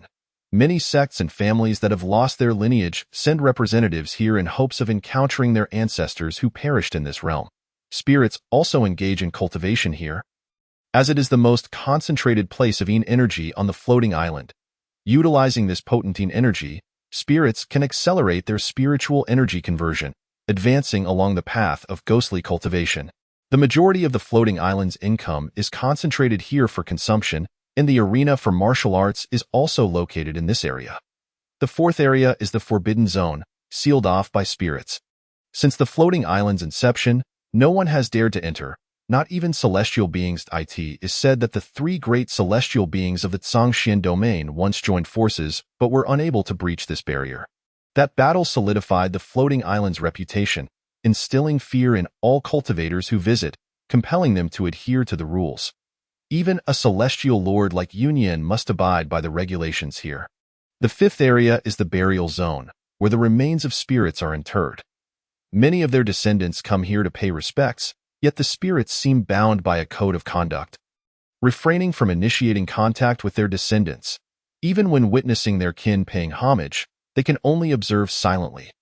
Otherwise, many cultivators would not venture into the cultivation area seeking fortune.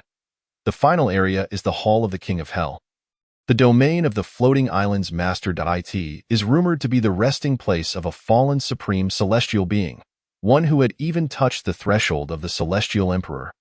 As Suimo listened to Yunyan's explanations, he could not help but tread carefully, instinctively nodding to the wandering spirits that passed by, if the floating island could be considered a formidable force. Then throughout the Zhangxian domain, even a power like the Celestial Emperor Palace would find it difficult to contend. Yet, this once mighty force has now transformed into a scenic attraction. The spirits are remarkably hospitable. If it weren't for the 7 toll stations set up along the route to the martial arts arena, Suimo mused that the guest experience would be greatly enhanced. This place seems perfectly suited for Bei Ming Luoxue.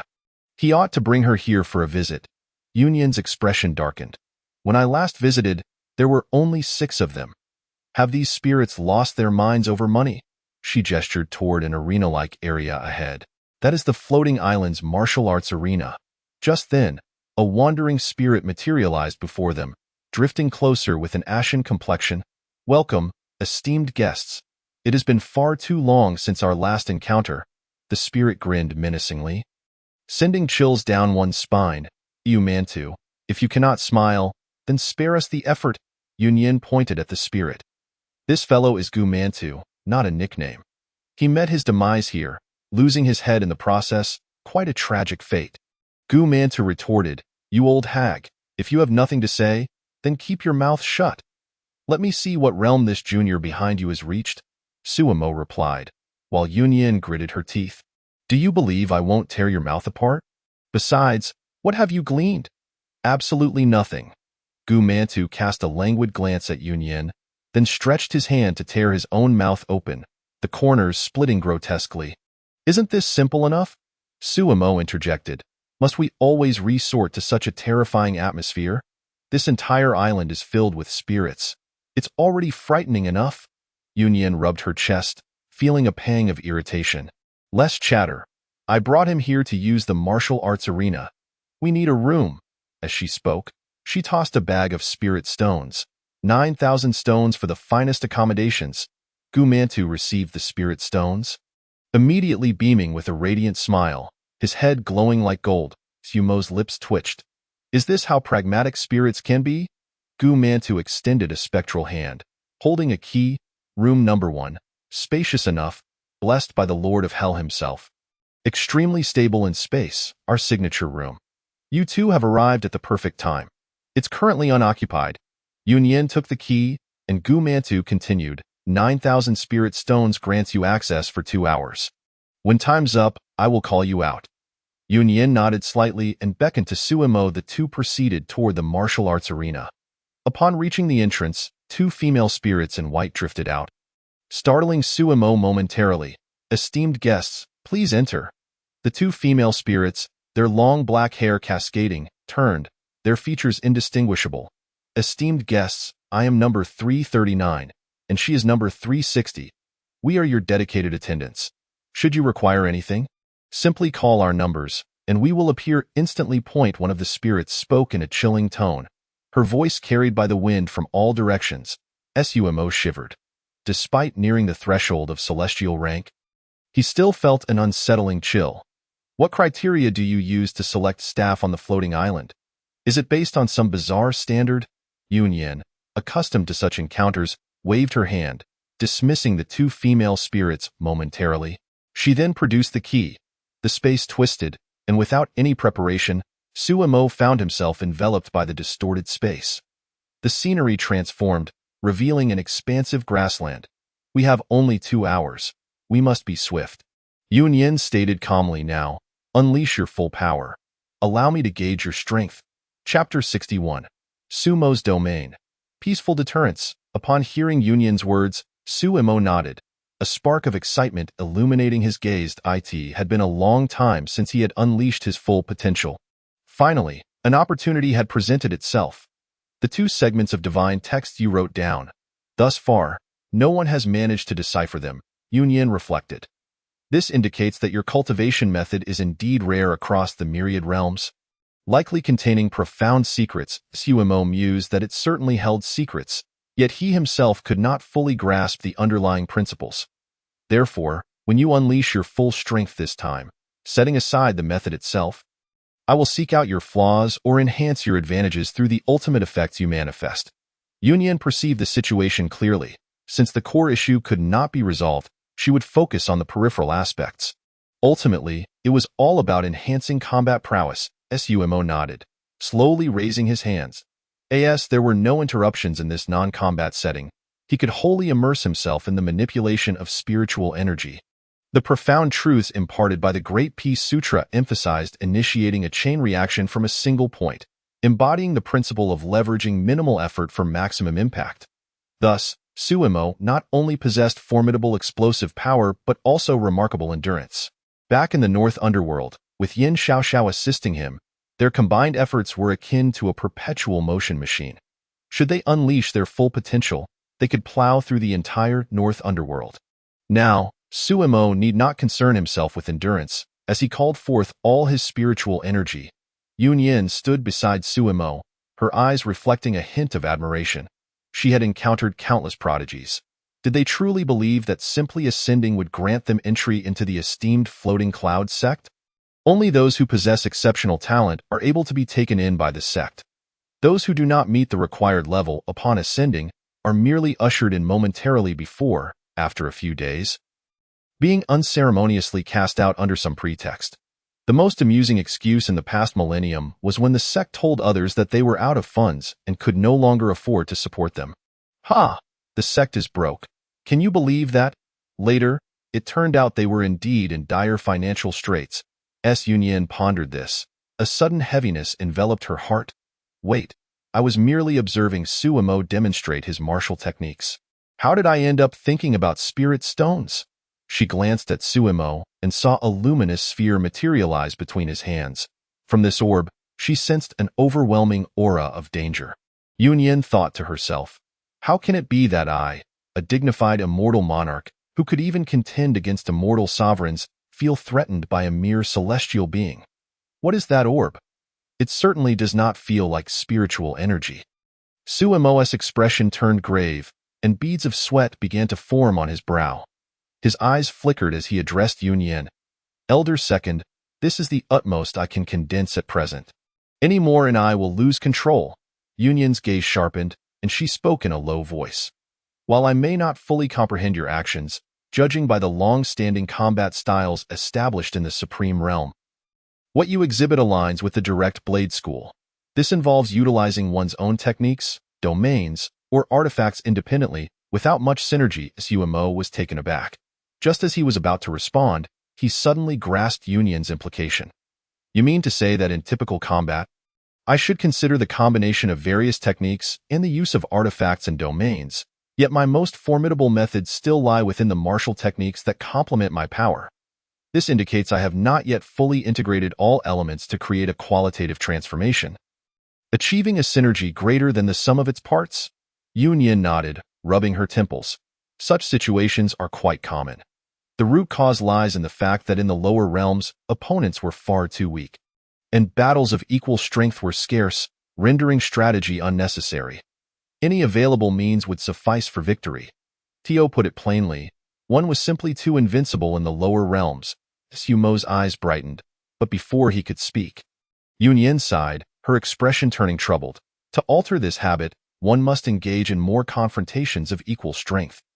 However, the conundrum is that throughout the Supreme Realm, at your level, there is virtually no one who can match your strength.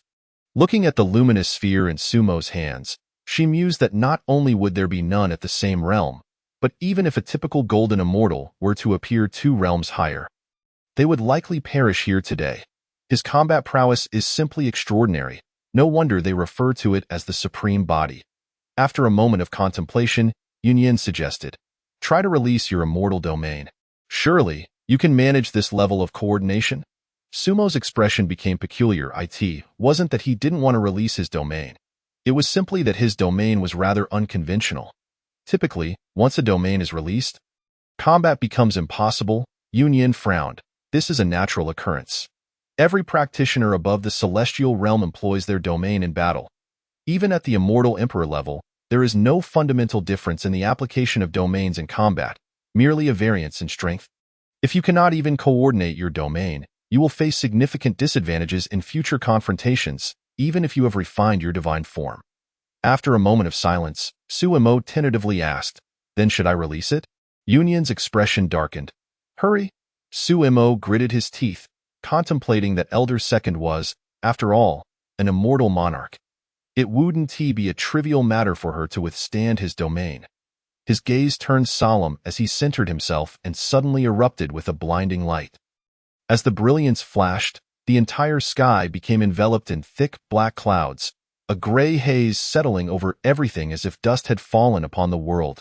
In an instant, the heavens and earth were cloaked in dusk, time seemingly halting. The dim domain enveloped the entire space, extending even outward. Suemo slowly turned to Yunyan.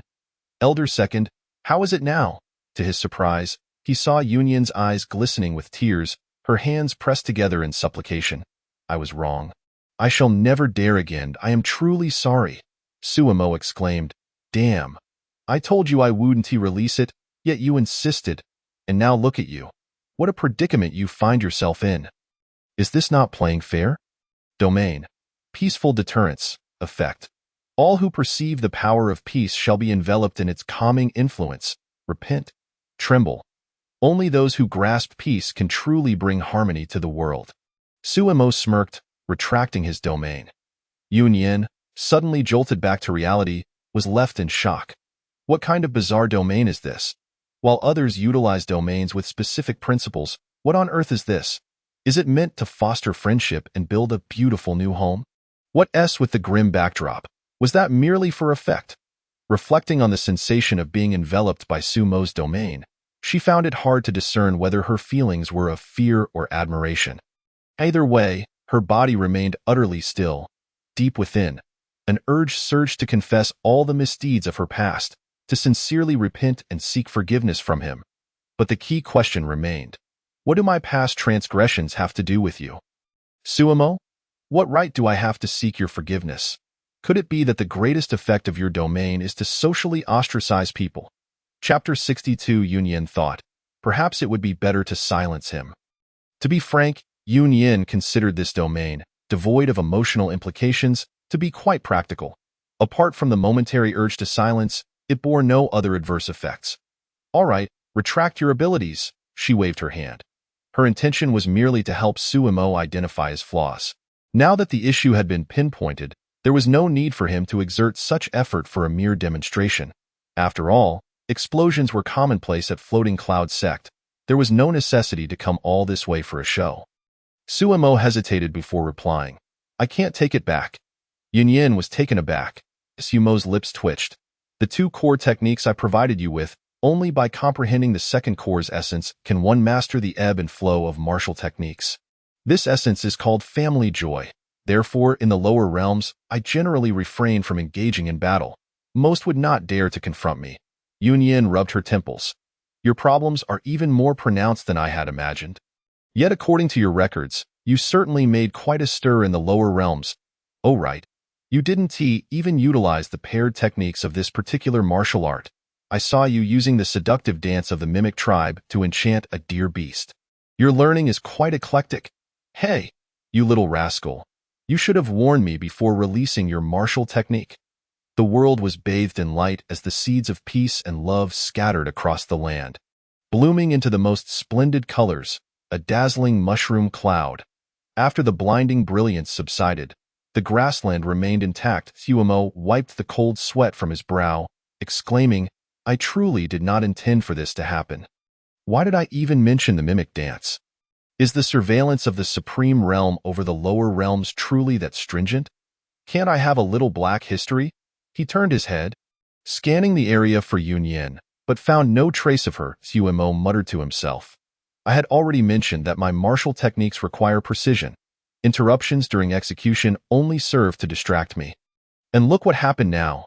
Everyone else vanished. A cold, chilling voice echoed from behind him. When did you ever mention that? Suemo shuddered, turning around to see a middle-aged woman in flowing robes standing behind him. Her hair cascaded to her waist, and her gaze was icy. The divide between the celestial and mortal realms was vividly reflected in her demeanor. She exuded an otherworldly presence, untouched by secular affairs.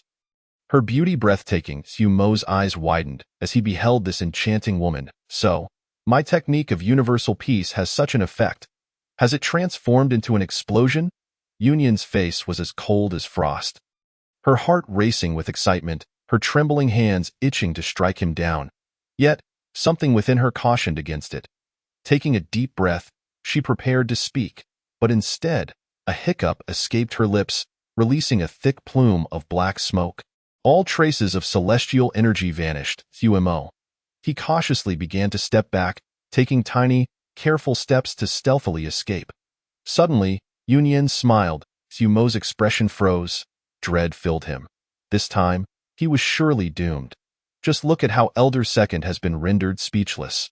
Yun Yin waved her hand towards Suemo. He quickly retreated 2 steps. Yun Yin's face darkened, her voice icy. Come here. Suemo's expression shifted. We had an agreement. I certainly did not do this on purpose. It was you who interrupted me. You can't be too harsh. After all, don't strike the face. Yun Yin was so furious that her chest ached. She took a deep breath, as a dignified immortal monarch. Elder Second of Floating Cloud Sect, would I really quibble over such trivial matters with you? Elder Second, if you would just conceal your celestial sword behind your back, I would be inclined to believe your words. Yunyan, with a hint of irritation, remarked, forget it, I initially aimed to assess your capabilities, but I never anticipated that your most formidable combat technique would possess such extraordinary power, compelling me to exert a portion of my strength. Had a golden immortal been standing here just now, they would have undoubtedly faced severe injury. Suemo let out a dry chuckle, and Yunyan swiftly shifted her tone, speaking with a degree of severity. However, your combat skills are employed far too recklessly. If an adversary were prepared and managed to withstand this round of explosions, what would you do next? Tilting his head in contemplation, Suemo hesitantly proposed. Perhaps detonate again? Yunyan responded incredulously. You believe you can execute that feat once more? Is my voice perhaps too loud? She cleared her throat and continued. I recall during your rookie competition against Morong Xian, you seemed to have ignited the power of the laws, didn't you? Suemo scratched his head, admitting, that is indeed true. Not only during that instance, but I also triggered the law's power here just moments ago. Albeit everything exploded, making it less conspicuous, Yunyan's mind began to clear, and she subtly nodded, concealing her realization that she had failed to notice a dignified immortal monarch avoiding a celestial's grand move. Rushing without properly observing the opponent's skill, should such news circulate, it would be quite a blow to her reputation. Thus, it would be prudent to silence him. Her expression darkened as she scrutinized Suemo, then sighed softly, you cannot be killed. Look around. The explosion you caused has harmed not a single blade of grass or a single tree. She gestured towards the vast grassland, and after a moment of silence, Suemo reflected, this place has been fortified by the king of the underworld. It should reflect genuine immortal sovereign strength. If he were to be blown away, that would indeed be remarkable. Well, it seems I've encountered quite a few ghosts today. But that is of little consequence. Yunyan continued, I have long pondered that the explosion of spiritual energy is quite normal, as the majority of combat techniques aim to achieve such effects, albeit through varying manifestations. However, the nature of the laws is ethereal, perceptible only through comprehension. I had previously struggled to understand how they could possibly explode. Her gaze sparkled as a tempest arose, stirring the boundless dust across the prairie. Obscuring the sun with yellow sands, Suemo felt a tremor within. This was the second elder's utilization of the power of the laws, a fundamental application of wind power. Yet, that sensation was short-lived. As the dust, which had been on the verge of filling the entire space, suddenly halted, shattering before Sumo's watchful eyes, Yunyan remarked coolly, it fractured, twisted, and its nature altered. This differs greatly from the wind power I typically perceive and control. What you just unleashed is no longer a usable power of the laws. The explosion merely possessed form, devoid of its essential attributes.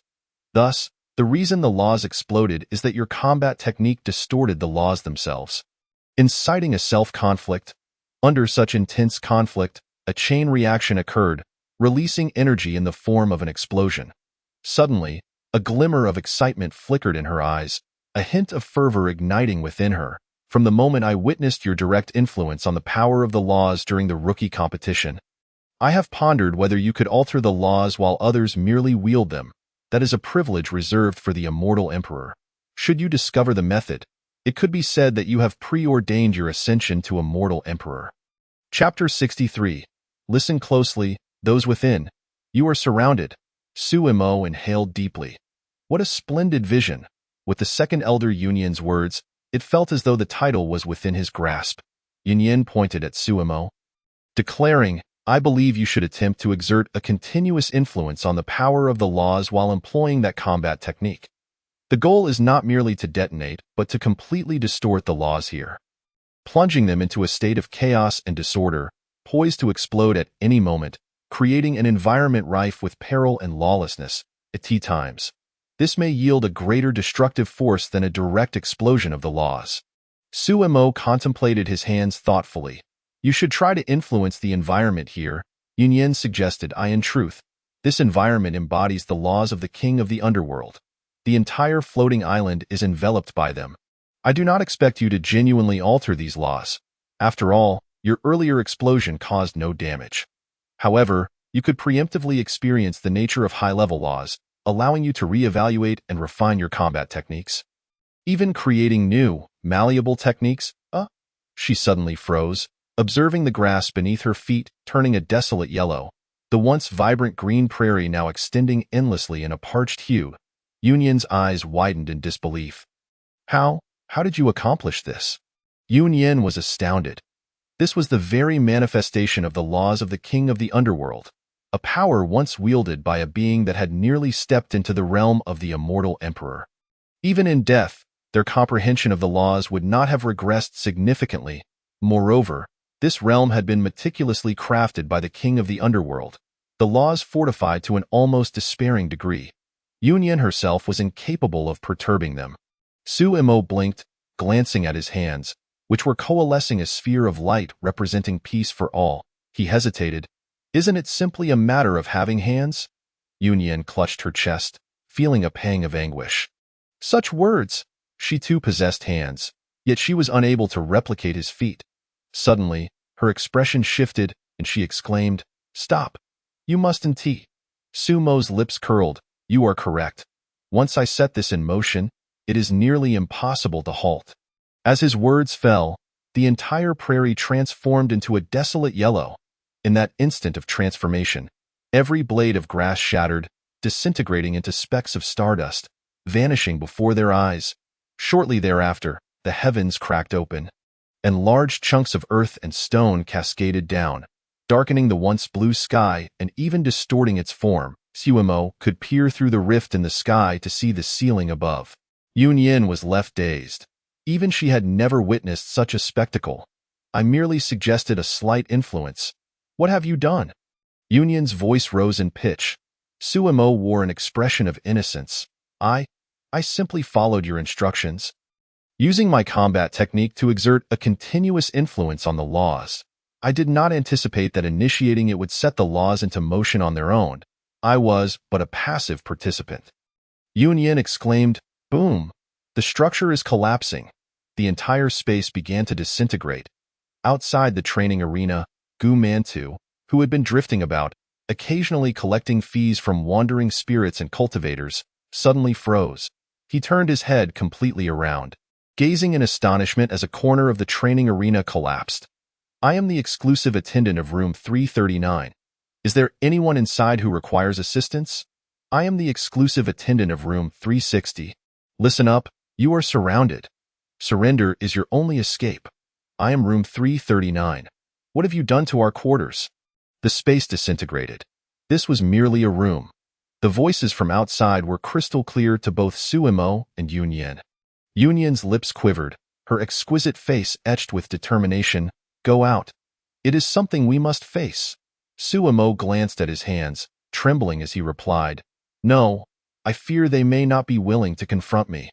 Outside, Gu Mantu, rushing to the scene, nearly exploded with rage at the sight before him. "My house? My number one? Yunyan, come out. I promise I won't kill you." He was in a state of utter panic. The King of the Underworld had tasked him with overseeing the training arena. For many years, the arena had never faced any issues, especially room number 1, which had been personally enhanced by the King of the Underworld. Even the king had remarked that the conditions had been exceptionally favorable when that room was created, ensuring that no beings below the immortal sovereign level could inflict any harm upon it. Yet now, such calamity had befallen them. Jiu Mantu shouted angrily, "Are you two here to demolish my home?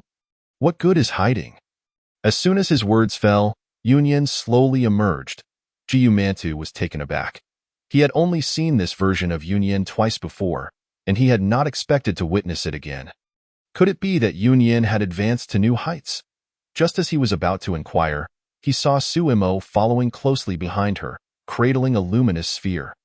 The moment he laid eyes on the sphere, Gu Mantu and the two female ghosts shivered, instinctively retreating in fear.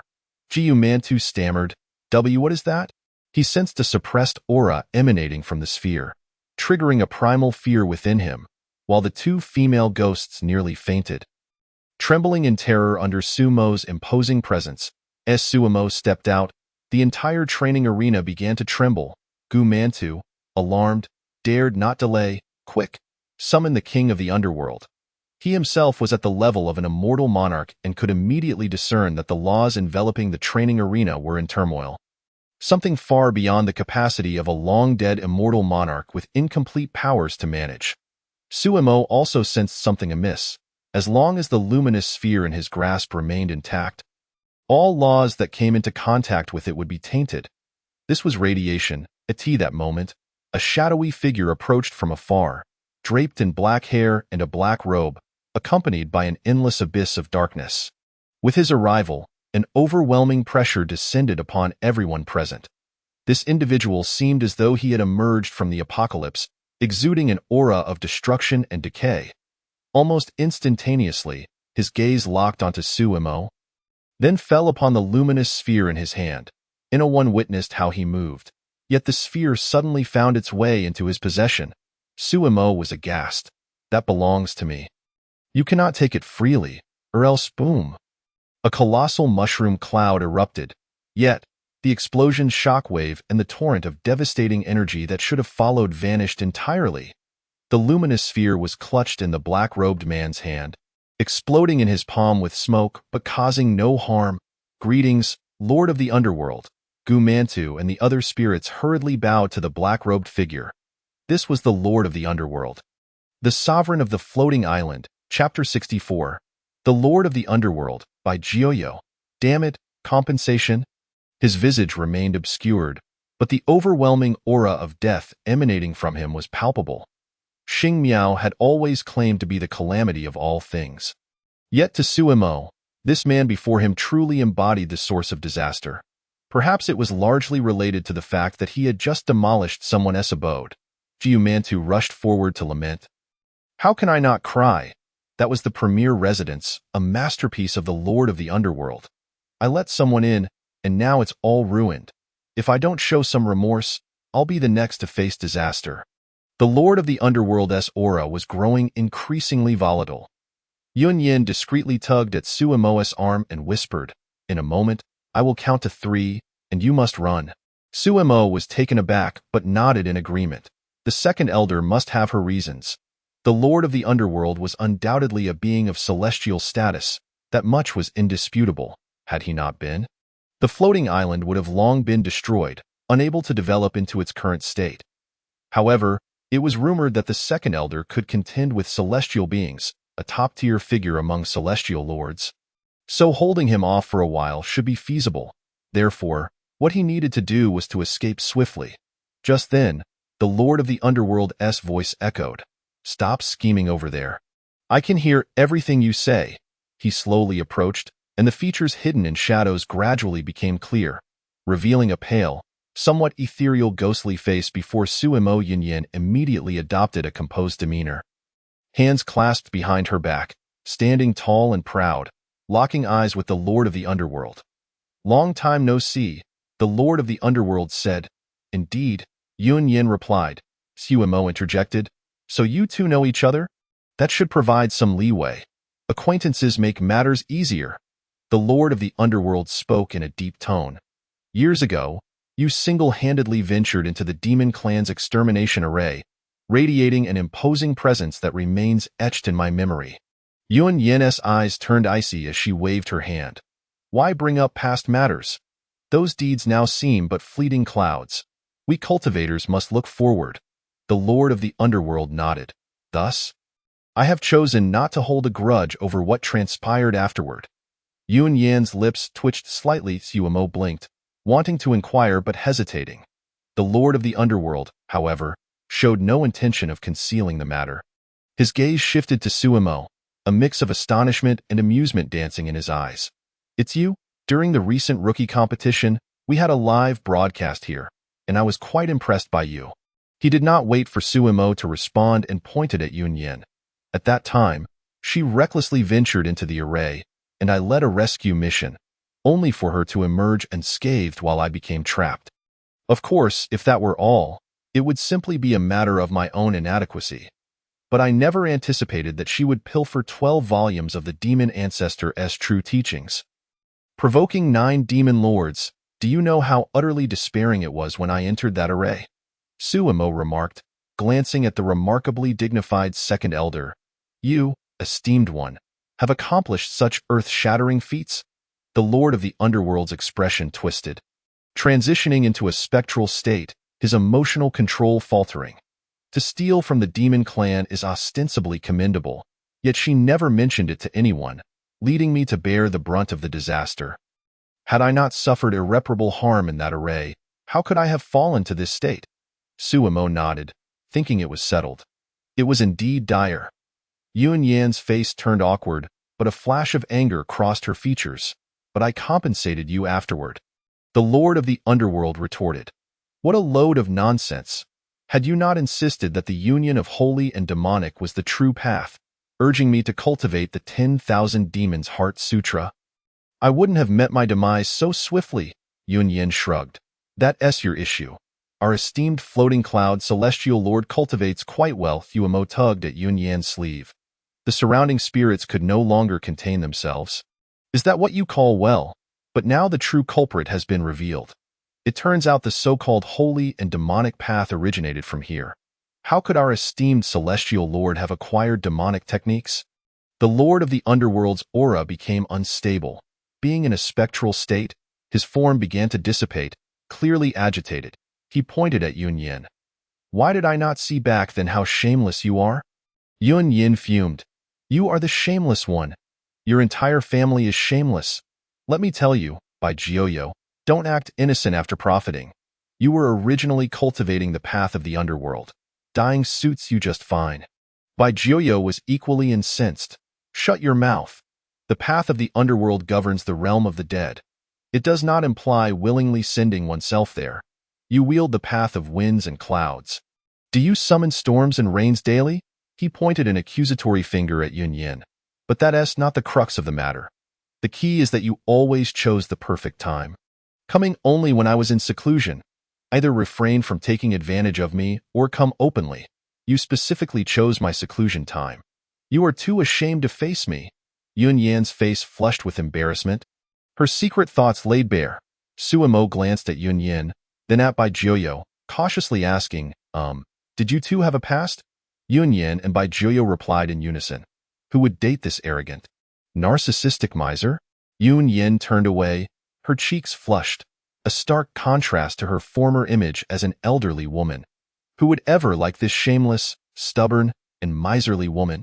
Bai Jioyo turned his back, though his form twisted in agitation. Suemo chuckled, two prideful beings. Bai Jioyo spun around in a rage. What are you laughing at? This house costs 30 million spirit stones. Pay up. Suemo stared wide-eyed at Bai Jioyo. What is this? You two are quarreling and taking it out on me?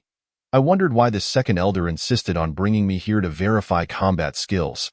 I didn't expect there to be such a backstory. Second elder, look, he is bullying your disciple. Suemo feigned a pitiful expression. Why are you glaring at me? Yun Yan shot a glare at Bai Jioyo. So you think you're wealthy? Engaging in business. And even running the floating island's pleasure house. Do you still have that capability? Bai Jioyo grew anxious. Who are you calling incapable? His voice softened. Well, I can't say I'm completely incapable. I just can't at the moment. However, he quickly shifted his tone, glaring at the two. No, wait. You two broke my things and demolished my house. How did we end up here? Are you trying to be unreasonable? Damn it, compensation. Chapter 65. How about 1,000 installments? Yun Yan's expression froze, her movements stiffened as she slowly turned to face Bai Jioyo, stating coolly, What talk of money? How vulgar, how utterly distasteful. We have long ascended to immortality and should delineate ourselves from such worldly matters. Bai Jioyo nodded, extending his hand. Thus, pay up. I cannot delineate myself. You must do so. Suemo looked at the second elder, then at the lord of the underworld, pondering whether today's events were merely about money. Perhaps compensating the second elder would suffice to resolve this matter. He contemplated the feasibility of this solution. While Suemo was lost in thought, Gu Mantu was nearly petrified with fear. Jiu Mantu and Yun Yan were not old acquaintances. It was merely that Yun Yan had frequented this place long enough to become familiar with him. It was solely because Yun Yan enjoyed grandeur that it was easier to exploit him. utilizing the best facilities available. But why did the Lord of the Underworld claim that every time Yun Yin visited, she took advantage? He provided impeccable service, ensuring that no fees were spared. No, it was precisely for this reason that he should be worried. Yun Yin, you and the Lord of the Underworld share such a history. You should have mentioned it earlier. Had I known earlier, I would have refrained from charging you. Jiu Mantu felt a profound sense of trepidation. Do not be deceived by their current discord. After all, a married couple may argue at the head of the bed yet reconcile at its foot. It is entirely possible that someday they may even call upon the Queen of the Underworld. He momentarily restrained his expression, adopting a demeanor of calmness and composure. Sumo suddenly spoke softly.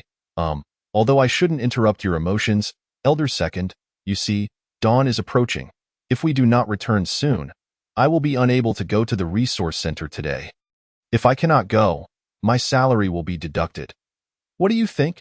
Before Yun Yin could utter a word, the king of the underworld turned his gaze toward him, saying ominously, Do you think I am jesting? You shall not leave without compensation. Suemo exclaimed, 30 million spirit stones. Who can produce such a sum? Just say it plainly. You intend to keep Elder Second here, don't you? Yun Yin took a deep breath and replied calmly. Jiu, you know that we cannot be together.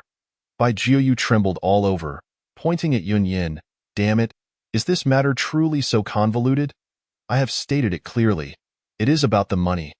If you pay, you can leave. If not, you shall remain here to work off your debt. I stand by this statement. Even if that scoundrel Fu Yun personally came, he could not take you away. No one has any authority over this. Yun Yin turned to Bai Jiu, her eyes filled with deep affection. Jiu, I know you cannot let go, but it has been 100,000 years. It is time to move on. Bai Jiu shouted, Yun, Yin. The words erupted from him as if from his very lungs. It is all your fault. After 100,000 years, I have somehow acquired a reputation for being infatuated. Is this the reputation I desired? I seek compensation, money, spirit stones, a great many sparkling spirit stones, do you understand? He gritted his teeth, pointing at Yun Yin, and turned to Suemo, saying, Look at this, your elder second from that Fu Yun sect. You can see, at this age, he still looks like this. Yun Yan's anger flared.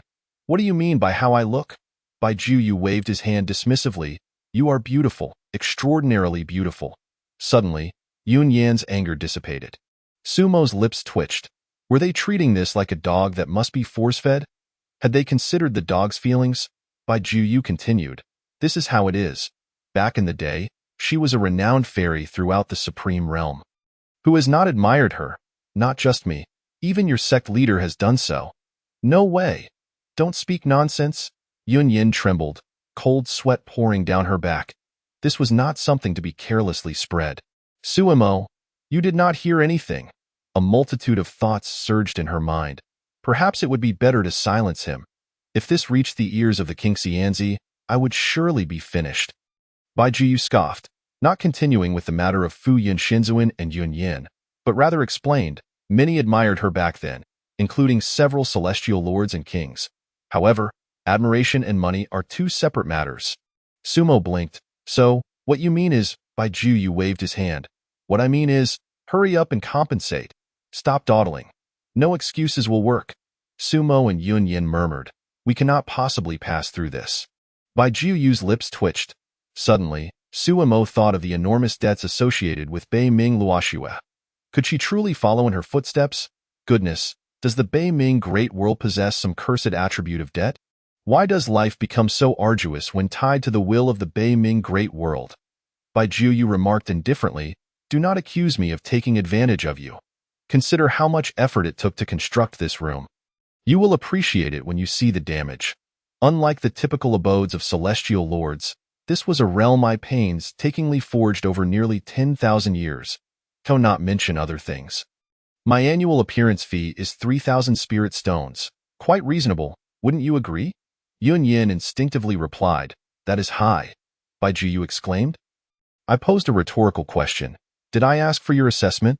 Suemo hastily tugged at the elder second's sleeve. What has happened to the dignified and reliable demeanor of this elder second since leaving the sect?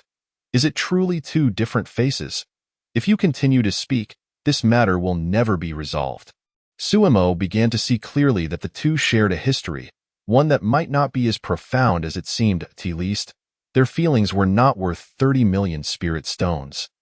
However, the rookie competition of 80 million spirit stones had stirred excitement throughout the Fu Yun sect for quite some time. Yet here, 30 million spirit stones merely equated to a single room. The floating island was indeed extraordinarily valuable. The Fu Yun sect also had celestial lords, and despite frequent explosions that even collapsed the celestial lord's hall, there had been no sign of the ninth elder relentlessly pursuing Fu Yun Shinzuan for debts. Suemo suddenly contemplated that perhaps this was one of the reasons why King Xianzi did not allow Fu Yun Shinzuan to possess wealth. Without money, how could one demand payment? If one cannot produce such a sum at once, can it be paid in installments? Suemo inquired. Bai Jiuyu was taken aback, exclaiming, "You could actually produce such a vast sum of spirit stones in installments?" Suemo retorted, "You initially doubted my ability to repay. So what exactly are your intentions? Do you still wish to keep Elder Second here?" Bai Jiuyu restrained his emotions. "I am not unreasonable." "Well, I am quite reasonable. Installments are acceptable, but interest will be calculated." "How many installments do you intend to propose?" Suemo tentatively suggested, 1 year per installment, 1,000 installments. Bai Jiuyu exclaimed in frustration, "Do you truly believe we celestial lords have no temper? Even dead celestial lords are still celestial lords. Do you have any idea how powerful I am now?" Chapter 66. Where did you acquire so many premium items? Bai Jiuyu stared at Suemo. "I shall give you one more chance to rephrase your words." Suemo despaired. "Is it truly impossible?" Bai Jiuyu seethed. "What do you think?"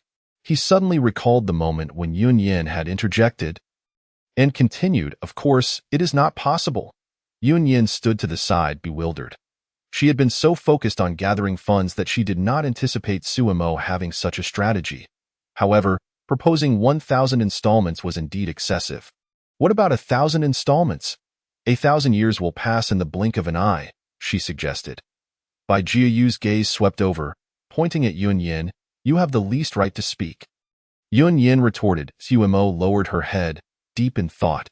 Suddenly, an idea struck her, and her eyes brightened. "What if we substitute something else for the debt instead of spirit stones?" Bai Jiuyu immediately became wary. "I feel as if I have heard someone say this before." Suemo's lips twitched as she produced a night pearl from her storage bag. "Can this be used to offset the debt?" Bai Jiuyu glanced at it, his expression turning peculiar. "This is a premium night pearl. Although rare, its inherent limitations restrict it. Even at its best, it is worth only 4,000 to 5,000 spirit stones. However, I will not hide the truth. This night pearl, while absorbing the essence of the heavens and earth, has mixed in some sinister energy. For ordinary cultivators, it is a contaminant to be eliminated during practice. However, for us ghost cultivators, it proves to be a considerable boon. Yet, the night pearl's efficacy is limited. One can only enhance a ghost cultivator's spirit energy conversion efficiency by a mere 1,000th, adding its intrinsic value. I shall value it at 5,500 spirit stones each. How many can you provide? Suemo pondered, opening her storage bag and pouring its contents out. With a clatter, the ground turned green. Bai Jiuyu, Yun Yin, Gu Mantu, and the other spirits, a plethora of night pearls rolled across the ground, leaving everyone present in stunned silence. How many were there? At least over 1,000, right? Gu Mantu casually picked one up, examined it, and confirmed it was premium. Picking up another, he found the same quality, leaving him utterly bewildered. Night pearls of this type are not particularly rare. With a decent production rate, however, the premium grade is quite scarce. Under normal circumstances, while night pearls can assist in cultivation, their effectiveness at average quality is merely negligible. Only premium night pearls offer noticeable improvements during cultivation. Premium night pearls have a market throughout the entire Supreme Realm, yet acquiring them requires patience. Not everyone can simply buy them with money. One must wait for the right moment to find premium ones. Their value may not be exceedingly high, but they are certainly a commodity that is not always available. 3,326 pieces. After regaining his composure, Bai Jiuyu's divine sense swept over the pearls. Counting them meticulously, based on the price I just quoted, they are worth 18,293,000 spirit stones, covering more than half of your debt. Impressive. I am now exceedingly curious. Where did you acquire so many night pearls? How many premium night pearls even exist in the entire Supreme Realm? Suemo shrugged. That is a long story, but for now, I can only present this many. As for the rest, I would like to discuss with you further. Bai Jiuyu was instantly intrigued. What do you wish to discuss? Business. Sumo's eyes sparkled. He pointed towards a distant sign that read entertainment area. Please proceed along this path. Once this compensation is settled, I can still provide you with luminous pearls. How many would you like? I shall supply you with as many as you desire, guaranteeing a 99% quality rate. As for the price, I can offer you a discount. Apart from the original price for debt deduction, I can sell you subsequent supplies at 3,000 spirit stones each. Bai Jiuyu calculated for a moment, his gaze flickering. 3,000 spirit stones? That is significantly below market value. Even in normal transactions, the price for premium luminous pearls rarely falls below 4,000 spirit stones. Sumo clapped his hands, exclaiming, and that is precisely our advantage. I sell them to you for 3,000, and you can sell them for 3,005, achieving a thin profit through high volume. No one else could possibly offer such a price. Once our reputation is established, the market for luminous pearls in the Supreme Realm will be at our command. His eyes shone with excitement, previously pondering how to open up the sales channels for luminous pearls. This opportunity seemed like a timely boon. The floating island was renowned far and wide, particularly in the surrounding major realms, where it held an illustrious reputation. With a substantial supply of luminous pearls flowing from here, there was no need to worry about competition, nor the risk of exposure, nor the channels of distribution. The confidentiality measures here were exponentially superior to those of the Cloudy Cloud sect. For instance, at this moment, the luminous pearls had just been spilled onto the ground, and the domain of the King of Hell enveloped the area, rendering even sound and light unable to escape. As for the domains of the celestial sovereigns, that was merely a jest. Regarding distribution, what kind of place is the floating island? Those entertainment venues must surely adorn themselves with extravagant decorations to appear more impressive. What could be more splendid and cost-effective than the sparkling luminous pearls? Bai Jiuyu's eyes also glimmered. He envisioned not only the sales of these luminous pearls, but also the profound impact that such a quantity would have on the entire floating island. These pearls were inherently suitable for ghostly cultivators, which was why he had been willing to purchase them at a premium. However, once amassed to such a scale, their utility would differ significantly. He spoke solemnly. This matter must remain confidential. Suemo nodded. Understood. I fully comprehend. Bai Jiuyu glanced at Yun Yin. This must be kept secret even from your sect. Yun Yin snorted softly, equally astonished by the quantity of luminous pearls Suemo presented. However, the notion of either acquiring these luminous pearls or integrating their production channels into the Cloudy Cloud sect had never crossed her mind. There was no necessity for it, not from a place of disdain, but rather because the Cloudy Cloud sect itself did not prioritize such matters. Moreover, since Suemo was inherently part of the Cloudy Cloud sect, as long as he cultivated a good relationship with them, there was no fear of lacking a supply of luminous pearls. Rest assured, this is your private transaction, unrelated to the sect, Yun Yin stated indifferently. She regarded Suemo, then continued. As for yourself, upon returning to the sect, do not mention this matter again to anyone. Otherwise, keeping this secret will become exceedingly difficult. You are well aware of the reasons. Suemo was momentarily taken aback, then silently nodded. Damn it, that Dreamweaver fellow has been fond of sleeping in my room lately, and I can't seem to drive him away. Bai Jiuyu waved his hand, gathering the luminous pearls from the ground, then approached with a smile. In that case, I will draft an agreement and send it to you. You can sign it on the Myriad Manifestation Stone later. With the witness of the Heavenly Emperor Palace and the Infinite Divine Network, we both shall be safeguarded. After a friendly negotiation, Sumo and Bai Jiuyu added each other as friends. A gray name now appeared in Sumo's Myriad Manifestation Stone friend list. I'll die first. You do as you please. As for why the name was gray, it was a chilling thought. If anything comes up, Let us chat on the myriad manifestation stone. By Ju rubbed 2 premium luminous pearls in his hands, a satisfied smile emerging. You all seem quite busy, so I want to keep you. Do come visit when you have time. Sumo's mouth twitched as he replied. All right, then we shall take our leave. On the way back, no specters emerged to obstruct them. Their return was even smoother than their arrival. And they weren't even charged at the toll gate. Sumo couldn't help but express a slight sentiment, only to be interrupted by Yun Ya and I. In truth, the toll gate isn't a two-way charge, she remarked. Sumo could only sigh, noting that these spirits did possess a semblance of conscience, albeit scant. Upon locating Qing and paying the beast parking fee, the two mounted Qing's back and began their flight home, simultaneously exhaling a sigh of relief. Damn it, we nearly perished here. I hadn't even had the chance to test the power of the cat pearl. Suddenly, Sumo recalled something and lamented. In any case, since it was all blown up and compensation was settled, I should have thrown out the cat pearl to test it. Though he knew it likely possessed considerable destructive power, he remained uncertain about its true extent. Even if it was a creation of his own, without experimentation, he could only make estimations. Yet when it came time to use it, even the slightest miscalculation could lead to disastrous consequences. After all, what he crafted were intricate devices. Yun Yin trembled slightly at his words, her expression unchanged as she gazed at Sumo. Should we return now? Sumo replied. Perhaps it's best not to.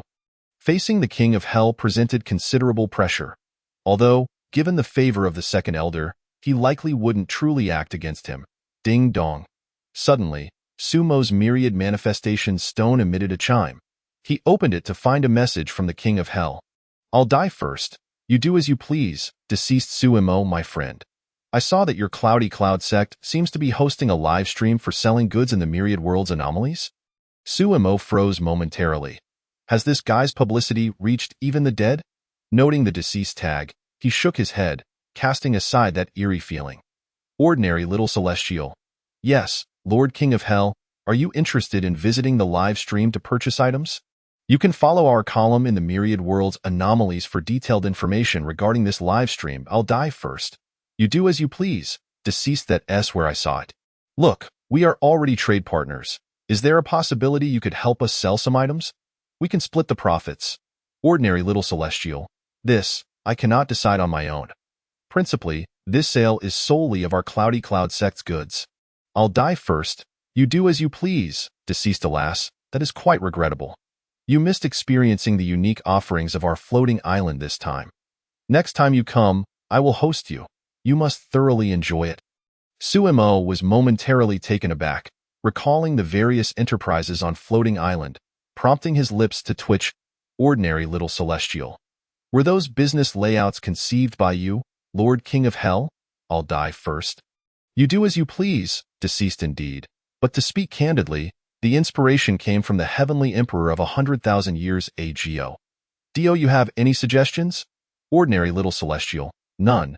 Just that I find it quite impressive. Sumo closed the myriad manifestation stone, his gaze flickering. This confirmed it.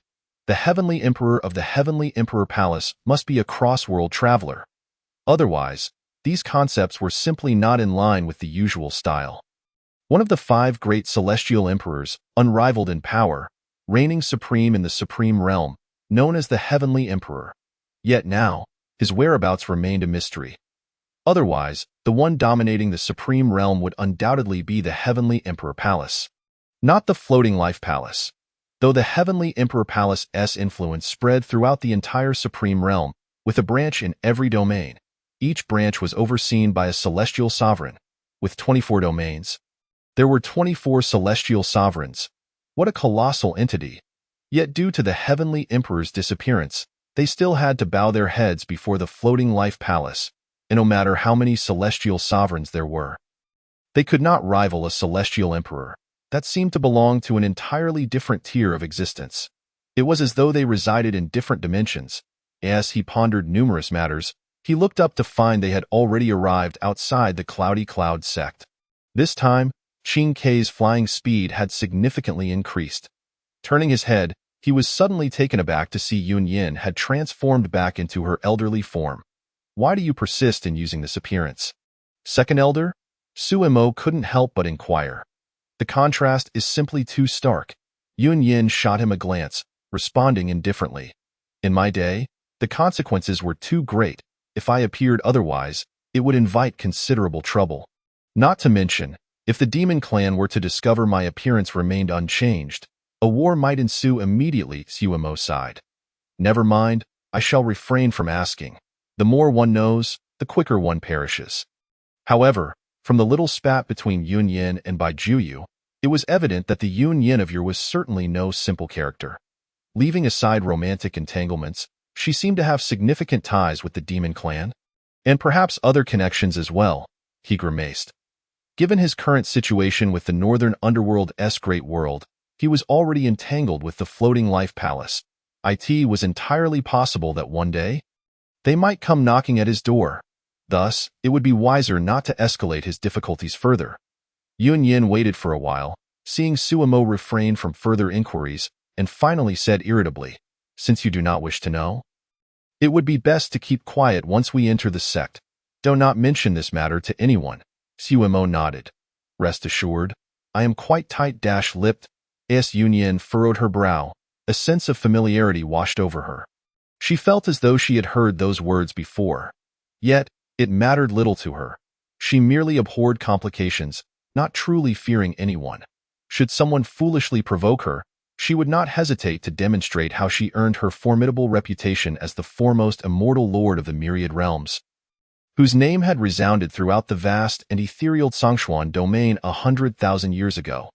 With an air of arrogance, Yun Yin's expression momentarily faltered as a thought crossed her mind, leaving her somewhat despondent.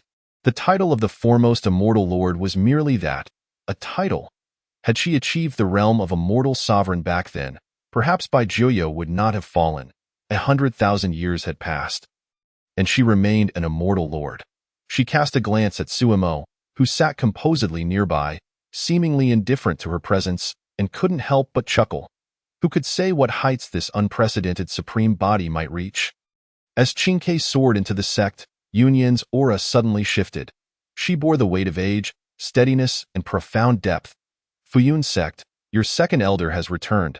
Chapter 68. The restoration of the immortal sovereign is a blessing, but not necessarily for you. Upon returning to the sect, Suemo hastened to the resource center. Due to the circumstances surrounding Fuyun's immortal sovereign, the resource collection period had been extended by a day. Today marked the final day. After this, preparations for the live broadcast would commence. Reflecting on it, he found it utterly surreal. He had cultivated in the realm of immortals, yet for naught, and now had to resort to live-streaming merchandise. As he observed the bustling crowd at the entrance of the resource center, Yu Xiao spotted Suemo, waving fervently at him. Suemo glanced over at Bei Mingluoxu, who was busily occupied, and the excited fifth elder assisting her. Shaking his head, he approached Yu Xiao. Why is the fifth elder here again? Wasn't she supposed to help for just a day? Yu Xiao paused momentarily before responding. I asked you to learn about the restoration process of the immortal sovereign. Did you not take any initiative to understand? Suemo replied. Not really. I spent all last night out and about. When would I have had time to care about this? Upon seeing Sumo's expression, Yu Xiao realized her assumption was correct. She patted his shoulder reassuringly. Actually, there's no need to worry too much. From this point onward, the immortal sovereign's memories and personality are fully restored. The days ahead will simply involve slowly regaining her cultivation. You understand what I mean, right? Suemo responded, not entirely. Isn't this a good thing? Yu Xiao glanced at the fifth elder, then back at Suemo, sighing. Overall, it certainly is a good thing, but for certain individuals, it may not be so. For example, you and the fifth elder, Suemo exclaimed. What? Don't say such nonsense, senior sister. I am utterly devoted to the sect. I have brought immense honor and benefits to our sect. The return of the immortal sovereign is undoubtedly a boon for me. Besides, I even provided her with a substantial amount of spirit stones yesterday. Suddenly, he recalled the hidden stash of spirit stones that had been blown away during the training ground incident. Where had that stash ended up? Oh, right.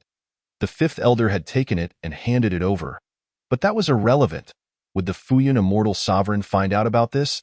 Surely she would. This incident had been live-streamed. And the absurdity of it all was that he had been the first to feature. This recording would circulate on the Myriad Realms Anomaly channel for an entire year. What if the Fuyun Immortal Sovereign saw that scene? He shuddered at the thought. If the Fuyun Immortal Sovereign were to experience embarrassment, what fate would await him, the one causing it?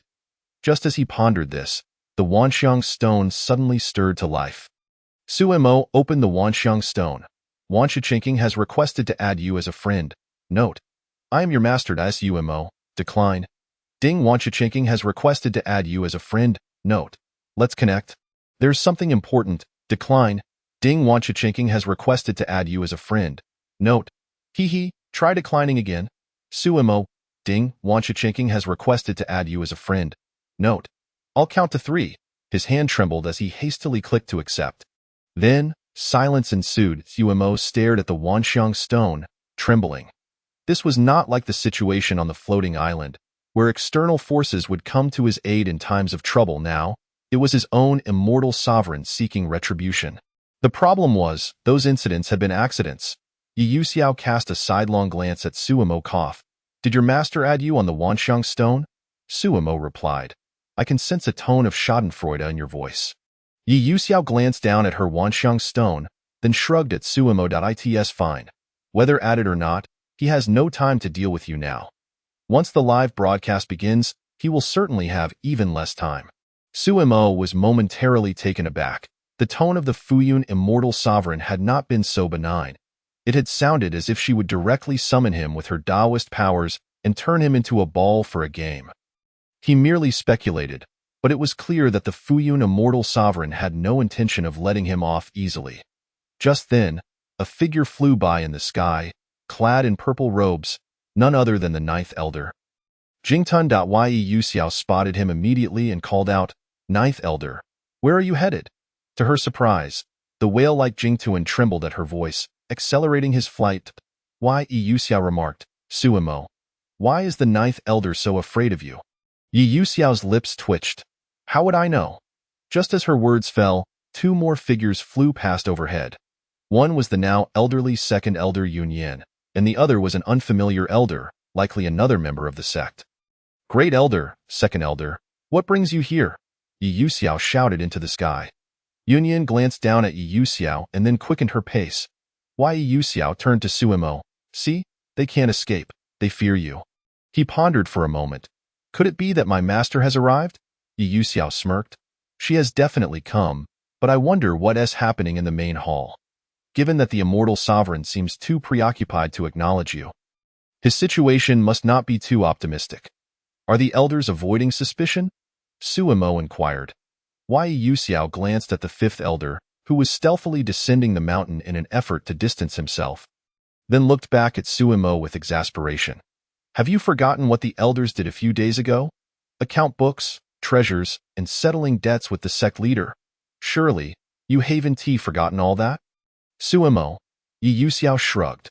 Our Immortal Sovereign has a good temperament. Knowing about this won't lead to any repercussions, which is why the Jingtuan elder dared to act so boldly. But my sister is different. If she were to be schemed against, it would be one thing, but to dare to conspire against our Immortal Sovereign's spirit stones. Those spirit stones belong to the Immortal Sovereign. They are all my sisters. Suemo mused. The Fuyun Immortal Sovereign must feel quite constrained in her role. But then again, perhaps being constrained is for the best. Given this situation, the Fuyun Immortal Sovereign is unlikely to trouble me over the matter of the hidden stash. Should I consider seeking refuge with my master? It appears she holds considerable sway, rivaling the Fuyun Immortal Sovereign. However, there are only 3 Immortal Sovereigns in the Zhongshuan domain. Could my master be an Immortal Sovereign from another realm? He glanced at Yu Xiao, realizing that they both shared the same roots.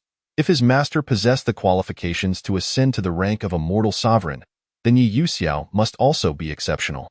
After such a long time of ascension, why had she only reached this level now? Yu Xiao sensed Suemo's gaze and frowned. I have a feeling you are thinking something disrespectful. Suemo quickly averted his gaze. You are mistaken. He turned his attention toward the main hall, genuinely curious about what events transpired there that caused the elders to flee. Suddenly, a clear voice rang out. Zhou Xiao, you wretched thing. If you dare to hide and spy again, you shall experience the might of my divine execution Emperor sound. A figure abruptly fell from an alternate space, glancing back toward the main hall with a look of disarray. Eager to depart. It was none other than the Zhou Xiao immortal sovereign, who had sneakily arrived at the Fuyun sect to watch the spectacle. Chapter 69. Zhou Xiao, listen to me, the cat is beyond your grasp. Zhou Xiao steadied himself, raising the Wanxiang stone high. Qin Meizi, I am on your side. The previously mentioned clear voice echoed once more. I need you? Zhou Xiao's expression shifted, and he sidestepped. A dark crack suddenly appeared where he had just been standing. Space was being sliced. Cold sweat beaded on Zhou Xiao's forehead. No, it can't be. He chuckled nervously, questioning whether it was necessary to react with such fury over a mere spectacle. If he was not allowed to watch, then so be it. They could converse properly. Get lost? A crisp voice echoed once more, causing Zhou Xiao's lips to twitch slightly as he muttered under his breath, if you're going to roll, then roll. He turned to leave, but suddenly caught sight of the materials department from the corner of his eye. Instantly, a smile crept onto his face, prompting him to alter his course and head directly in that direction. In just a few strides, he arrived at the materials department, leaving Su Mo with no time to hide from this fellow. This guy's intentions are far from innocent, given Zhou Xiao's esteemed identity. His mere presence at the materials department sent it into a swift exodus. No disciple dared to approach. Although the disciples of the Floating Cloud sect appeared to be on equal footing, the disparities in their true status were monumental. Individuals like Su Mo, who could blend seamlessly with the elders upon entry, were exceedingly rare, while those like Yu Xiao, who could command the elders with ease, undoubtedly boasted formidable backing.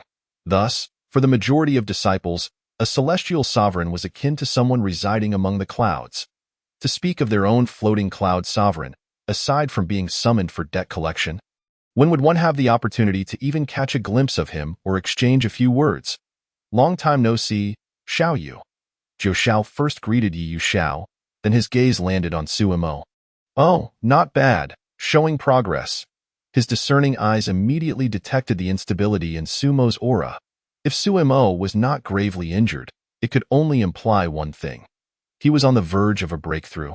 Su Mo managed a strained smile, wishing to avoid entanglement with this celestial sovereign, considering this fellow had just been reprimanded by his master. Moreover, Zhou Xiao's appearance was purely to stir up trouble.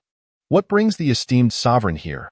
Yu Xiao interjected, preventing Su Mo from engaging in conversation with Zhou Xiao.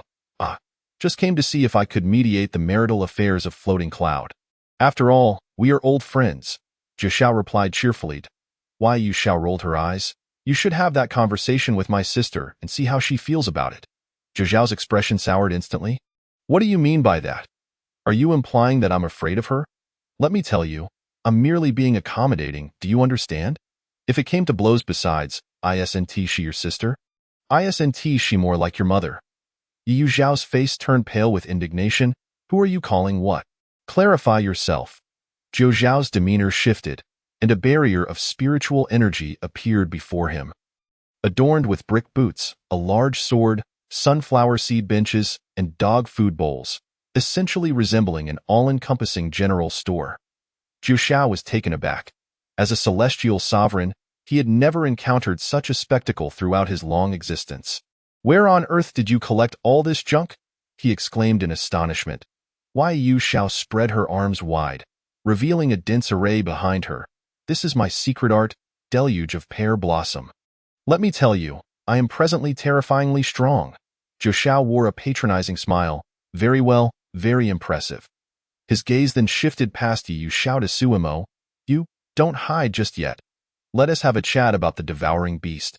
Su Mo, who had already prepared to utilize the teleportation array to escape, found himself halting upon hearing this. Devouring beast? Su Mo regarded Zhou Xiao warily. Esteemed sovereign, what do you wish to convey? Zhou Xiao casually waved his hand, suppressing the chaotic debris swirling around, then pointed a finger at the aggressive Yu Xiao, gazing at Su Mo with a nonchalant demeanor. I wish to say that the devouring beast is likely by your side now. Correct? Upon uttering this, he observed Sumo's expression and quickly added, No need to rush to deny it. The devouring beast naturally possesses the attribute of spirit absorption. Spending time with a devouring beast will lead to a tendency for true essence leakage. While it may not have a significant impact, it will somewhat hinder your cultivation speed. You currently exhibit such characteristics, albeit you may be oblivious to it. Sumo fell into silence. As expected of a celestial sovereign, his vision was piercing and his perception keen. Mainly, I witnessed the return of floating cloud during your live broadcast, and I came to observe the cycle of floating cloud methods. I saw everything that transpired. Do not think you can conceal anything from me. I am not blind, Zhou Xiao declared triumphantly. Sumo retorted, you voyeuristic pervert. I had just begun to hold you in a bit of esteem. Sumo, let me tell you, the devouring beast is exceedingly formidable. Do not be deceived by their initial cuteness. I mean, who isn't adorable? What I mean is, do not underestimate the potential of a devouring beast. They excel in disguise, yet they are truly ferocious beasts. How many calamities have ravaged the upper realm throughout the millennia due to the uncontrollable nature of devouring beasts? Zhou Xiao spoke earnestly, meeting Sumo's bewildered but slightly enlightened gaze. His lips quivered. It seems your understanding of the upper realm's history is rather superficial. The growth of a devouring beast is paved with the consumption of countless spirit stones and the sacrifices of innumerable cultivators, creating a path drenched in blood and bones. In short, you cannot afford to keep one. Let me handle it, Sumo replied, while Yu Xiao, having given up on futile efforts and simmering with frustration, immediately pointed at Zhou Xiao. Did you see that? This shameless fellow wants to walk away with the devouring beast without any compensation. Why not just take Sumo along too? Zhou Xiao's eyes lit up. Is that possible? Yu Xiao's temper flared. Absolutely not. Sumo rubbed his temples, exasperated. Esteemed sovereign, after all this talk, was your purpose solely to acquire the devouring beast? Regrettably, I cannot part with her. She has already been confirmed as mine. Zhou Xiao's eyes widened in disbelief as he pointed at Sumo. She has just been born. She cannot take form yet. Are you even human? Sumo? Chapter 70. The roe deer has become sentient. Sumo gazed at the celestial sovereign, utterly astonished. What kind of peculiar reasoning must you possess to arrive at such a conclusion? Humans and beasts are fundamentally different. Zhou Xiao lamented. Moreover, that devouring beast is still so young. If you have a unique preference, you could just tell me. I can accommodate you. Yu Zhao's eyes widened in shock. Sumo swiftly retreated dozens of steps to distance himself, while even Bei Ming, Luo Shui, and Elder Wu, who were eavesdropping from afar, broke into a cold sweat. Zhou Xiao paused, reflecting on his own words, his face darkening. That is not what I meant. I meant to say, our heavenly emperor palace is inclusive, and there are many who can take human form. If you fancy beauties, you are welcome to join us at Heavenly Emperor Palace. Sumo waved his hand. Thank you for your kind offer. But that would be entirely unnecessary. Fearing that Zhou Xiao might continue to misinterpret his words and make further outrageous comments, he quickly added, I merely signed a contract with the devouring beast. She now obeys my command and will not cause any disturbances. I can afford to care for her. Zhou Xiao's interest piqued. A contract? It seems this generation of devouring beasts has chosen you as their protector. However, I wonder in the end, who will protect whom? He scrutinized Sumo. Do not be deceived by the existence of a contract. There have been numerous instances of devouring beasts rebelling against their partners. Sumo hesitated, scratching his head. It's not an equal contract. I signed a master-servant contract with her. Zhou Xiao was momentarily taken aback. Why? Why would you sabotage your own future? Sumo, suddenly understanding Zhou Xiao's implication, he felt a twitch at the corner of his mouth. No, what I mean is, I am the master, and she is the servant. It's a master-servant contract. Sumo thought this Zhou Xiao must surely have some serious issues. Zhou Xiao opened his mouth, slowly shaking his head. Impossible. Absolutely impossible. Sumo was at a loss for words. His mind stirred as he activated the powers of the master-servant contract. Meow, meow, meow. Xing Miao suddenly appeared at that moment. This was one of the perks of the master-servant contract. Within a certain range, the master could summon the servant to their side at will. Xing Miao, still half asleep and in need of more rest due to her growth, surveyed her surroundings in confusion. As her gaze swept over Jiu Xiao, she suddenly froze and then quickly returned her gaze, instantly wide awake. Ah, ah, ah, the roe deer has become sentient. I must still be dreaming. How can the heavens play such a joke? Roe deer becoming sentient. The visage of the revered Jiu Xiao immortal master darkened significantly. During the epoch of the Celestial Demon War, in a bid to vanquish the demonic race, many formidable beings of the human race sought assistance from the demon race, utilizing demon blood to refine their own beings. Unbeknownst to them, they inadvertently absorbed certain traits of the demon race, leading to a myriad of after-effects. Among these were the schemes devised by the demon race, which resulted in some human powerhouses possessing tainted bloodlines. This was a calculated move by the demon race, leaving many human luminaries with grievances they could not articulate, burdened with unnecessary ties to the demons. However, the demons soon realized an anomaly. As a result of the bloodline contamination, the strengths of the human powerhouses were paradoxically escalating.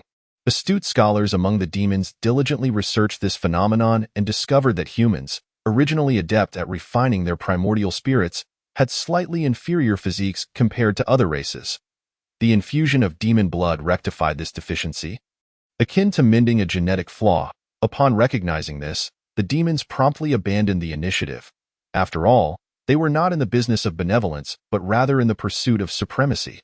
Amidst this historical backdrop, the Jiu Xiao immortal master, who had also been infused with demon blood, had not bathed in mere roe blood, but rather in authentic dragon blood. Unfortunately, complications arose during this period. The demon race, wary of his burgeoning strength, orchestrated a plot to taint the dragon blood by casting several roe into the blood pool. As for why they resorted to such a devious act instead of employing poison, it could only be said that during that time, the human race had implemented stringent precautions against all manner of schemes, and the notion of tossing in roe was indeed unexpected. Ultimately, Jiu Xiao did grow stronger, yet the tendency to seek out excitement had seemingly taken root from that very moment. Thus, who could blame Jiu Xiao for his vexation regarding the roe incident? Seething with anger, Jiu Xiao was momentarily incensed, yet he dared not express his ire within the confines of the floating cloud sect at that moment. Let it be clear, he was not intimidated by Yi Yuqin. Not in the slightest. Thuemo swiftly covered Xing Miao's mouth, exclaiming that calamity often stems from careless words. Did she not perceive the glint of danger in the eyes of the immortal master before them? Nevertheless, as Suemo cast his gaze towards Jiu Xiao, a flicker of curiosity danced within his eyes. The roe. Jiu Xiao clutched his heart, feeling an acute pain, akin to having his vulnerabilities laid bare. However, he did not linger on this matter for long. The devouring beast, by nature, was indiscreet. Regardless of their relationship, he simply could not afford to nurture one. Let alone, even if the entirety of the floating cloud sect pooled their resources, they still could not sustain it. Jiu Xiao proclaimed with pride, in the entire supreme realm, only our heavenly emperor palace possesses the knowledge to cultivate the devouring beast. Only we have the requisite resources to do so. Not even the floating cloud heavenly palace can compare. Suemo blinked in surprise. Did he not understand the adage of keeping one's wealth concealed? The heavenly emperor palace certainly exuded confidence, showing no signs of trepidation towards the floating cloud heavenly palace. Furthermore, during this period post-ascension, Suemo observed that the populace of the supreme realm seemed inextricably linked to the heavenly emperor palace for their sustenance. Was there perhaps a hidden agenda that the floating cloud heavenly palace was unaware of? Shaking his head, he replied nonchalantly, "My esteemed immortal master, there is no need for you to fret over this. The devouring beast will not impoverish me. I can certainly afford to care for a mere kitten." Jiu Xiao furrowed his brow. It appears you possess not the slightest understanding of the terrifying nature of the devouring beast. Suemo shrugged. I am aware. Yet I need not expend spirit stones and resources to feed her. As he spoke, he produced a cat orb. You see, I can not only satiate her but also utilize the excess energy to create this cat orb. Would you care to sample it? Suemo's eyes sparkled. Previously, during their time on the floating island, he had neglected to verify the orb's power. Presenting it now to Jiu Xiao served two purposes: to to demonstrate his capability and persuade Zhou Xiao to cease his covetous thoughts regarding the devouring beast, and to seek Zhou Xiao's approval of the orb's efficacy. Zhou Xiao accepted the cat orb, scrutinizing it before bringing it to his nose. What is this? It has quite an enticing aroma.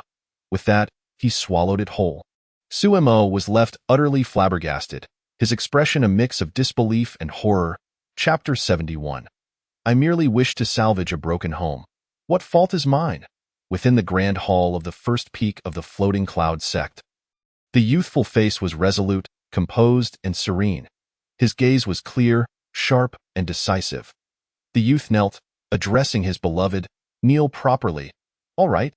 The floating cloud immortal master remained motionless, a dignified immortal, unafraid of heaven and earth, and lacking reverence for spirits. Solely cherishing his wife, he knelt without hesitation. "Do you consider this cowardice? You would be gravely mistaken. This is love, do you comprehend? Why do I kneel with such steadiness? It is because my love runs deep. You mere mortals cannot fathom the love story of an immortal who shares his lifespan with heaven and earth, who shines in tandem with the sun and moon." Before the floating cloud immortal master stood a woman clad in flowing white, exuding an ethereal aura. Her grace was enchanting, her beauty breathtaking. She was none other than the matriarch of the floating cloud sect, the revered teacher of numerous disciples, and the wife of the floating cloud immortal master, Longqin Emperor. Yi Yuqin. While others referred to her as the immortal master, she addressed him as emperor, a testament to her uniqueness. It is no wonder the floating cloud immortal master exhibited such timidity. It is also no surprise that Zhou Xiao immortal master held such trepidation. He simply could not match her in strength. Of course, if she were to relinquish her celestial emperor artifacts and surrender her supreme artifact, the eternal zither, there would be a chance for a confrontation. However, it was primarily Yi Yuqin's reluctance that thwarted such an endeavor. In a similar vein, Yi Yuxiao, also of the same lineage, favored an abundance of possessions, albeit in a manner that resembled a hoarder, unleashing a torrent of clutter that could terrify anyone. Yi Yuqin gazed at the floating cloud immortal master, her beautiful eyes brimming with exasperation tinged with disappointment. "Do you comprehend why I forbid you from managing the finances?" Floating cloud nodded. "No, you do not understand." Yi Yuqin retorted, "You know nothing at all." Floating cloud replied, "I have yet to voice anything. How can you presume to know what I do not?" Yi Yuqin offered no opportunity for floating cloud to respond. "Over the years, how much secret savings have you hidden away? I have taken the spirit stones allocated to the sect, leaving you with merely 300 each time, simply to ascertain your daily expenditures. Yet you never once approached me for funds. You have hoarded so much money." Floating cloud's eyes widened in disbelief. "I love you so dearly, and you have deceived me?" Yi Yuqin fixed her gaze upon him, her tone icy. "Do you have any objections?" Floating cloud trembled slightly. "And no objections?" Yi Yuqin sighed. "I understand that you have endured much hardship over the years, but who among us has not suffered? My demand for you to surrender the funds is solely to prevent you from being exploited and deceived. Your heart is too kind. You cannot bear to witness others in distress, yet you fail to recognize that you have fought your way through just as they have. Why do you act like a saint?" Floating cloud bristled at her words, immediately countering, "That is not saintly. As an immortal master, I am indeed one of the leaders of the human race, with no celestial emperor to support us above. It is our kind of immortal masters who must step forward. What of expending a few spirit stones? If it enables the younger generation to flourish, then what are mere spirit stones worth?" Yi Yuqin responded coolly, "When you utter such words, might you first enlighten me on what transpired with that stash of secret savings that was blasted into the heavens?" Floating cloud's lips twitched, leaving him momentarily speechless. Immortal masters also require spirit stones. Ultimately, was it not her pressure that drove him to such lengths? Was it not the sight of those families in ruin, or the orphans abandoned by their parents, left with only their grandfathers, who were not even celestial beings, struggling at the brink of their lifespans, forced to sell their ancestral doughty at a pittance that stirred his compassion? As an immortal master, the spirit stones slipping through his fingers could indeed salvage a broken home. By what right could she disallow him? Yet he merely thought this in his heart. To voice it would surely invite more than mere kneeling. Yi Yuqin regarded the floating cloud immortal master, her heart a mix of frustration and amusement, tinged with resignation. She was keenly aware of her husband's character. As an immortal master, how could he not perceive such petty schemes? Yet her husband, he simply could not tolerate hearing others' tales of hardship, nor could he withstand flattery. Once, for the sake of the spirit of the North Ming great world, he had the audacity to confront the floating life immortal emperor. When she learned of this, her soul nearly fled in terror. What was the disparity between an immortal master and an immortal emperor?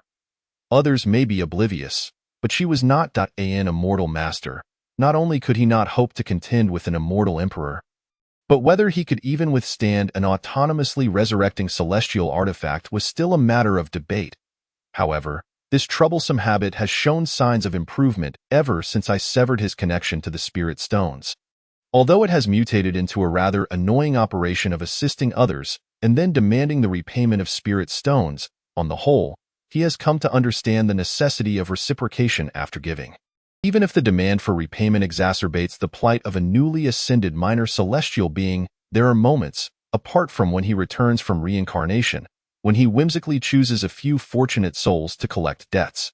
More often than not, the esteemed floating cloud immortal merely mentions this notion verbally and has never pressed anyone to repay their debts. At times, Yi Yuqin feels distressed. She carries a mission, especially after the great battle years ago when her master, the illusory sound immortal emperor, vanished without a trace, leaving her to preside over the thousand illusions realm indefinitely. Otherwise, she would surely keep a close watch on floating cloud, compelling him to amend these faults. Yet, Yi Yuqin understands that these are the fruits of floating cloud immortal's enlightenment.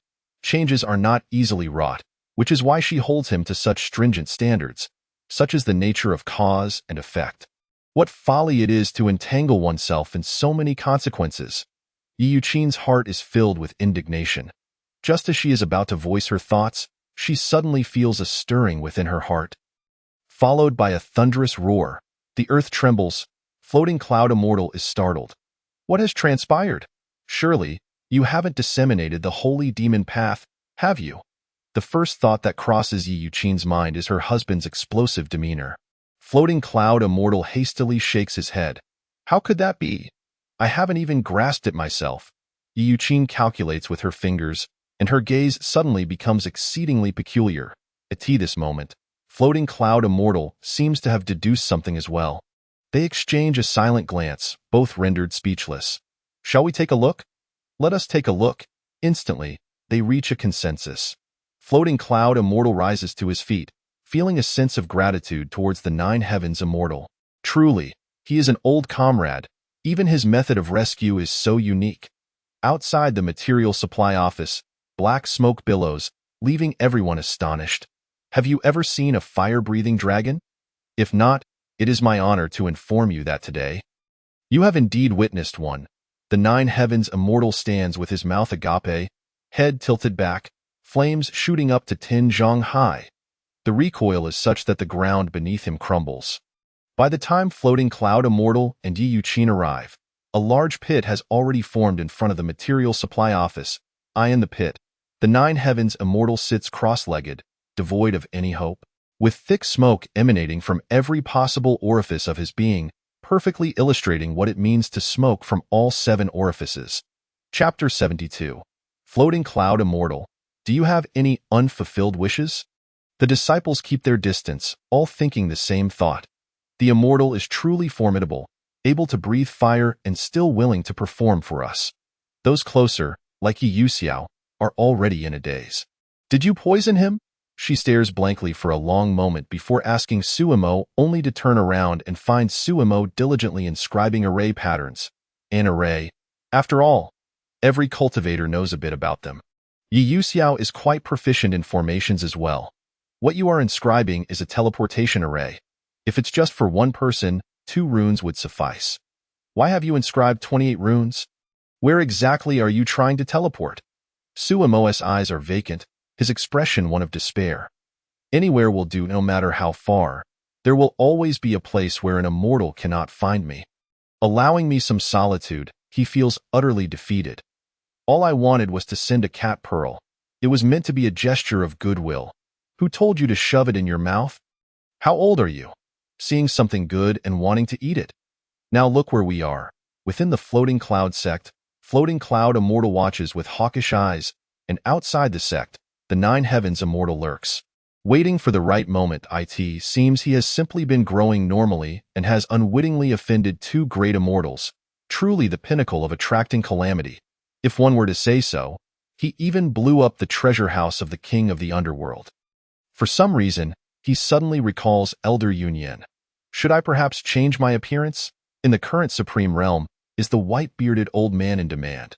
While he is still pondering, Floating Cloud Immortal and Yi Yuqin arrive. The two gaze into the deep pit, their expressions somewhat peculiar. Floating Cloud Immortal approaches, casually kicking at the ground and unintentionally erasing the array pattern Suimo had just inscribed. Suimo exclaims, "Damn it. There's no possibility of struggle left." Yi Yuqin looks at the Nine Heavens Immortal in the pit and coldly states, "Did I not ask you to leave just now?" The Nine Heavens Immortal grins widely. Burp. A plume of black smoke rises, curling upward toward the clouds. Without a hint of stopping, Yi Yuqin glances up, then slowly lowers her head, momentarily at a loss for words. Floating Cloud Immortal's eyes are filled with gratitude. "My dear brother from Nine Heavens, you have truly come to save the day. I am grateful for the great rocket you delivered. Without you, I would still be unable to rise from the Grand Hall." At this moment, Yi Yuxiao steps forward, pointing at the Nine Heavens Immortal, coldly declaring, "I bear witness. He has come to spy for information, acting as a scout." Yi Yuqin shoots her a glance, knowing full well that if she were to believe Yi Yuxiao's nonsense, it would be a sign of blindness. How could a dignified immortal personally come to act as a spy?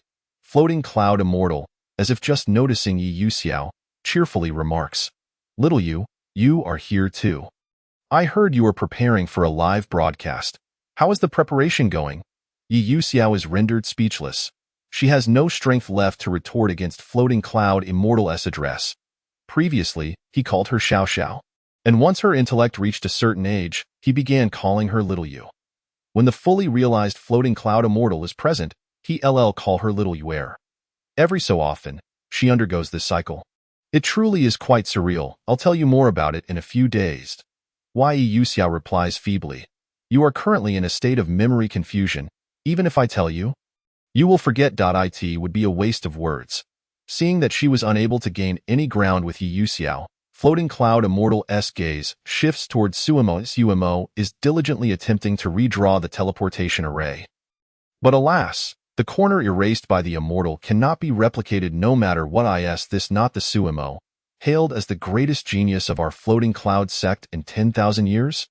Floating Cloud Immortal's lips curl upward, his movements devoid of any authority, entirely unlike the aura Suimo had observed in the archives. Upon hearing Floating Cloud Immortal address him, Suimo immediately halts his actions. Clasping his hands behind his back and awkwardly chuckles, "Flattery, flattery. How could I possibly compare to my senior brothers and sisters? So far, I am merely at the heavenly immortal stage. My senior brothers and sisters have already reached, that is, the earth immortal. Never mind, it's all flattery." The distant disciples watching are visibly displeased.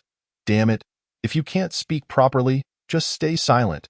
To surpass the heavenly immortal stage means one has become an elder. Although they may not be ranked, they are no longer mere disciples. So, do you, a heavenly immortal, not have even a shred of awareness regarding your own standing? Floating Cloud Immortal pays no heed to such matters. His mind is solely occupied with the thought that this young lad has depleted his private stash, and he must find an opportunity to reclaim it or take revenge. "Do you have any unfulfilled wishes?" He suddenly inquires. Suimo's eyes nearly bulge out of his head, his voice trembling, cold sweat trickling down his back. "Surely, it cannot be. It's just a bit of private stash. Is it not merely circulating in the myriad realms? Is it not merely social death? Is it not merely a lack of funds? Enough. If I were the immortal and went through this, I would probably wish to end my own existence." Suimo swallows hard. Extending his hand, and with a shake, A long scroll unfurls. My wish is to witness the waves of the Southern Ocean, to visit the North Star, to earn 100 million spirit stones, and to become an immortal emperor. That is sufficient. Floating cloud immortal-s expression darkens. For heaven's sake, have some modesty. What kind of demand is it to simply become an immortal emperor? I am not even an immortal emperor. Moreover, what is even more outrageous is the desire to earn 100 million spirit stones. I have never even seen 100 million spirit stones in my life. Floating cloud immortal suddenly feels like crying. This is also his own wish beside them. Yu Qin can no longer bear to listen. She slaps floating cloud immortal on the back of the head, leaving no room for compassion. What nonsense are you spouting? You are going to frighten the child. From what I can sense, he seems to be under 100 years old. Such a young child cannot withstand fright. Suemo interjects, I thank you. Though in the cultivation world, my age is considered young, the notion of being a child under 100 years old is indeed quite novel. Floating cloud immortal rubs the back of his head. I merely wish to inquire whether, upon ascending from the lower realms, he had any unfulfilled wishes that he could not achieve by his own abilities. I would help him realize them. Are not the disciples of our immortal sect meant to be this way? Yu Qin replies with a hint of melancholy, and then incur a massive debt, only to see you avoiding them? Floating cloud immortal-s expression stiffens as he hangs his head. I thought I was providing the disciples with some motivation to strive. Just a bit of motivation. At this moment, from within the deep pit, a resentful voice calls out, Can you please pay attention to me? As for the matters of the floating cloud sect, we can resolve them later. I just want to ask, how do you intend to compensate me for that explosive projectile you tossed into my mouth? Suemo. He has yet to utter a word, yet it is Yi Yuxiao beside him who speaks first. Compensation? Nonsense. Have you fed him? You're just trying to scam us. Even the illustrious celestial Lord Billion has been disregarded. Sister, deal with him. Chapter 73. It is not that the celestial Lord lacks power. Rather, he cannot digest nuclear energy. Yu Qin glanced at Yi Yuxiao with an odd expression. Sister is sister. Call her whatever you wish. The rebellious child cannot be helped. Perhaps in a few tens of thousands of years, she will mature. She turned her gaze towards the deep pit, her eyes growing cold. Zhou, do you still dare to be insolent? Do you truly believe that my floating cloud sect is without authority? Zhou's heart nearly leaped from his chest, fueled by anger. Is there not a limit to your protective instincts? Am I truly being insolent? My stomach still aches, and my throat is on fire. How is it unreasonable to demand compensation for the plight of a dignified celestial lord like myself? As he spoke, black smoke billowed from his mouth and nostrils. It was not that the celestial lord lacked power. Rather, he could not digest nuclear energy. Yu Qin observed Zhou's face, from which 5 orifices emitted black smoke, and fell silent. Her desire to provoke was thwarted. It was truly self-inflicted. Ultimately, she merely spat disdainfully and turned her head away from Zhou. Zhou took a deep breath, channeling his spiritual energy, intertwining the laws, expelling the foul air in a single burst. Bang! The sound startled those gathered by the pit. The floating cloud celestial lord, already in a foul mood, initially felt gratitude towards Zhou. But now, with anger boiling over without an outlet, he unleashed it upon Zhou. Wretched Zhou, how dare you come to my floating cloud sect and behave so insolently? Do you not regard this celestial lord at all? Zhou. Everyone else was left dumbfounded. Are you seriously looking for reasons to pick a fight? Could you not choose a more humiliating excuse? What I just did was expel foul air. And it wasn't even from the same passage. Then, they witnessed the floating cloud celestial lord extend a finger, gently pointing. Zhou was instantly astonished. You little brat, are you serious? He dared not underestimate the situation. Although the floating cloud celestial lord's strength had not yet recovered, it was still a celestial level attack, straddling the realms of life and death. A single point could split the path, one leading to suffering, the other to swift demise. Neither side was favorable. On the side of death, it goes without saying. Even standing on the side of life meant enduring countless tribulations, with the possibility of directly giving rise to inner demons. This was a killing move. Zhou Xiao brought his fingers together, and a flying sword appeared behind him, severing the thread between life and death. It was also a celestial-level technique. This moment, Zhou Xiao's strength surpassed that of the floating cloud celestial lord, enabling him to effortlessly sever the latter's attack. His gaze flickered with determination, exuding an aura of grandeur, entirely unlike the dispirited figure he had just been. Even in the face of the two celestial lords, Floating Cloud and Yi Yuqin, Zhou Xiao displayed not an ounce of timidity. He was well aware that an actual confrontation would never occur. Every encounter had been a mere test. Were you truly unwell?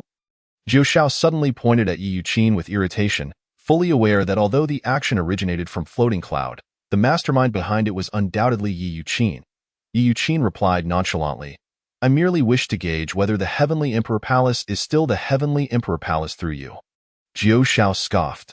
With a person as treacherous as you, countless have already perished before the gates of the Heavenly Emperor Palace. Have you tucked away all your treasures? What is your focus? Floating Cloud? Zhou Xiao looked at the regretful expression of the Floating Cloud celestial lord, utterly speechless. He had initially sought entertainment, only to become the main event himself. To make matters worse, he discovered that the Floating Cloud celestial lord was truly in a dire state. A dignified celestial lord subjected to such a degree of domestic control was unprecedented. Yet, the Floating Cloud celestial lord's strength was indeed among the highest in the entire Wushang realm. Otherwise, any ordinary celestial lord would have challenged the celestial emperor directly, which would likely result in immediate demise. As a mere spectator, he now felt embarrassed to observe the plight of the Floating Cloud celestial lord. If nothing else, he could return to browse the myriad tales of the realms, where the private fortune of the Floating Cloud celestial lord had already been turned into an emoji, and it was even for sale, 10 spirit stones for a year's access. The current sales figures were impressive. With several thousands already sold, it seemed that the emoji of the Floating Cloud celestial lord was now worth more than the celestial lord himself. He slowly emerged from the deep pit, fixing his gaze upon Yi Yuqin. Qin Fairy, the Heavenly Emperor Palace is eternal. I hope you remember this, for it ensures our everlasting friendship. In the Wushang realm, matters are but trifles. We should all keep our sights set further. Do you understand these words? Yi Yuqin smiled. The position of the Heavenly Emperor Palace will always be the highest. I am well aware of this. However, the Floating Life Heavenly Palace may not be so enlightened. Zhou Xiao rolled his eyes. Qin Fairy, do not sow discord. The situation is already tense. As for the matters of the Heavenly Emperor Palace, I alone cannot decide. However, we have existed for so long, maintaining a close connection with every aspect of the Wushang realm. The Heavenly Emperor is still alive. After all, therefore, not just anyone can come to provoke us. When the time comes to choose sides, I hope the Qin Fairy does not select the wrong ally. Upon hearing this, Yi Yuqin chose not to engage further. Her curiosity suddenly piqued. How did you find the taste of that thing you just consumed? Refreshing, with a hint of mint, Zhou Xiao replied instinctively. As soon as he finished speaking, he realized, his face darkening as he shot a fierce glare at Suimo, suddenly asking, That brat, do you have any more of that thing? You still want to eat it? Suimo blurted out, I'd rather eat your mother's cooking. Zhou Xiao erupted in fury. What I meant was, that thing was quite good. If you have more, I would like to buy some. Sumo's expression turned awkward. I do have some left, but I wonder how much you, Celestial Lord, would deem it worth? Zhou Xiao paused, sizing up Suimo. Was he suggesting that he set the price? It was clear he did not wish to profit from him, which amounted to a form of indirect compensation. How considerate! Instantly, Zhou Xiao's resentment towards Suimo diminished significantly. Zhou Xiao pondered for a moment. As the Celestial Lord of the Zhangxian domain, what had he not seen? This was far from something as impoverished as the Floating Cloud sect could compare. Judging by Sumo's demeanor, it seemed he might be able to provide a substantial supply. Thus, the price should not be set too low to avoid encouraging opportunism. Having personally experienced the explosive power of the cat pearl, Zhou Xiao felt a sense of social embarrassment, yet the potential was not to be underestimated. If it detonated externally, even those at the Xian Immortal or Golden Immortal level would be threatened. And if they were too close without adequate defenses, it could lead to immediate obliteration. If it detonated internally, not even a celestial monarch could withstand it. However, generally speaking, there should not be anyone as reckless as himself to consume such a thing. Right? Jiu pointed at Suimo.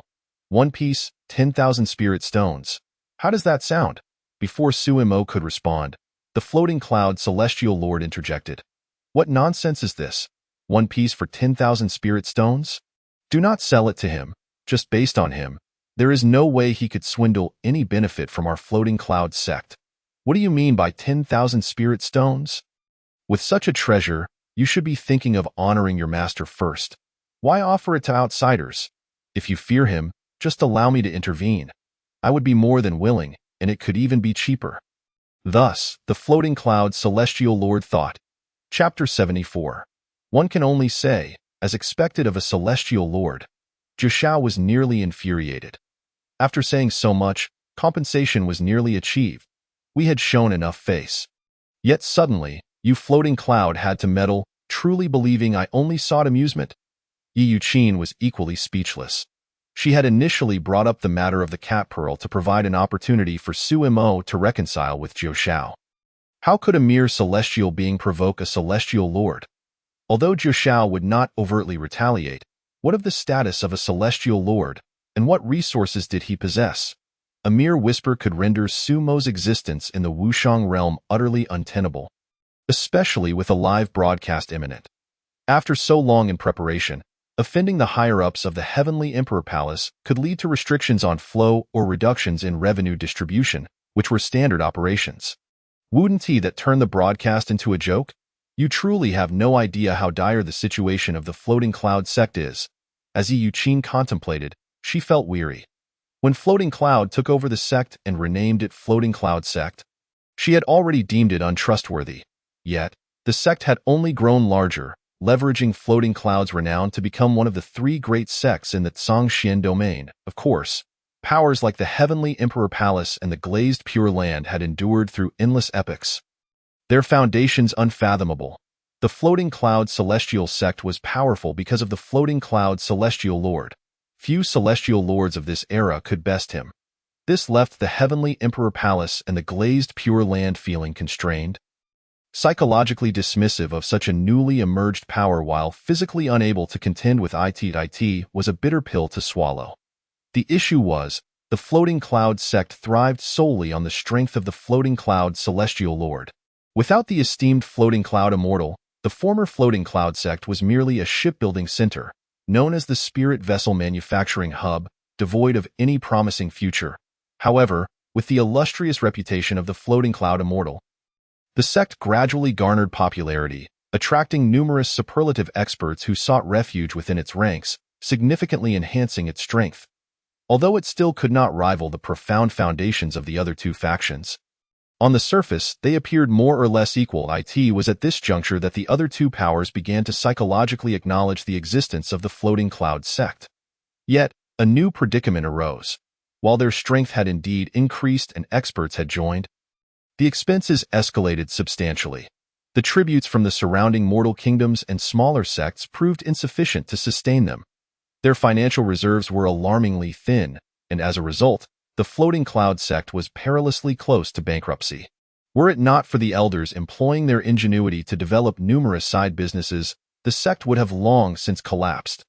The mere thought of this gave Yi Yuqin a headache. However, the Floating Cloud Immortal remained unfazed, convinced that as long as he grew stronger, none of this would matter. After all, no one would starve.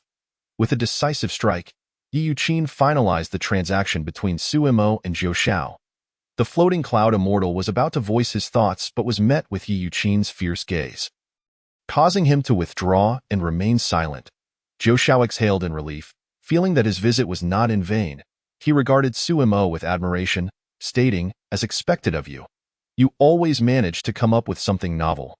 I'll take 50 of them. You need not deliver them to me. Just list them for sale in the live broadcast.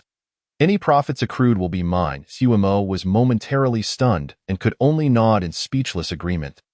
This fellow was engaging in a transaction with no capital. Selling cat orbs in a live stream would certainly not fetch this price. These were consumables, with their power lying between the attack-type talismans of the Immortal Monarch and the Golden Immortal tiers. Based on market prices, they would typically be valued at around 40 to 60,000 spirit stones. Without even a single transaction, one cat orb could net a profit of several tens of thousands of spirit stones. One could only say that he truly was an immortal monarch, effortlessly scheming to seize such advantageous deals with a sense of entitlement. Rest assured, we at the Heavenly Emperor Palace will wholeheartedly support the live streaming endeavor, including any subsequent matters. Should you require our assistance, do not hesitate to ask. Our pricing will be fair and honest, Zhou Xiao declared in high spirits. However, upon catching sight of Yi Yuqin's icy glare, he felt a shiver run down his spine. All right, I shall take my leave, Dado, and Suimo, before I go.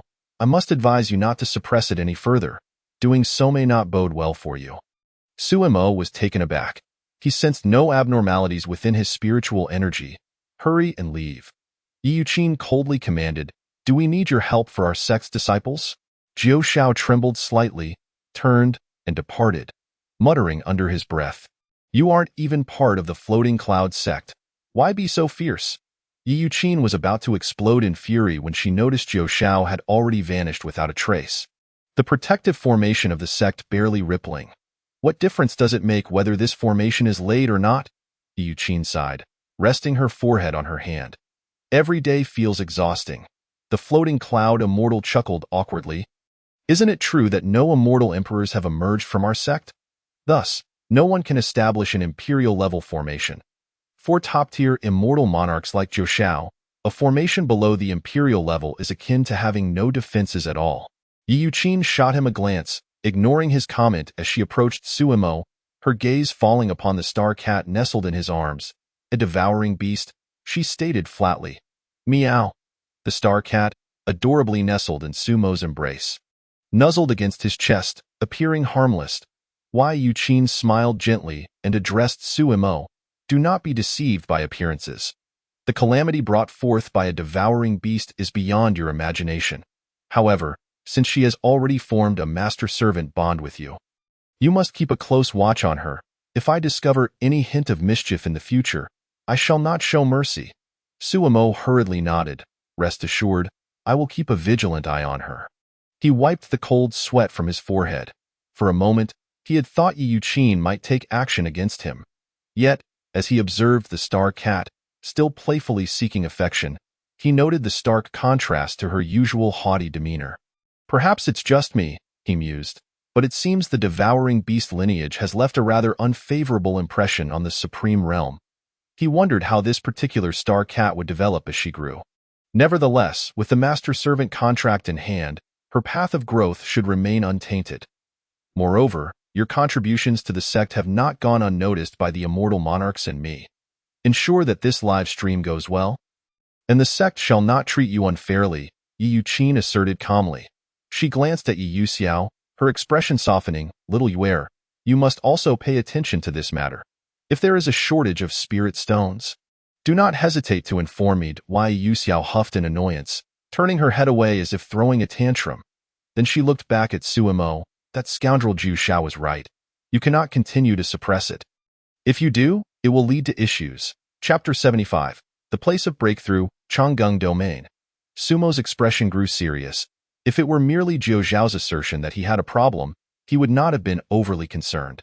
However, with Yi Yuqin echoing the sentiment, he could not afford to overlook at this moment. The Floating Cloud immortal approached, scrutinizing Suimo. Your spiritual energy is currently unstable due to excessive abundance. Generally, individuals on the verge of a breakthrough exhibit such a state. However, your condition is somewhat peculiar. You are on the brink of a breakthrough but have yet to begin shaping your divine form. Sumo was taken aback and nodded in acknowledgement. It was indeed the case. In recent days, even prior to his ascension, he had contemplated what kind of divine form to shape upon breaking through to the profound immortal realm. He had discarded numerous drafts. The Great Peace Scripture contained various designs, including the Yu clans and the Ao clans, but none resonated with his own vision. All felt somewhat lacking, too straightforward, and in turn, devoid of an ethereal beauty point. One cannot simply engage in combat by hurling a hydrogen bomb at someone's nose. Can they? While it is not impossible, it comes across as excessively crude. Having ascended to the realm of immortals, one ought to exhibit a modicum of sophistication, at the very least a semblance of dignity. Yi Yuqin's eyes flickered with understanding. Your talent is indeed remarkable. To reach this point at your age is commendable. However, prolonged suppression will gradually solidify and stabilize your spiritual energy. While this is typically advantageous, it must be timed appropriately. Throughout one's cultivation journey, the state of spiritual energy is always fluctuating, transitioning from stability to instability and back again. The moment of breakthrough, due to the qualitative change in the nature of the spiritual energy within, it will become unstable, and it is this instability that facilitates a temporary surge of spiritual energy, allowing for a successful breakthrough. Each realm's breakthrough process follows a similar pattern, and for the profound immortal realm, the hallmark of success lies in the successful shaping of the divine form. Shaping the divine form involves utilizing one's primordial spirit power to guide the unstable spiritual energy into formation. Appropriate suppression can refine the spiritual energy, but excessive suppression will revert it to a stable state, creating an artificial bottleneck that ultimately hinders further breakthroughs. Sumo assessed his internal situation and immediately broke into a cold sweat. If it were merely a struggle to break through a stable state, that would be acceptable. However, the most terrifying aspect was that his spiritual power differed fundamentally from others. Under the operation of the Great P Scripture, his spiritual energy was inherently in a concentrated state. While others might find a way to break through their stable state through explosive means, should he attempt to do the same, it could lead to disastrous consequences. After all, he was only immune to the techniques and combat skills of the Great P Scripture, not to the explosion of spiritual energy itself. Zhou Xiao had consumed a cat orb and ended up in such a state. How much more potent would the volume of spiritual energy within him be? Taking a deep breath, Suimo resolved not to wait any longer. Today, he would break through. Thank you, Master and Mistress, for your guidance. I shall find a suitable place to break through. Yi Yuqin's lips twitched slightly. He truly was a man of action. I personally believe you should first seek out an appropriate location. Seems your cultivation method is related to explosions? The sect lacks a suitable place. Allow me to recommend somewhere. Suimo felt a surge of confidence. His mistress was indeed reliable. Let us go to the Heavenly Emperor Palace. The Heavenly Emperor Palace in the Zhangxian domain is certainly an excellent place. It can withstand anything. A hint of anticipation glimmered in Yi Yuqin's eyes.